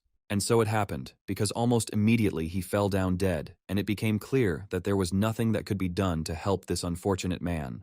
But the worst thing is that immediately after this, a whole fountain of blood spurted out of his body, as if a monster had taken up residence inside this guy. Although it could be considered that it was a surprise attack, meaning that they could be surrounded by an entire army serving the enemy faction. There was no time to think, and Aiden ordered everyone to retreat immediately, realizing that there was an open space somewhere near them. And if this attack happened so unexpectedly, it means that the fighters could have come out of interdimensional portals. Once in the air, he realized that there was nothing in the hall, which meant that this attack had come from somewhere underground. Activating the ability of the 13 swords of sea and sky, Aiden immediately attacked the place that seemed the most suspicious to him. A whirlwind of dust immediately rose up below, making it impossible to see whether he had managed to hit anyone. But it soon became clear that there was no one there except his own soldiers. And yet, a second later, they noticed the man who had been hiding his face under a strange mask all this time. This unknown person was the one who killed their best soldier, and the guys from all sides immediately pounced on him. It turned out that it was the same Nigel who tried to get here using stealth techniques. Now Aiden had no doubt that his fighters would quickly catch up with this stranger and cut off his head. The guys had been practicing the technique of instant joint attack for a long time during training and hoped that it would help them today. But instead of destroying their opponent, they only swung their swords into the void. It seemed that their enemies had given them an excellent hired killer, although the old man was sure that he would soon fall. His guys fought with dignity, although at some point one of them still missed a blow and flew back several meters. It became clear that this hired killer was capable of fighting several opponents at once. Even their platoon leader had to get involved in this fight, and Anthony was ready to deal with this mercenary personally. Having scattered all the other guys to the sides, the masked stranger easily switched his attack to Anthony. The guy in the mask believed that it was time to pay back his debts and take back what was rightfully his. He then threw small tied bags at the fighter's feet, and it was difficult to understand why he did this. The dark aura that these bags emitted immediately seemed familiar to them, and it became clear that the mercenary had used forbidden magic. This magic quickly spread throughout the gorge, and gradually the guys began to lose their vigilance. Finally, the magical waves reached Anthony, who grabbed his chest, realizing that he was starting to choke. Aiden still didn't understand what was going on and why his fighters suddenly stopped attacking their opponent. But soon he himself became subject to the effects of this dark magic, realizing that his body no longer obeyed. All the other fighters were on the verge of death, and the veins on their faces began to bulge as if each of them was about to fly apart. As the stranger picked up the bag, he realized that the pills he had given them before the start of this expedition had worked perfectly. The pills themselves were not dangerous, but if a person inhaled the dark energy gas, he died on the spot. Then bags of dangerous gas were thrown right at their feet, and each of them managed to take a few breaths. Not a minute had passed before they fell to the floor and threw away their swords, which they would no longer need. Yes, you could take any pill, but only the creator of this dangerous potion could neutralize this poison. The side effects were simply monstrous, and never in his life had Harry felt so close to death. It all happened after the guy in the mask dropped his bag and then threw all the other bags filled with an unknown substance. From the very beginning, the young doctor had set it all up and had specially sent them to the place where they were supposed to die. Yes, it was his doing, although it was too late to think about it, since almost all of his people were dead. That man in the dark robe was walking straight towards him, and it was clear that he would spare no one. When the dark faction allied with the Emperor's loyal allies, they asked for help from the Blood Sect to seize control of the province. For many years they managed to hide their true forms, although Nigel had long known that he was dealing with demons. And all these servants of the dark forces, whose bodies were scattered all over the floor, deserved their fate, which they received today. Nigel immediately took the remaining strength from their bodies, because this nourishment would be useful to him in the next fights. And this damn old man was able to reveal his true strength and reached the highest level of ability. Luckily for the civilians, there was someone in their area who was ready to end this, and was right now tightly gripping the hilt of a sword. Aiden would hardly be able to get off easy, because now there was no one in this gorge except him and Nigel. The very next second, the two clashed in a duel in which Aiden immediately used his best abilities. The guy easily dodged these blows, although his speed was really very high. Noticing how easily his opponent dodged the blows, the old man realized that this masked guy had also reached the highest level. And if he wanted to stay alive after this fight, he had to use techniques prohibited by law. No one would be able to see this, because the duel took place in the very center of the cave. Although the guy didn't think so, and finding himself high in the air, was intent on carrying out his next attack. A vortex of dark energy swirled around him, which Aiden immediately recognized as a power similar to the one he himself had used. This energy really belonged to the dark forces, and it was unclear how the guy managed to get it. At this time, Nigel was only accumulating strength and preparing to make an attack that would leave his opponent no chance. This drove the old man crazy, because he understood that the brat had seriously decided to cross blades with him and would try to snatch this victory. It's true that Aiden had many aces up his sleeve, because by mixing light and dark power, he created a powerful magical whirlpool. Although this idiot did not realize that this was exactly what Nigel was waiting for, because by continuing in the same spirit, the old man was gaining strength that would be directed at him. Aiden didn't understand why his opponent was hesitating and keeping his distance, not attacking or even getting closer. Harry had no idea that Aiden had already made a contract with the Blood Sect a long time ago. But instead of pulling him out of here, the old man suddenly directed this energy against his young advisor.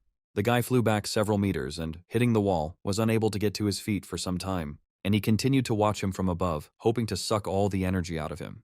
There was such a powerful explosion at that place that all the ordinary soldiers who had managed to survive up to that moment died on the spot. Now Aiden possessed the inner strength of these unfortunates who had served him faithfully for many years. Only the most complete scoundrel could kill his students.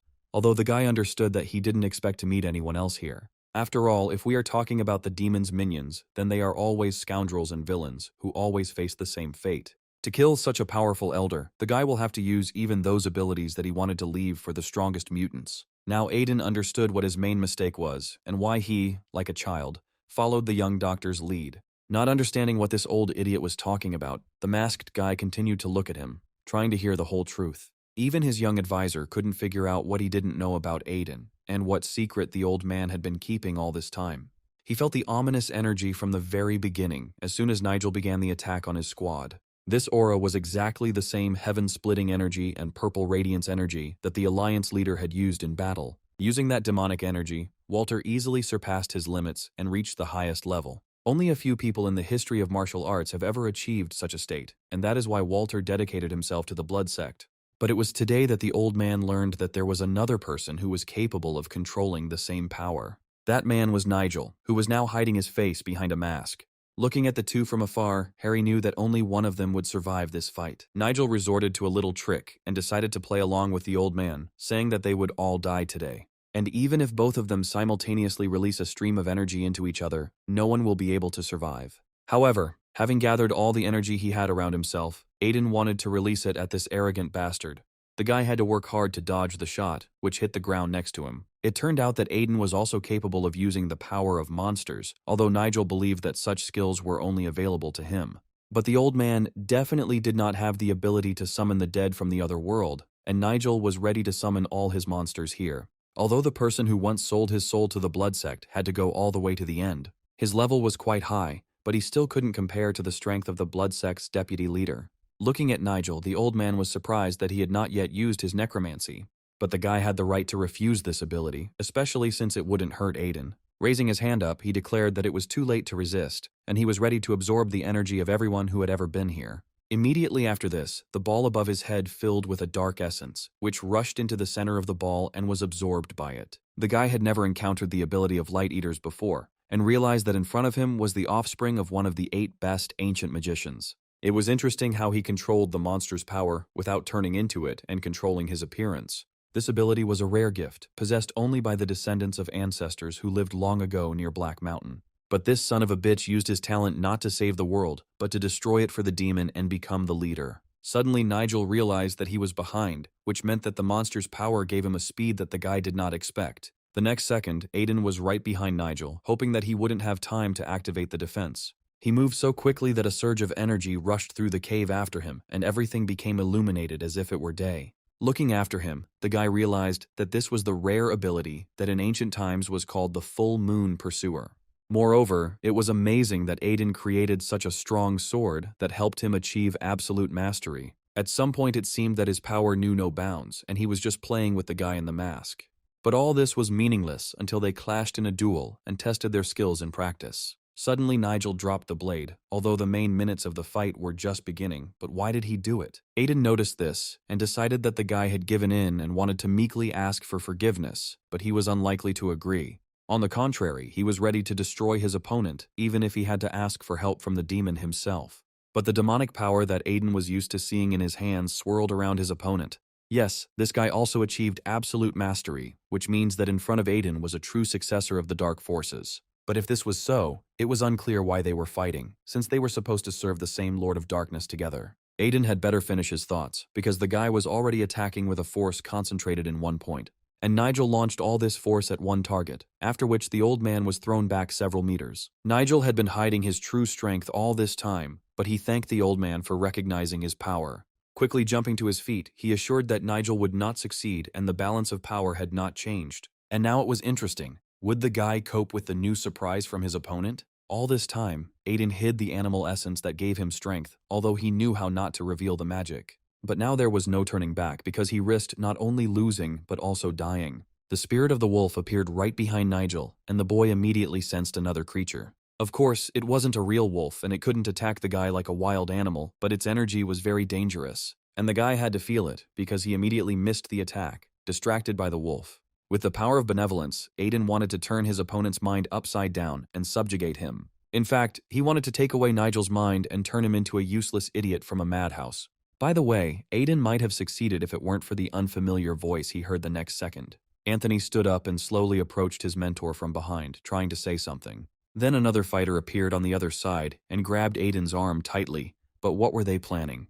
The two begged to be saved and, looking at the living dead, Aiden realized that it looked like a mental attack from Nigel. After all, instead of two guys, Aiden was surrounded by all the dead soldiers who a second ago were lying motionless on the floor. Then Aiden realized that the crowd had grabbed him with a death grip and was trying to tear him to pieces, as if they had all gone crazy at once. Aiden began to swing his blade randomly, and looking at this from the side, Harry could not understand what had happened to his mentor. All this time, Aiden was still alone, although it seemed to him that a crowd of living dead people was crowded around him. Nigel had long since mastered the secrets of necromancy, and now he was wondering if his mental attacks would work. While Nigel was distracting Aiden, a huge ball formed above his head, with beams of dark energy escaping from it. Then the light became so bright that Harry had to cover his face with his hands, because he was afraid of being blinded by them. It was hard to believe, but Aiden would have to deal with a rare technique that he had only heard about before. And Nigel was already prepared to launch clots of dark power at Aiden, which were circling around and waiting for the command to attack. The guy didn't wait, swung his blade and ordered all the clots of energy to fly towards the target. It was impossible to dodge such a blow, and the streams of destructive energy hit the old man right on the spot. Finally, Aiden realized that this whole thing was a stupid idea, and he should have left the cave earlier. But it was too late to think, because the guy in the mask chose the moment and appeared right in front of Aiden's face. After a series of attacks, Aiden was thrown far to the side, and now no ability could help him avoid the worst. Collapsing onto the stone floor of the gorge, he looked up at his opponent, who slowly approached him. It was unlikely that this guy was ready to spare him, especially since a few minutes ago Aiden himself threatened him with a quick death. Harry was in tears, because looking at the burning ball, he felt as if his eyes could melt from the unbearable light. And now he was trying with difficulty to see everything around him, feeling how strength was gradually returning to his body. But before he could see anything, he heard a strange noise coming from somewhere nearby. Then, opening his eyes, he realized that he saw before him his leader, who no longer looked like a formidable warrior. Instead, the man lay on the cold stone floor, showing no signs of life, as if he were dead. Just the day before, it would have been impossible to imagine such an outcome, but now his eyes were not deceiving him. The old man suddenly rushed towards him and grabbed him tightly by the leg, as if begging for help. Never in his life had Harry seen Aiden, the strongest warrior, act so cowardly as he did today. But everything was written on the face of this old man, who already felt the approach of his death. And now, instead of a wise mentor, he saw a monster from whom he wanted to stay away. Besides Aiden, there was another person nearby who suddenly said that it was now Harry's turn to follow him. The guy had already been through a lot today, and now he felt an animal fear that he had never felt in his life. After all, there was no one else in the room except Harry and that guy in the mask, which meant he could seriously carry out his threats.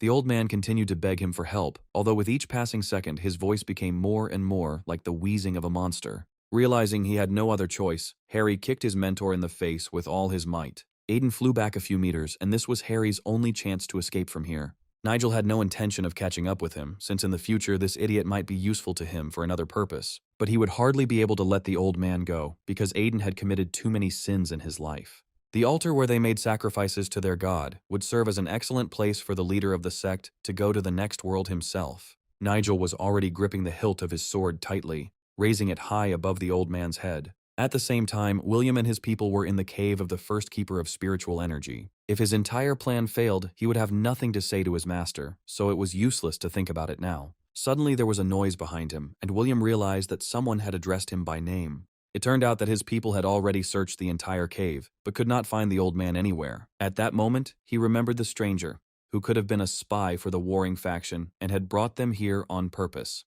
The guy ordered the guard to raise the morale of his fighters, because they were about to make a dangerous breakthrough. Even if hordes of monsters await them ahead, they simply must move forward and find the hidden treasures. But the monsters he thought about a second ago were already here and had no intention of waiting for an invitation to a duel. In addition to the mutants, the fighters saw in front of them living skeletons who mastered martial arts no worse than themselves. The fighters had to take on the attack of the dead, while William was already at the main gate of the gorge. Yes, he sacrificed his own fighters, but he was not going to stop at what awaited him behind the gates. Once he takes the treasures from here, his life will change dramatically, and he will finally be able to gain leadership. Without wasting any time, he opened the huge, heavy gates and immediately saw a light shining from there, illuminating the darkness of the cave. But when the gates opened, he immediately saw several deep craters, as if someone had already been here before their arrival. And then the guard pointed to the place where, according to the map of that naughty boy, the gold was supposed to be. It became clear that this map was not real, because instead of mountains of gold, they saw only a wall right in front of them. In the corner of this small room lay a wooden board with a message written especially for William. Only now did he realize that this whole big lie had been set up from the very beginning, and the young healer was not at all who he claimed to be. At the same time, the leaders of other factions were already rushing to help their young leader. They had already passed all the marks on the trees and hoped to soon find themselves in the right place. It all happened because of the aftermath of that massacre between the faction leaders, and Aurora, who was flying ahead of everyone, had a bad feeling. Rupert agreed with her, because during the entire journey he never saw the meeting point where the young leader was supposed to be waiting for them.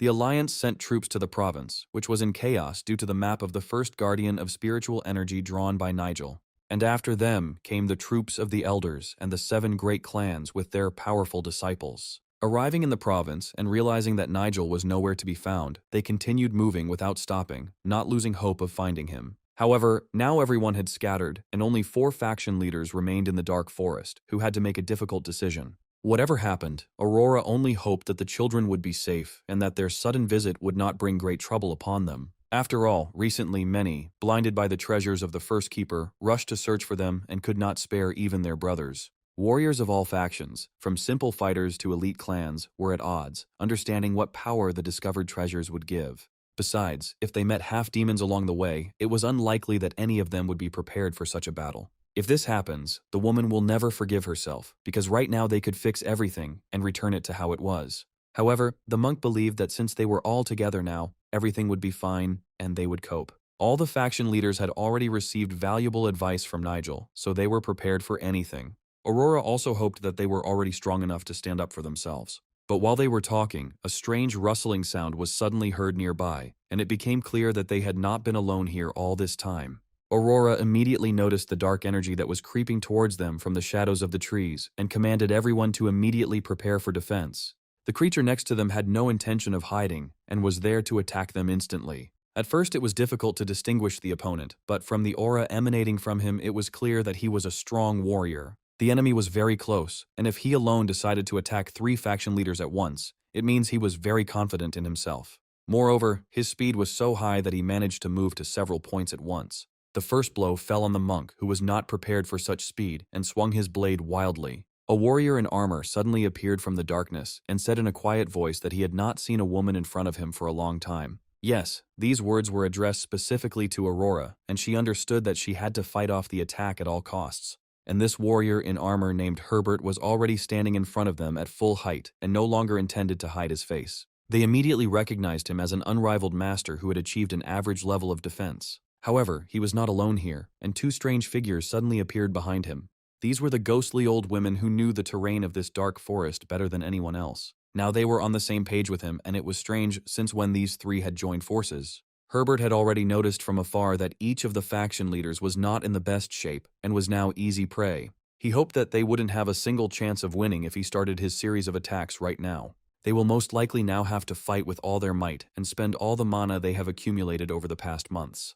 Aurora agreed with him, because otherwise they would have no chance of surviving, and it was still too long before they met Nigel. The outcome of the duel would have been completely different, but at that very moment, a strange man suddenly appeared next to them. Right in front of them, they saw a masked guy carrying a mercenary on his shoulder. Without waiting for a special invitation to the duel, Herbert immediately launched the first attack, firing several magic arrows in their direction at once. However, the guy's speed was so fast that he instantly moved to another location and dodged the shot. The man continued his onslaught and fired one arrow after another, hoping that at least one of them would hit the target. It seemed like he was gathering all his strength to hit the masked guy at least once, but he managed to dodge every time. It turned out that the mercenary he had been carrying on his back all this time was Kevin, whom no one would have envied at that moment. After all, the guy saw how the arrows had almost caught up with him and would rather hit him in the head than in the back of his friend. The hail of arrows did not stop for a second, and Herbert did not lose hope of hitting Nigel. All this time, the masked stranger was just waiting for the right moment to turn this power against his opponent.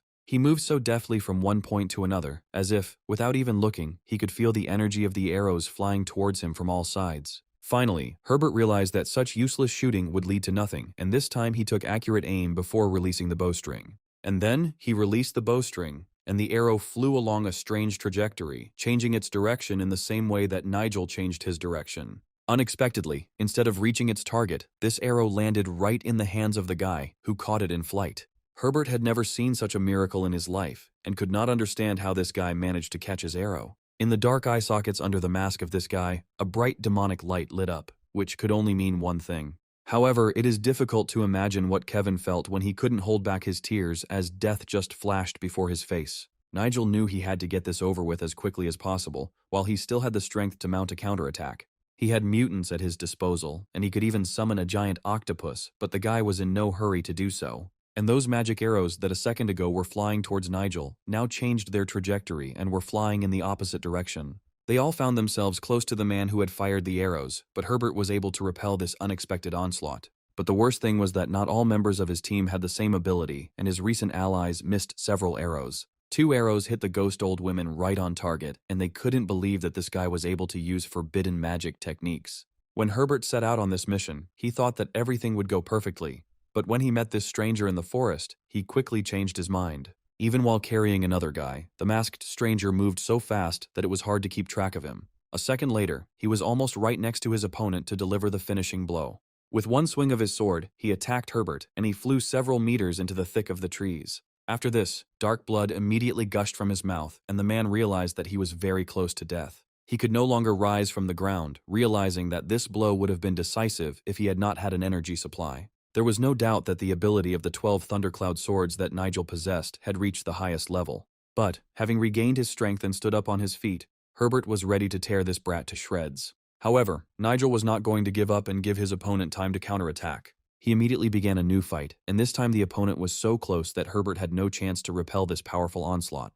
The worst part was that after one movement of the blade ended up right next to Herbert's hand, and his hand was quickly chopped off. The masked guy continued to act as if this was not a fight to the death, but just a simple training session. Herbert's scream was heard throughout the forest as he held on to the spot where the blood had spurted out with his other hand. If that damn masked guy hadn't been here, things would have turned out differently, but it was like he was waiting for the moment to attack all this time. The ghostly old women, determined to win, now watched as the stranger continued his horrible antics. After the hand flew off Herbert's body, his head also flew off, ending up right under the feet of his former allies. Now, next to the ghostly old women, there lay only his body and armor, and his head was already lost somewhere in the bushes of the dark forest. And the guy immediately soared high into the air, as if he was going to carry out another attack, but this time from the highest point of the forest. All 4 of them realized that they had to follow this stranger, because behind the mask there could be a man they had known all their lives. This masked ghost warrior was so strong that only 10 absolute masters could defeat him. At some point, the traps and protective spells stopped working, and everyone had the feeling that this guy was leading them. Suddenly he stopped and, looking around, promised all 4 of them to put on a great show, for which they were hardly prepared. He snapped his fingers, and the darkness of the night immediately began to dissipate, and each of the faction leaders realized that the guy was not joking.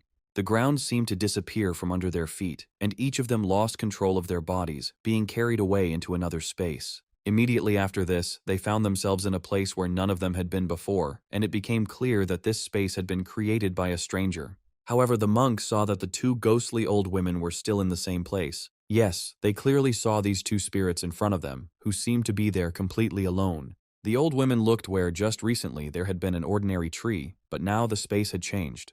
And instead of a tree, they saw the entrance to a dark gorge, deciding that the guy had escaped there. A completely different man appeared from the gorge, who could not understand why he had left the cave through a different exit. William clearly remembered that when they entered the gorge, there were only mountains around, but now he saw a dark forest in front of him. The damned old women mistook him for Nigel and immediately attacked him with their long black ropes. The 3 of them couldn't believe their eyes when they saw the young leader of the volcanic faction standing in front of them. And William ordered his soldiers to take up battle positions, although he still did not understand why these evil old women attacked him. They looked at him as if the guy was their worst enemy, but it was the first time in his life that he had seen these crazy old women. If they wanted it themselves, he could, of course, order his fighters to kill them, although he understood that he saw 2 warriors of the highest level in front of him. The old women only seemed harmless in appearance, but each of them could attack him with the most powerful magical abilities. But what was the surprise of the old women when the guy suddenly began to change his appearance before their eyes? The demonic essence instantly spilled out of William's body, and he no longer seemed so weak.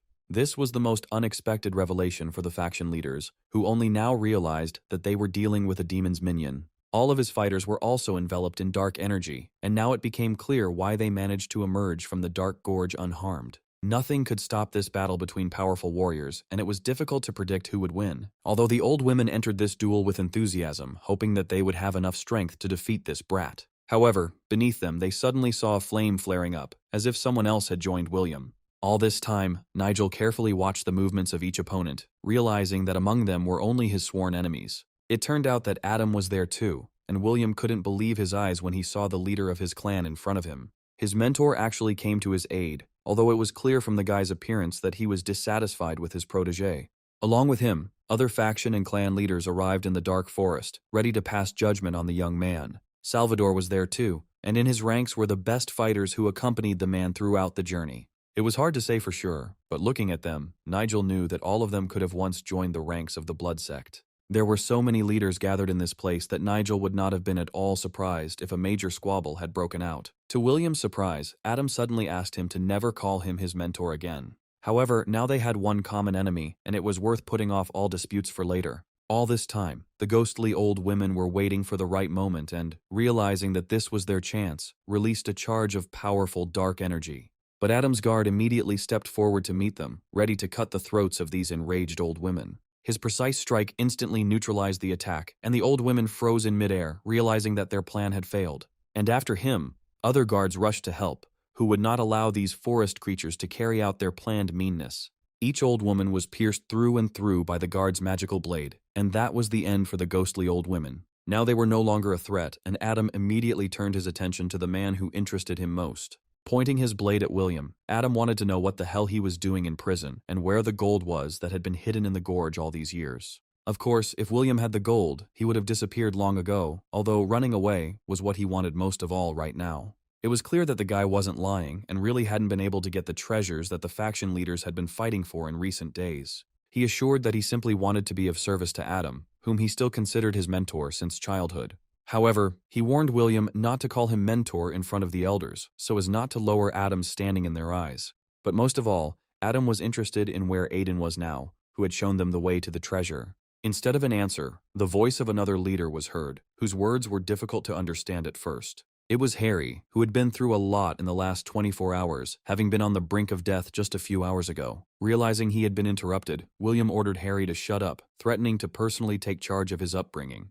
But now Harry didn't care about the threats, and he declared that William was to blame for all these horrors. Harry accused William of having planned from the very beginning to get rid of the leaders who stood between him and the treasure in the dark gorge. Of course, Adam heard every word Harry said and had long suspected that the brat was plotting something against him and the other faction leaders.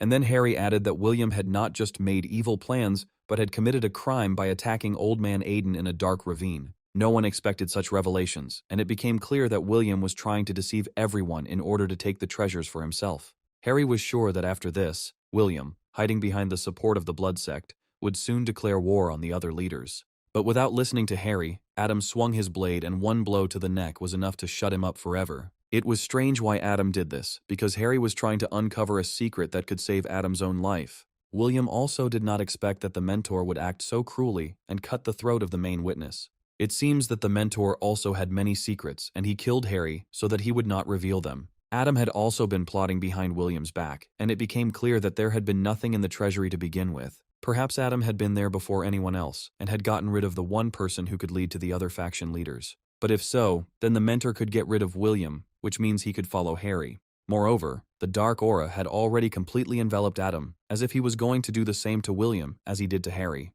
The leaders of the other factions could not even imagine that Adam was so strong and did not dare to do anything to protect William.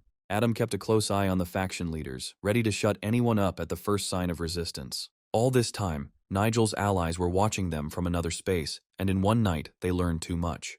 They realized that Adam had been acting on orders from the leader of the Blood Sect all this time and was most likely a secret messenger of the dark forces. Now William was defenseless, because none of the faction leaders would definitely stand up for him. Adam continued to look at William with the same gaze, and the ominous aura around him grew thicker. Even Salvador, who had disliked Adam from the very beginning, did not dare to say a word, and silently watched what was happening. If all this is true, then all the people in the dark forest were traitors and their worst enemies. This is exactly what Nigel, the only one capable of defeating any of them, warned them about from the very beginning. But now the two stood opposite each other, and perhaps Nigel's worst enemies were making his task easier. William was shaking with fear because he understood that no ability would save his life if Adam attacked seriously. But the next second, his body suddenly lifted off the ground, as if an invisible energy vortex lifted him into the sky. The space around the guy began to spin into a spiral, and the dark force seemed to be trying to drag William along with it. Someone managed to move the main witness of Adam's crimes to another space, dragging him right from under his nose. If the stranger really did possess such magic,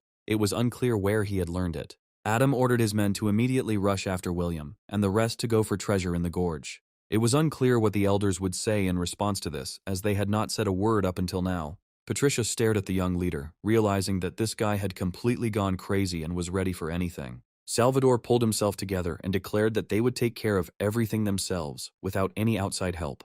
Anyone in their place would have done the same, because Adam possessed enormous destructive power, capable of raising anyone to dust. Meanwhile, the 4 faction leaders who had seen all this were waiting for Nigel's command to appear here. The interdimensional portal through which they had entered suddenly began to spin faster, and someone's form appeared in it. This was Nigel, who until now had been considered a phantom leader, and whose name no one knew. All that remained was to understand what he really wanted from them, and why he moved them to another space. It was clear that he had complete control over their lives, because his strength would be enough not only to move them, but also to dissolve them into thin air. However, when he snapped his fingers, he wanted to do something completely different, and had no intention of killing them at all. All this time the guy continued to hide his face behind a bone mask, but it was clear that now he would reveal his appearance. Although he had pulled another trick before, what did he want from the 4 faction leaders? The guy understood that it was not yet time to reveal his identity, because first he needed to complete his business while remaining in this guise. First of all, it was necessary to start hunting those people who were involved in monstrous crimes. Now he had no doubt that almost half of all faction leaders were linked by a single chain to the bloody sect. It was the henchmen of these people who were right now pursuing that guy, the only witness. And although William himself committed many crimes, he still has a chance to save his old life and start a new one. But to do this, he had to hide from the pursuit, because the pursuers were getting closer with every second. They had weapons in their hands that would be easiest to use to catch a fugitive by shooting an arrow into his back. But each of them knew that this guy had very high speed and could instantly move to different points. It wasn't so easy to escape pursuit when you were being pursued by the same masters of their craft as you were. One could only hope for a miracle to survive in such a situation and not run into an ambush. Looking back, he realized that he saw too few warriors behind him, which meant that the rest must have overtaken him from all sides of the forest. And yet there was no other choice, so it was worth at least trying to save your life and end up in another place. Such a place could only be another space, and at that moment William did not even notice how a huge portal opened in front of him. When the boy turned his head forward, he realized that he had already completely run into this portal, leaving his pursuers behind. And instead of them, completely different fighters were stationed all over the trees, but to which clan did they belong? This was to be found out a little later, because the main person he was about to meet was Nigel. It was he who opened the interdimensional gates here, just to save the life of this scoundrel, who he still needed. A vortex of energy instantly swirled William into the energy spiral that Nigel had already used to move other faction leaders. Looking at it from afar, the pursuers understood that William did not create this space himself and that someone else was involved. They were not mistaken, but it was too late to think about it, because William had already left that cursed place. But the room he found himself in was completely empty, and there were no trees or those pursuers around. Looking at his hands, he realized that he still had the same strength and felt his body the same way as in the real world. Suddenly hearing some sound, he turned his head sharply and realized that he had already heard the stranger's voice somewhere. In response, he shouted loudly, ordering the stranger to come outside and stop playing hide and seek. His request was immediately fulfilled, but he immediately realized that this could be the last minute of his life. It was unclear why this guy had moved him here, but William knew very well his real abilities. Then the stranger finally took off his mask with horns, and underneath it, William immediately saw the young man he had met a few days ago. Yes, there was no doubt that his eyes were not deceiving him, and that a young healer was hiding behind the horned mask. This boy was looking straight at him with a smile, and yet it was he who was to blame for all of William's recent troubles. But a second later, the young man waved his hand in front of his face, and instead of the boy's face, William was looking at his worst enemy. The stranger turned out to be Nigel, and he was glad that they finally met on his territory. It was like a direct shot to the head, because his worst enemy had saved his life just a minute ago. All that remained was to understand why Nigel had done this, and what he wanted in return for saving his life. Nigel had a lot of questions for William, but he knew that even in this situation, the idiot didn't realize how lucky he was. He was not mistaken, because the very next second William activated a destructive ability. Instead of William, Nigel saw a guy in front of him with a dark whirlwind swirling around him, meaning he had decided to pick a fight. It was very stupid of him, because not only was he in someone else's space, but he was also going to fight the strongest. William very quickly lost his previous human appearance, and an evil mutant was already looking at Nigel. Nigel looked back at him, knowing that even this new power wouldn't change anything, and wouldn't help William survive. However, the creature that had been lurking inside William all this time turned out to be a huge green giant, which was several times taller than Nigel. It was unlikely that Nigel could be frightened by such an ability, since he had several such giant mutants at his disposal. And if William was serious about fighting Nigel on his own territory, he would soon have to regret it greatly. The rage had already reached its limit, and William, in the body of a giant, struck his first blow. But Nigel, as usual, prepared for this fight and immediately inflicted a deep wound on his opponent. He wasn't going to fight alone, and the spirits of Aiden and Herbert, whom he had killed and enslaved, came to his aid. Now they served him, so it was time for them to prove themselves and complete their first task. Immediately after this, Nigel ordered them to attack, and they, in the form of skeletons, instantly carried out the order. It was easy for these two warriors to defeat the green mutant, even though he was larger than them. After all, their numerical advantage, although small, allowed them to attack from all sides and quickly seize the initiative. All the space around William in the form of a green monster was subject to Nigel, and danger threatened from everywhere.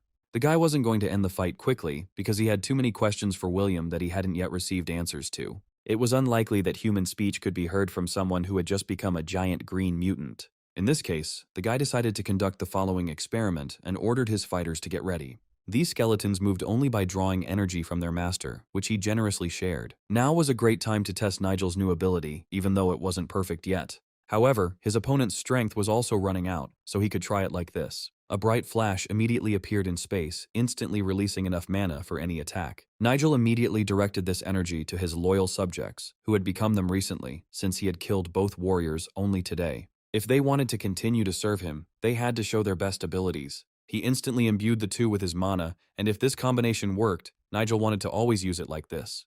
True, this was bad news for the green mutant, who looked with an unseeing gaze and already understood his fate. At first, William had a chance to avoid it, but the guy chose his own fate and attacked first. So he had to try out on himself that new ability that the guy wanted to test. Suddenly he realized that someone was behind him, piercing him through with a sword, and this meant the end for him. This was not just an attack, because dark energy was spiraling around the sword, ready to explode at any second.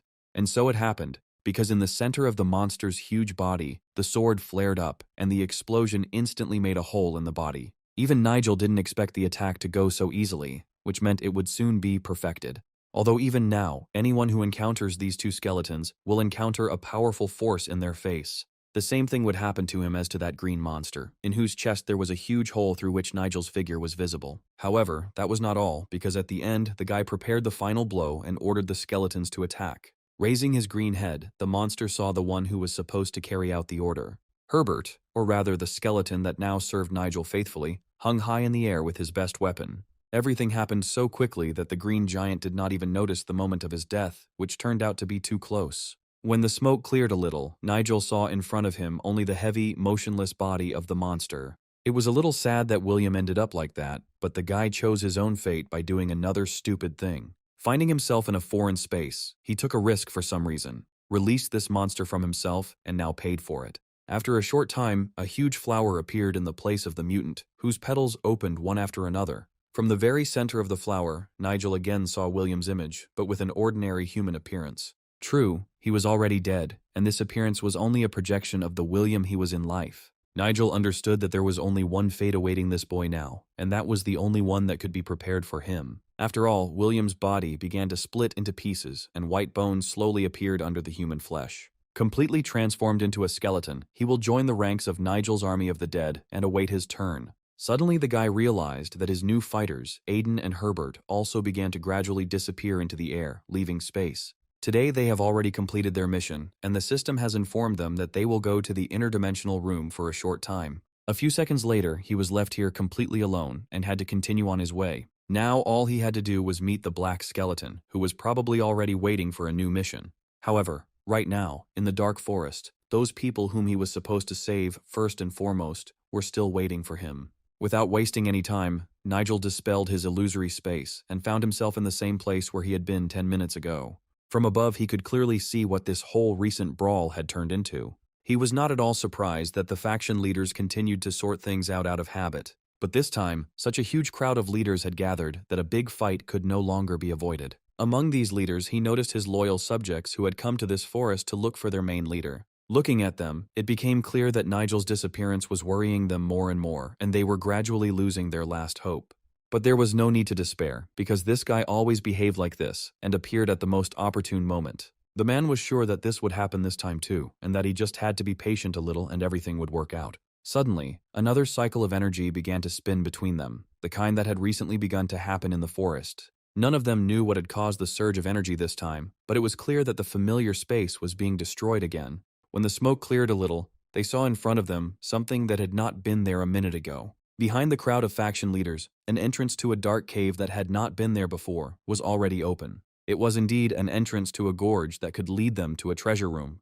In addition, it was only now that they noticed that the ghostly old women were dead, but they wondered who was able to kill these evil creatures. Looking at each other, the boys realized that the one who had dealt with them was the creature that had opened this passage into the gorge. One of the faction leaders was going to be the first to enter the dark cave, because once there, he would be able to take all the wealth. But this was naive, because the sword that flew towards him quickly stopped it. Not only did this cunning man want to take possession of the secret wealth of the cave, but other leaders also laid claim to the gold. One such leader was Patricia, who warned that his next move might be his last. Salvador was also among those who could put up serious resistance to anyone who entered this gorge. Looking at them, it became clear that these people were ready to tear each other to pieces just to take all the wealth. All the faction leaders, along with their combat squads, drew their blades and were ready to clash at any second.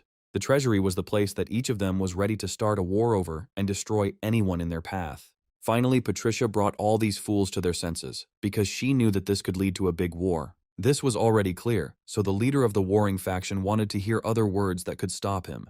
Suddenly, the woman turned sharply in his direction and promised to bring him to his senses so strongly that he would hardly like it. It was the first time they had seen this woman so angry, and it became clear that it would be better not to joke with her now. Besides her, there was another person who loudly ordered all the Alliance students to disperse. The monk was the only one whom each of them could listen to, because only he occupied a neutral side. The woman was surprised that her master decided to enter into this argument, and moreover, ordered her to shut up too. And then he stated that the Alliance would not take part in matters related to treasures and would give up this place. After all, they came here for the sake of general safety and the salvation of civilians, and not to extract these ancient treasures. Even Tony realized that he should listen to the words of the master and declared that his sect agreed with this decision. Only Salvador was watching closely what decision Patricia would make and what she would say in response. Her answer was not long in coming, and the woman stated that the master's decision could cause real chaos in the empire. If she listens to him, then because of the master's mistake, she may lose not only her influence, but also her life.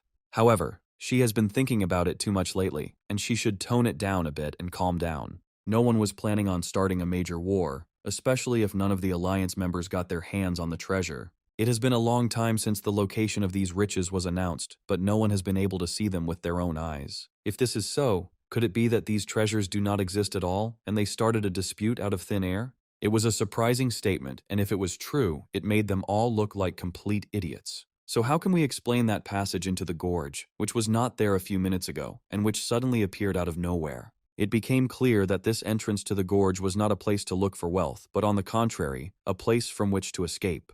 The ominous energy that all the leaders felt only indicated that an explosion was about to happen here soon. And they were not mistaken, because the hot lava gushed out in a stream from the very gorge that opened up before the faction leaders. All the ground around them cracked, and lava began to instantly flow from the gorge into these cracks that appeared. The monk had already warned them not to play with fire, and now he ordered them to immediately take care of the wounded. There were a lot of wounded, and those faction leaders who shouted the loudest were the first to be hit. All this time they fought among themselves for the right to get wealth, but in the end the gorge turned out to be just a trap for fools. Instead of racing into this gorge, one should have run from there as far as possible. It was hard to believe that they were so stupid that they themselves could dive into this trap and burn alive in it. The worst thing was that the Yellow Dragon Squad, which was already close to them, also had the right to take possession of the treasure. Adam believed that he was the only worthy leader of the sect, and did not expect that he would have a serious competitor. Probably someone deceived all his comrades and went first for the treasure, while everyone was distracted by someone else. This someone must have already been inside, which is why this unexpected burst of lava happened, which burst out of the gorge. Now all that remained was to figure out which of all the faction leaders turned out to be a traitor and knew in advance how it would all end. The monk announced that the entire alliance must descend from this mountain and return to headquarters for a meeting. As he left, he hoped that no one would dare to disobey his order, because then they would find in him their worst enemy. Even Adam understood that a quarrel with the monk would turn half the alliance against him, and the guy definitely didn't want that. Tony advised him to raise worthy students, and then he would not have to blush in front of the monk and other faction leaders. This was not the first time this guy had made comments towards Adam, and once again, he had seriously angered him.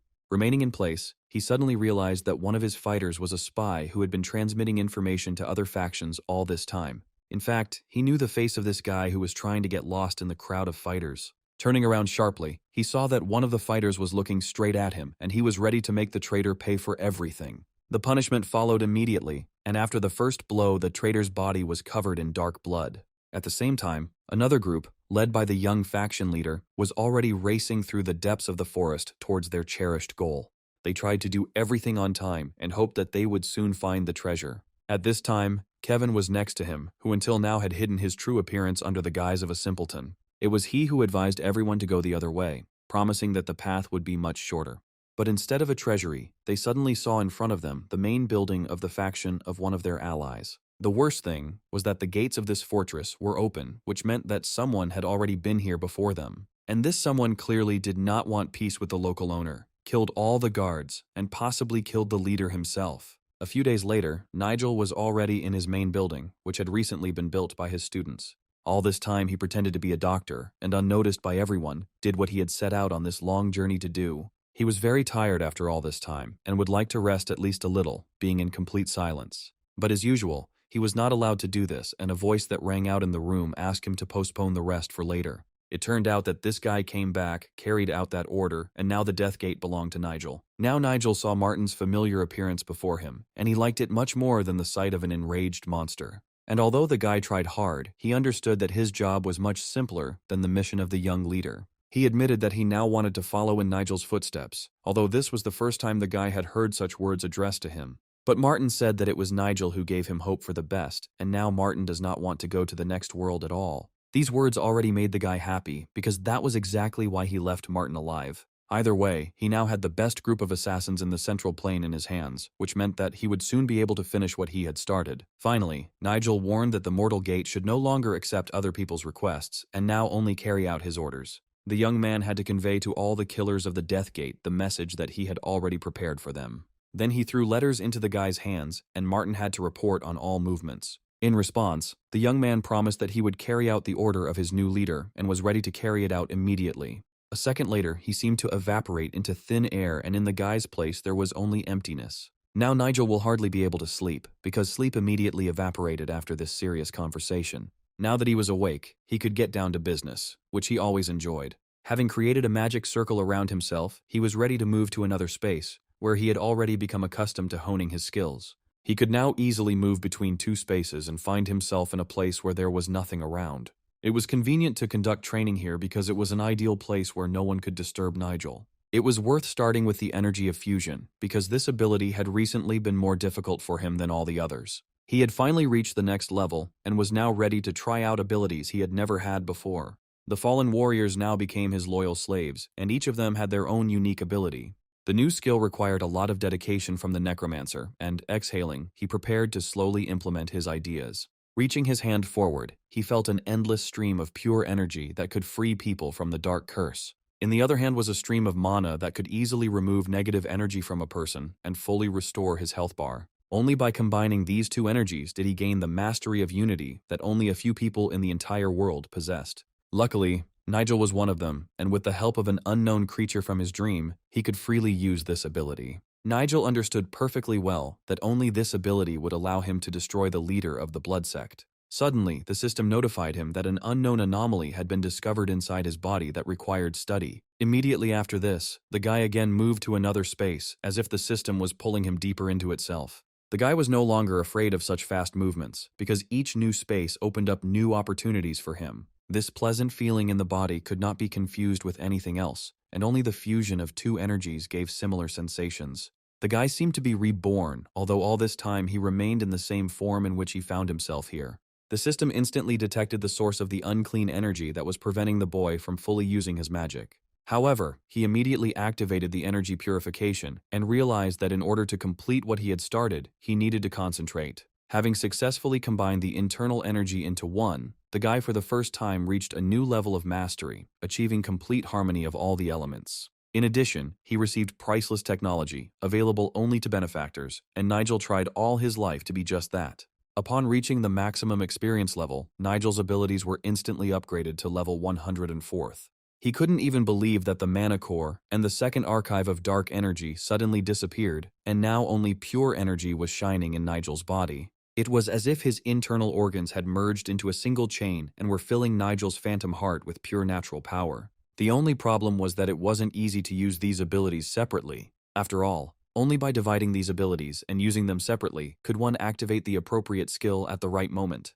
When he succeeded, he immediately received new knowledge from the system, and the completion rate of the elemental harmony ability was only 2%. This was great news because it meant that everything was in his hands if Nigel wanted it badly enough. Well, now it was time to try his abilities in practice, because now no one could stop Nigel. He seemed to be floating in zero gravity and gathering around himself all the power, divided into its constituent parts. He managed to discover the hidden condition, and several of his abilities instantly increased by several notches. It was thanks to the division of skills that he was able to instantly create 2 magic circles, each of which could perform its own separate function. The butt of his new weapon appeared in one of the interdimensional portals, and the guy immediately wanted to test its capabilities. The guy immediately noticed that this huge gun seemed to adjust itself to him, and he felt the perfect fusion of his body and the weapon. Luckily, he had plenty of targets for his new gun, and one of them was already right in front of him. After all, his skeleton was already standing in the distance, which was an ideal target for testing the gun.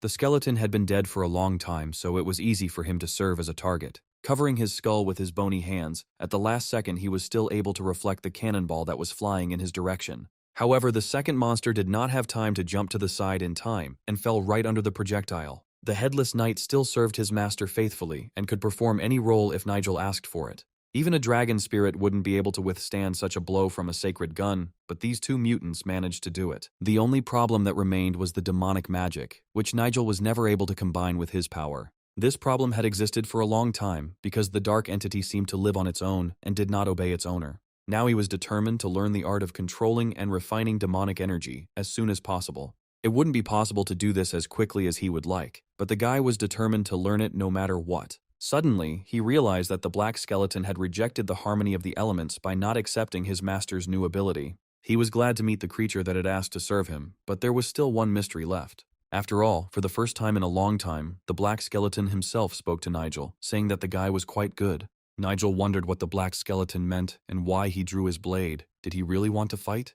The guy immediately waved his hands, warning that he had no intention of fighting the black skeleton, especially while in this space. He just needed the skeleton's magic to take his power to the next level, so he summoned him here. But the black skeleton had a completely different goal and continued to look at Nigel as if he was planning something. The blade, which he had already managed to draw from its sheath, suddenly burst into flame with a bright demonic flame. It seems that this skeleton has finally gone mad and decided that he has been coddling Nigel for too long. Now he claimed that the only way to achieve true magic was a fight to the death with the black skeleton himself. It was terrible to hear because Nigel had fought him once before and almost lost his life. He offered to discuss everything thoroughly with the skeleton and was ready to do anything to avoid this duel. At the same time, almost all the Alliance members had gathered in the conference room, and today they had something to discuss. It had been a long time since their last meeting, as they had been fighting among themselves for many years. Many places were empty today, because the last battle took many lives. However, all those who were lucky enough to remain alive had to finally change their attitude towards each other and unite.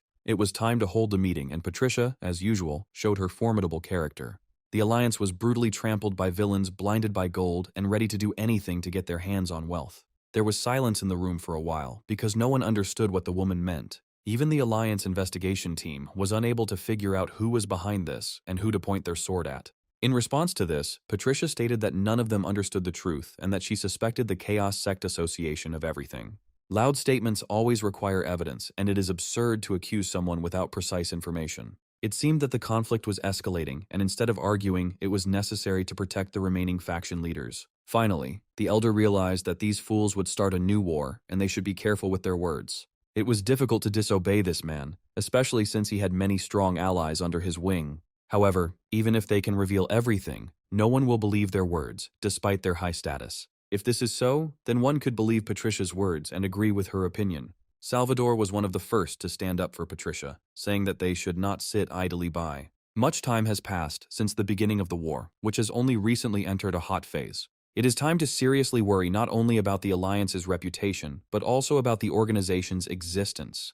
At that moment, the shadow of a man who knew much more than the others appeared in the doorway. Turning in that direction, Amanda already guessed who she would see in the doorway in a few seconds. Her suspicions were confirmed, and she saw Walter in front of her, who greeted everyone with a friendly smile. He immediately apologized for being late, but he believed that the elders had a lot to tell and still had plenty of time to talk. It was time to get down to business, and one of the elders announced that 3 students had disappeared with the treasure. The second disciple managed to sneak into the cave of the spiritual energy keeper and was caught red-handed. The question was whether Walter had any part in this, or was merely guilty of poorly raising his students. This answer had to be given right now if Walter wanted to clear himself of all suspicion. Realizing that he had no choice, the man admitted his guilt and added that he should have taken better care of each student. Suddenly, he realized that there was a person in the conference room who supported him without attracting unnecessary attention. Of course, it was his brother Lucas, who believed that Walter had always cared only about the well-being of the Empire. Soon they would not be able to think about such trifles at all, although Walter should have come up with other excuses already. After all, he didn't know that a man was heading straight towards them with an urgent message. By bursting in on them, the guy caught all the faction leaders by surprise, and what they were about to learn would change the balance of power in the entire empire. At the same time, Nigel met the girl he had not seen for several months. Nigel surprised Lana every time they met, because this time he brought something that even she did not expect to see. However, the girl said that first of all she wanted to hear the guy's information about the blood sect and find out if there were any changes in this clan. Nigel quickly told her that he had to eliminate 2 of the main leaders of this sect. These 2 had long ago sold their souls to the devil and were ready to do anything for the sake of power. Very soon the guy would have to cross swords with their main leader, who had been Walter for many years. The guy knew this very well and only replied that he was looking forward to this day. It was clear from Nigel's appearance that he had long been ready to draw his blade and cross it with the scoundrel who was hiding behind the mask of a benefactor.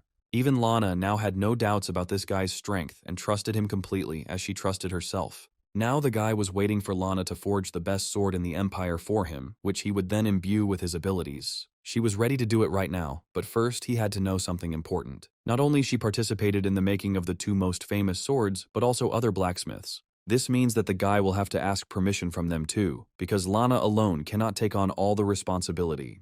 Nigel had no idea that he would need permission from anyone other than the settlement's head blacksmith to create the blade. But the girl immediately warned that the work itself would not take much time and she would complete this task in a few days. The guy immediately apologized for interrupting her, but first he wanted to show her the power of his new artifacts. Lana wondered why he hadn't asked about this before and what was so special about these items. She immediately recognized the sacred artifacts that simply could not have fallen into his hands. Nigel stated that a lot of unexpected things had happened in his life lately, and he would tell her about everything as soon as he received his sword.